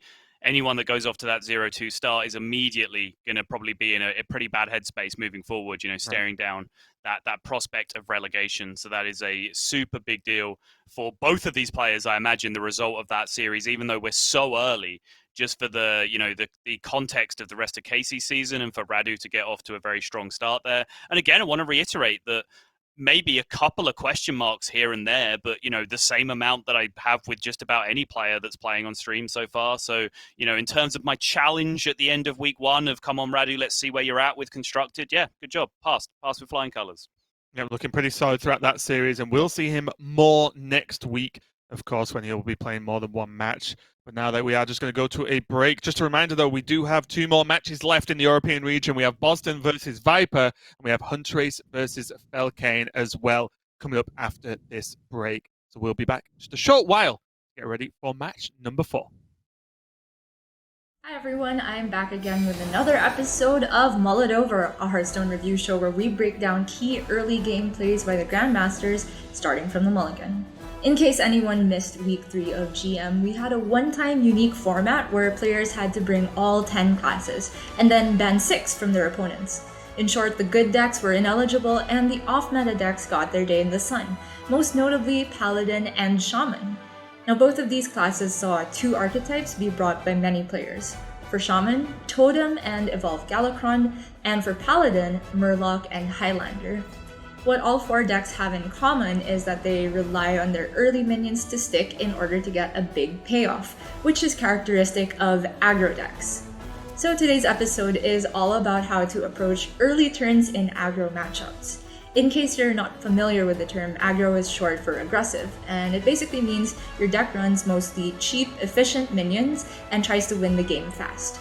You sacrifice a card-for-card value advantage in order to consistently establish early board dominance, and ideally, you end the game before your opponent can even play their strongest cards. Some other common characteristics of aggro decks are a lack of comeback mechanisms and inclusion of some form of burst damage.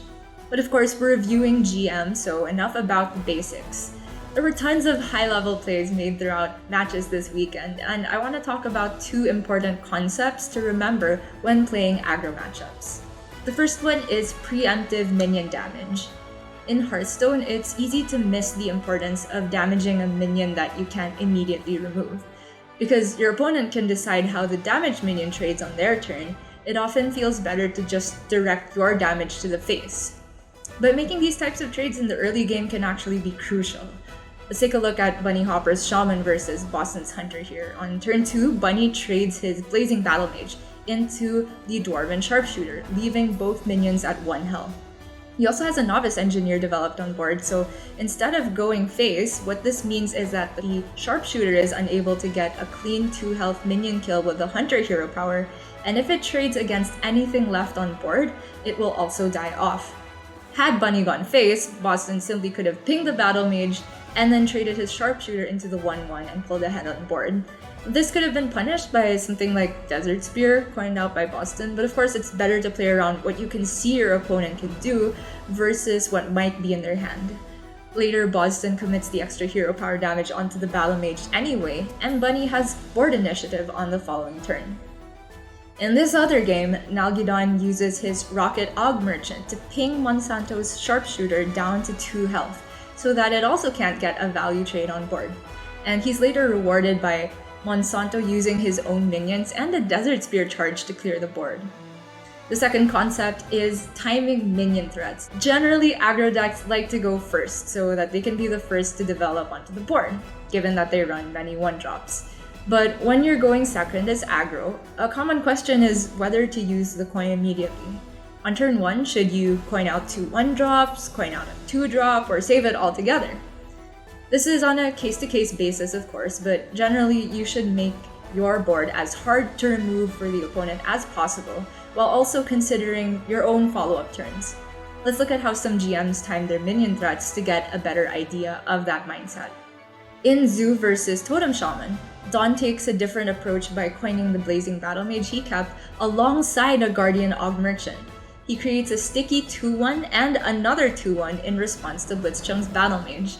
And because most Totem Shamans are not running removal or buffs until turn 3, I can confidently say that this play won Dawn the game.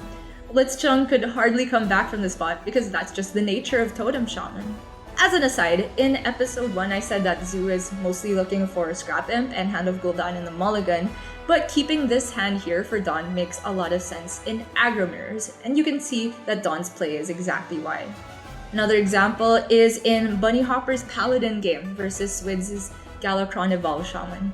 Bunny kept a Blazing Battle Mage in the opener, but he decides not to play it on turn 1, because it walks right into an Invocation of Frost, which would allow Squids a turn of efficient removal while also advancing his game plan of invoking Galakrond. Instead, Bunny chooses to play his Argent Squire that he drew, which trades much more favorably against a potential 2-1 from the Invoke. In this game of Shaman versus Druid, Just Saiyan's early game plan is clearly outlined, right from the mulligan. He keeps 3 cards, probably planning to coin out Evil Totem plus Beaming Sidekick on turn 2. This puts the totem at 4 health, which is just above Bog Beam and Wrath range, kind of the sweet spot against Druid. From there, Saiyan would ideally play Totemic Reflection and just snowball his board. He even draws the Surging Tempest for a smooth curve on turn 1. However, Nalgidon correctly identifies the potential for disaster, so he does something unusual for Druids, playing Power of the Wild on turn 2 for a 3-2 Panther instead of a board buff. I think this was a game-winning play, because it forces Saiyan to respond to the 3-2 instead of develop an 0-4. Saiyan, of course, pivots, using his Reflection for just a +2/+2 buff. He eventually gets to stick his totem, but by then, Nalgidon has enough mana to play his Mount Seller for the win. This is a similar concept with what Glory did versus Dawn on turn 1, innervating Rising Winds not for draw but for a 3-2 versus Totem Shaman. He even casts a full cost Iron Bark on the Eagle so it can take a value trade with Dawn's Battle Mage, and Glory just never let go of the board from there. The concept extends to Druid versus, say, Highlander Hunter as well, as you can see Purple coining out Power of the Wild versus Monsanto. But later in the game, Monsanto himself displays some great aggro knowledge by playing Fairy Dragon on turn 3 instead of Primordial Explorer. Aggro decks are all about the efficiency, and playing cards on curve tends to be their most powerful play, but strong aggro players can identify when going off curve is correct, and I think this was a great display of threat timing by Monsanto. On 3 mana, Druids would generally like to play some type of removal spell, of which Wrath and Bogbeam line up perfectly against Explorer. But Fairy Dragon dodges those with its ability, and the timing is just 1 turn before a possible overgrowth for Purple. Purple happened to have the second Fungal Fortunes for something to do this turn, but in other situations I could very easily imagine Monsanto's off-curve play forcing Purple to pass his turn altogether. Similarly, I want to point out Glory's turn 4 as Murloc Paladin versus Kin's Resurrect Priest. Kin has just played Breath of the Infinite to put all of Glory's buffed Murlocs down to 1 health. Glory's on-curve play is Felfin Navigator, but he identifies that the +1 health buff from it would be completely irrelevant, because Kin was telegraphing a second 2 damage AoE in hand. Instead, Glory plays War Leader and floats 1 mana, which gets in 6 more damage that turn compared to a potential Felfin. This extra push leaves Kin no time to safely execute his power plays, and Glory closes out the game by turn 7. So that's it for my aggro review, but I do have to talk about one more thing that doesn't really fit with the theme of this episode because Sottle straight up called me out on broadcast. Anti-aggro stuff that you could be mulliganing for, found kind of interesting. Question for Gia to potentially answer on her hit show, Mull It Over, which you can find on our YouTube channel. Subscribe now. In a Druid versus Highlander Hunter game, Bunny Hopper full keeps 2 Glowfly Swarms and a Fungal Fortune on the play. I'll keep this answer short and sweet. It's correct, because Bunny Hopper did it. For real though, I think this makes a lot of sense because the consecutive Glowfly board's game plan is quite strong against Hunter, which essentially only has Zephyrus for reliable mass removal. The Fungal Fortunes almost guarantees him a powerful Glowfly, and many chances to draw removal for Hunter early game. It's bold, but I like it. Oh, worth noting that before the Glowfly turn, Bunny Hopper preemptively damages a Bone Wraith with Bog Beam, which would mean it potentially trades with the Glowfly on the following turn. I guess this bit still fits with the theme of the video. As underrepresented as Paladin and Shaman normally are, ultimately I think this week proves that in the right hands the decks can still perform. But will I actually be playing them on ladder? That's a question I definitely have to mull over.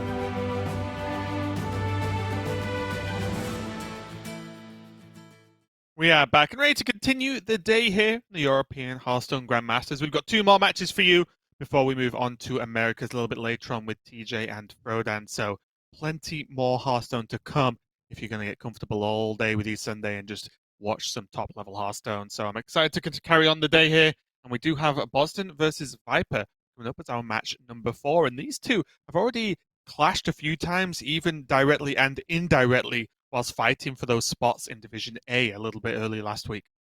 Yeah, it was really crucial encounters between them. They were both fighting for those last few available spots, Division A. And of course, both of them ended up missing out on it. Viper had his fate sealed a little bit earlier, not making it through to the top 4, which he needed. Boston went all the way down to the wire, pushing it with Psycho and Falcan to make it into Division A. But unfortunately for both of them, this is going to end up being a Division B match because they were both ultimately unsuccessful in their quest.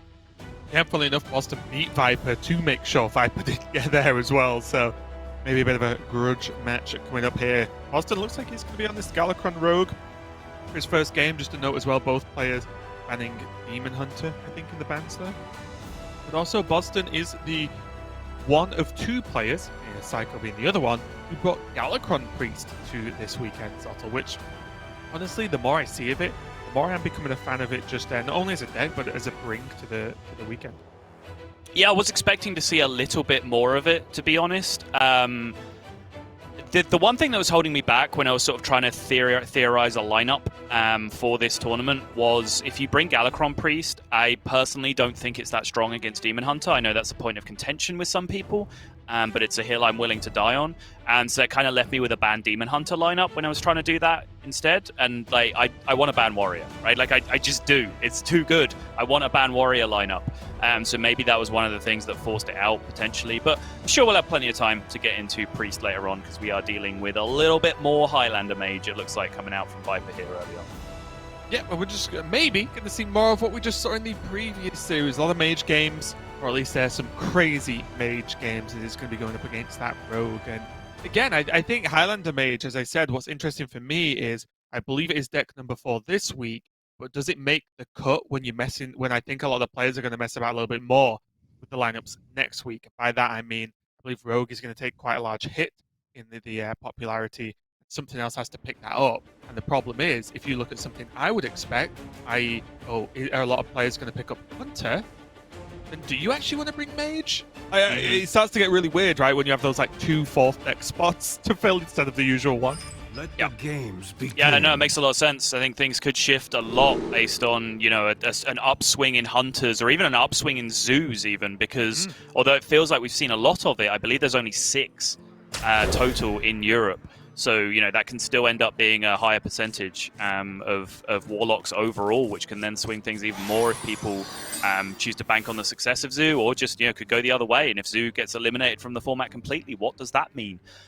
So there's things definitely to looking forward. And I think that's the strength of now having this period of Grandmasters where we do just settle into the format, is now that format can evolve week on week from this point onward.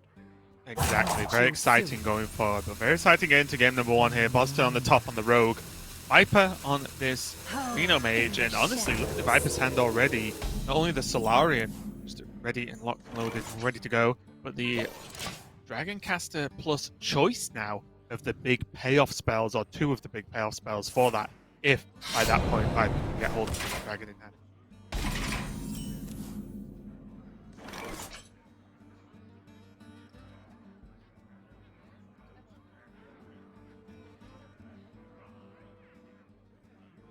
Is actually Ancient Mysteries ever a little bit better than just dropping Solarian here, because you don't activate as many of the Rogue's cards now? Yeah, it's by playing the minion. Definitely worth considering, right? Those words were just about to come out of my mouth of, you know, you give your opponent a big Seal of Fate target with a minion as opposed to, you know, having to use your face instead, which is probably slightly better. There's also the consideration of maybe you need the spell damage somewhere down the line for a removal turn. Like maybe it becomes relevant with Ray of Frost, for example, to just take out a minion, using both copies of it if you need to, but that seems pretty niche. So I think all things considered, it's fine. Just get your Bloodfen Raptor in play. And now is Boston going to follow up with a 4/4 Van Cleef here, or is he just going to take the Seal Fate and call it a day? Or, for option number 3, Backstab into Evil Miscreant, which again, in a slightly later manner, does make a large Van Cleef itself, or adds to. Can also go trade, or not even trade, you could just leave it up if you wanted to, and just use the Seal Fate this turn. On the and face? Then that leads you into, potentially on the face, because that leads you then into Backstab, Lackey, Edwin Van Cleef next turn as a 6/6, which is suddenly looking a lot more impressive. But that does rely on there being a target to Backstab, hence the Seal Fating the face instead of the minion play. It's a little bit weird, but something to think about for sure. I definitely wouldn't hate it. I guess the overall question is a 6/6 next turn with a bit of a fancier play, or just a 4/4 this turn. Was the big difference there really for Boston? Right. He just wants to go with a high tempo. An Edwin in the hand is worth 2 in the bush. Or an Edwin on the board is worth 2 in the hand. Something. It's there somewhere, I'll find it. Come back to me. Okay. I will say I do like the non-attack here from Boston on the Spy Mistress, because even in these early turns, although we can see Viper has stuff to spend his mana on, a lot of the time Mage doesn't have anything great to spend their mana on, outside maybe coin into 4-drop. And if you negate that by letting them ping, that can be a good thing, but I think on average, you just don't want to give a good ping target to the Mage in the early game. Right.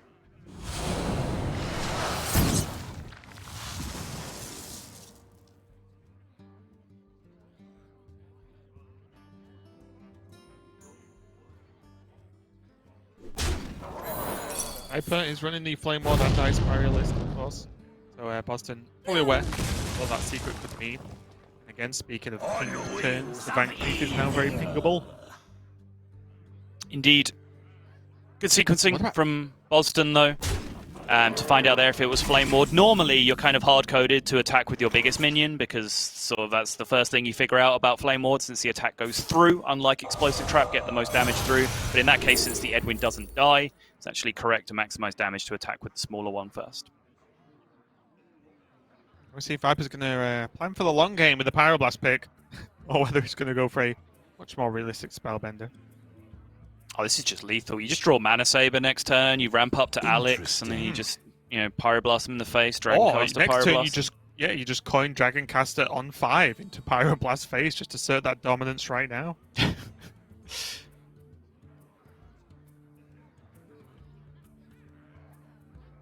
Realistically, the other 2 cards are quite garbage.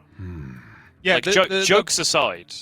The point for the Spellbender is it's just castable now. It makes Boston have to consider secret. It's not castable now. Okay, sure. That's fine. Sorry, I forgot he was Arcane Blasting. I thought he still had to ping the Edwin. I just forgot that we were looking at an Arcane Blast. I was like, it is castable? Yeah, so this is just the target. Funnily enough, with the Shadow Step, that's a very funny interaction there. But yeah, I think it's. I think that was just about pipped it, just purely because Viper could actually just utilize his mana that turn. Right. Yeah, makes sense. Now Boston on the road of discovery to what this secret is. Now he knows it's not empty.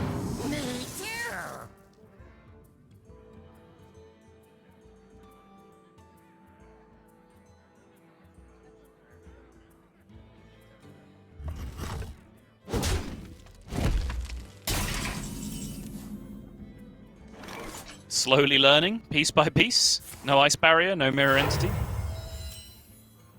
Bill doesn't know if it's a Flame Ward though, right? Or did he get an attack there? I don't think so. Oh no, he attacked with the... Oh, he had the 1/1. No, Yeah, he the didn't. 1/1. Yeah. I mean, you put in a Dragoncaster in your deck, you just want another one. He does have Deep Freeze.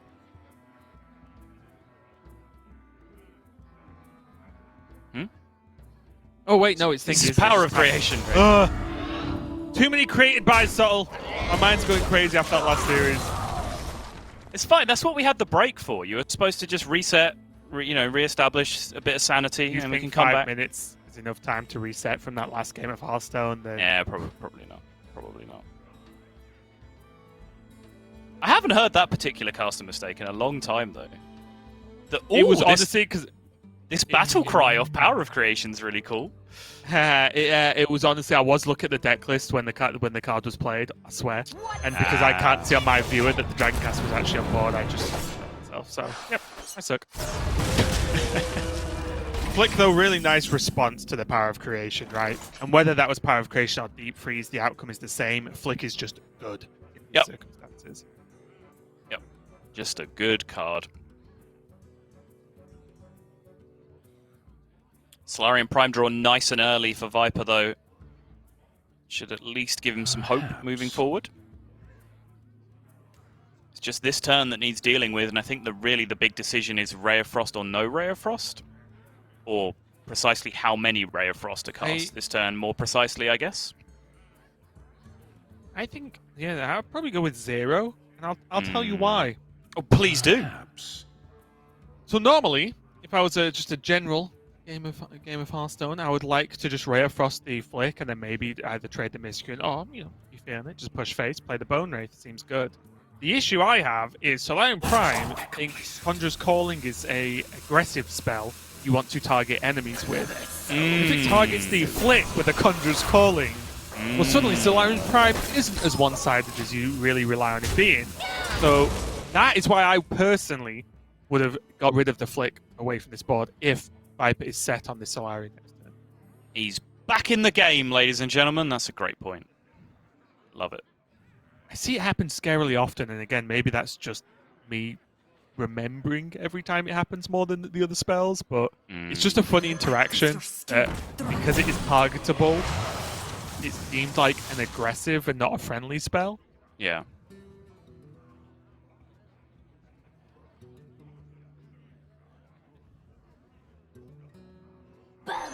Sit in silence. Wait for the payoff. Oh, that is an entrance. I want that music as I walk in a room or something. That would be great.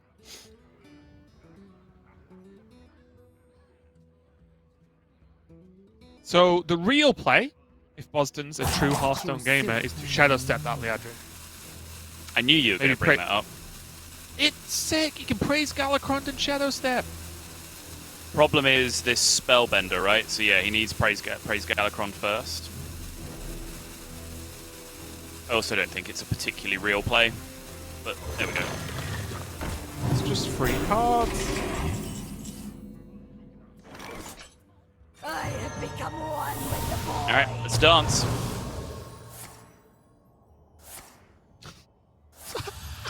Okay, Boston now knows what's up. 2 Spellbenders.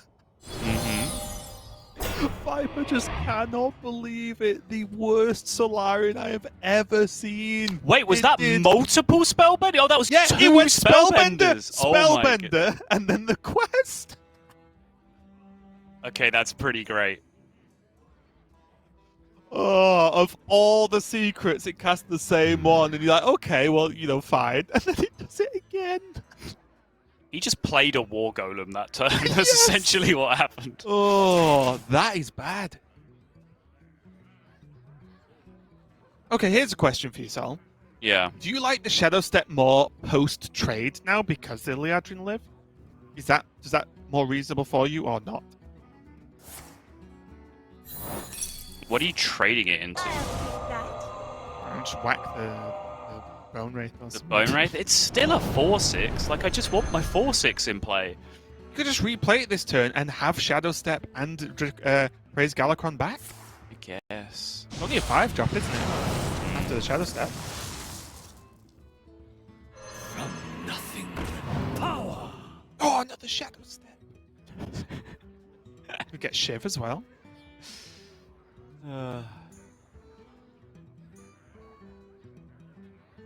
Look, Boston does not have that many cards in hand, and one of them is a Spellbender.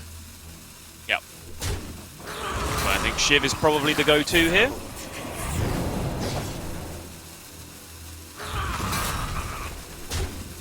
Oh, 1 mana off the Corruptor. Nice, yeah, just slightly out of range.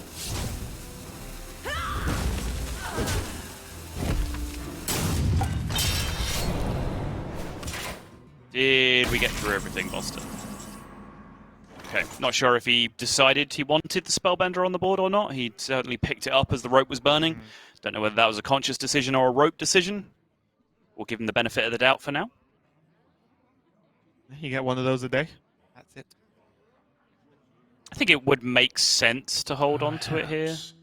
I don't really know what it does on board right now, so... Right, and it's just a cheap activator for the Faceless Corruptor, like if his board gets nuked somehow this turn, while still preserving a Lackey in hand, which opens up Togwaggle draws. He doesn't necessarily want to use the Lackey as his Faceless Corruptor activator.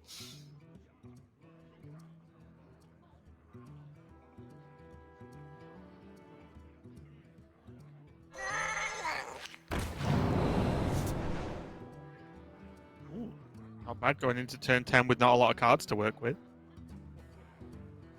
Okay, now I'm starting to think about Shadow Stepping this. At last. Yep.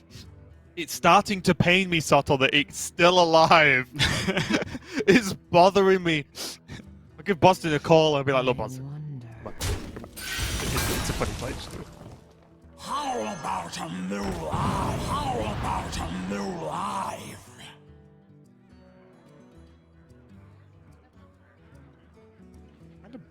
Weird board to deal with, right? You just Yeah. ever just take 7? Take 7? To preserve a frozen 4-1? I don't know about that. I was wondering if you just don't interact with the elementals, since technically they both have to trade into Liadrin anyway. Sure. Fours on board. Yeah, but doing this kind of protects... Right? I mean, this looks like a... I don't know. It's okay.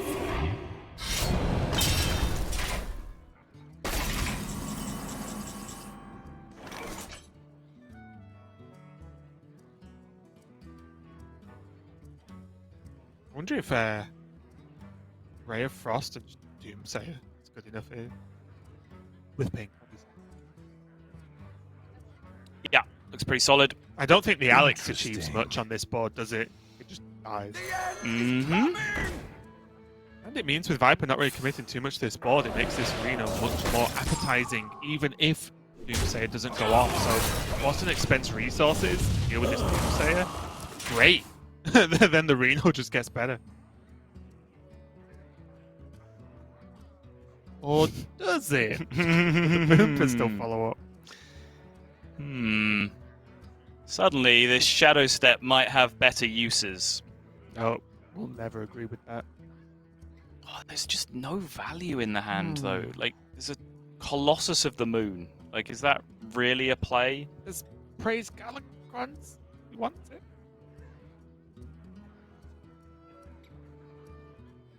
Until this Liadrin is dead, I will keep talking about it, just so you're aware. Okay, duly noted. So, you know, take it by surprise. He's considering just dropping Colossus of the Moon to just get a 10-1 Divine Shield on board at the end of the turn.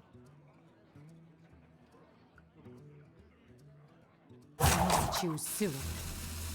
I mean, I guess. He is kind of conceding if, like, Viper just drops Dragon Queen Alexstrasza or regular Alexstrasza here, right? Yeah, if he doesn't play the Colossus, you mean? Yeah, exactly. Yes, sorry, I thought you went with the Colossus. Like, no, that looks like a lot of damage, Sol. So yeah, you're completely right, yeah. Colossus is going to give Boston something to achieve here, but now Viper can just Reno this away, or, if he's feeling truly spicy, he can Alexstrasza face and just use the Ray of Frost on the Colossus. Yeah. Actually, I wonder whether... He has Conjurer's Call in the turn after the attack. I do wonder how much this achieves, because he knows this Ray of Frost is here, right? Boston knows the Ray of Frost is in hand, because it's the twin-spelled version. But I guess, like, when else are you going to have time to spend 10 mana on this thing? Probably never. Probably it's just best to just drop it down there. I do like this from Viper, though. You flip a defensive situation into an offensive one, so it means that you can actually put Boston on the back foot instead of going, oh, I'll get rid of the Colossus with Reno and then just give my opponent a completely empty board to work with. Yep, 100% agree. Much better. And the Conjure is just the icing on the cake, right? Yeah, if he can find some solution to the 10-1 problem next turn and is able to Conjurer's Calling his own Alex, yeah, it's probably just going to be lights out at that point.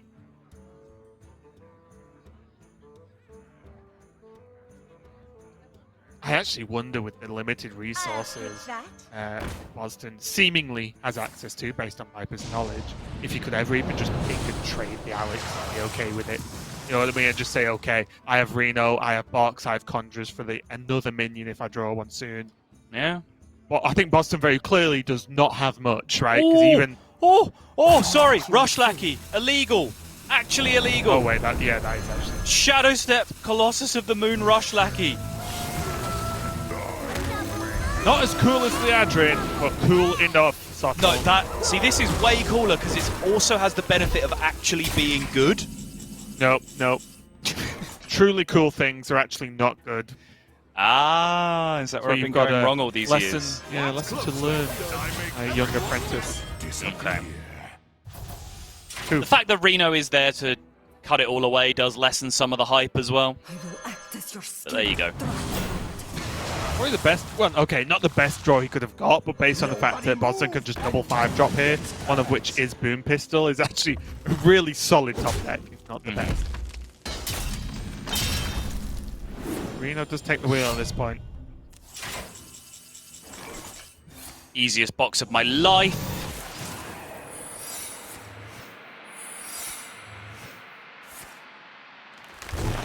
Ooh, that's going to be a lot of minions biting the dust more often than not. Yeah.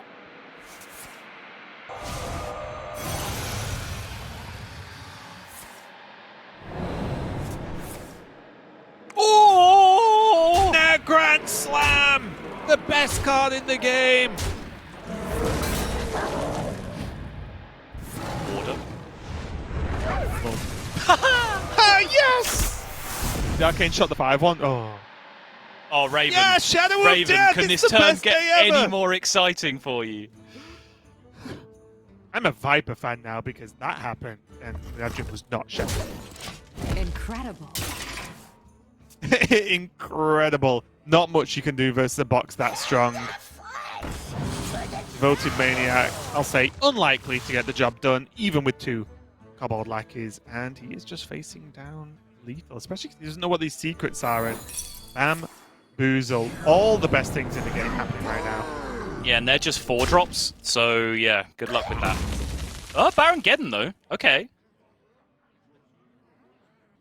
Nope, no, that sucks. I was going to say, he leaves it up to do the self-damage and help clear the board. He takes 7 and dies. Yeah. He doesn't leave it up. There's 2 Cleft Hoofs on the board and he dies. Yeah, that is all very unfortunate.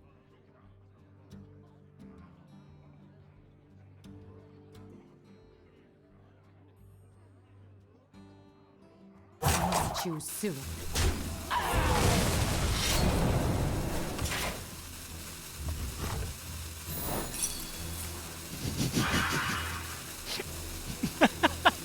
That's just guaranteed lethal at that point, right? Oh no, still 1 off because he can. He's 1 off because he can. But he's still 1 off. Dude, the misdirections have been on point today. Alright. Not loud though. Yeah, The shadows. Yeah. Scrap shot to the face is going to get the job done though. Viper takes game number 1 over Boston in quite ridiculous fashion. And honestly, after the deep analysis we go into of that game, my real question is, who Shadow Step the Adrian?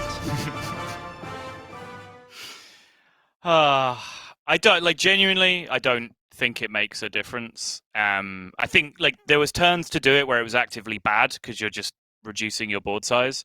The one turn where maybe you can think about it is the turn where he played the Colossus of the Moon, but I think the Colossus of the Moon was correct, not because it actually achieved anything on board per se, because even if Dragon Queen Alexstrasza or regular Alexstrasza was there, Boston always knows there's the Ray of Frost to freeze it out anyway, so it doesn't actually achieve anything. But more importantly, it cost 10, and he just drew Boom Pistol, so he's never going to have the opportunity to be playing Colossus of the Moon again, because he's going to spend the rest of the game playing Boom Pistol Bully and Shadow Stepping it and yada yada yada. That's the plan. So I think that was the only turn where maybe Shadow Step the Adrian could have come in, and Colossus of the Moon was better on that turn. So I'm sorry, Raven. You're just going to have to make do with a Nat Grand Slam and a Shadows in the deck. I'm okay keep with satisfied it, for this game. It hurts me a little bit, but I think the deserving player won that game. mainly because the Night Grand Slam was played by the winner. But anyway, jokes aside, I'm joking, of course.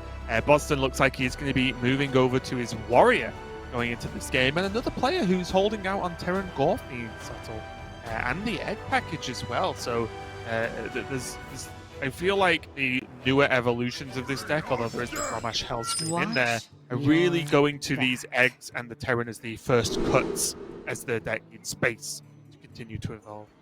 Yeah, and it seems to be the case with just about every archetype we have right now. It's almost as if the archetypes have archetypes themselves. Like, even you get down to the point of what we're naming a deck, even within that deck archetype, there's like 2 or 3 variations that actually play out significantly different in some matchups. You know, you look at the Zoo and the Charge Zoo, you look at Egg Warrior and the No Egg Warrior. You know, it seems to permeate through. Even now, Rogue on Viper's side, Stealth Rogue, Galakron Rogue, Secret Rogue, Highlander Rogue. You know, all of these things have a very similar game plan, but are executing them slightly differently with a few different card choices. Yeah, and it's what makes me excited about the meta. Honestly, I know everyone's allowed to like and dislike whatever meta they want, but I feel like we've never really had a moment in Hearthstone that's quite like this, where there's still no decks really been narrowed down into like the archetype. There's continued evolution week on week. That's probably partly a nod as well to the very quick couple of sets of nerfs we had recently, which has helped out with that. But even now, look, we're like 2-3 weeks in with no real changes, and I think there's still tons of change to go into these archetypes and deck lists. Right. In the meantime, though, Warrior has left up, and I feel like one of the stories of the weekend is the fact that Warrior does get left up and wins. So, do we just put Boston at 1-1 here? And, or, but leading to an actual real question, how do you think Rogue does here, and what's Viper's game plan to beat this Warrior? Cry. I don't know. This I really feel like this matchup. Is it that bad? Do you feel? It's pretty bad as far as I'm concerned. Like, I just feel like this Warrior deck does everything Rogue can do, but slightly better. Right? Like, you know, Rogue needs to mess about in the early game, and then maybe they get the opportunity to draw a bunch of cards. Well, Warrior can do that with just huge Battle Rage turns anyway. They can cheat big minions into play for 0 mana. Well, Warrior can do that with Blood Boil Brute. They're more aggressive early, they're more aggressive late. They have huge swings of health gain, which Rogue doesn't have if it ever comes down to a race. Like, I think it's just so hard to pick this strategy apart from the Rogue side, in my experience. So all the pressure really on Viper here to beat back some of the aggression and combo potential from Boston. Especially because he's not really got off to a fantastically quick start. He did mulligan away Spy Mistress as well. He did that in his opening hand. But now he does have Seal Fate, have Evil Miscreant, the Dirty Tricks into Blackjack Stunner on demand, and now maybe the Ambush instead. They just have options. And we did see how successful bouncing even early minions is versus Warrior. So I wonder, for example, if we see a secret into bouncing the egg now, make it a 4 cost. Yeah, I mean, if you want a different answer to that question, I guess just do what Tice did earlier, which was, you know, just play out his hand. He had 0 value the entire game, and just played out his hand super quickly, bounced a bunch of minions back into hand with Blackjack Stunner early on, and just, you know, kept drawing just enough just to keep him going. Just really hit 0 of the big rogue bombs at any point throughout the entire game. I wonder. I think especially with this hand from Viper, it looks like it's worth a shot. Could potentially coin into Shield of Galakron next turn, if he did the Blackjack this time. Too soon.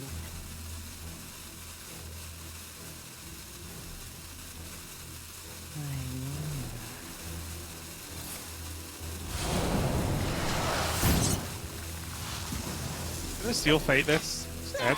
What this does potentially as well is this egg is only a threat if it is buffed in terms of attack. Mm-hmm. And I guess Viper might be thinking, well, if that happens, then I'll just bounce it, right? Because then it actually uses up the buff as well, respect. Whether that's an Inner Rage, a Rampage, or whatever. Or maybe that's actually will turn out better in the long run to not do it quite yet. Yeah, and if it gets buffed, then there's no way you can Seal Fate it anyway, right? So you might as well just use up that card on something else.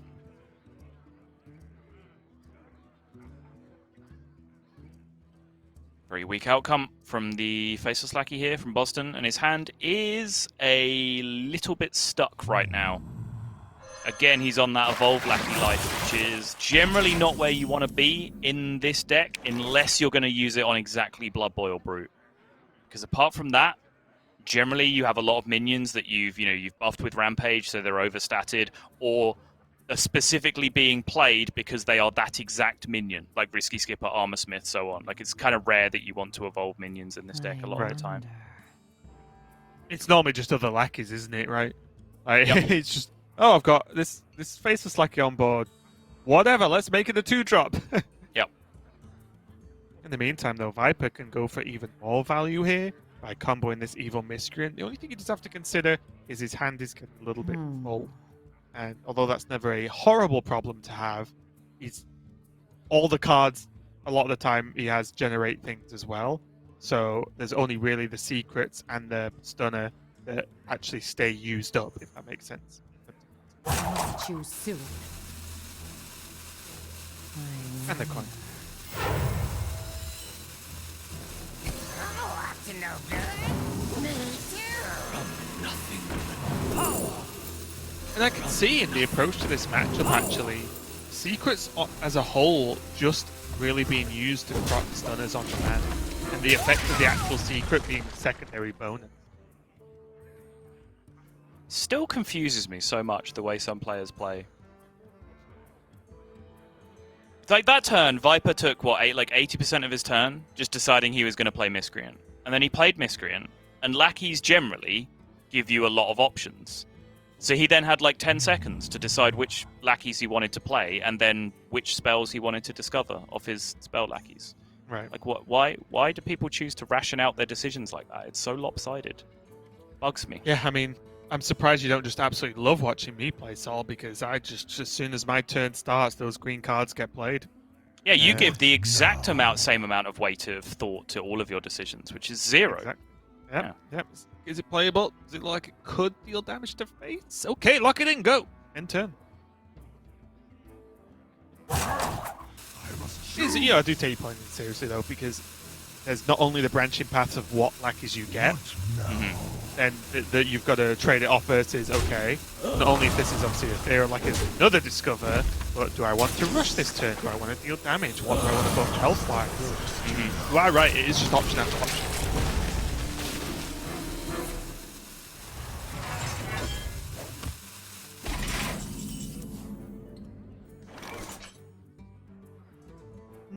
Now.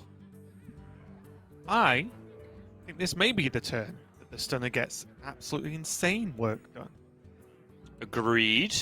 If you bounce Terran, it of course loses the Death Rattle egg it has in itself, but also you make Terran a 5 cost, and Terran is a little bit clunky sometimes to actually play and have a good time with it anyway. At 5, well yeah, that's just a problem half the time, right? And I don't think Viper really wants to deal with this multi-layered board right now because of the Death Rattle into Minion. Yes. It's a bit too many layers of frustration. Because of that dynamic that you describe, I do kind of like the way that Boston played it, though. He hasn't tried to go for some nutty Terran further down the line. He just kind of played it the first time it was good. If it does get sapped, no big deal, you know? And the combo with Bamboozle here as well, being the secret of choice, is also nice. The extra bonus being that if your opponent has a weapon, then they really have to do that consideration trade-off of whether they swing the weapon in first or whether they swing the minion in first. Do they value their own health, or are they okay with their minion just getting insta-killed? Depending on what they trade into, which is a mystery. So definitely like the Bamboozle with the board over the Dirty Tricks for more cards that Viper does really.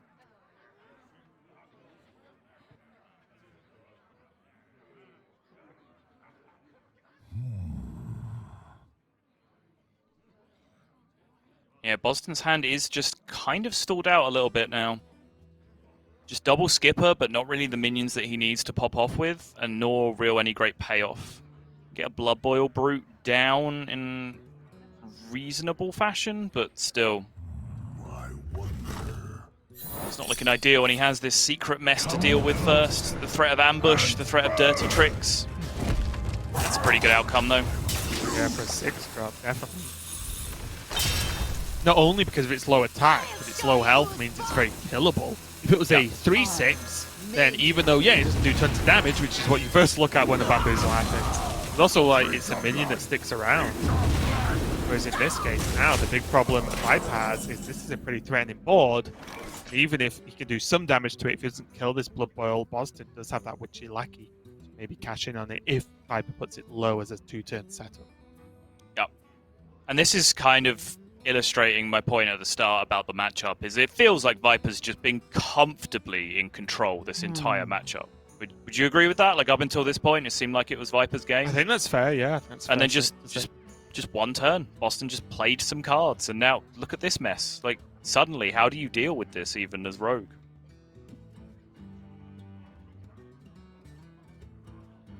I might need longer than a few minutes to work that out, so Yeah. I don't know is my answer, if you'll accept. I will. As soon as this one swing turn happens, which, you know, isn't even... Like, this was a B-tier swing turn as far as this warrior deck goes. And once this happens, you're just constantly under the threat of Korkron combo or Grom Inner Rage, just the entire game, as soon as they get to hit you with minions once. It's just a bad time to be a rogue. Home in the shadows. This is why I generally wonder if this week we saw a little bit of a symptom of just the player base in general giving Rogue a bit too much credit, maybe. You know, it's easy to say when we've seen Rogue lose a lot this weekend, but there's been a lot of high-level players putting consideration to what they submit this week, and maybe this was just a week where a fair few of them just missed it.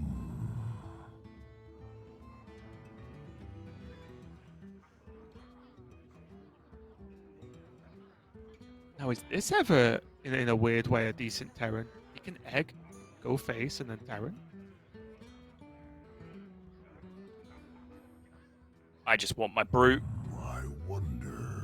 Have a slightly bigger brute. Well, but I have a brute now. Right into my trap. Look, it's dead to the ambush guy. I guess that is true now, yeah. Then you Terran it and you go, okay, enjoy your poison, friend. That's fair.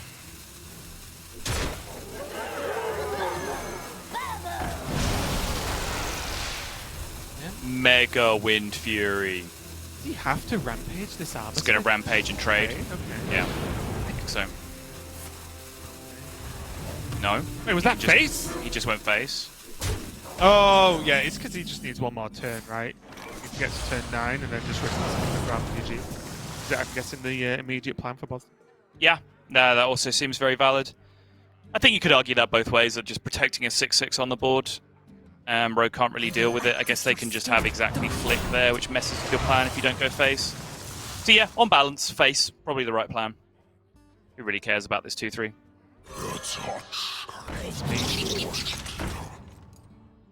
Well, someone can.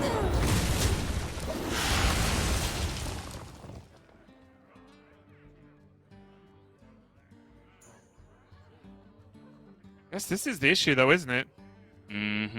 Of like the question of, well, it was a whole turn away. I think I would have liked that attack much more if it was more of a direct setup.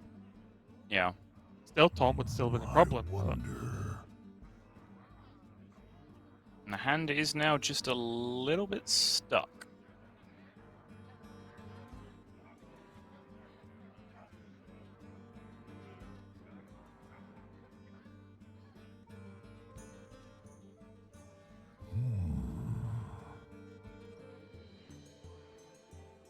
Is it? I was thinking, is it ever like, it can't be skip or anything, can it? That's what I've been looking at as well. What now? It's not great, I'll tell you that much. I was the first, you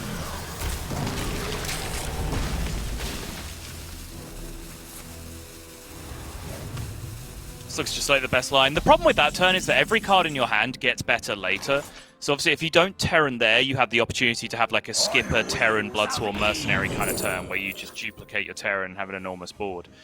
You could also just choose to Grom that turn, but obviously your Grom is potentially your lethal blow with the risky skipper on the following turn.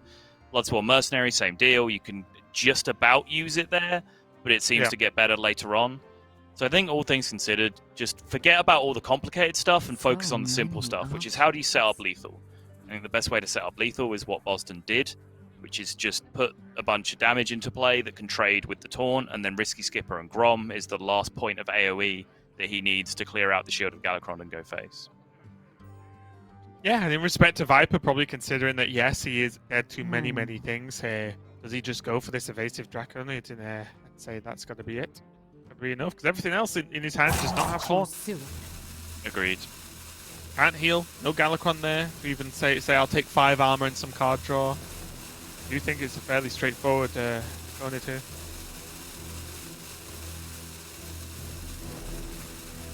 Your feeble magic amuses. Yeah, you can see how much that hurts Boston to see.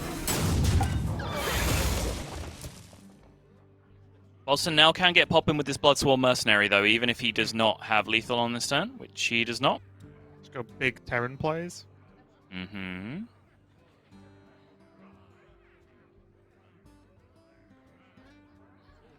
He still preserves 1 skipper plus 1 Grom in his hand for the lethal push. Do you ever think generates an enormous board. Double skipper Did he clear with double skipper? No, I don't think so. I think it's more important to just make... You don't have a Grom activator then, right? You don't need one if you have a big board and your opponent's on 7. Sure. I was just wondering if he could actually clear instead. Don't think he could have, though. Not sure now. Turn happened too fast. Yeah, double skipper's never quite as good as you think it is, though, because like you play the first one, you play the second one, that procs once, and then you play one other minion, it procs 2 more times, and then both skippers are dead. So you don't actually get that much extra out of the second skipper in most situations. Yeah, you get like 1 double proc, right? Yeah. Is the thing you count the most as whether it's good or not. Does a double proc help you? And I was just wondering, with obviously the Draconid on 2 health, if an extra proc or anything would have pushed him over the edge in terms of getting rid of the taunt. And with this board, like Grom face without activator seems fine. Yeah. But still Boston putting Viper in a bit of a tricky spot here. Shadows.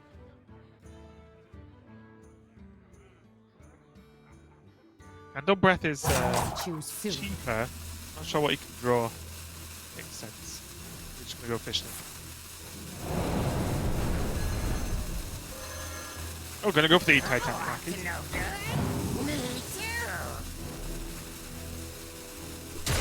Oh, value trader ball.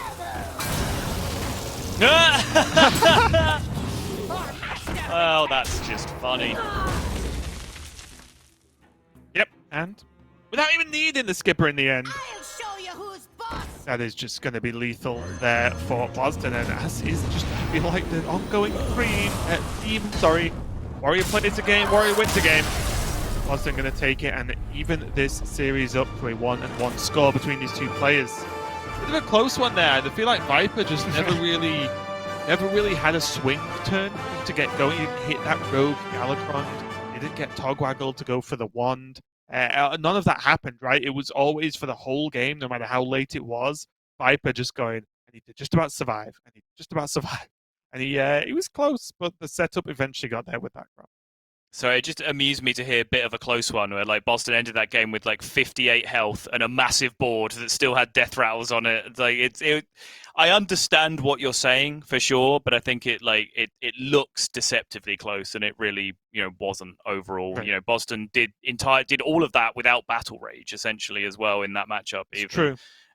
So I think it's pretty tough to contend with from the Rogue side. Viper's draw wasn't exactly premium either, but still I think that is a pretty solid matchup for the Warrior in most regards, and you can kind of see why, because there was a large period of that where you're like, oh, Boston's in trouble here. Like there's some pressure coming through from Viper, and just one turn, just never look back from that point, just one turn.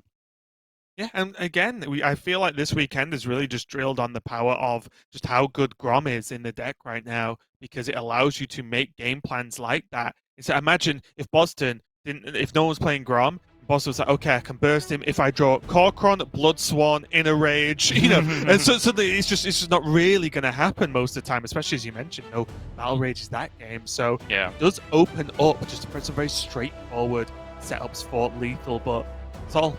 Looks like we are getting ready for your favorite deck ever right now, which is going to be the Galakrond Breeze from Boston. Don't really know how to respond to that.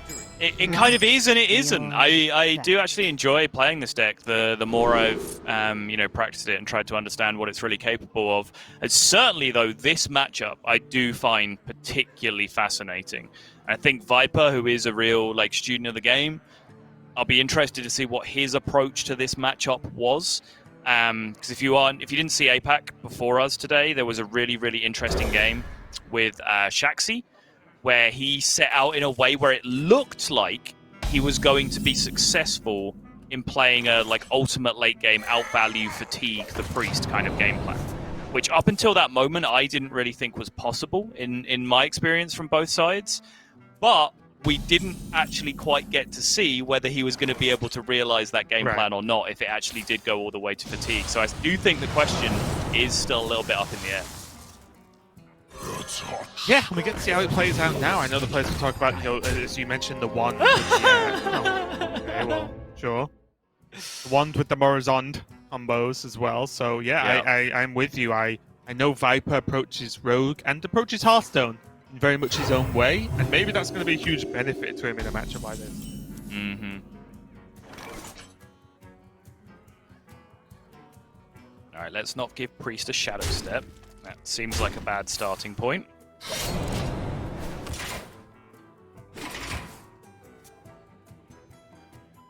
The future is clear. Your demise be near. And no surprises coming out from the Pharaoh Cat for Boston now. He's well aware of what that gave Viper. Mm-hmm. I wonder if the way his hand looks, Shield of Galakrond is just fine. Start proccing his own Galakrond. Because Time Rip, although a 5-drop, isn't one that you really count on using on turn 5 in most matchups. Yeah. I think just, playing a 4-5 taunt, rocking Galakrond. Seems good to me. The Miscreant instead goes for some of that lackey value. Yeah, Miscreant was my alternate choice. I wonder if this means Boston might just be playing his Fate Weaver on curve. Because, problem number one is this Lore Walker Cho right now. His hand is entirely spells, and then those 2 minions on the right-hand side. So that Lore Walker Cho is a huge mess for him right now. The Shielded Galakrond pick would have allowed him to get a Fate Weaver active, so he discounts his hand. But, does any of that mean anything if there's still this Lore Walker Cho hanging around on board? So I'm curious if Boston is just going to try and get on board with minions. But he got the news that Viper was going to play a 4-2 Reborn this turn, right? He's almost certain that is the play based on what he saw from that information. So I think he's just kind of in a weird position overall. But yeah, I do like this attempt at least to just play the 3-6 and just try and contest some of the board this way. We've had it all today, Raven. Puzzle boxes, just play your curve and kill them on 8 with Grom in a rage. Now the old meme Lore Walker Cho's come out as well. There is, I know I talk about how much I like the meta at the moment, but there is a lot going on in Hearthstone right now. If you are just getting back into the game for whatever reason, you picked a spicy moment, because do all sorts.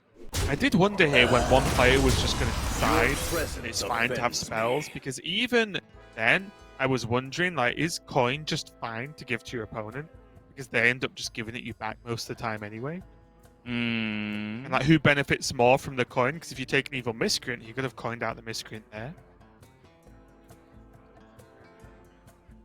It's interesting to consider. Obviously, Boston won't want to give Viper cards like Apotheosis and probably even Death and Rip. But I think coin, if when it's very likely it just comes back too quickly anyway, would have been okay. Viper going for the make my opponent overdraw with this Cho strategy. Hand is too full. And the payoff is?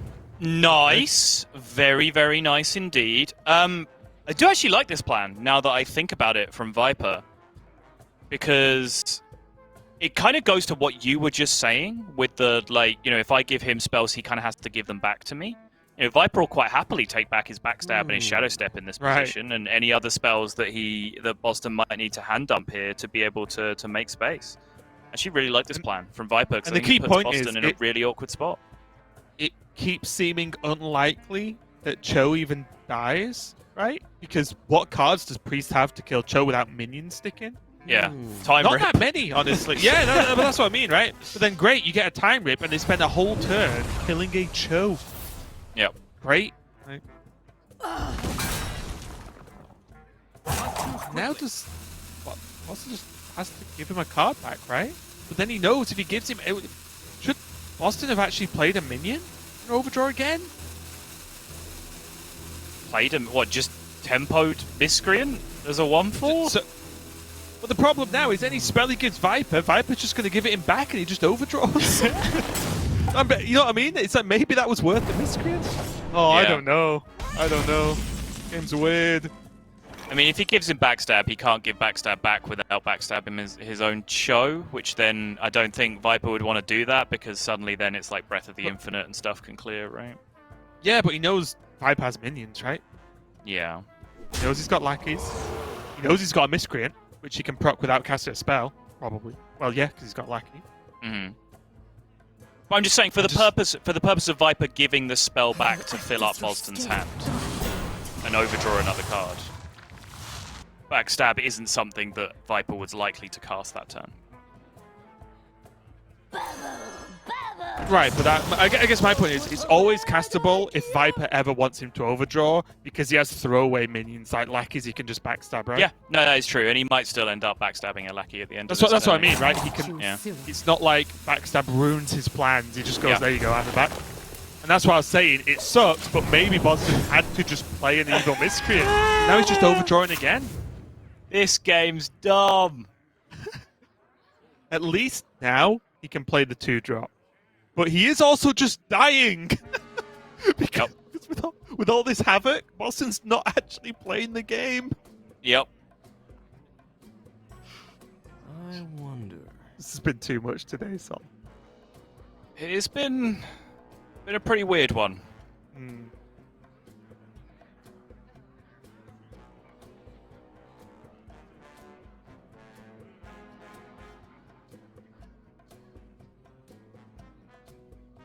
And also, looking at this, isn't Miscreant just like the worst thing Boston could have picked because it generates the most cards? Yeah, I mean that is actually a fair point.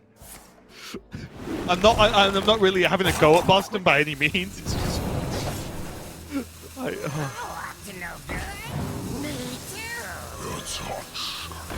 that's the castle. Oh my.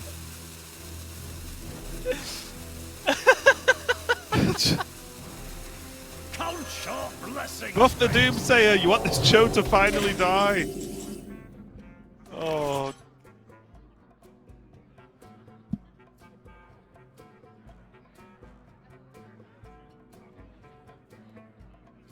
How many spells can Viper cast?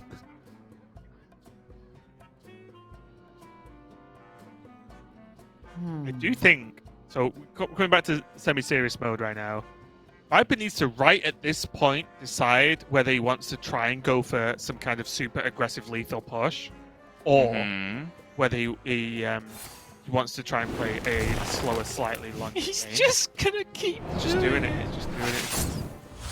I wish he had a secret as well. He could give him the card draw. Imagine he gave Boston a card draw secret, and then blackjack to minion.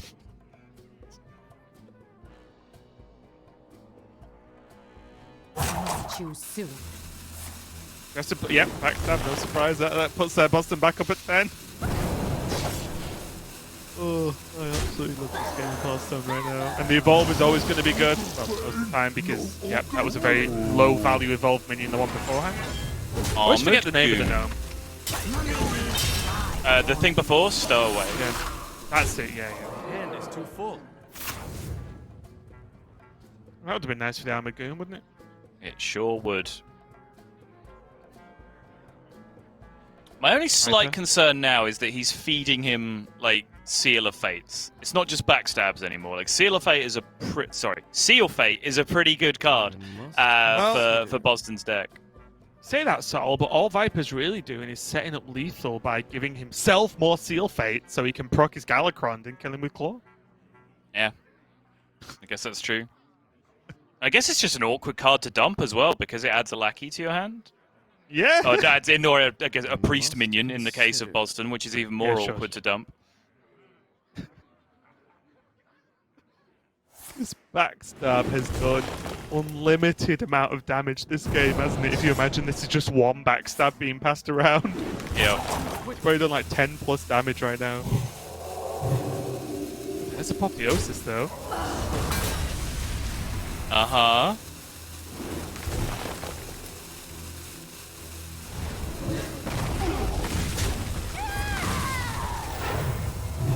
I really want to see Apotheosis cast on the Cho.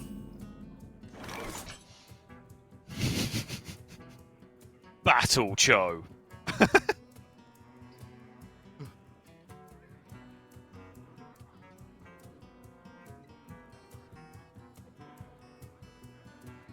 So this is what I wondered about, is at the point where Boston does just say, okay, enough of this, just have all of my spells. Do they actually do anything for Viper? He could just time rip this Miscreant and then backstab his own thing in Apotheosis and push with Battle Cho. Maybe evolves into Bro at that point.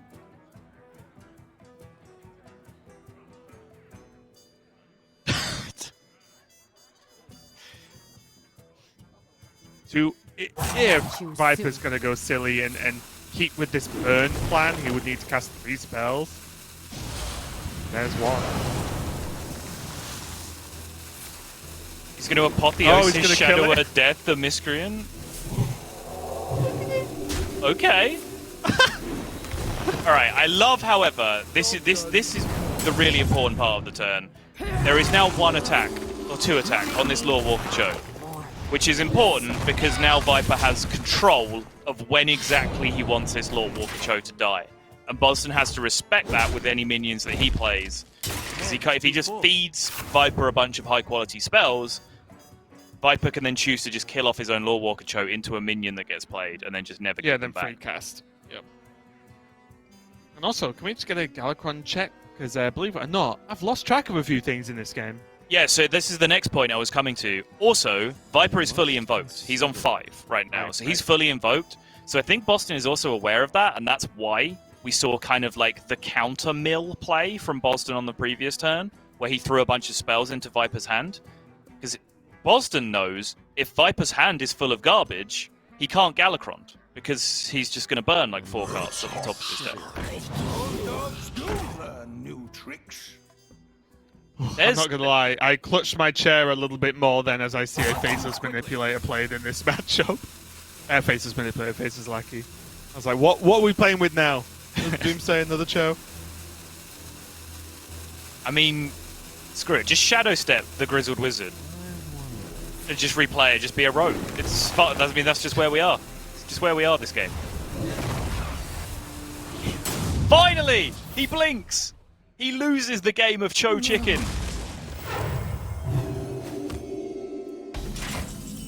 So now, Viper though just gets to just free cast these Galakron, draw 100 cards, make them cost 0, and really turn up the heat. And after all this messing about, does Boston have what it takes to actually put a stop to this turn?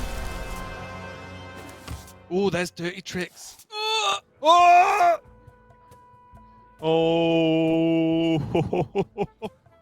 He just bounced the 2 minions back. Yeah, he does need to keep the board clear because he knows that Boston has a million Apotheosis available, having given him 1 back and still has the natural 1 in his deck. Does Boston play the Pyromancer? I'm assuming he does, but it's been a I long think it's time a since I one-off. looked at the list. I will Yeah, one copy of quadruple check. Pyromancer. Yeah, sure. Darkness wanes. Horrify me if that was the case. Mm-hmm.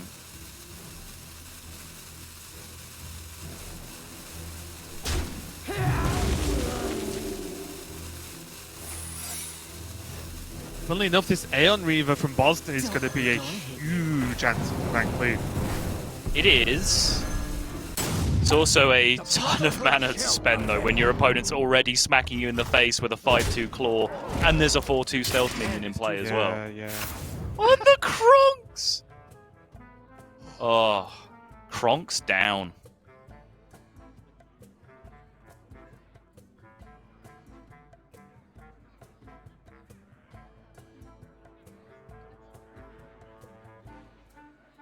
I'm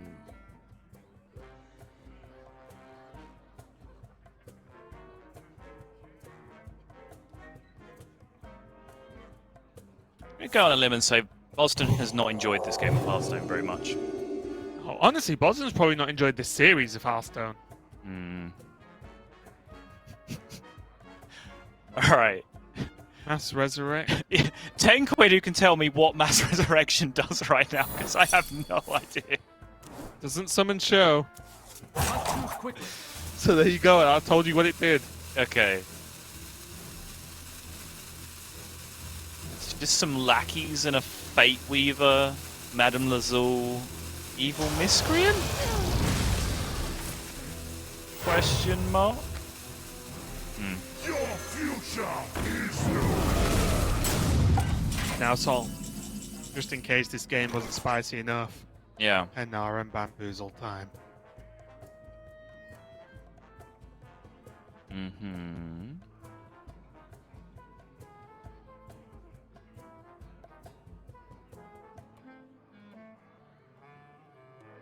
What about? Probably fair to start with Draconic Lackey. I'm not sure where Viper is on his deck list, but for example, Alexstrasza would be insane. A lot of the big dragons would just be insane. Onyxia seems good enough, honestly, right now. Yep.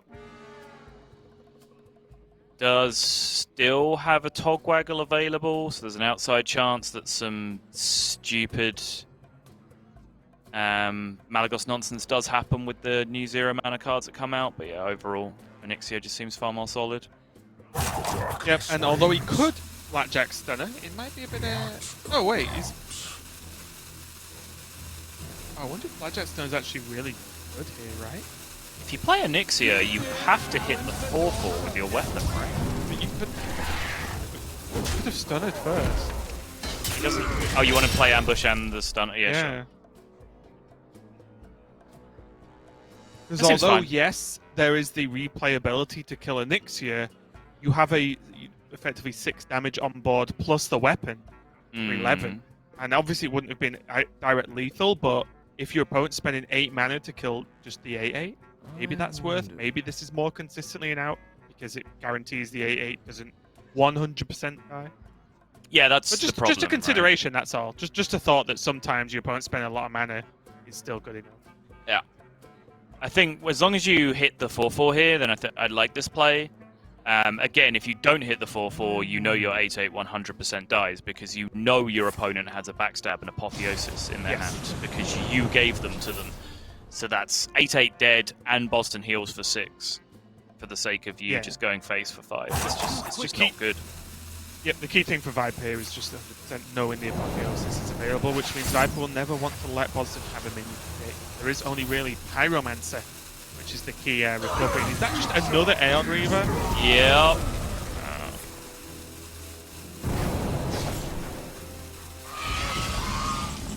Maybe that one's worth a bounce, depending on what the draw is. Yeah, and this is the thing. If Viper wants to keep up this aggression, he does just have to continue to clear every single minion, and that's a very frustrating thing to have to do when you are playing aggressively. So, Paladin Secret. Why...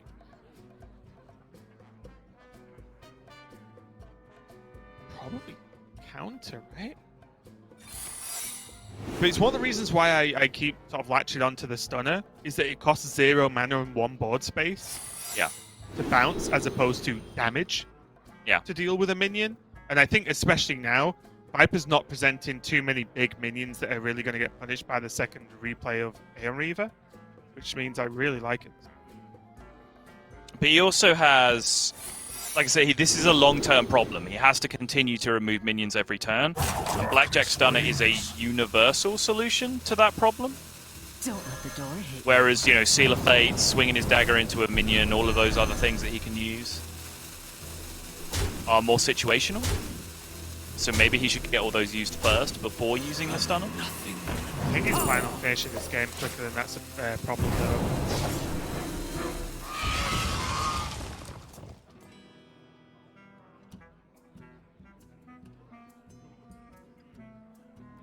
We get a secret check because the reason why that backstab came down is because I believe there's an ambush live, and if the board is full, ambush will not.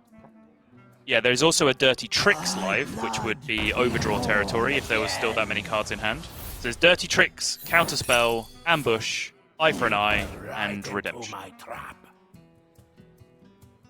basically, a very frustrating and hard to deal with board is what Viper's created with this secret barrier. I will act as your scapegoat. This is no good. Boston knows there's a time rip. Yep. Apotheosis doesn't cut it. What Boston would not do for a Pyromancer right now. Even because he could actually Pyromancer, Apotheosis, and then just Apotheosis again to go twice if there was enough health on the board, obviously, to gain the heal benefit.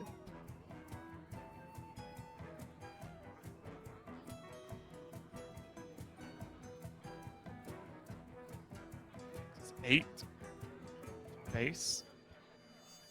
He probably ends up trading one minion away so we can play a Miscreant. Let's start off with Seal of Fate as well, if he wants to. All hero power. A lot of openings here, but I think regardless, there's almost certainly a time rip coming down. So maybe he just starts with that, see what luck he has from there. Also, in case you don't know, you can only have 5 secrets active at a time. Yep. So it's not like Viper's really going to be able to pop off with this secret plan with an army.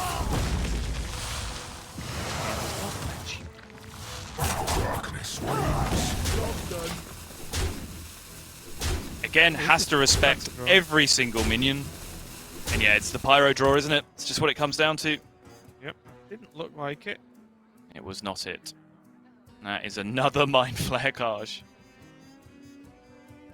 Actually, this is Wretched Reclaimer next to it, isn't it? Sorry, yeah. Does he have a secret now?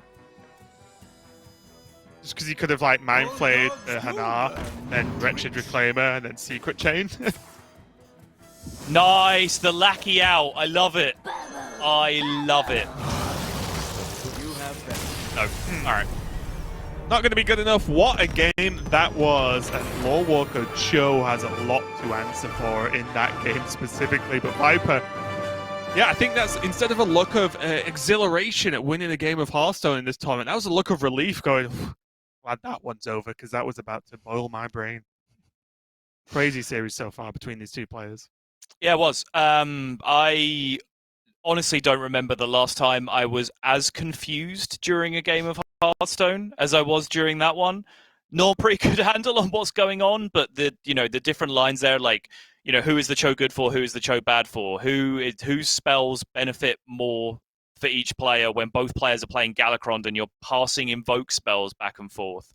Who was it more important to not have cards in their hands, like Boston, who was burning every turn, or Viper that was trying to empty his hand so he could Galakron? Like, everything was a complete mess that entire game, and it was just an innocuous looking, like, turn 2 or turn 3 or whatever, Faceless Lackey on the board into Lore Walker Cho, and then just all hell broke loose from there.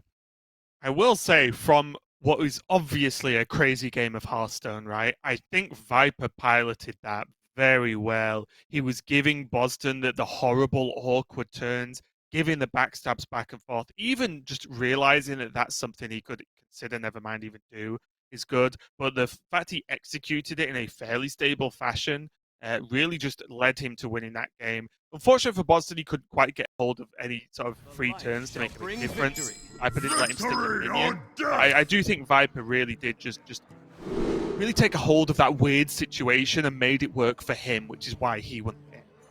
Yeah. Yeah, the milling cards there is like so next level, because obviously like milling cards is something that, you know, mediocre and more casual players are quite obsessed with. They think it's like a terrible thing if it happens, so they'll like always burn cards from the opponent. They'll always play around burning cards themselves. So then at a higher level, you learn that that's not necessarily a big deal. You don't have to worry about burning cards all that often. So then to go then higher level and realize that in that spot it was actually beneficial to keep burning cards because there was really no opportunity cost for him in doing so, I think is really impressive there. A really crazy but cool game overall. And now we're going to go to game number 4 here. Viper, if he takes a win with this Warrior, which I've been talking about all day, that he'll just win all the time. He is going to win this series and finish his weekend 2-0. If he doesn't, he's going to continue. Boston is going to be on this Priest. And did you run in too much Warrior when you were practicing Priest, Sol? I did. I love this matchup. It makes me happy. As Priest, I'm guessing? Yeah. Yeah, it does seem to be a very, very solid matchup from the Priest side. I think it really just come down to Priest having the answers to some of the early pressure that Warrior can do, but also just the sheer amount of heal makes it actually quite difficult to even finish the game as Warrior. Yeah, precisely. Warrior is such a multi-pronged threat in terms of, they can beat you on board, they can beat you on resources, they can beat you on burst damage. Well, Priest has Breath of the Infinite and Time Rip and Shadow Madness, which is an insane card in this matchup in a lot of positions. To deal with all the board stuff.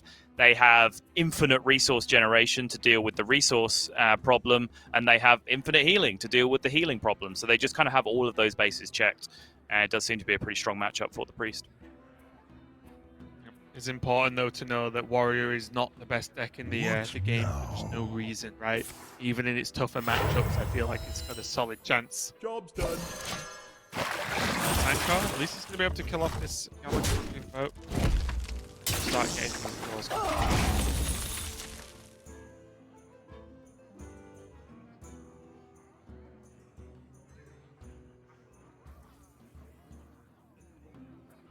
It's looking like a good old-fashioned hero power and emote turn.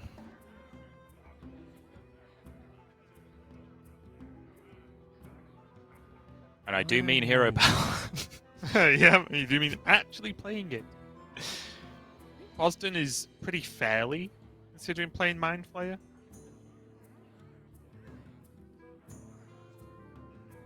It's definitely one of the more cute cards in the matchup, and it doesn't die to the weapon swing.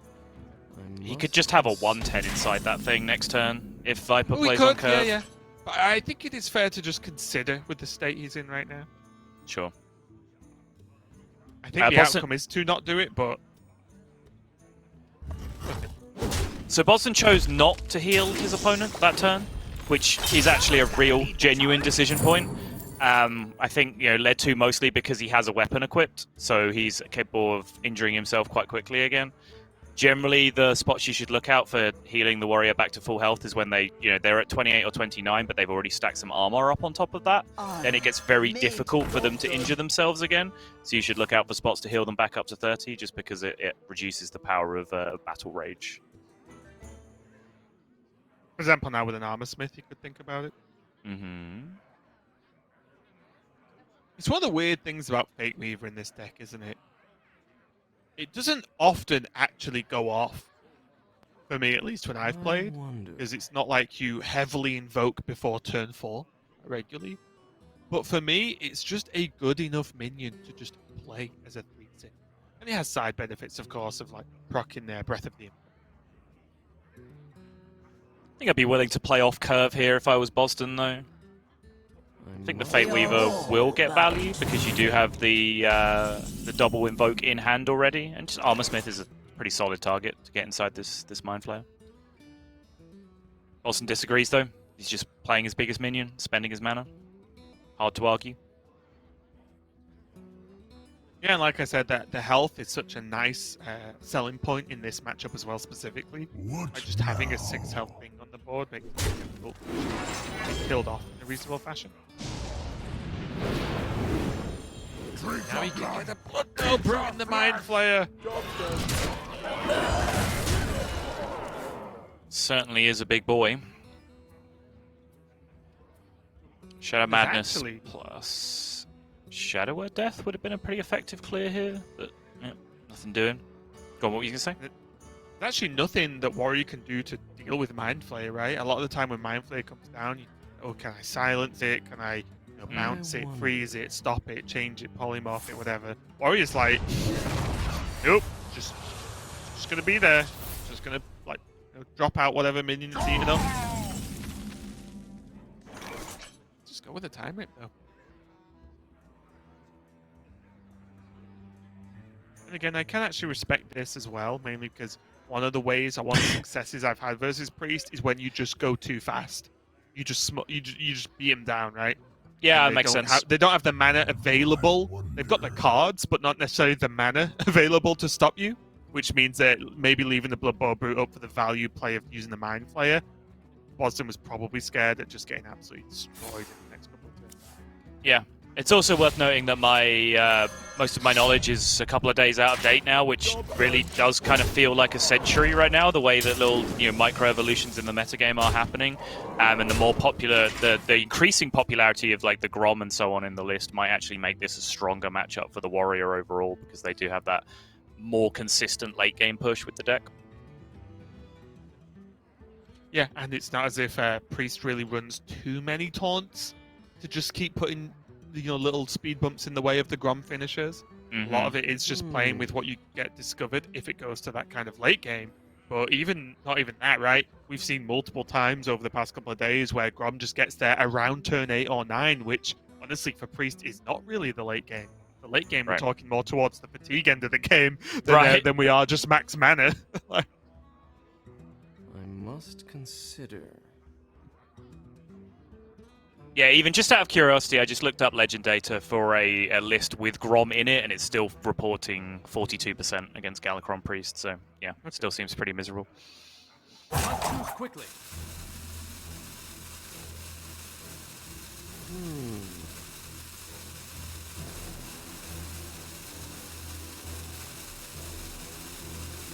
Also, just gonna have a quick execute check. I didn't think he was. He's not running execute, which means actually that Ozturn could consider preemptively apotheosising. Yeah, there we go. I went there. Just in terms of, it won't just get insta killed by an execute, so it can be quite likely to live with that extra health if he was forced to. Yeah, that's fair. I do like this setup though, because Boston is starting to get into the territory where he is scared of his health total. But this setup is kind of good apotheosis food anyway, because he just has the the multi-layered death rattle minion. So the weapon would have to go in, and then there would probably have to be some kind of skipper play or lackey play to take out the armor smith inside as well.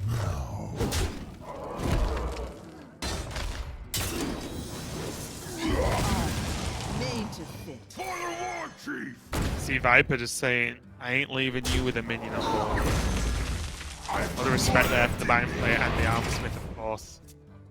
Knowing full well that Apotheosis could really change the outcome of the game. Yep.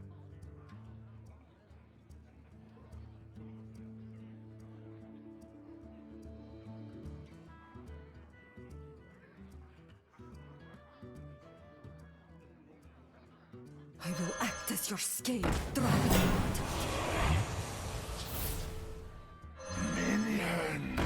That is Wretched Reclaimer.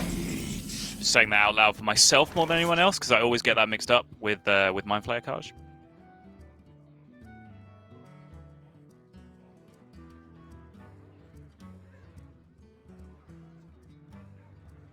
Does it have access to a relatively cheap Blood Bowl Brute if he wanted to develop a skipper this turn as well? He does, yeah. It's a really big push still as well, especially with the Kobold Lackey and so on. He's able to take care of the 2/2. Yeah, the only problem is he would actually lose the Corcoran, so he'd put the Corcoran in. Oh, sorry, you don't even have to do it with the skipper necessarily. You can just straight up Blood Boil Brute and Kobold Lackey and just push. Oh, sure, do it that way. Yeah, you're right. Just giddy up. I was looking, yeah, for me, I was looking more at like how cheap does this Blood Bowl Brute go. But you are right, with the mana available and the help of these lackeys, then yeah, this is not looking half bad actually. The Rush lackey helping out with the kobold, as you said, big push. And honestly, once you break it down, I like it a lot.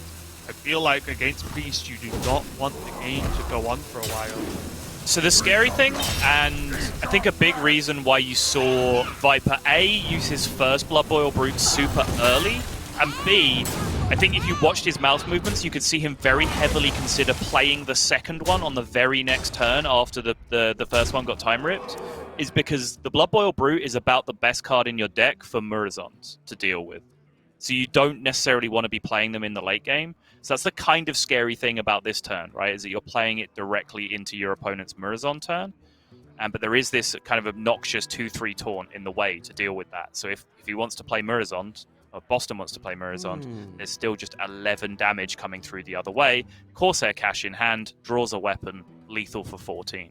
So normally, you'd be scared of making this play, because Blood Boil Brute, too much value. But right here, Viper just has a clean lethal setup, so he can just go ahead and do it.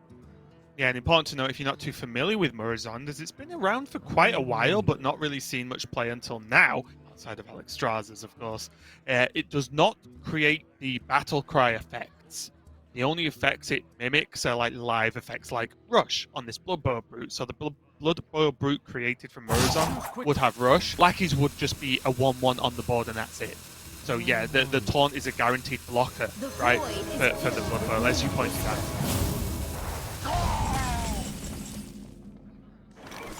So Natalie Celine is going to take down the Blood Boil, but that still leaves, what, 7 damage? Oh. There's also the Ethereal Lackey.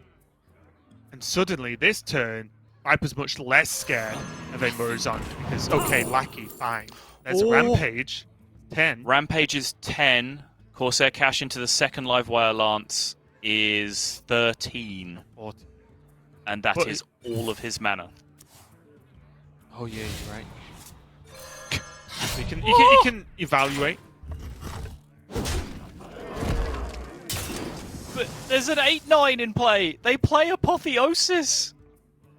It's gonna kill it though, right? It's not gonna kill it. Oh, okay.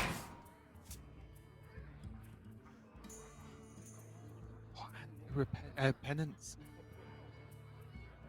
I actually presumed Viper was actually going to kill off the Cillian there.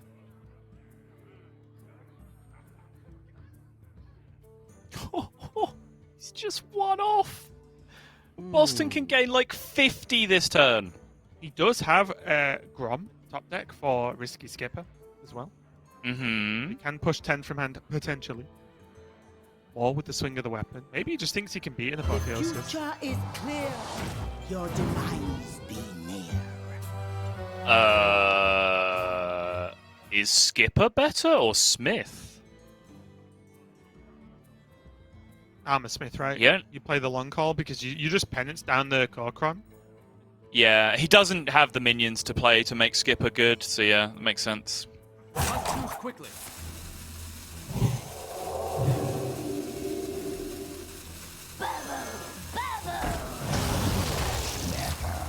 I do respect this effort from Viper, though, because this is the #1 weakness of Galakron Priest, and I think it's the #1... Oh! It's lethal! Oh! Boston is going to go nuts. I'll show you who's boss. Kapow! There it is. There we go. I knew it. I absolutely knew it. Got to be frustrating for Boston there. You've got to feel for him. But honestly, I think Viper 1 was maybe actually correct to just push face and say you have the Apotheosis, but also I think he has navigated not only that game, but this whole series extremely well. I feel like Viper right now is on point, honestly. I think he's been playing some fantastic Hearthstone, and maybe I'm even going to go crazy even though he was a semi-finalist obviously at Worlds. A finalist, sorry. It might be playing the best I've seen him play. I think he's been so solid this match.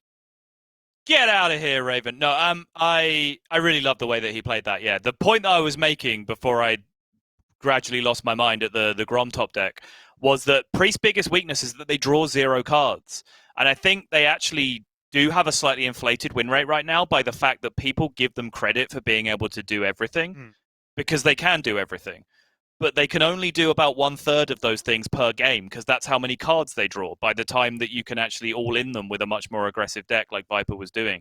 So I think Boston still had 18 cards left remaining in his deck at that point. There's a very, very good chance that Apotheosis was not there.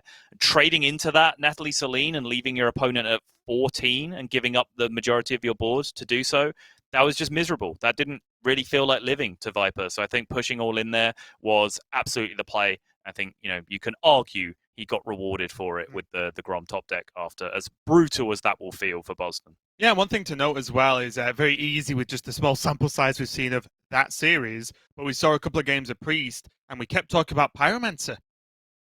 Didn't see it, because guess what? Doesn't draw that many cards. It's not like a lot of the decks in the meta right now. That draws. One. Exactly. And Priest isn't like a lot of the other decks right now, that it's likely you see, 70% of the deck every game, it feels like, minimum. Honestly, you look at Rogue, you look at Warrior, you look at even like Galakron Warlock as well, and Zoo. There's so many decks that draw everything. Priest, as you said quite rightly, that is the weakness. So that's maybe it's going to be a further development in the continued exploration deck building of Galakron Priest. But again, feel bad for Boston. It was a rough way to go out, but still, congratulations to Viper. I think he played that whole series very, very well. So good job for him. We are going to go to a break while we set up our final match of the day. It'll be match number 5. So we'll be right back with some more Hearthstone.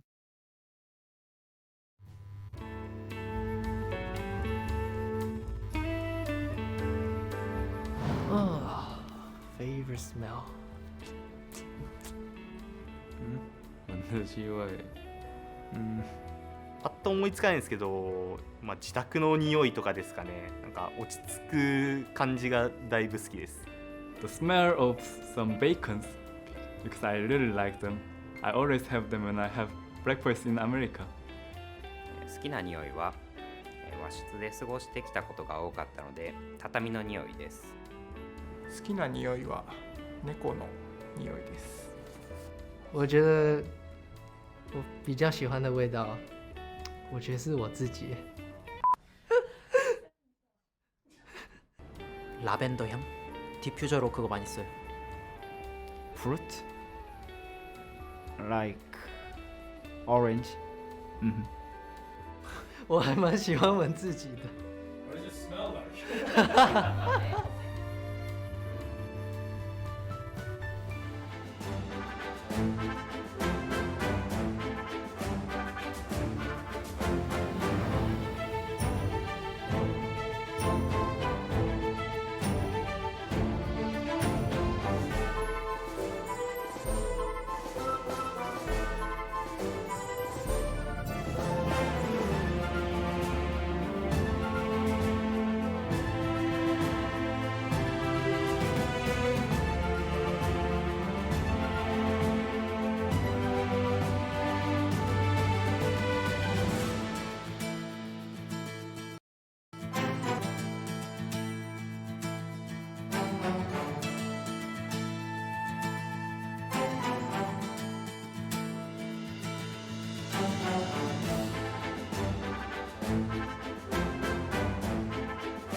We are back, and it is going to be match 5 of the day, and the final match over here in the European Grandmasters, and that's probably good for our hearts, Subtle. I don't know if I could take much more of what today has offered us, in a good way, I guess, as it has been one of those crazy ones. We are going to have Hunterace versus Falcan, going to be coming right up, and a Warlock banned out from Falcan, which is the zoo, the French zoo we've seen. That's going to gain some respect there. Worry now as Hunterace is going to be facing down Demon Hunter here, but both, and also have that rogue in the middle there for Falcan. So already, Sol, what do you make of this?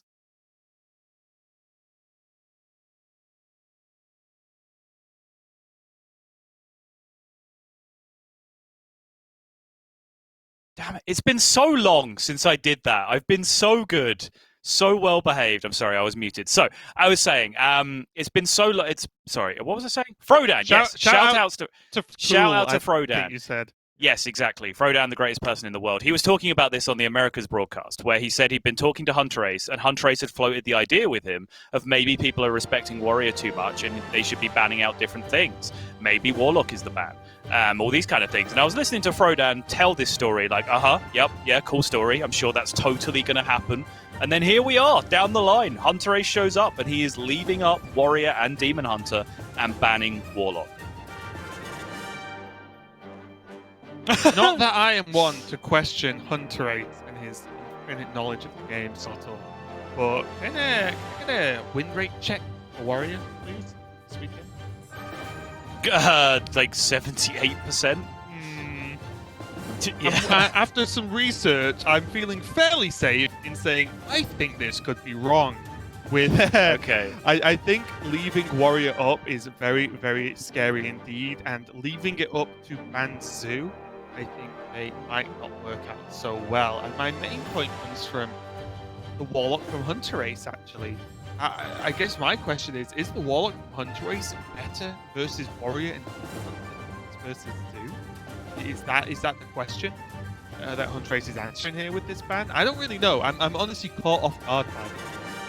Yeah, the Galakron Warlock has got to be the kicker, right? But I do think it loses to aggressive Demon Hunter. I think that's, somewhere in the low 40s in terms of a matchup overall. Zoo matchup, not quite so sure about. But yeah, I don't think it's quite enough to me to really be on Hunterace's side here with this ban. But he's certainly a player who is willing to think outside the box and do things slightly differently. And there's a reason why he is so successful in doing it. So we will wait and see if his genius is revealed here. Only time will tell, but we got a quick look at Hunterace's Highlander rogue here. It does contain a sprinkling of the secret and the stealth package. Not overly common as well. Even in Highlander, there's not really a consistent commitment to the Greyheart Sage and the secret list combined into Highlander. It normally still just reaches into one or the other. We see Hunterace making a bit of a new hybrid here, and I do wonder how it's going to go. Yeah, it's kind of a luxury that you do get with the Highlander list. You just have more slots to play with, especially when you're not running that many tech cards in a Highlander version. You quite often see things like Waste Warden or that kind of stuff thrown in there, but Hunterace clearly not expecting too many great Waste Warden targets to come into this one. So no huge surprise to see the mix of rogue strategies, and we can take a look at the threat of the day, I guess. Falcan's tempo warrior now? I don't know. What is going on? No, Sol. What is going on with these warrior names? Is TJ just trolling me on purpose now? Is that what's happening? Pick a name. Jeez. But yeah, this is going to be the big story of this series for sure now. Hunterace has left this up. It's looked incredibly dominant throughout the entire weekend. It's winning even its bad matchups now with Viper in the last series. So wait and see now whether this will pay dividends for Hunterace in this series. It's a very controversial call, to say the least. It really is. And one thing I will say about Hunterace, regardless of his decisions in not only lineups, ban strategies, overall thoughts on the game, they are listened to by many, many players, and they are almost, I won't say, not just mimicked for mimicking sake, but a lot of players do follow in his footsteps in terms of strategy, lineup, deck building. So if this pays off, maybe it's even more warriors allowed to play next week, which will truly scare me for the win rate of that deck. Here we go. Falcan is going to seize the opportunity he's been granted with both hands immediately into the deep end now with the warrior. See immediately now if this is going to be a payout for Hunterace as he queues up his rogue first and foremost. I guess we've got to notice the hat. I mean, this is a pretty sweet hat the Hunterace is rocking over here. It is, and I don't know what I like more, honestly. Hunterace has some pretty sweet and crazy hair sometimes. This hat, I've got to approve. It's a little bit different. I feel like more players need to do this on camera. If they're going to be on camera every week for a fair few weeks, mix it up. Wear a hat. Sure. We've definitely hit last series of the day territory, if that's what we're coming out with. Mix it up. Wear a hat. Maybe I'll even wear a hat one day.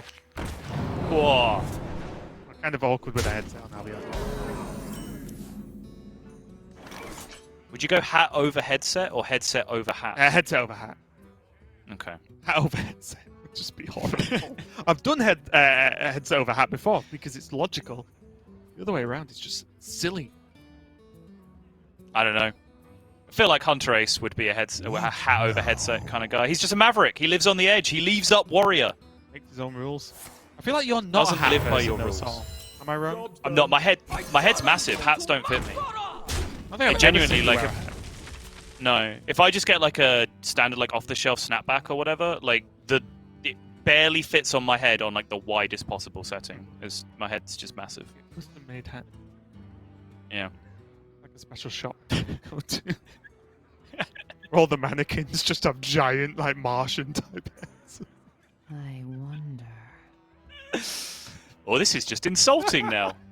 Hey, you said you had a big head, not me. I'm just going off what you told me. All right, history buff on curve just ends it, right? We've seen the evidence. that one game. Yep. It's tough though, right? Okay, I'm going to be semi-serious at least. Whenever you cannot kill a challenger on board, you are fearful for your future in this game of Hearthstone. Because this can be Rampage, it can even just be Inner Rage, it can be copied with Bloodsworn Mercenary, it can be sometimes Inner Rage and copied with Bloodsworn Mercenary, in which I feel like you just lose. So, I do like this history buff just purely to just get something down that might contest this Warmall.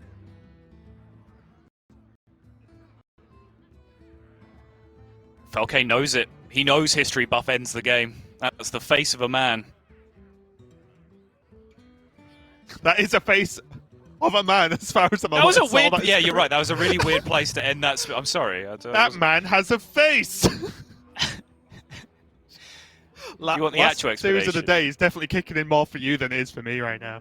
Come on. I was occupied logging into my spectator view, and I just kind of let my brain produce words and just hoped that it was going to make sense, and it really didn't. I get away with this a bit more because I use the Hulk strategy of I say pretty stupid things all of the time. Therefore, Yeah. you can tell less. Yeah. In all seriousness, though, Falcan does have a bit of a weird choice here.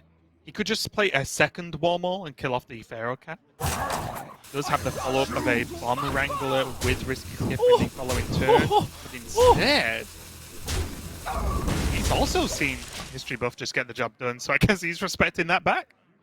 I'm telling you, dude. I'm not kidding. History buff just ends it. So much value when you know there's lackeys in hand as well, and just more ways to generate lackeys in the future. It's just such an efficient card if you let it live. I wonder. It's almost like a subliminal win condition, isn't it? Because you don't really notice it happening, and then your opponent just plays out all these minions that are just bigger than they should be, and then you're dead. Yep.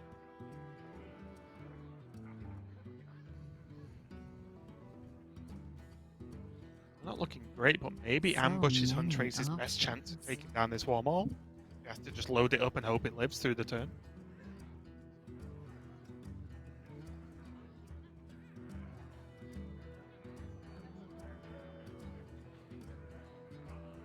I guess the question is, what does that play tell Hunterace about Falcan's hand and his options right now?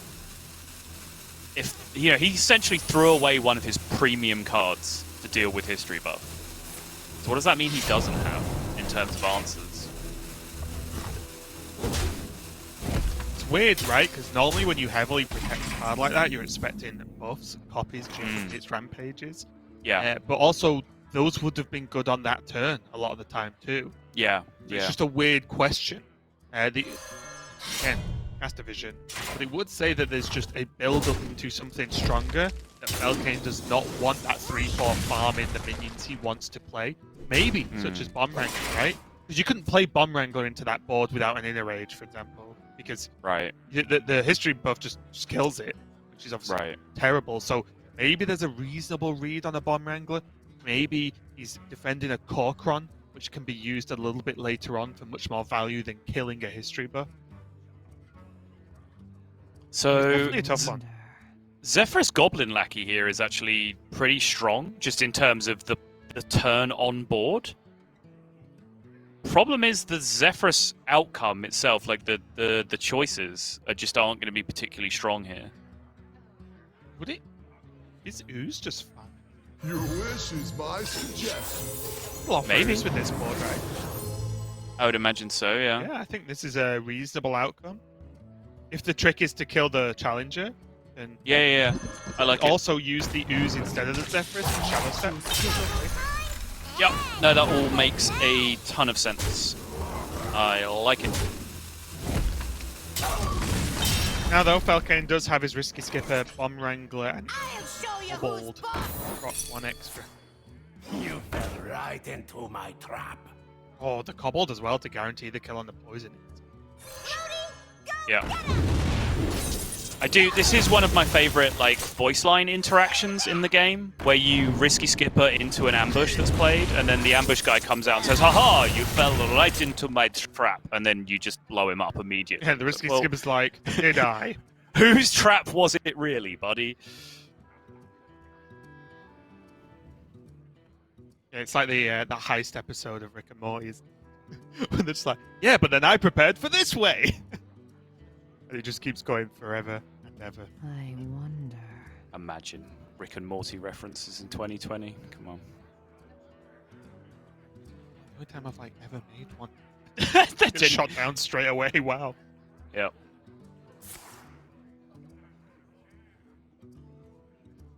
That's actually not true. We talk about baby X and regular X all the time. Literally constantly.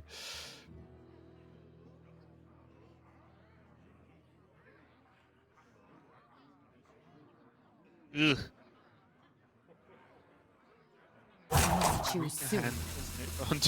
It does a bit, yeah. I have Hearthstone cards. That's just which all you can say about this hand so far. It does get pretty good with 7 into 8. That's definitely not bad. It just looks like a weird hand for Rogue. Yeah. And Highlander Rogue just be like this sometimes. There is some mediocre card quality cards in there, and then of course you're generating a bunch of stuff as well, which is sometimes pretty mediocre as well.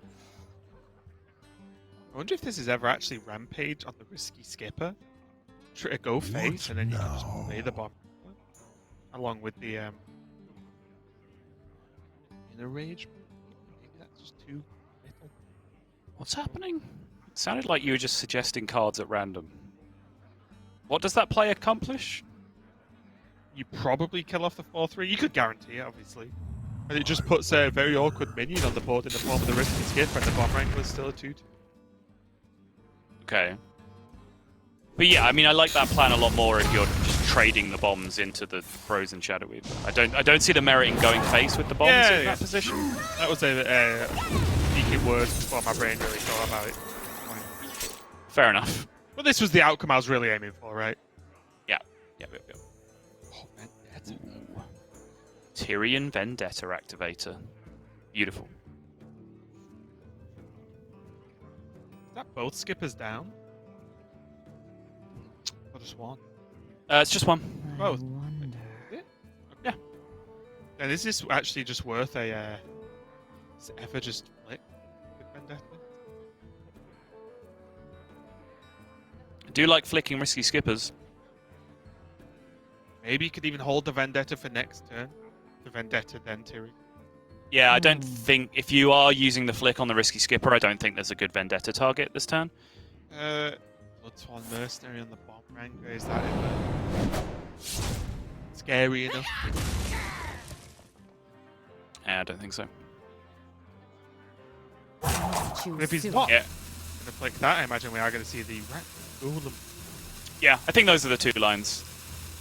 Vendetta the skipper and play the Wrapped Golem, or flick the Risky Skipper and Vendetta nothing. I think those are the two plays I probably could have got behind. A little bit unfortunate that the Scarab just like easily allows the Bomb Wrangler to get more value. Oh, and there's a Risky Skipper off the top as well.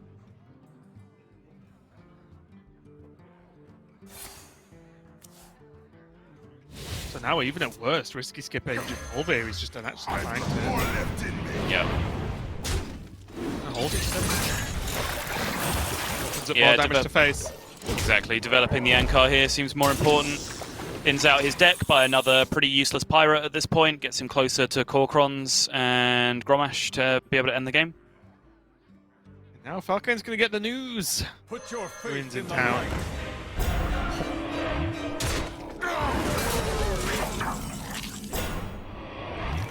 There it is. Finally, Falcan's in business. Nice.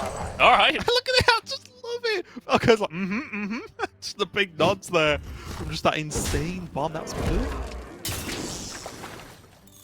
Someone's got to lead the charge. Okay. I'll show you who's boss. The trade happens, right? Yeah. You trade first, then you Sky Raider, then you Battle Rage. Yep. You get the two Sky Raiders as 1-1 pretty cleanly. Only a mediocre bomb. Well, bad bomb, I guess. One to face, but still in this position Falcan's in. I think he's got to be pretty happy with this turn. Mass illegality.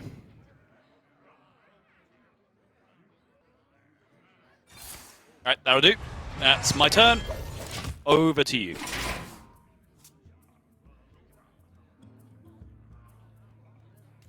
I will act as your scale.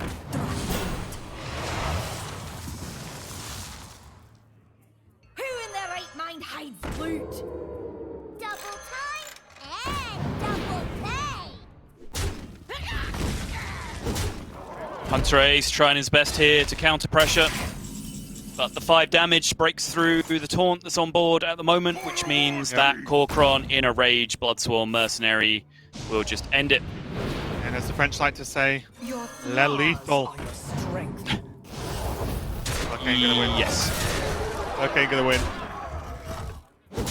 Game number 1. Wow, what a game. Even with the Tyrion, even with the Wrapped Golem, I do think that bomb going off on the Wrapped Golem was MVP there. just absolutely sniping it out of nowhere. Really just opened up a very clean way for Falcan to deal with the board. So looking pretty strong and already unimpressed with this strategy of Warrior being left up. So as it just swoops straight in. Game number 1, 1 win. Let's move along. It might be worth a reminder here that, you know, it was the second Risky Skipper that really punished Hunterace in the end. You know, it was able to clear his board and blow up the bombs, which then cleared the Wrap Golem, and it activated the Battle Rage, and the Battle Rage drew the lethal, etc., etc. Hunterace did have the option to deny that with the flick by removing the second Risky Skipper play from the equation completely. That does sacrifice him a lot of tempo because he would only be developing a 4-4 instead of a 7-5. So certainly I can see the arguments from his position, but just, you know, in the results-oriented sample size of one world, it is potentially true that he got punished. Yeah, and also just he would have still had the Vendetta available for the following turn, right? So although it wouldn't have gained him as much pressure on board, he would have still had a removal tool the turn after that he could have maybe caught up with because he only played a 4-4 turn. So, right. Anyway, that was just game number 1. Okay, now moving over to the old Tempo Demon Hunter. And as you can see here on the screen, this is not the Fury package, so a bit of an earlier build here as we've seen more and more popularized going forward. Demon Sidekick is there though, unlike we saw from RDU and Tice, I believe. Trace also be on the Demon Hunter. And that pretty much card for card. I did only quickly glance at Hunterace has a mana burn right there, which Falcan certainly does not. So there is at least 1 or 2 differences. Hunterace is also playing 2 spectral sights. Falcan is only running 1. Yeah, a couple of little bit of differences there, and again, I do still feel like Demon Hunter's got a way to go before it really gets locked down in terms of just these are the 30 cards. Mainly, it has access to so many cards that are powerful. Maybe those cards actually never get locked down because certain matchups and certain metas, Mana Burn is better than some other cards, right? Same with the Consume Magic. We saw RDU and Tie Spring. Yeah, for sure. I do find it interesting, just even within variations of the aggressive Demon Hunter, we're seeing variations now. And, you know, Chad Nervig was recently tweeting, you know, one of the Hearthstone game developers was tweeting that he felt like, you know, Demon Hunter was so good and there was actually unexplored, greedier versions of the deck, like mid-range Demon Warlock, big Demon Warlock, big Demon Hunter, even, that, you know, players weren't even experimenting with. So, you know, this class does just have a whole bunch of powerful cards, but Hunterace and Falcan here settled on a pretty similar thing here, which is the fast, trimmed down, lean and efficient version of the aggro Demon Hunter. Let's get into it. I will say, though, we talked a lot about Beaming Psychic and Demon Hunter over the weekend, and in the mirror, it probably rings just as true, if not more so, with Beaming Psychic available for Falcan here, along with this Blazing Battle Mage. He can, over the course of a turn or so, try and build a 2/4 with good shape against mirrored counterpart. Yes, certainly against these Battle Fiends coming down from the other side. Ooh, but the sidekick off the top now from Hunterace might have just swung the advantage back his way, because he now has the advantage of the sidekick buff on a scaling minion, whereas Falcan will just have it here on his vanilla 2/2. Oh, unless, as the back and forth continues, you draw I-Beam. Able to peel this off a little bit quickly. The downside, of course, is if he uses his hero power to finish off this and trade off the 1/2. Does mean his battle mage does get cleaned up by the hero power in response to Hunterace, but still, I think with one side dealt with, that's a trade Falcan's willing to deal with. Yeah, for sure. You can see exactly how efficient both of these decks are in the early game, and they're absolutely built to be this way. This is, you know, again, the trimmed down version of the deck. Kind of amused me, we had a sort of little debate internally about what we were going to call these variations of the deck, which, you know, just for our own record keeping, for the broadcast purpose, they're just all kind of tempo Demon Hunters. And then eventually we'll start calling it Fury Hunter instead, which, you know, that doesn't seem that appropriate. Shout outs to Fury Hunter, I guess. Yeah, that was my suggestion. Yeah. I thought it was great. Yeah. Priestess of Fury. That's the main card difference. Fury Hunter. It's funny because it's also a player name. That ticks all the boxes for deck name. With TJ naming deck, so we don't know what they're going to be. Okay, not happy. Does not seem to be liking his position right now. Hunterace. Definitely looks like Hunterace has the initiative here, mainly because this Battle Fiend stuck long enough to make a usage of a quite big attack, and I think Falcan might just be unhappy with the potential of hero power and the Battle Fiend killing his buffed up Battle Fiend. That's for the foreseeable future. Falcan's whole board right now. And maybe that is what... The Twin Slice and Satyr is even more powerful for Hunterace. Yeah. I'm just wondering whether maybe that's what Falcan's upset about. Maybe he's considering that a mistake of even just, you know, buffing the Battle Fiend, because it's kind of the autopilot decision. Like, maybe just with the way the breakpoints went down, because a 1/4 is kind of useless against a functional 3/2 and a hero power, or a 3/2 and a Twin Slice. Maybe he feels like the buff should have gone on the Sigil Runner instead. Well, what feels like the 100th Battle Fiend of this single game of Hearthstone. Yeah. Okay, and at least just have something playable. There was the scary point, although unlikely. Falcan say drew another Warglaives, another Skull, you know, even a Gladeband Adept or something where this whole turn is hero power pass, and that scary indeed. Does have to pick his poison here as well, because he either kills the Battle Fiend and holds off on his own, or he gets to kill this Satyr Overseer. He's going to leave the Satyr up. Scary, but a correct decision, I think. Yeah. It's a very, very scary value trade to make for sure. But he knows, Falcan does, that he can just swing back next turn. He can clear up plenty of 2/2s if he needs to with the Warglaze of Azzinoth. So I think this is a smart choice. Demons? Double Umberwing. Demons. I wonder if Hunterace ever casts both. Ever worth considering? I'd say probably not. It's a big board. It is, I guess. I think I like it. It's got nothing else to do. Well, that's what I'm concerned about. Like, you need some real heat next turn now, right? Yeah, I think my point is front-loading it all in one turn makes it much more difficult for Demon Hunter to deal with as opposed to a turn-by-turn sort of piecemeal basis. Yeah, you're actually right. My thinking there was nonsense. The much better way to compensate for having a bad turn next turn is just to load it all up right now. Now suddenly Warglaives looks way worse. Because although you can kill off a few of these things, it's not going to do all of them, and even if it is, or get close to it, swinging Warglaive of Azzinoth into one. But also on the flip side of that, you don't want your opponent to have a board of 1/1s. They're still problematic. Is he actually? He's going to go all the way through and then Twin Slice as well? I love the fact that this is all leading to both players just having Skull of Gul'dan to restart the game in the middle. That's so sick. Just gets him for 7. Clears the board so much that Hunterace has to take 7 again. Yup.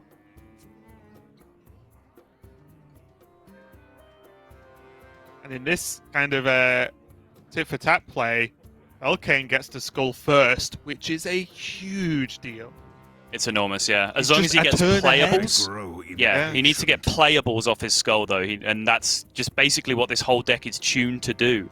He doesn't have the Priestess of Fury and all that business in there that he can hit from this and not be able to play. He doesn't have the Fell Screamer that would only cost 1 after the discount. Like, his deck is just hyper-tuned to draw playable cards off Skull of Gul'dan for 0. I grow impatient. And he has to just suck it up here, doesn't he? Hero power, take extra 7, buff this demon dog, and say, well, at least I have a board. Demon dog? Is that what you call this? And like a demon dog. Looks like one. Does it? What animal would you liken it to? Well, it's like, I mean, it's clearly some kind of avian creature. And I think its face looks more like a cat than a dog, personally. Dogs can have wings. Dogs can have wings. Horses can, dogs can't. Okay. Most importantly, it's just a fell wing. That's what it is.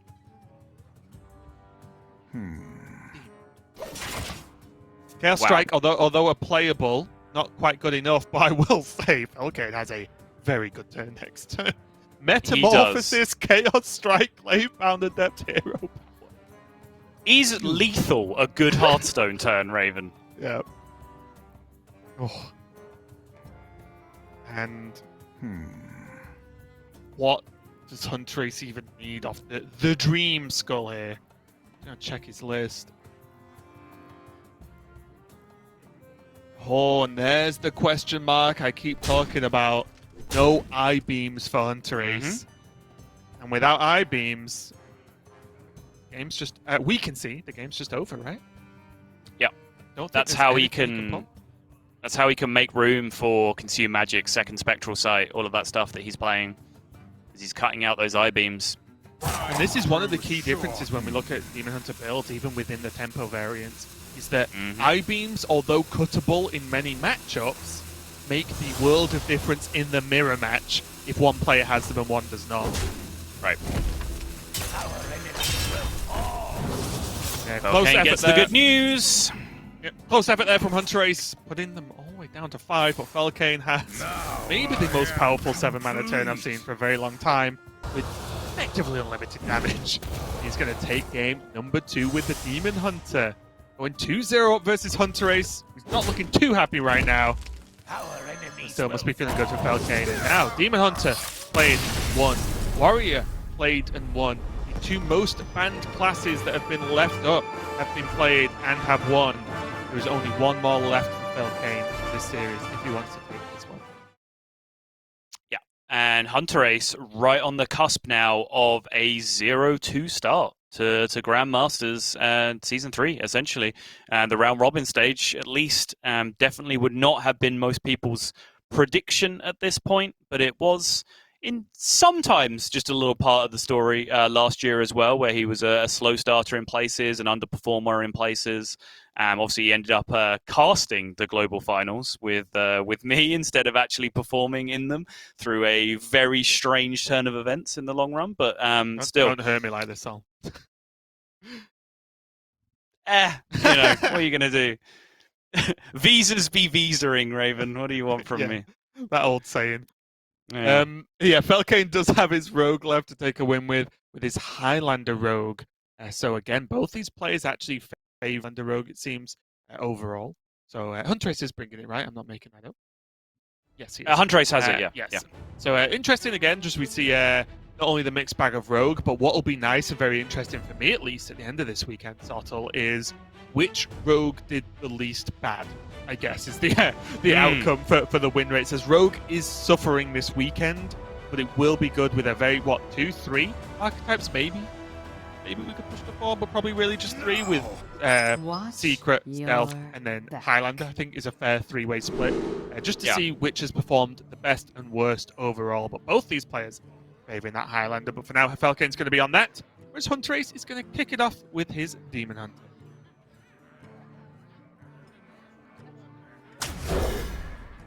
Yeah, and there is an extra tool or two that the Highlander deck can throw into the equation that the regular 2-ofs deck cannot. But on the flip side of that, there is also these like messy cards like Dragon Queen Alexstrasza that you can pick up in your opening hands as well to really throw you for a loop. As well as, of course, only one Backstab, only one Seal Fate. I think that's a big reason why you see Falcan keeping Eviscerate here, because I don't think that would ever be a keep in the 2-ofs deck when you're looking for 2 Spy Mistress, 2 Backstabs, 2 Seal Fate, all of the other good cards in the early game as well. Falcan knows that he just doesn't have as consistent a removal in this version of the deck, so he just keeps an Eviscerate to be good enough.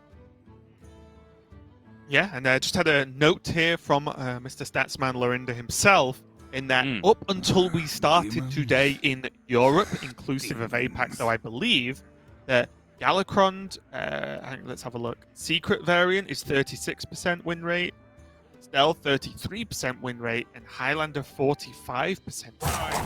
So Highlander seems to be doing the, like I phrased it earlier, the least bad so far out of all the rogues. So interesting, and maybe something at least I imagine you, Sottle, probably wouldn't expect. No. In the interest of just fighting my corner, I will say that the Highlander does have a significantly smaller sample size than particularly the Secret. There are 40 games of Secret Rogue versus 11 of Highlander logged in this, so not necessarily the most cut and dry stats, but still very interesting nonetheless. Yeah, it's probably fair that if you really rounded it out just roughly, that they're all kind of doing just bad, I think is a fair end point to that analysis. But always interesting to look at the actual numbers, right? So thanks, Lorinda, for that. Very timely. So far, though, Falcan is on board and Hunterace is not quite yet. So, going back to your point about the Eviscerate, though, I do like it a lot, because if you forget that the card is called Eviscerate and what it generally does, and see 2 mana kill a Demon Hunter minion in your opening hand for this list, I think you are okay taking that. Things just got exciting, Raven. This hand is coming together here for Falcan. That is a big old whiff, though. Ugly upgrade into the Garden Gnome.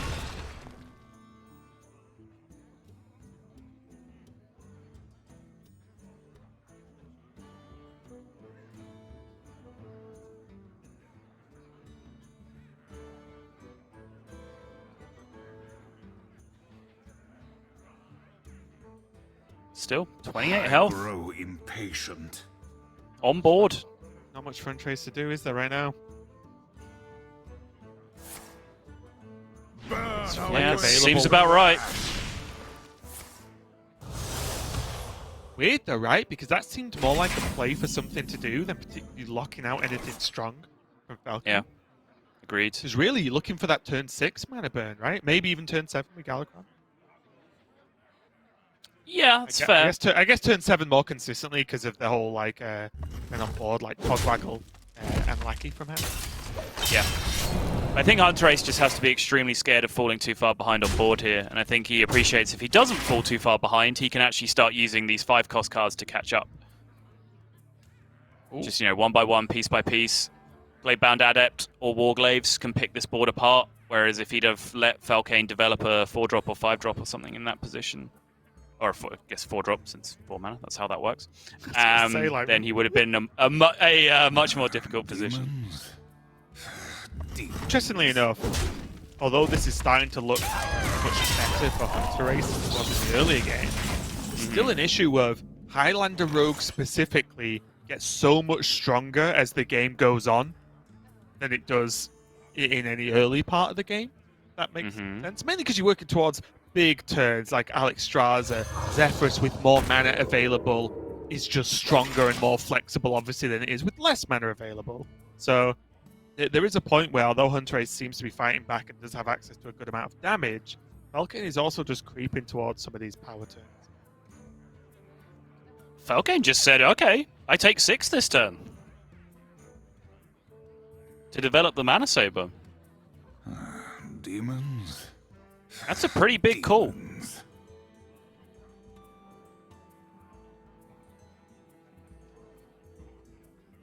does unlock Togwaggle. It does. And there's still the emergency flick if something like crazy happens, i.e. I guess it wouldn't happen, but maybe a big Satyr turn or something weird like that. It's not going to happen because it has access to it with that mana, but still there's emergency if needed. But you just can't Togwaggle next turn anyway, right? Because that would mean taking 12 from this, hitting it. You get hit this turn, then you've hit it with your face next turn to remove it?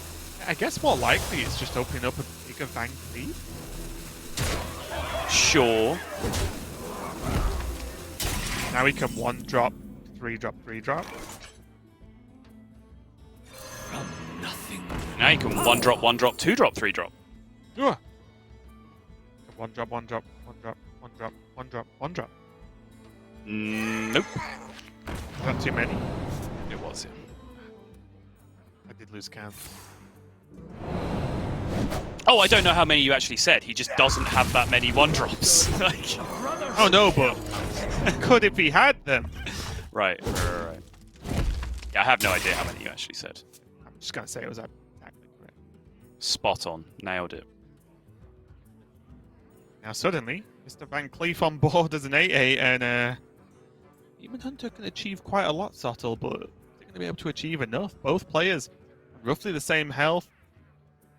Hunterace has access and has it already equipped, of course, to that Warglaive of Azinov, but everything else just seems to cost too much, which feels like a weird thing to say when the deck only really tops out at 6. Yeah, I've got some bad news for you if you're a Hunterace fan. Unless Hunterace removes damage from the board by using Metamorphosis exactly, he is dead. I guess good news if you're an America's Hearthstone fan, because it's probably going to be coming up soon. I mean, I guess it's one of the flaws with cutting I-Beam, right? Is it makes your deck so linear because all of your removal uses your own face. It really is the biggest question I've seen within the low-cut decks. I get the idea of not running Fury, right? It just makes sense getting the sidekick, getting the consistent early curve. But I-Beam is a magnificent card. It does everything you want it to do. Cheap tempo removal and an extra bit of heal, which means you can use this weapon. It's so core to the build that does so much damage. Chalk it up! Viva la France! Falcan picking up the 3-0 victory over Hunterace, and who would have thought our former previous world champion in Hunterace, regarded by many to still be one of, if not the best player in the world, is going to kick this season off with a 0-2 start in round robin, Raven. Yep, and again, it does sound like we're talking about the start of a season when we were in week 4, but it is the start of the round robin phase. The season basically made up of 2 phases. Swiss, all done, dusted. Round robin is now this weekend and the next 3. So yeah, again, great job for Falcan, just 3-0 on Hunterace. Got to be pretty happy with that. But also, again, I think there's just a discuss not only in the ban strategy, which was ban Warlock, leave Warrior and Demon Hunter open, which whether that ends up being statistically correct or not scares me to death if I was planning on doing it. But also just some of the builds. Again, Demon Hunter, along with every other deck in the game right now, feels like there's 100 different ways to build the deck. We saw the real big difference between I-beams and not I-beams in just that one matchup alone. You can see the results that everyone's deck building decisions and tech choices have had on their results throughout the day. Kicked things off with a pretty quick and simple victory for Pavl over Zim, and even that one win that Zim did get was the most straightforward game of Hearthstone you will ever see in your life. Then we moved on to El Calento Clásico in match number 2, which unfortunately, although it was Tice's birthday, it was Calento Alpha, the original, the OG Calento, who was able to get over the line pretty quickly with a 3-1 Raven.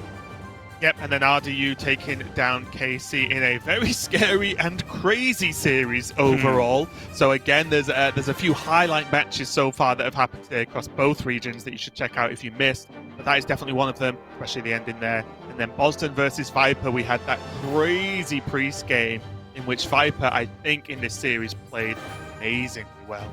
Across all of the games, was so sturdy and having just knowledge of how to approach these weird situations paid off greatly for him there. Of course, we did just see Falcan take down Hunterace. It's 3-0 victory, so that's how your divisions look after the first weekend of round robin, and this is going to happen 3 more times, and then we'll decide what playoffs. Also with those relegations, which, if you can imagine, those spots currently are being filled by Zim and Casey, the auto relegations. Division B.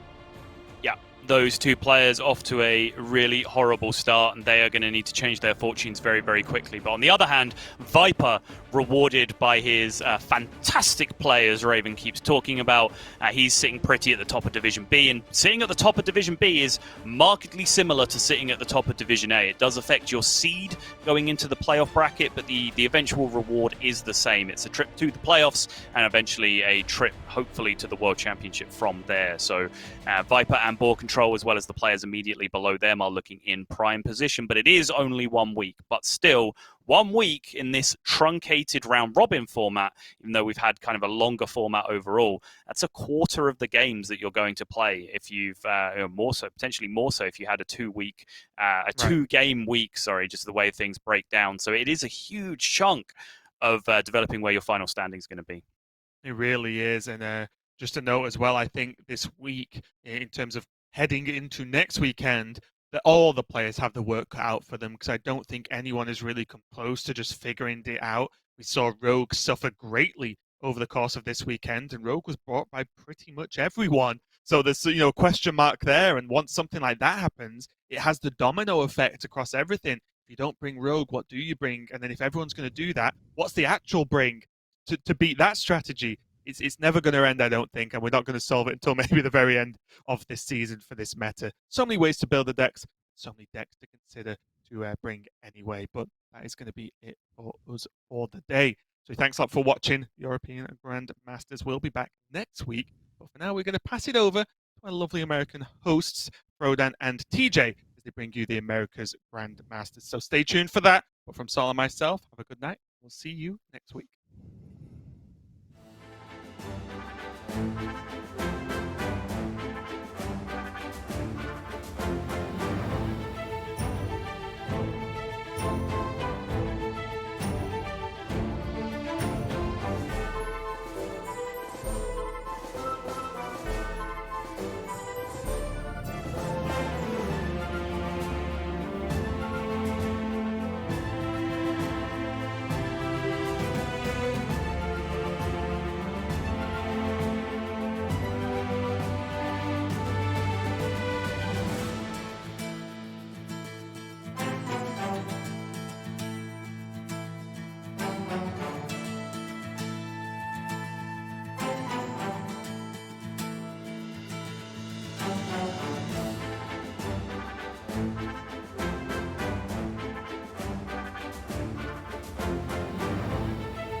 Hello, everybody. Welcome to the Hearthstone Grandmasters for America's Region Championship Sunday. Now, normally on Sunday, we usually broadcast the finals of the Swiss tournament, but today we once again will be continuing the round-robin Swiss stages as we go through, or round-robin group stages, excuse me. My name is Frody. I'm joined by TJ Sanders. And after today, TJ, we will officially be halfway through the Grandmasters season. And just like that, another season would be in the books, and Grandmasters keeps chugging along. So a lot's happened, and a lot is going to happen today. So TJ, how you doing? How are you on this fine Sunday? I'm doing great. Yeah, Europe finished up a little bit faster than they have been with the help of some 3-0s and some 3-1s today. So we're starting a little bit early, so I'm ready to kick off some matches. We have a lot to look forward to, I think, today. Some differences of opinions as far as certain deck lists go and archetypes, and some of the drama that we've been building up with how weak some lineups are over the past couple days. We'll get to see kind of the verdict on those things and resolutions to all these things we've been talking about. So should be a good day, Dan. Should be a good day. Yeah, it's going to be really fun. Now, for people who haven't been tuning into Grandmasters, you're going to be noticing a couple of different things about the standings. First, we separated the two divisions based off the top 8 and bottom 8 performances from the Swiss stages the first 3 weeks. From here, players who finish in the top spots or the bottom spots will be placed in a playoff or relegation bracket. However, if you're in Division B and you place in the bottom 2, in this case it would be a tie between PNC, Frozen Purple, and ETC, 2 of those players will be automatically relegated. And the advantage, of course, of Division A is there's more playoff spots, and there's also fewer chances for you to land that bottom relegation bracket. So it's going to be really contentious. 2 players already starting off really well, Gallon and Muzzy, highlighted with 2-0 performances. If they can keep that up, they're going to make it to the playoff. Yes, they will. Good starts for some and poor starts for some others, and that's what we're going to be keeping our eyes on. The players that are in those playoff seeds, and the drama of players that are fighting for to get out of 7th and 8th seed in Division B. So, we saw just how dramatic it can be, towards the end of the season in Season 2 last year when we had our first season of relegation.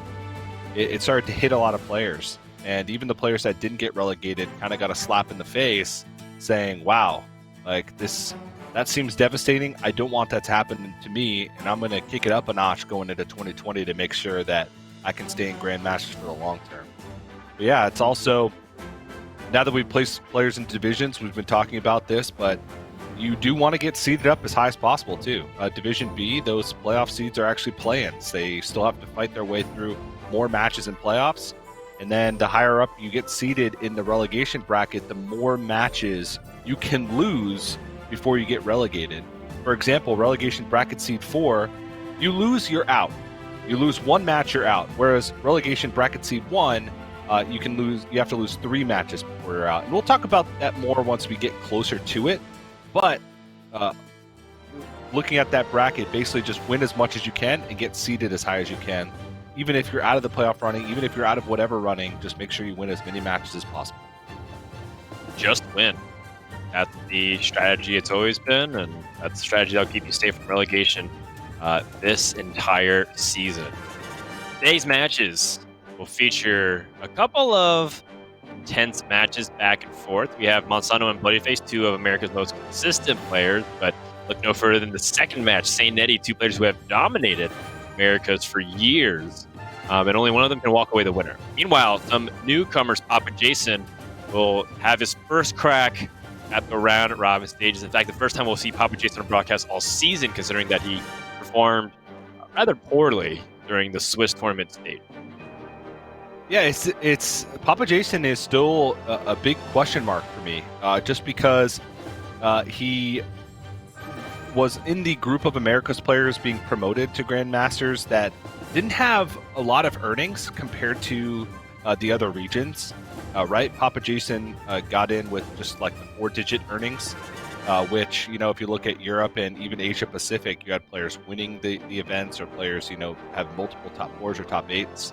Papa Jason performed well at Master Tour Las Vegas, and that was enough to get him in since we had 3 open slots in Americas. And then his first couple weeks in Grandmasters, he didn't perform well in the Swiss, and we haven't even seen him yet. So I have my eyes on that third match between Papa Jason and Zale because I just want to see if Papa Jason can hang with the other Grandmasters, because so far he has not proven it, and I'm looking for him to prove that today. Yeah. And it's a long season, but we are winding down. That last week is playoffs and relegation, so it's it sounds long, right? 2 months every week you play over the course of a few days, but we're already past that halfway point for a lot of these players. And so we're going to see what ends up happening. And today will have big implications as we head into week number 5.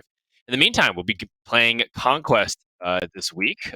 And for people who've been watching the first few weeks, you may have noticed the rotating format where we played Last Serve Standing, we played 10 deck, 6 ban.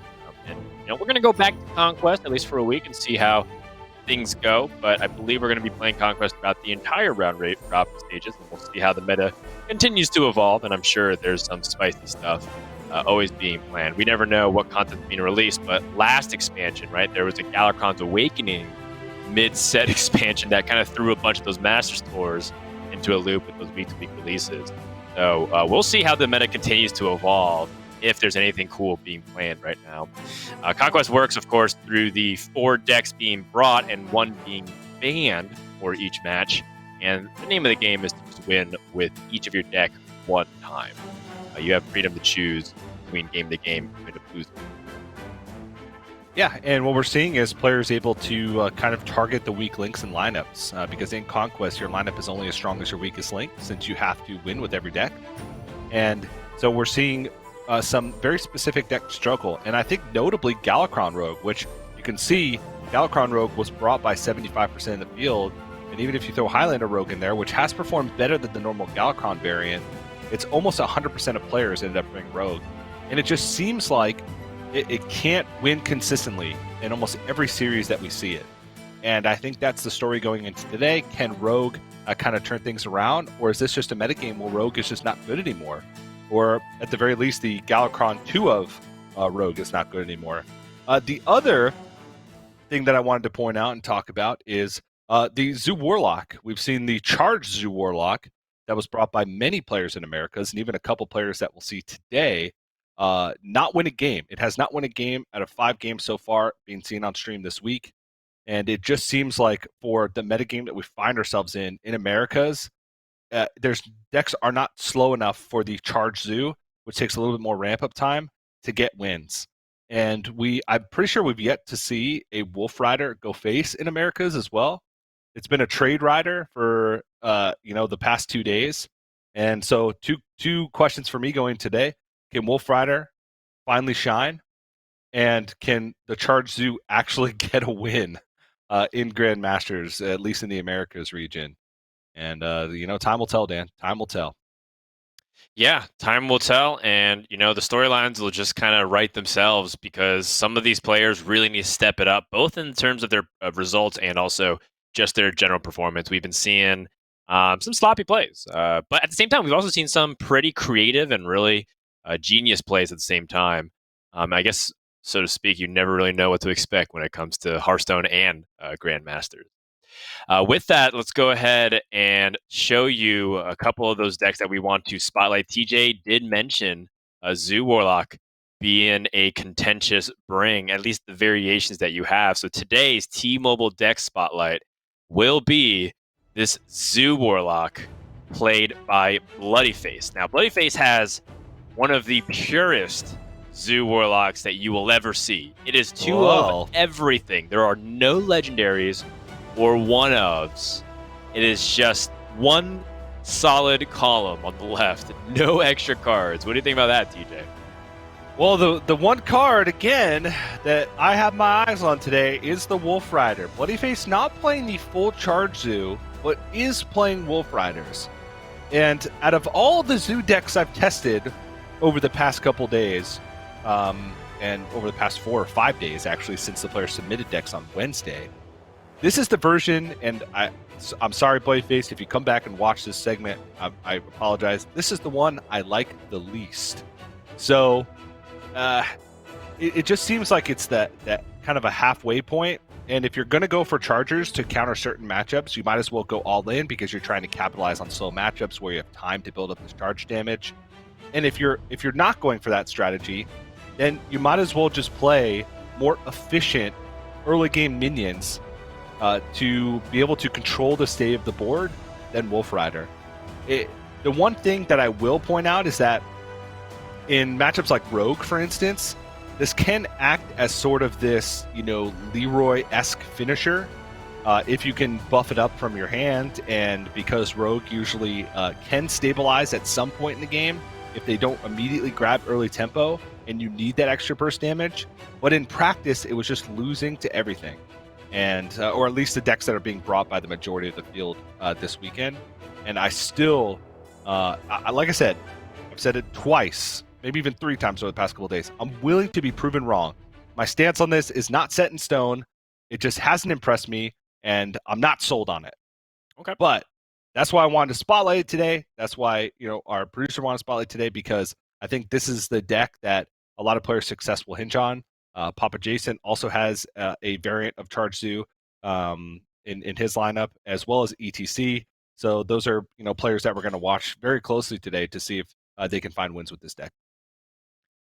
All right, well, that was a really thorough breakdown, and I believe the stage has been set. So thank you to T-Mobile for providing us the support to bring you that deck spotlight, as many people who watch, both on their computers and their phones, can stay connected to what helps matter the most. Charge Zoo, charge your phones, charge forward, TJ. We're going to go ahead and move on and get ready for our first match of the day, which is going to be a fun one. So don't go anywhere. When we come back, we're going to get started with Week 4, Day 3 with Monsanto versus Bloodyface. Hearthstone Grandmasters is brought to you by T-Mobile, helping you stay connected to what matters most. Learn about T-Mobile's COVID-19 response on T-Mobile.com.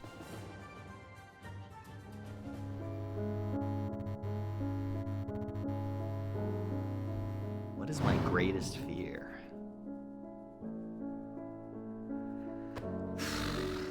Oh man, that's just too existential. The R word, which is relegated. The future is my greatest fear. That and spiders, they're both very high up there. My greatest fear for the longest time was ants. Mi mayor miedo seguían las alturas. Hurting someone's feelings. I never really want to give off bad vibes. Failing in Hearthstone is kind of a fear. I want to continue doing this for as long as I could. My friend's older brothers were digging up an anthill. I went to look to see what they were doing, and then they pushed me into the anthill, and then I was covered in ants from head to toe. I've had this recurring nightmare since I was a child of not being able to finish a puzzle, and it's a giant puzzle that I'm walking on, and then I fall into it and I wake up in sweats, and it's just terrible. So really what I'm afraid of is puzzles. And I had to strip down naked and get hosed down to get all the ants off of me, and they were like bitey ants, and it was not fun. It was not fun at all. From that moment onward, I had a war against ants, and I absolutely hated ants. Drowning because I don't know how to swim. Death, and that all life is meaningless. My greatest fear is death.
Welcome back, everyone, to the Hearthstone Grandmasters for the Americas. Today is May 10th, 2020. Happy Mother's Day to all of the mothers out there and all the families that are together during this time. Very envious. Treasure that time with your precious one. But that's not all, TJ. On May 10th, today in history, back in 1994, is when Nelson Mandela, whose efforts helped end apartheid and, of course, led to his imprisonment for almost, became president of South Africa, and of course became a symbol of a lot of powerful movements moving forward. So of course, a lot to celebrate on this wonderful day for everybody who's a fan of history and of course a fan of moms like me. So taking a look at our first series today, we have Monsanto and Bloody Face, who's going to start things off with a little bit of the same things that we've expected. We have the Warlock Hunter, the Demon Hunter, the Rogue, and the Warrior. And Warriors have been banned nonstop. And we've seen some variations. People have been leaving up Warrior, people have banned Demon Hunters, people banning Zoo Warlock. But overall, it seems like this is a pretty solid strategy. Monsanto does have a slightly different variation of Zoo. He's playing Zephyrus in his deck. This is a Zoo Warlock, man. It's pretty interesting, right? Because the idea is that you draw through your deck so consistently that perhaps Zephyrus can activate a handful of times, and if not, sometimes you just play something like a 2-mana 3/2 and try to get some board presence that way. This is my favorite version of Zoo Warlock right now. He doesn't run the 2-mana Prime, Ebonlock. I always forget its first name.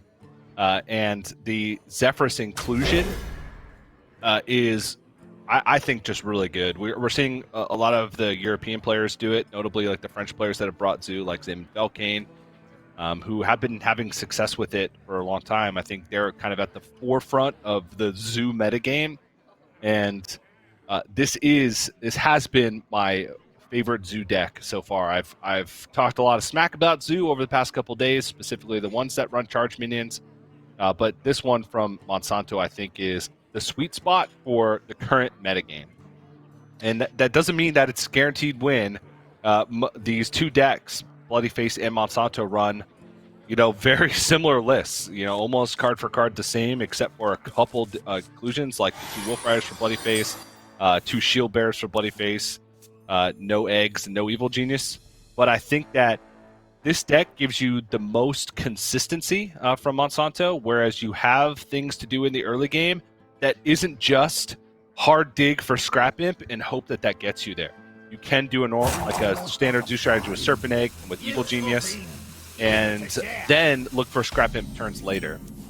But this hand from Bloody Face is going to be difficult to beat, charge minions or not. He's got double Imprisoned Scrap Imp, he's got Magic Carpet, and as soon as he picks up Expired Merchant, if he does, he is rolling. And so Monsanto here, the strategy for him is going to be get as much power into the board. I don't have Scrap Imp, I don't have a way to discard my Hand of Gul'dan. Try and get as much damage dealt to him before these big Scrap Imp turns come down, and before I'm pretty much going to be muscled out of the game. But just looking at these turns early on, it just seems like as long as Bloody Face is able to stabilize even a little bit, he's looking good. Oh, look who it is! The Wolfie boy. And, we talk about the double Imprisoned Scrap Imp openings and how they have been a double-edged sword. People have felt like while the double Scrap Imp buff is fantastic, if you can get all of your minions in your hand +2/+2 twice, it's a really powerful thing. However, that's actually been the cause of people losing for being too greedy. ETC yesterday highlighted what happens when you focus a little bit too much on the +2/+2 and you don't actually have enough board presence to fight back early.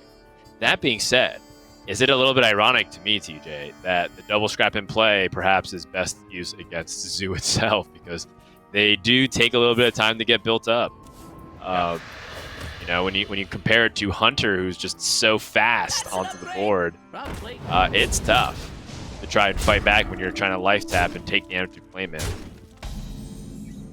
Yeah, and honestly, Bloody Face's hand didn't really have anything to do other than play double Scrap Imp, unless you wanted to play a Voidwalker. But this This is not a negligible amount of damage from Monsanto's side. These Fiendish Servants represent more than just 2-1s on the board because they can trade and get the buffs on the other side. But Bloody Face just has so much to fight back. Woodwalkers now have 3-5 taunt, which lines up really well against this board. As soon as Magic Carpet can come down, which looks like it's going to come down right now because Monsanto doesn't have great answers for it, it's looking good. And yeah, Monsanto he's just playing minions, right? It's not it can't really stand up to Magic Carpet plus double Imprisoned Scrap Imp, and no way to discard Hand of Gul'dan. This is going to be a tough game. And Monsanto has to make the decision right now. If he trades in this Magic Carpet, he risks a lot of things. He risks just another Magic Carpet coming down. He gives up his board almost entirely, which means that Bloody Face gets a full turn of development. Oh, that's a good target. Woo! Yeah, that's actually ideal for a lot of things. There's a lot of ways that Monsanto could approach this trading turn. He could have traded off the Guardian Og Merchant first, so that way he could guarantee that it would land on another Fiendish Servant, and then the Fiendish Servant would transfer it ultimately to the Divine Shield minion. He still can. If he trades, for example, the Og Merchant into the Scrap Imp, and then the Fiendish Servant into it as well, then the Battle Mage will inherit that 2 damage. And Monsanto picks up his own Scrap Imp. We'll see if it ends up being too late. Right. So one thing that I actually really appreciate of what Bloodface just did was he didn't get greedy with Magic Carpet. I think a lot of people look at Magic Carpet and think, I need to get all the value. My deck is 18 1-drops. Let me just hold on to this Magic Carpet. But Bloodyface, because he has double Scrap Imp buffs, he's just going to be so far ahead in tempo compared to his opponent. If he just goes Wolf Rider to the face here... Oh, I finally hit face, Dan! It's the first time! Monsanto answer this? It's the first time that's ever happened. That's right. Never happened in the history of Hearthstone prior to this moment. Wolf Rider has hit face. Ooh, Soulfire. But it's just a little bit off. Yeah. He has no taunts. No and he's staring at a potential lethal damage right here. Yeah, honestly, he has to unload the Soulfire or he's very likely dead. And he has to hit the Hand of Gul'dan to even have a chance, I think. Let's see it. Nope. Yeah, it was unlikely, and Monsanto does concede. Bloodyface gets the Game 1 victory. And the Wolf Rider ended up putting on a good amount of pressure, but outside of the double Scrap Imp, I would say that the play of the game there was Bloodyface's Magic Carpet on 3, and I think that is counterintuitive to what people want to use that card for. In hindsight, it looks kind of obvious, but it's an easier decision to look at as opposed to play because you see 8 power on board. Your Magic Carpet is often touted as one of the most important cards after you buff your hand. And you're just going to throw it out there. So it's an unusual line, and I like it, and it panned out really well. So good spot by Bloodyface. And that's the kind of plays that I think make Zoo Warlock a little bit trickier than people anticipated. They just think, oh, Scrap Imp, discard Hand of Gul'dan, and then you win. But there's more to it that can really help you squeeze out those percentage points.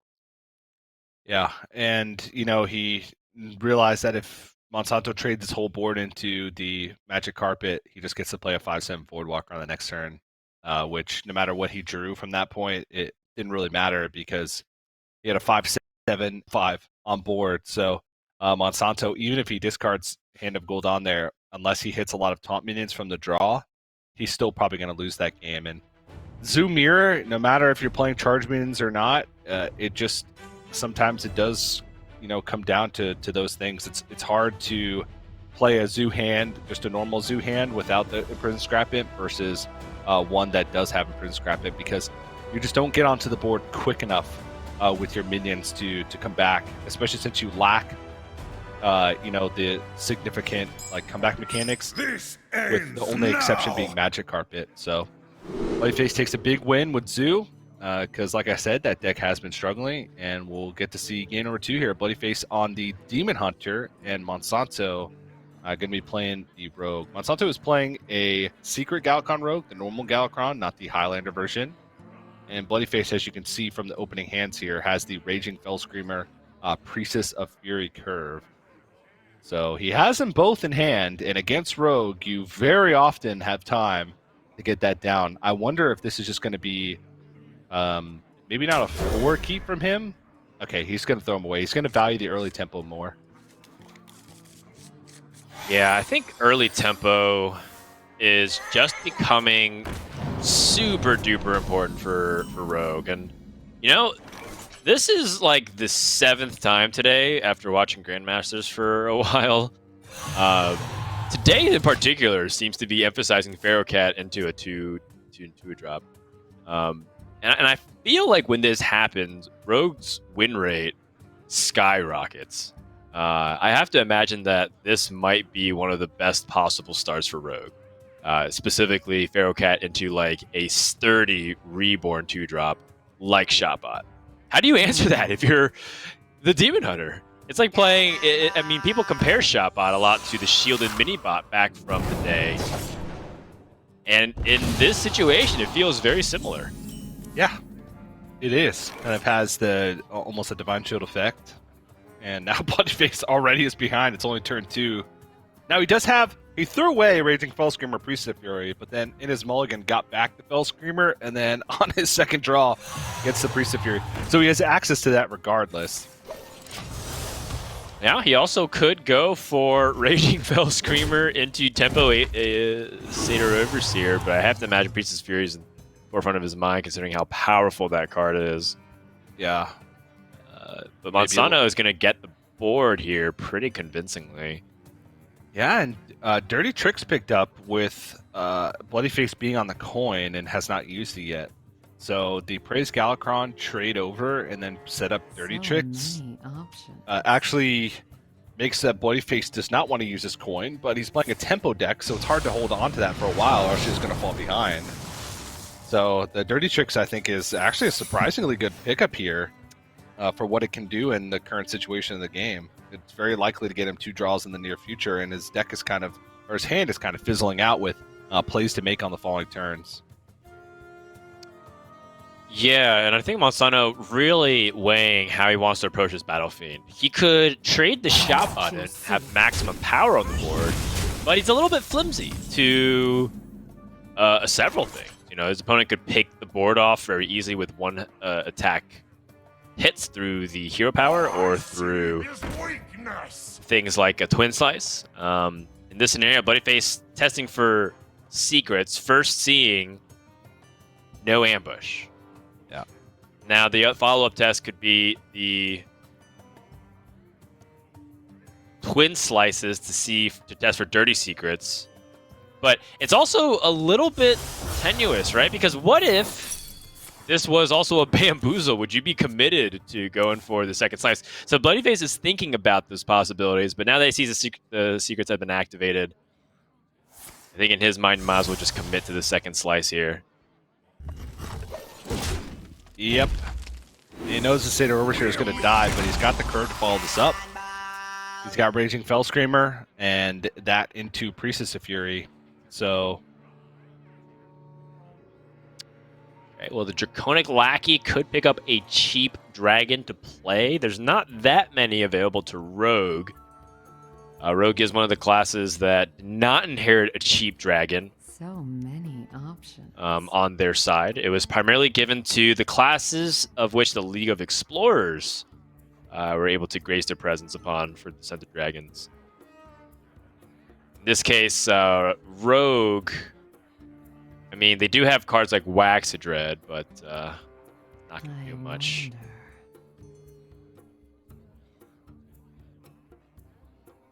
So from Monsanto's perspective, how does his next few turns really look here? Well, he has Shield of Galakron, probably in a Kronx to pick up Galakrons to invoke twice. So this turn he kind of just has to play stuff, and Fairy Dragon is a cheap dragon. That along with Brightwing are really the only options. But Fairy Dragon just gets traded over by the 2/2, so he might as well play an ambush. which could end up messing with Bloodyface's turn, but Bloodyface still has a good answer to this. He plays Raging Fell Screamer, sees that it's ambush, can coin out the hero power, trade over the ambush token, still have a 4/4 on board, and still have enough mana next turn to play the Priestess of Fury. So, yeah, Monsanto's got to find some big stuff quick. Yeah, this was a really impactful moment here, considering that Monsanto still can't capitalize off the Lackey through a High Spirit Dogwoggle. And the Fell Screamer into Priestess Fury is one of the more powerful two-card combinations that Demon Hunter can really put together here. I will act as your scale. And so, Monsanto, crossing his fingers, hoping for no Priestess of Fury, but understands that it's very likely he has it. And a Blackjack Stunner coming to the hand after 2 secrets being utilized, that's gotta be painful. Yeah, no. However, Flick Sky Shiv on curve here is very good. And he's got a very big Edwin in the works coming for next turn. He's got Shadow Step, a bunch of cheap stuff, and then an Edwin Van Cleave. Like, that's pretty ideal, if you ask me. Cobalt Lackey can deal with almost anything in the Demon Hunter deck now that he's already seen 1 Priest of Fury and 1 Raging Fell Screamer. It's like Gladebound, Adept, Kane are the only things that he doesn't answer with that. So even though Bloodyface seemed to have a pretty powerful answer to the early curve from Monsanto, just the fact that Monsanto was able to not take damage, not fall behind on board, ended up being huge here because he was able to stabilize on life, still being at 26, and still have an answer to Priestess of Fury, and can really go big onto the board next turn. This is looking pretty good. And Bloodyface does have some mana inefficiencies this turn if he chooses to play his Sightless Watcher, so Metamorphosis is the most efficient use of his mana. And the question becomes, do you clear the board or do you just start going for face? And I don't think he's anywhere close to killing his opponent. Even if you count the optimal damage going face with Metamorphosis over 2 turns, you're supposed to have 15, and you have a way to generate 2 damage from hand right now. Guess 3, because you do have a card that's being drawn.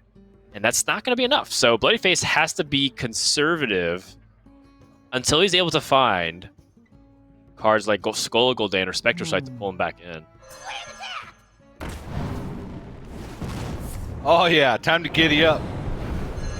Yeah, this is a pretty cool use of the Cobalt Lackey just to be aggressive. You don't really often see that, but given the fact that there's Edwin Van Cleef in hand,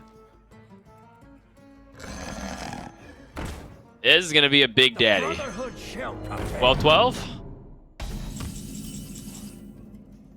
And that does set up for sort of a soft 2-turn lethal.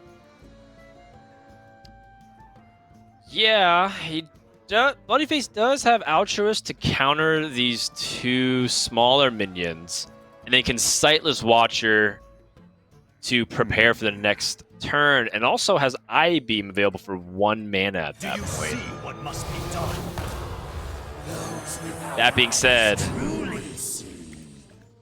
still a scary situation here. Ooh. I feel like Crimson Cinder Runner has to be something to be considered here, considering how Eye Beam wouldn't be enough.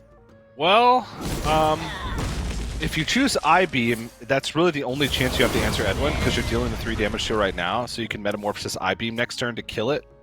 If you pick Crimson Cinder Runner, the Edwin probably just lives, unless the Cinder Runner draws into Eye Beam anyway. And if that's your out, then you might as well just take the Eye Beam to begin with. Because if Monsanto clears the stuff on board here, which you're assuming, you want to be able to have an answer to it, so that you don't get 2-turned. So many options. Yes, that is fair. If you assume that your minions are going to die, which I think is a good step of preparation for Bloodyface, you do have the Metamorphosis hero power, but you can't rely on Altruist and Spectral Watcher to be alive.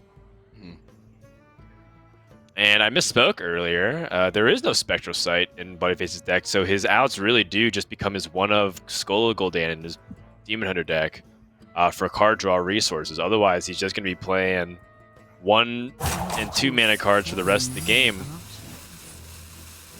You know, alternatively, he could just rip the Princess of Fury off the top of his deck after he gets his I-Beam. And interestingly enough, because Bloodyface kept the Spectral Watcher, or Sightless Watcher on the board, and he does have I-Beam picked up, huh. It's awkward. There's only one Bamboozle in Monsanto's deck, but he's played an Ambush and a Dirty Trick so far, so it's 50-50 between the second Ambush and Bamboozle. But if you trade into it and it lives, you'd have to develop that resource anyway. But I think reducing a 12-7 is better. So I think, yeah, just attacking is better, because even if it's not Bamboozle, if it's Ambush, you still get to just Metamorphose it down, I-Beam something else to take it off the board.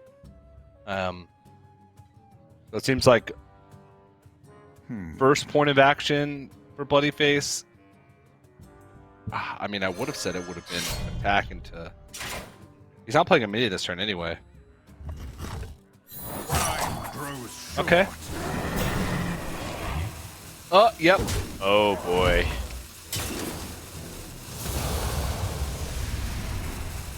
Well, he will clear off all of these minions. Oh, wow. Bloodyface rushes a little bit, took an extra damage. I believe if he wanted to trade into the taunt minion, he should have used his own face, because the 3-2 would have died regardless. Yeah. And not that it feels like it matters much, since Bloodyface can't even stop what's going on right now. So being at 3 versus 4 life here, not going to make the biggest differences. Bloodyface is going to look to see what's the next card in his deck, and that's not enough. So, game 2 goes to Monsanto. The Rogue able to beat the Demon Hunter, which makes sense to me. It feels like Rogue's best matchups are Demon Hunter and the Mirror so far. That's not a good sign, because it is 50-50, maybe slightly favored, maybe slightly unfavored versus Demon Hunter, but it is supposedly dead even against the other rogues. So, getting a win there was pretty huge for Monsanto. I feel like we're in an opposite day right now, where Charju is winning and Rogue is winning, and the other decks are losing. It's kind of a weird situation that we're finding ourselves in today, because this has been the exact opposite of what's been happening over the past 2 days. But I don't mind it. I don't mind it. We're starting to see, you know, the power level of these decks, and Monsanto being able to control the board early was pretty key. Answering the Priestess of Fury without having taken too much damage or giving up too much to Bloodyface on the side ends up being the key there. But now Monsanto turns to his Demon Hunter. A little bit different. It does have the Frozen Shadow Weaver. It's got the faster curve with no Raging Fell Screamers and no Priestess of Fury. On paper, this deck should be favored in the Demon Hunter Mirror matchup, just because it has more consistent early game, and Frozen Shadow Weaver is a heck of a card to shut down many plays that Demon Hunter wants to do, notably the Gladebound Adept and Warglyphs of Azzinoth. But no matter when it comes down, it can often make tempo plays hard for Demon Hunters, because a lot of their tempo tools rely on attacking, right? Twin Slice differs from Backstab in that you need to be able to attack with your hero. Monsanto's also on the play, which means he gets to play his 1-drop and force Bloodyface to be the one to react to it, but having double Chaos Strike is probably not the best follow-up, because it's such a one-dimensional card. It doesn't allow you the flexibility of like trading into smaller things. So yeah, flexibility is the name of the game for a lot of these tempo decks, because you need to be able to adapt to a bunch of scenarios, whether it's removing or pushing damage, or even keeping up the resources at an efficient cost. And, you know, this is not efficient. You got Chaos Strike dealing 2 damage and drawing a card. But Monsanto does have Frozen Shadow Weaver, which seems to be one of the more important cards in the mirror. Yeah. But it's not a great play on curve, and that's the problem. I mean, it's better than nothing here. It does shut off Satyr Overseer from coming down on 3, but Bloodyface still has a very reasonable place. Oh, especially with Crimson Sigil Runner, he gets to go Sigil Runner, I-Beam. Have a nice wide board and be able to follow that up with Satyr Overseer, throw in his 1-up Skull Gul'dan on top to reload once it's all said and done. Yeah, Monsanto, of course, slow blink, recognizing this game feels already like it's losing. He's losing his grasp on it. He doesn't have any card draw. He has pure tempo tools. Well, I guess he does have Chaos Strike, but I mean, he doesn't really have ways to deal with this wide board without Altruist. No one's playing Immolation Rs into Tempo Demon Hunters. They're just trying to get ahead through pure minion.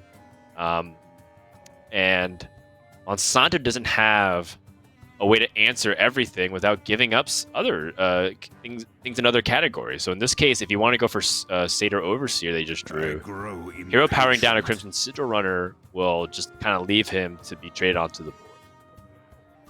That might be something he has to do anyways. And then he has to consider, Bloodyface still hasn't even used a coin yet. So if he's not careful, he still might just walk straight into a Gladebound of Death and then be back exactly where he started, but worse. Yeah, I mean, not even if he's not careful, it's just he has no choice, whether he's careful or not. It seems like he's going to get blown out of the game here in the next few turns.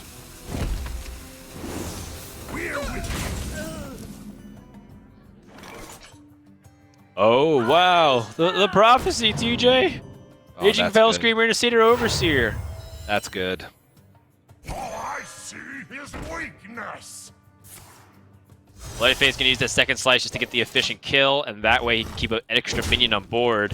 Might not seem like much, but every little bit matters in these matchups where you squeeze out a little bit of board presence. Monsanto with 2 cards that are increasingly more difficult to play with Frenzy Fellwing. When you're trading with so many minions, you're not going to be able to get these Frenzied Fellwings out for very cheap. And the way he can do it is to Chaos Strike and go aggressive with his opponent's life total, and then play the double Frenzy Fellwing. Oh, 1 card off from being able to potentially swing back the board. And if I'm Monsanto, I'm already thinking about game number 4, because this is a tough spot to be in. Yeah, I grow you can try and set up for a power play next turn with Warglaves, Hero Power, last attack goes face, double Frenzied Fellwing. In which case, trading over Satyr Overseer and freezing the probably face, but Fell Screamer is also a viable target. Face because you don't want a Warglaves Vazanoth to come down. But, like, does he just lose anyway if Warglaves Vazanoth is there? That's, like, the big question. Is it cold in the shadows? He's going to take so much damage, though. I mean, next turn he may not even be able to reliably play Warglaves and trade off minions because he might have taken too much damage at that point. But because he froze face, this ends up being a pretty dead turn for Bloodyface overall. He does get to develop, but he doesn't get to go crazy with a ton of face damage plus development. He doesn't get to attack, for instance, with the Umberwing to deal a little bit more and spawn the Satyr Overseer token. Poor Warlock. Okay. I mean, yikes. Not going to really be able to do much here. Spectral Sight not going to have any impact given that he has 0 mana left this turn and he's staring at essentially game-ending damage. So Monsanto, it's like he is out of game 3, which puts him down to his last life for this series. And Monsanto's already down 0-1 in the standings. Having a 0-2 week is very unlike Monsanto, to be honest. He has done very well in the first 2 seasons of Grandmasters in 2019. He was, like, once again, an underrated player. I think players like Bloodyface stole the spotlight a little bit more. Or perhaps you can look at PNC making it to the BlizzCon stage, also making a surprise run. But Monsanto was, again, rock solid in those standings. being a threat to every single week that he brought different lineups, and it seems like he's struggling a little bit this week. Yeah, definitely is. And sort of at the end of the game there, he could have tried to clean things up with the War Glaze of Azzinoth and get the Frenzied Fellwing down, but that play likely doesn't win him the game, whereas if he skulls and picks up a cheap Altruist plus some fodder for it and an I-Beam, he can I-Beam and then clean up with Altruist and maybe swing from there. So it might look like a weak play, but when you're desperate like that, you just have to find anything to the one outer, right? The one thing that'll get you back in the game. And it looked like he saw a specific line that probably involved Altruist and I-Beam and didn't hit it, which means that actually he doesn't even play I-Beam. Excuse me. He's playing the variation of the list that we saw Hunterace also play this week, and there's been a lot of players saying that deck is favored in the mirror matchup, but you can see just how powerful I-Beam is because of the tempo swings, and Hunterace also had a very poor week in Europe Grandmasters, so this deck overall, even though it has the Shadow Weavers and the consistent early game, it's been struggling.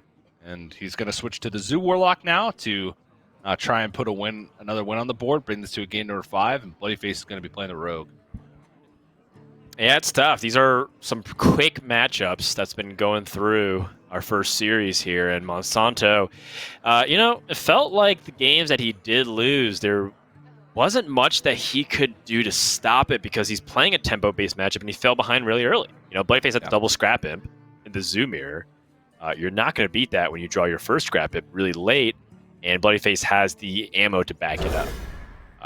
Sometimes your opponents whiff when they have double Scrap Imp because they're holding Skull, Goldane, and Soulfire, but that wasn't really the case here for Bloodyface. And then in tempo Demon Hunter Mirror, it seemed like Monsanto had a explosive hand, but he never really got a chance to play it. I mean, dying with 2 Frenzy Fellwings in hand, it's got to feel pretty awful, considering how consistent the deck can put out damage, but Monsanto had to address the board state.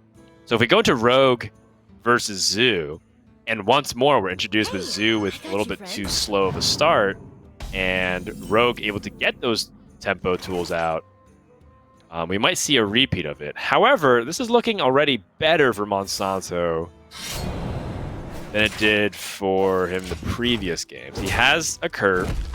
This Beaming Sidekick is very nice to use with the Evil Genius. Yeah. Got a free damage, the Bloodyface, which ended up being nice. 2 free damage, actually. I mean, I guess he just wouldn't have staggered it up, but Bloodyface follows up with Seal Fate. Monsanto's really looking for that Scrap Imp now.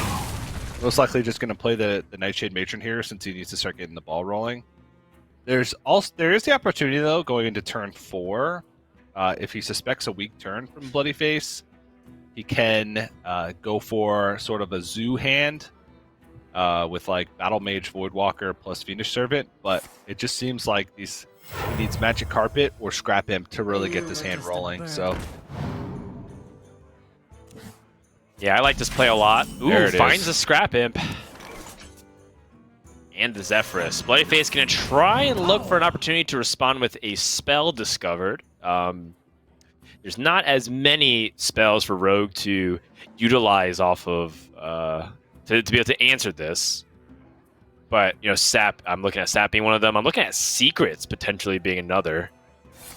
Okay, finds Fan of Knives, which is not that great against Zoo right now, to be honest. They do have 1 health minions in the form of lackeys or in the Fiendish Servants. When they buff their hand, it's not going to be particularly impressive. This time amuses me. Oh, okay. Right, so I don't think there's any dragons in the deck for Monsanto. Chronobreaker not going to be applicable, but Monsanto still has a sturdy board. The purpose of that evolve was just to keep his minion healthy. Yeah. And I like that Monsanto not really getting greedy here with his Scrap Imp. A lot of players in that situation would see Scrap Imp in hand and being played on the board and just tap and try and get as greedy as possible with the card. Make sure you get as much buff as possible. But especially with how Monsanto's constructed his deck and the fact that he doesn't have Magic Carpet. If he falls behind on board before his Scrap Imp activates, then basically the buffs don't mean anything because Bloody Face will have initiative and maybe even be able to react to it. So I like the fact that he's making sure that he's still focusing on board while also getting setting up for huge Scrap Imp value. Okay. I wouldn't be opposed to dumping the second Nightshade Mage in here because Expired Merchant or Zephrys going away is not the biggest deal. At this point, it seems like he's looking to end the game before Zephrys would be active. And since he's already drawn enough card, Expired Merchant would kind of be redundant. So he's looking to make this a big push. Next turn, his Scrap Imp will activate. He'll unload onto the board once more. And that will be essentially his game-ending push. Yep. Bloody-Face stuck with a slow mid-range hand that we've seen a lot of rogues struggle with. They have all these invocations. They have Galakrond in hand.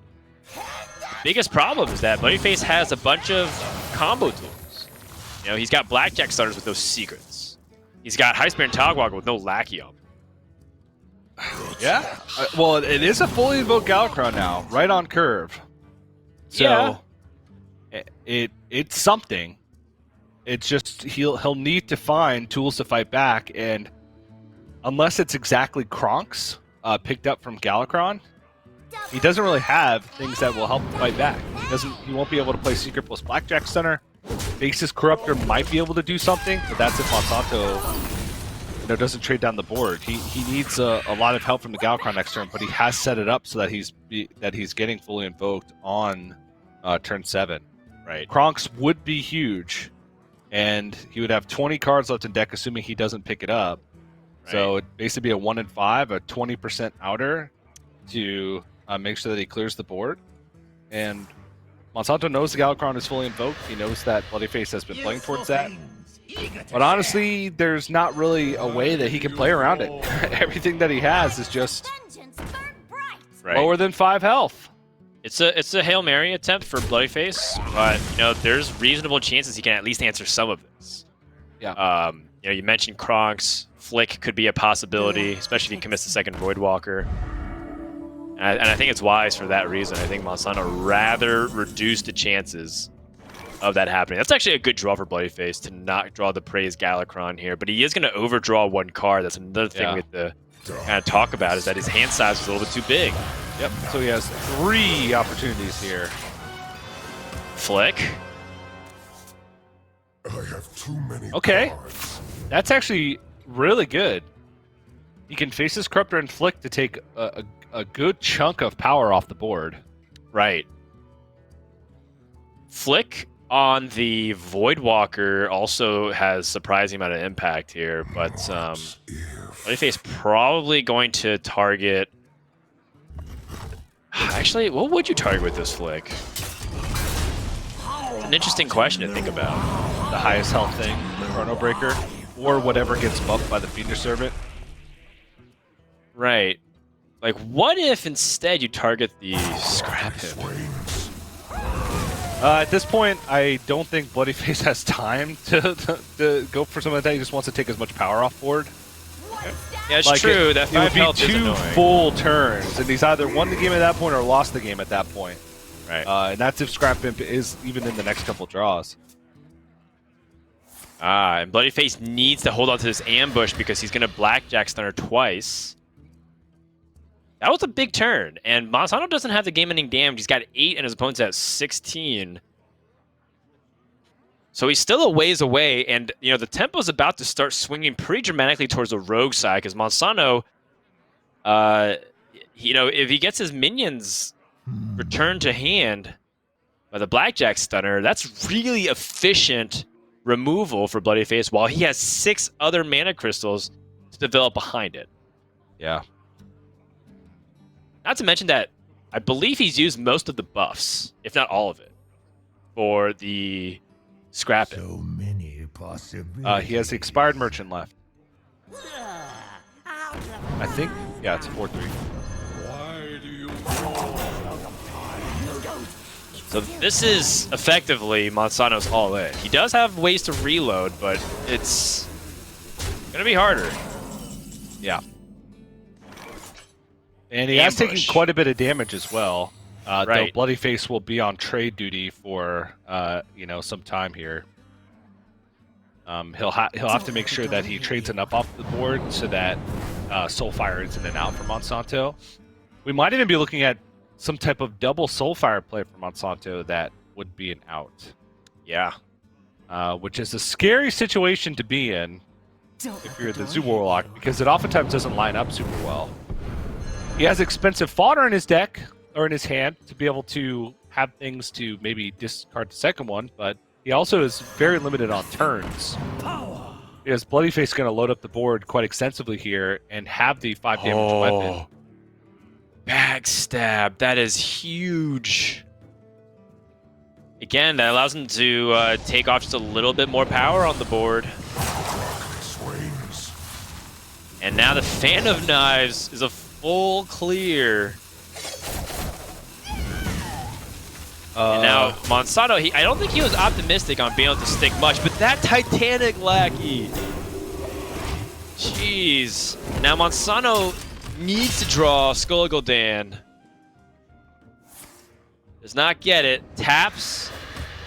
Finds nothing. The Magic Carpet here is not going to be useful enough. And Rogue is going to be able to win this game, TJ.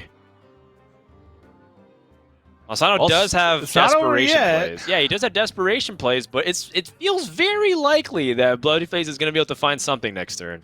Yeah. Problem with Magic Carpet here is that it really doesn't do anything. And honestly, if he plays a minion, the ambush token will spawn and that'll add more power to the board. So, but he's got to play something. Can't not play anything. Yeah. You fell right into my... And to add insult to injury, Monsanto playing things has made his opponent's board stronger.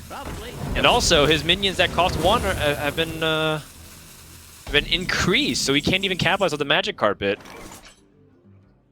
Well, Bloodyface has many outs for lethal here. Eviscerate's still left in his deck, and Kronks as well.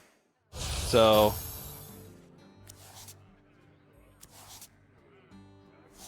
that was surprisingly really poor.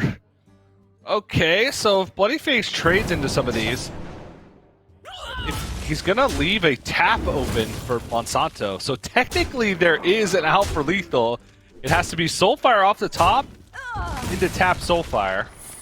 And the first Soulfire has to not discard the other.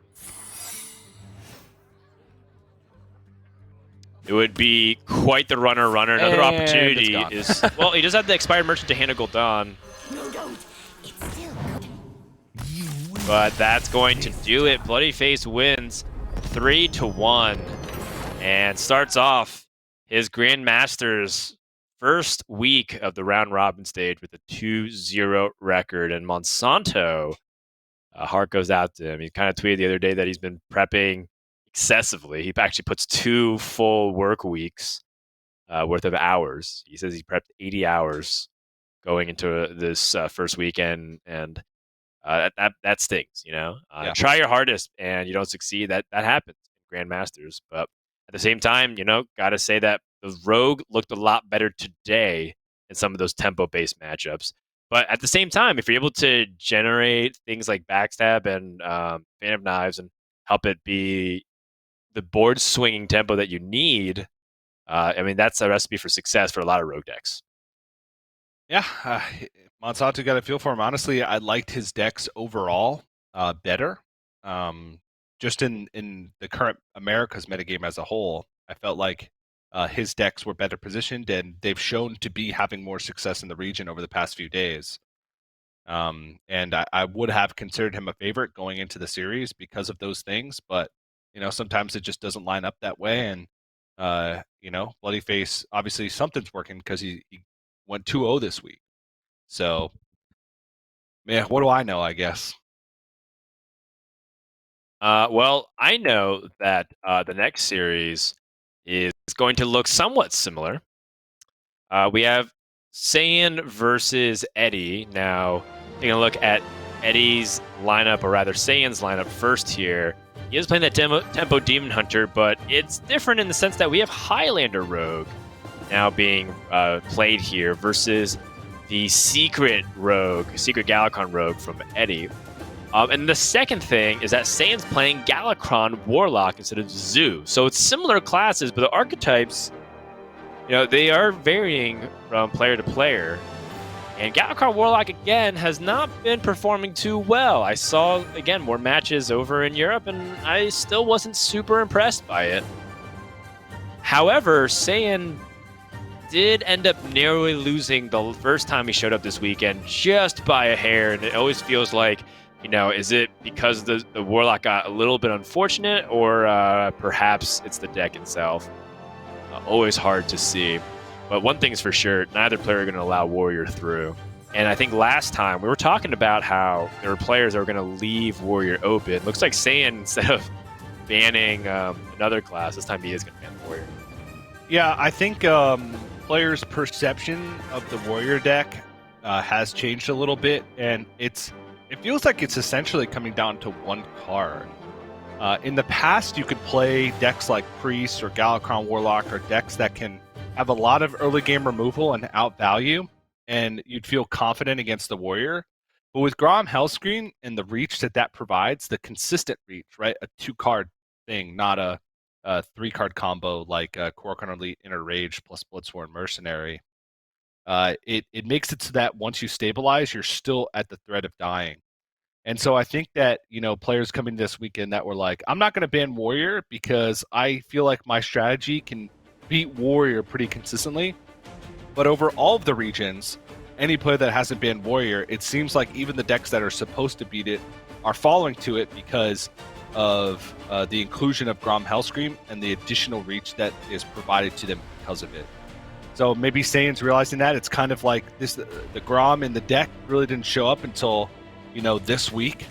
So if they were prepping with that in mind, with Grom not being there, and they thought that they were favored in the matchup and that one card made things different, they have to adjust on the fly. And maybe that's what Saiyan did here with Warrior is just really strong against pretty much everything. So I don't want to play against that. Well, here we go. We're going to see what ends up happening in the Demon Hunter mirror. Whose techs will reign supreme? We did break down some of the differences, but at the core, we do see Pieces of Fury not represented on either side. Saiyan has a little bit more specifically tech for the Demon Hunter mirror, it seems, with 2 Frozen Shadow Weavers. And keeping the deck a lot more lean, versus Eddie has several 1-ofs, but that's kind of the Eddie special. He loves kind of splashing in 1 or 2 different cards. But it doesn't seem anything out of the ordinary this time. And Saiyan playing the same Demon Hunter list that we saw in the last series from Monsanto, with the double Frozen Shadow Weaver, no Raging Fellscreamer, no Priestess, additional 1-drops, but no I-Beam. Whereas Eddie's kind of playing the same type of list with the additional 1-drops and 1 Frozen Shadow Weaver, but did include the I-Beams. And honestly, not having the I-Beams has proven to be quite a rough show of things in the mirror matchup. Like I said earlier, we saw Hunterace struggle with it. Monsanto struggled with it in the last series. Just having that one tool to not only pad your life total, but also for significant early tempo swings seems huge. And obviously, they play a lot of games, and this deck has insane blowout potential, even without the I-Beams. If you're fighting sort of these card-for-card tempo matchups, the I-Beam is just that one additional resource that can help you fight back on board. Yes, so I grow impatient. I'm looking at Saiyan's hand, and it's I'm kind of hard pressed to find a better play right now than the Umbra Wing. But Alpine Hero Power also seems quite good.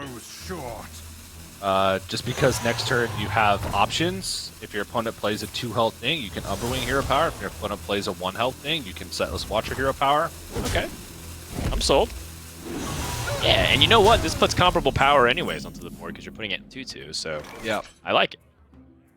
And you know, when you frame it like how you want to respond to your opponent's best plays, I think that's where in the end I'm sold, because if you look at what Eddie can do for up to 3 mana when he has cards like Frenzy Foe in, he might need to get that extra attack in with the Umberwing weapon plus his hero power, so that does make sense.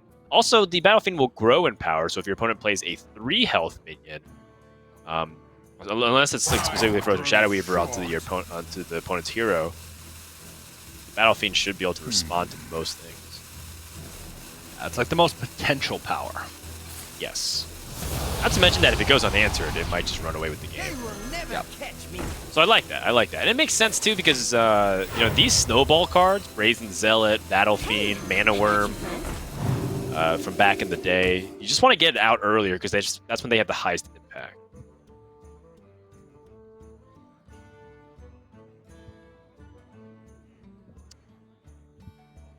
Well, the Metamorphosis isn't exactly the draw that I think Sane was looking for here.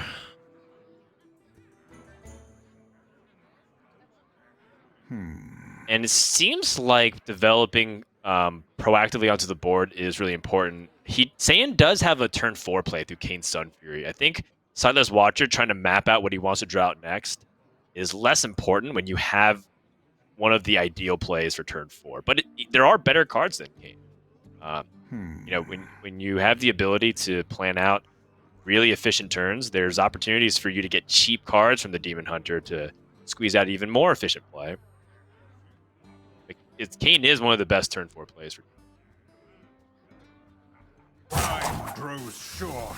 Yeah, it's actually in most lineups, or most lists, it is the only turn 4 play, or 4 mana play, right, that you can make. They only usually run 2 4-mana cards with Alutemu and Kane. The other strong turn 4 play is the classic Satyr Overseer hero power. Yeah.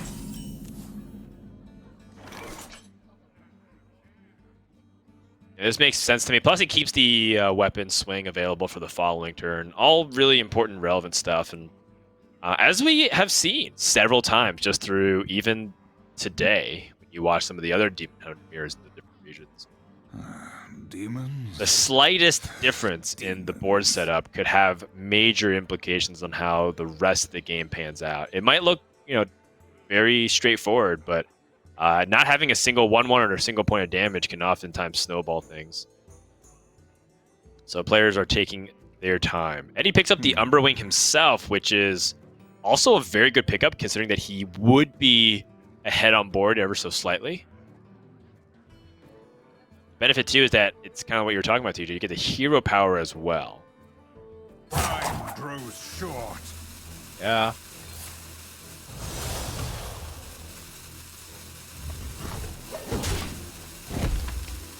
I was thinking if he did want to attack first and make the trade in.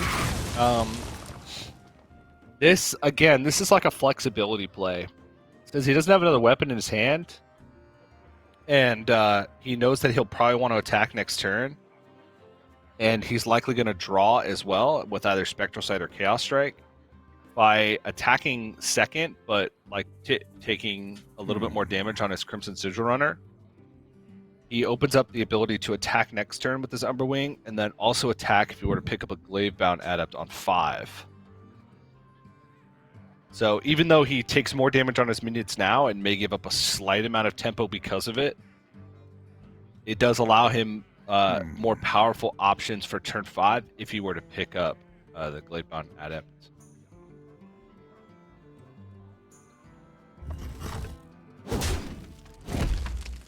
I like the preparation specifically for the last point that you said. Play seems a lot more oriented around what's going to happen 2 turns from now. Yeah, we know that he most likely will utilize cards like Chaos Strike in the hand. But what if he picks up Gladebound Adept and he doesn't have Twin Slice and he needs to fight for tempo immediately? So I like the map out for the future turns. I grow impatient. Almost makes me wish that he would draw a Gladebound Adept the next turn. So that way it could just be rewarded. Definitely not an ideal spot though for Eddie. He was hoping that he could use his attack damage to get a free Frenzied Fellwing.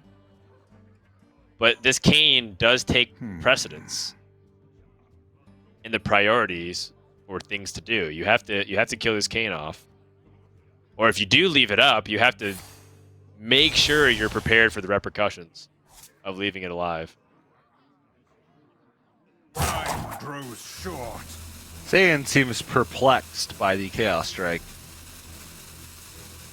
Yeah, Chaos Strike seems to be a card that is pretty solid when you're ahead, but when you're behind, it feels really awful to play sometimes. Yeah.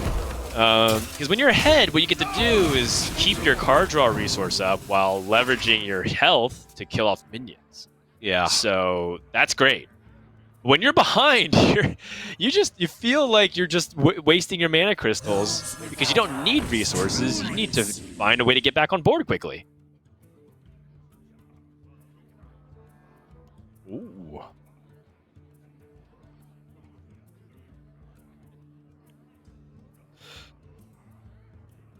Warglaves is just the strongest pick in a nutshell, but Beaming Sidekick gives him the most powerful play next turn. If you consider attack Gladebound Adept, buff the Gladebound Adept's health. But it just feels like the Warglaves, especially given his hand right now, he wants to end the game quickly. So, alright, Gladebound Adept. He drew it, Dan. Rewarded! He drew it on 5! It's crazy because almost every player uses the Umber Wing and saves the health on their Crimson Sigil Runner on the turn prior because they're fighting for tempo. So it's really cool to see a little bit of a deviation from that, giving up your Crimson Sigil Runner on board to the 1/1, but making sure that you have a guaranteed play on 5. Now, it still may not matter, but just the fact that that Gladebound Adept was playable on 5, I'm happy. I'm happy with this game regardless of the outcome. Just because of that. Yeah, I think it's going to be interesting to see if it ends up paying off here, but Eddie's just really far back from the amount of damage and tempo Saiyans going to be putting out here. Like, this is kind of what we're talking about, the position of dominance that Tempo Demon Hunter can do, which is you can stall their threats, but they're just going to keep pushing out a little bit extra damage, and this Wargaze with Azzinoth is sick for doing exactly that.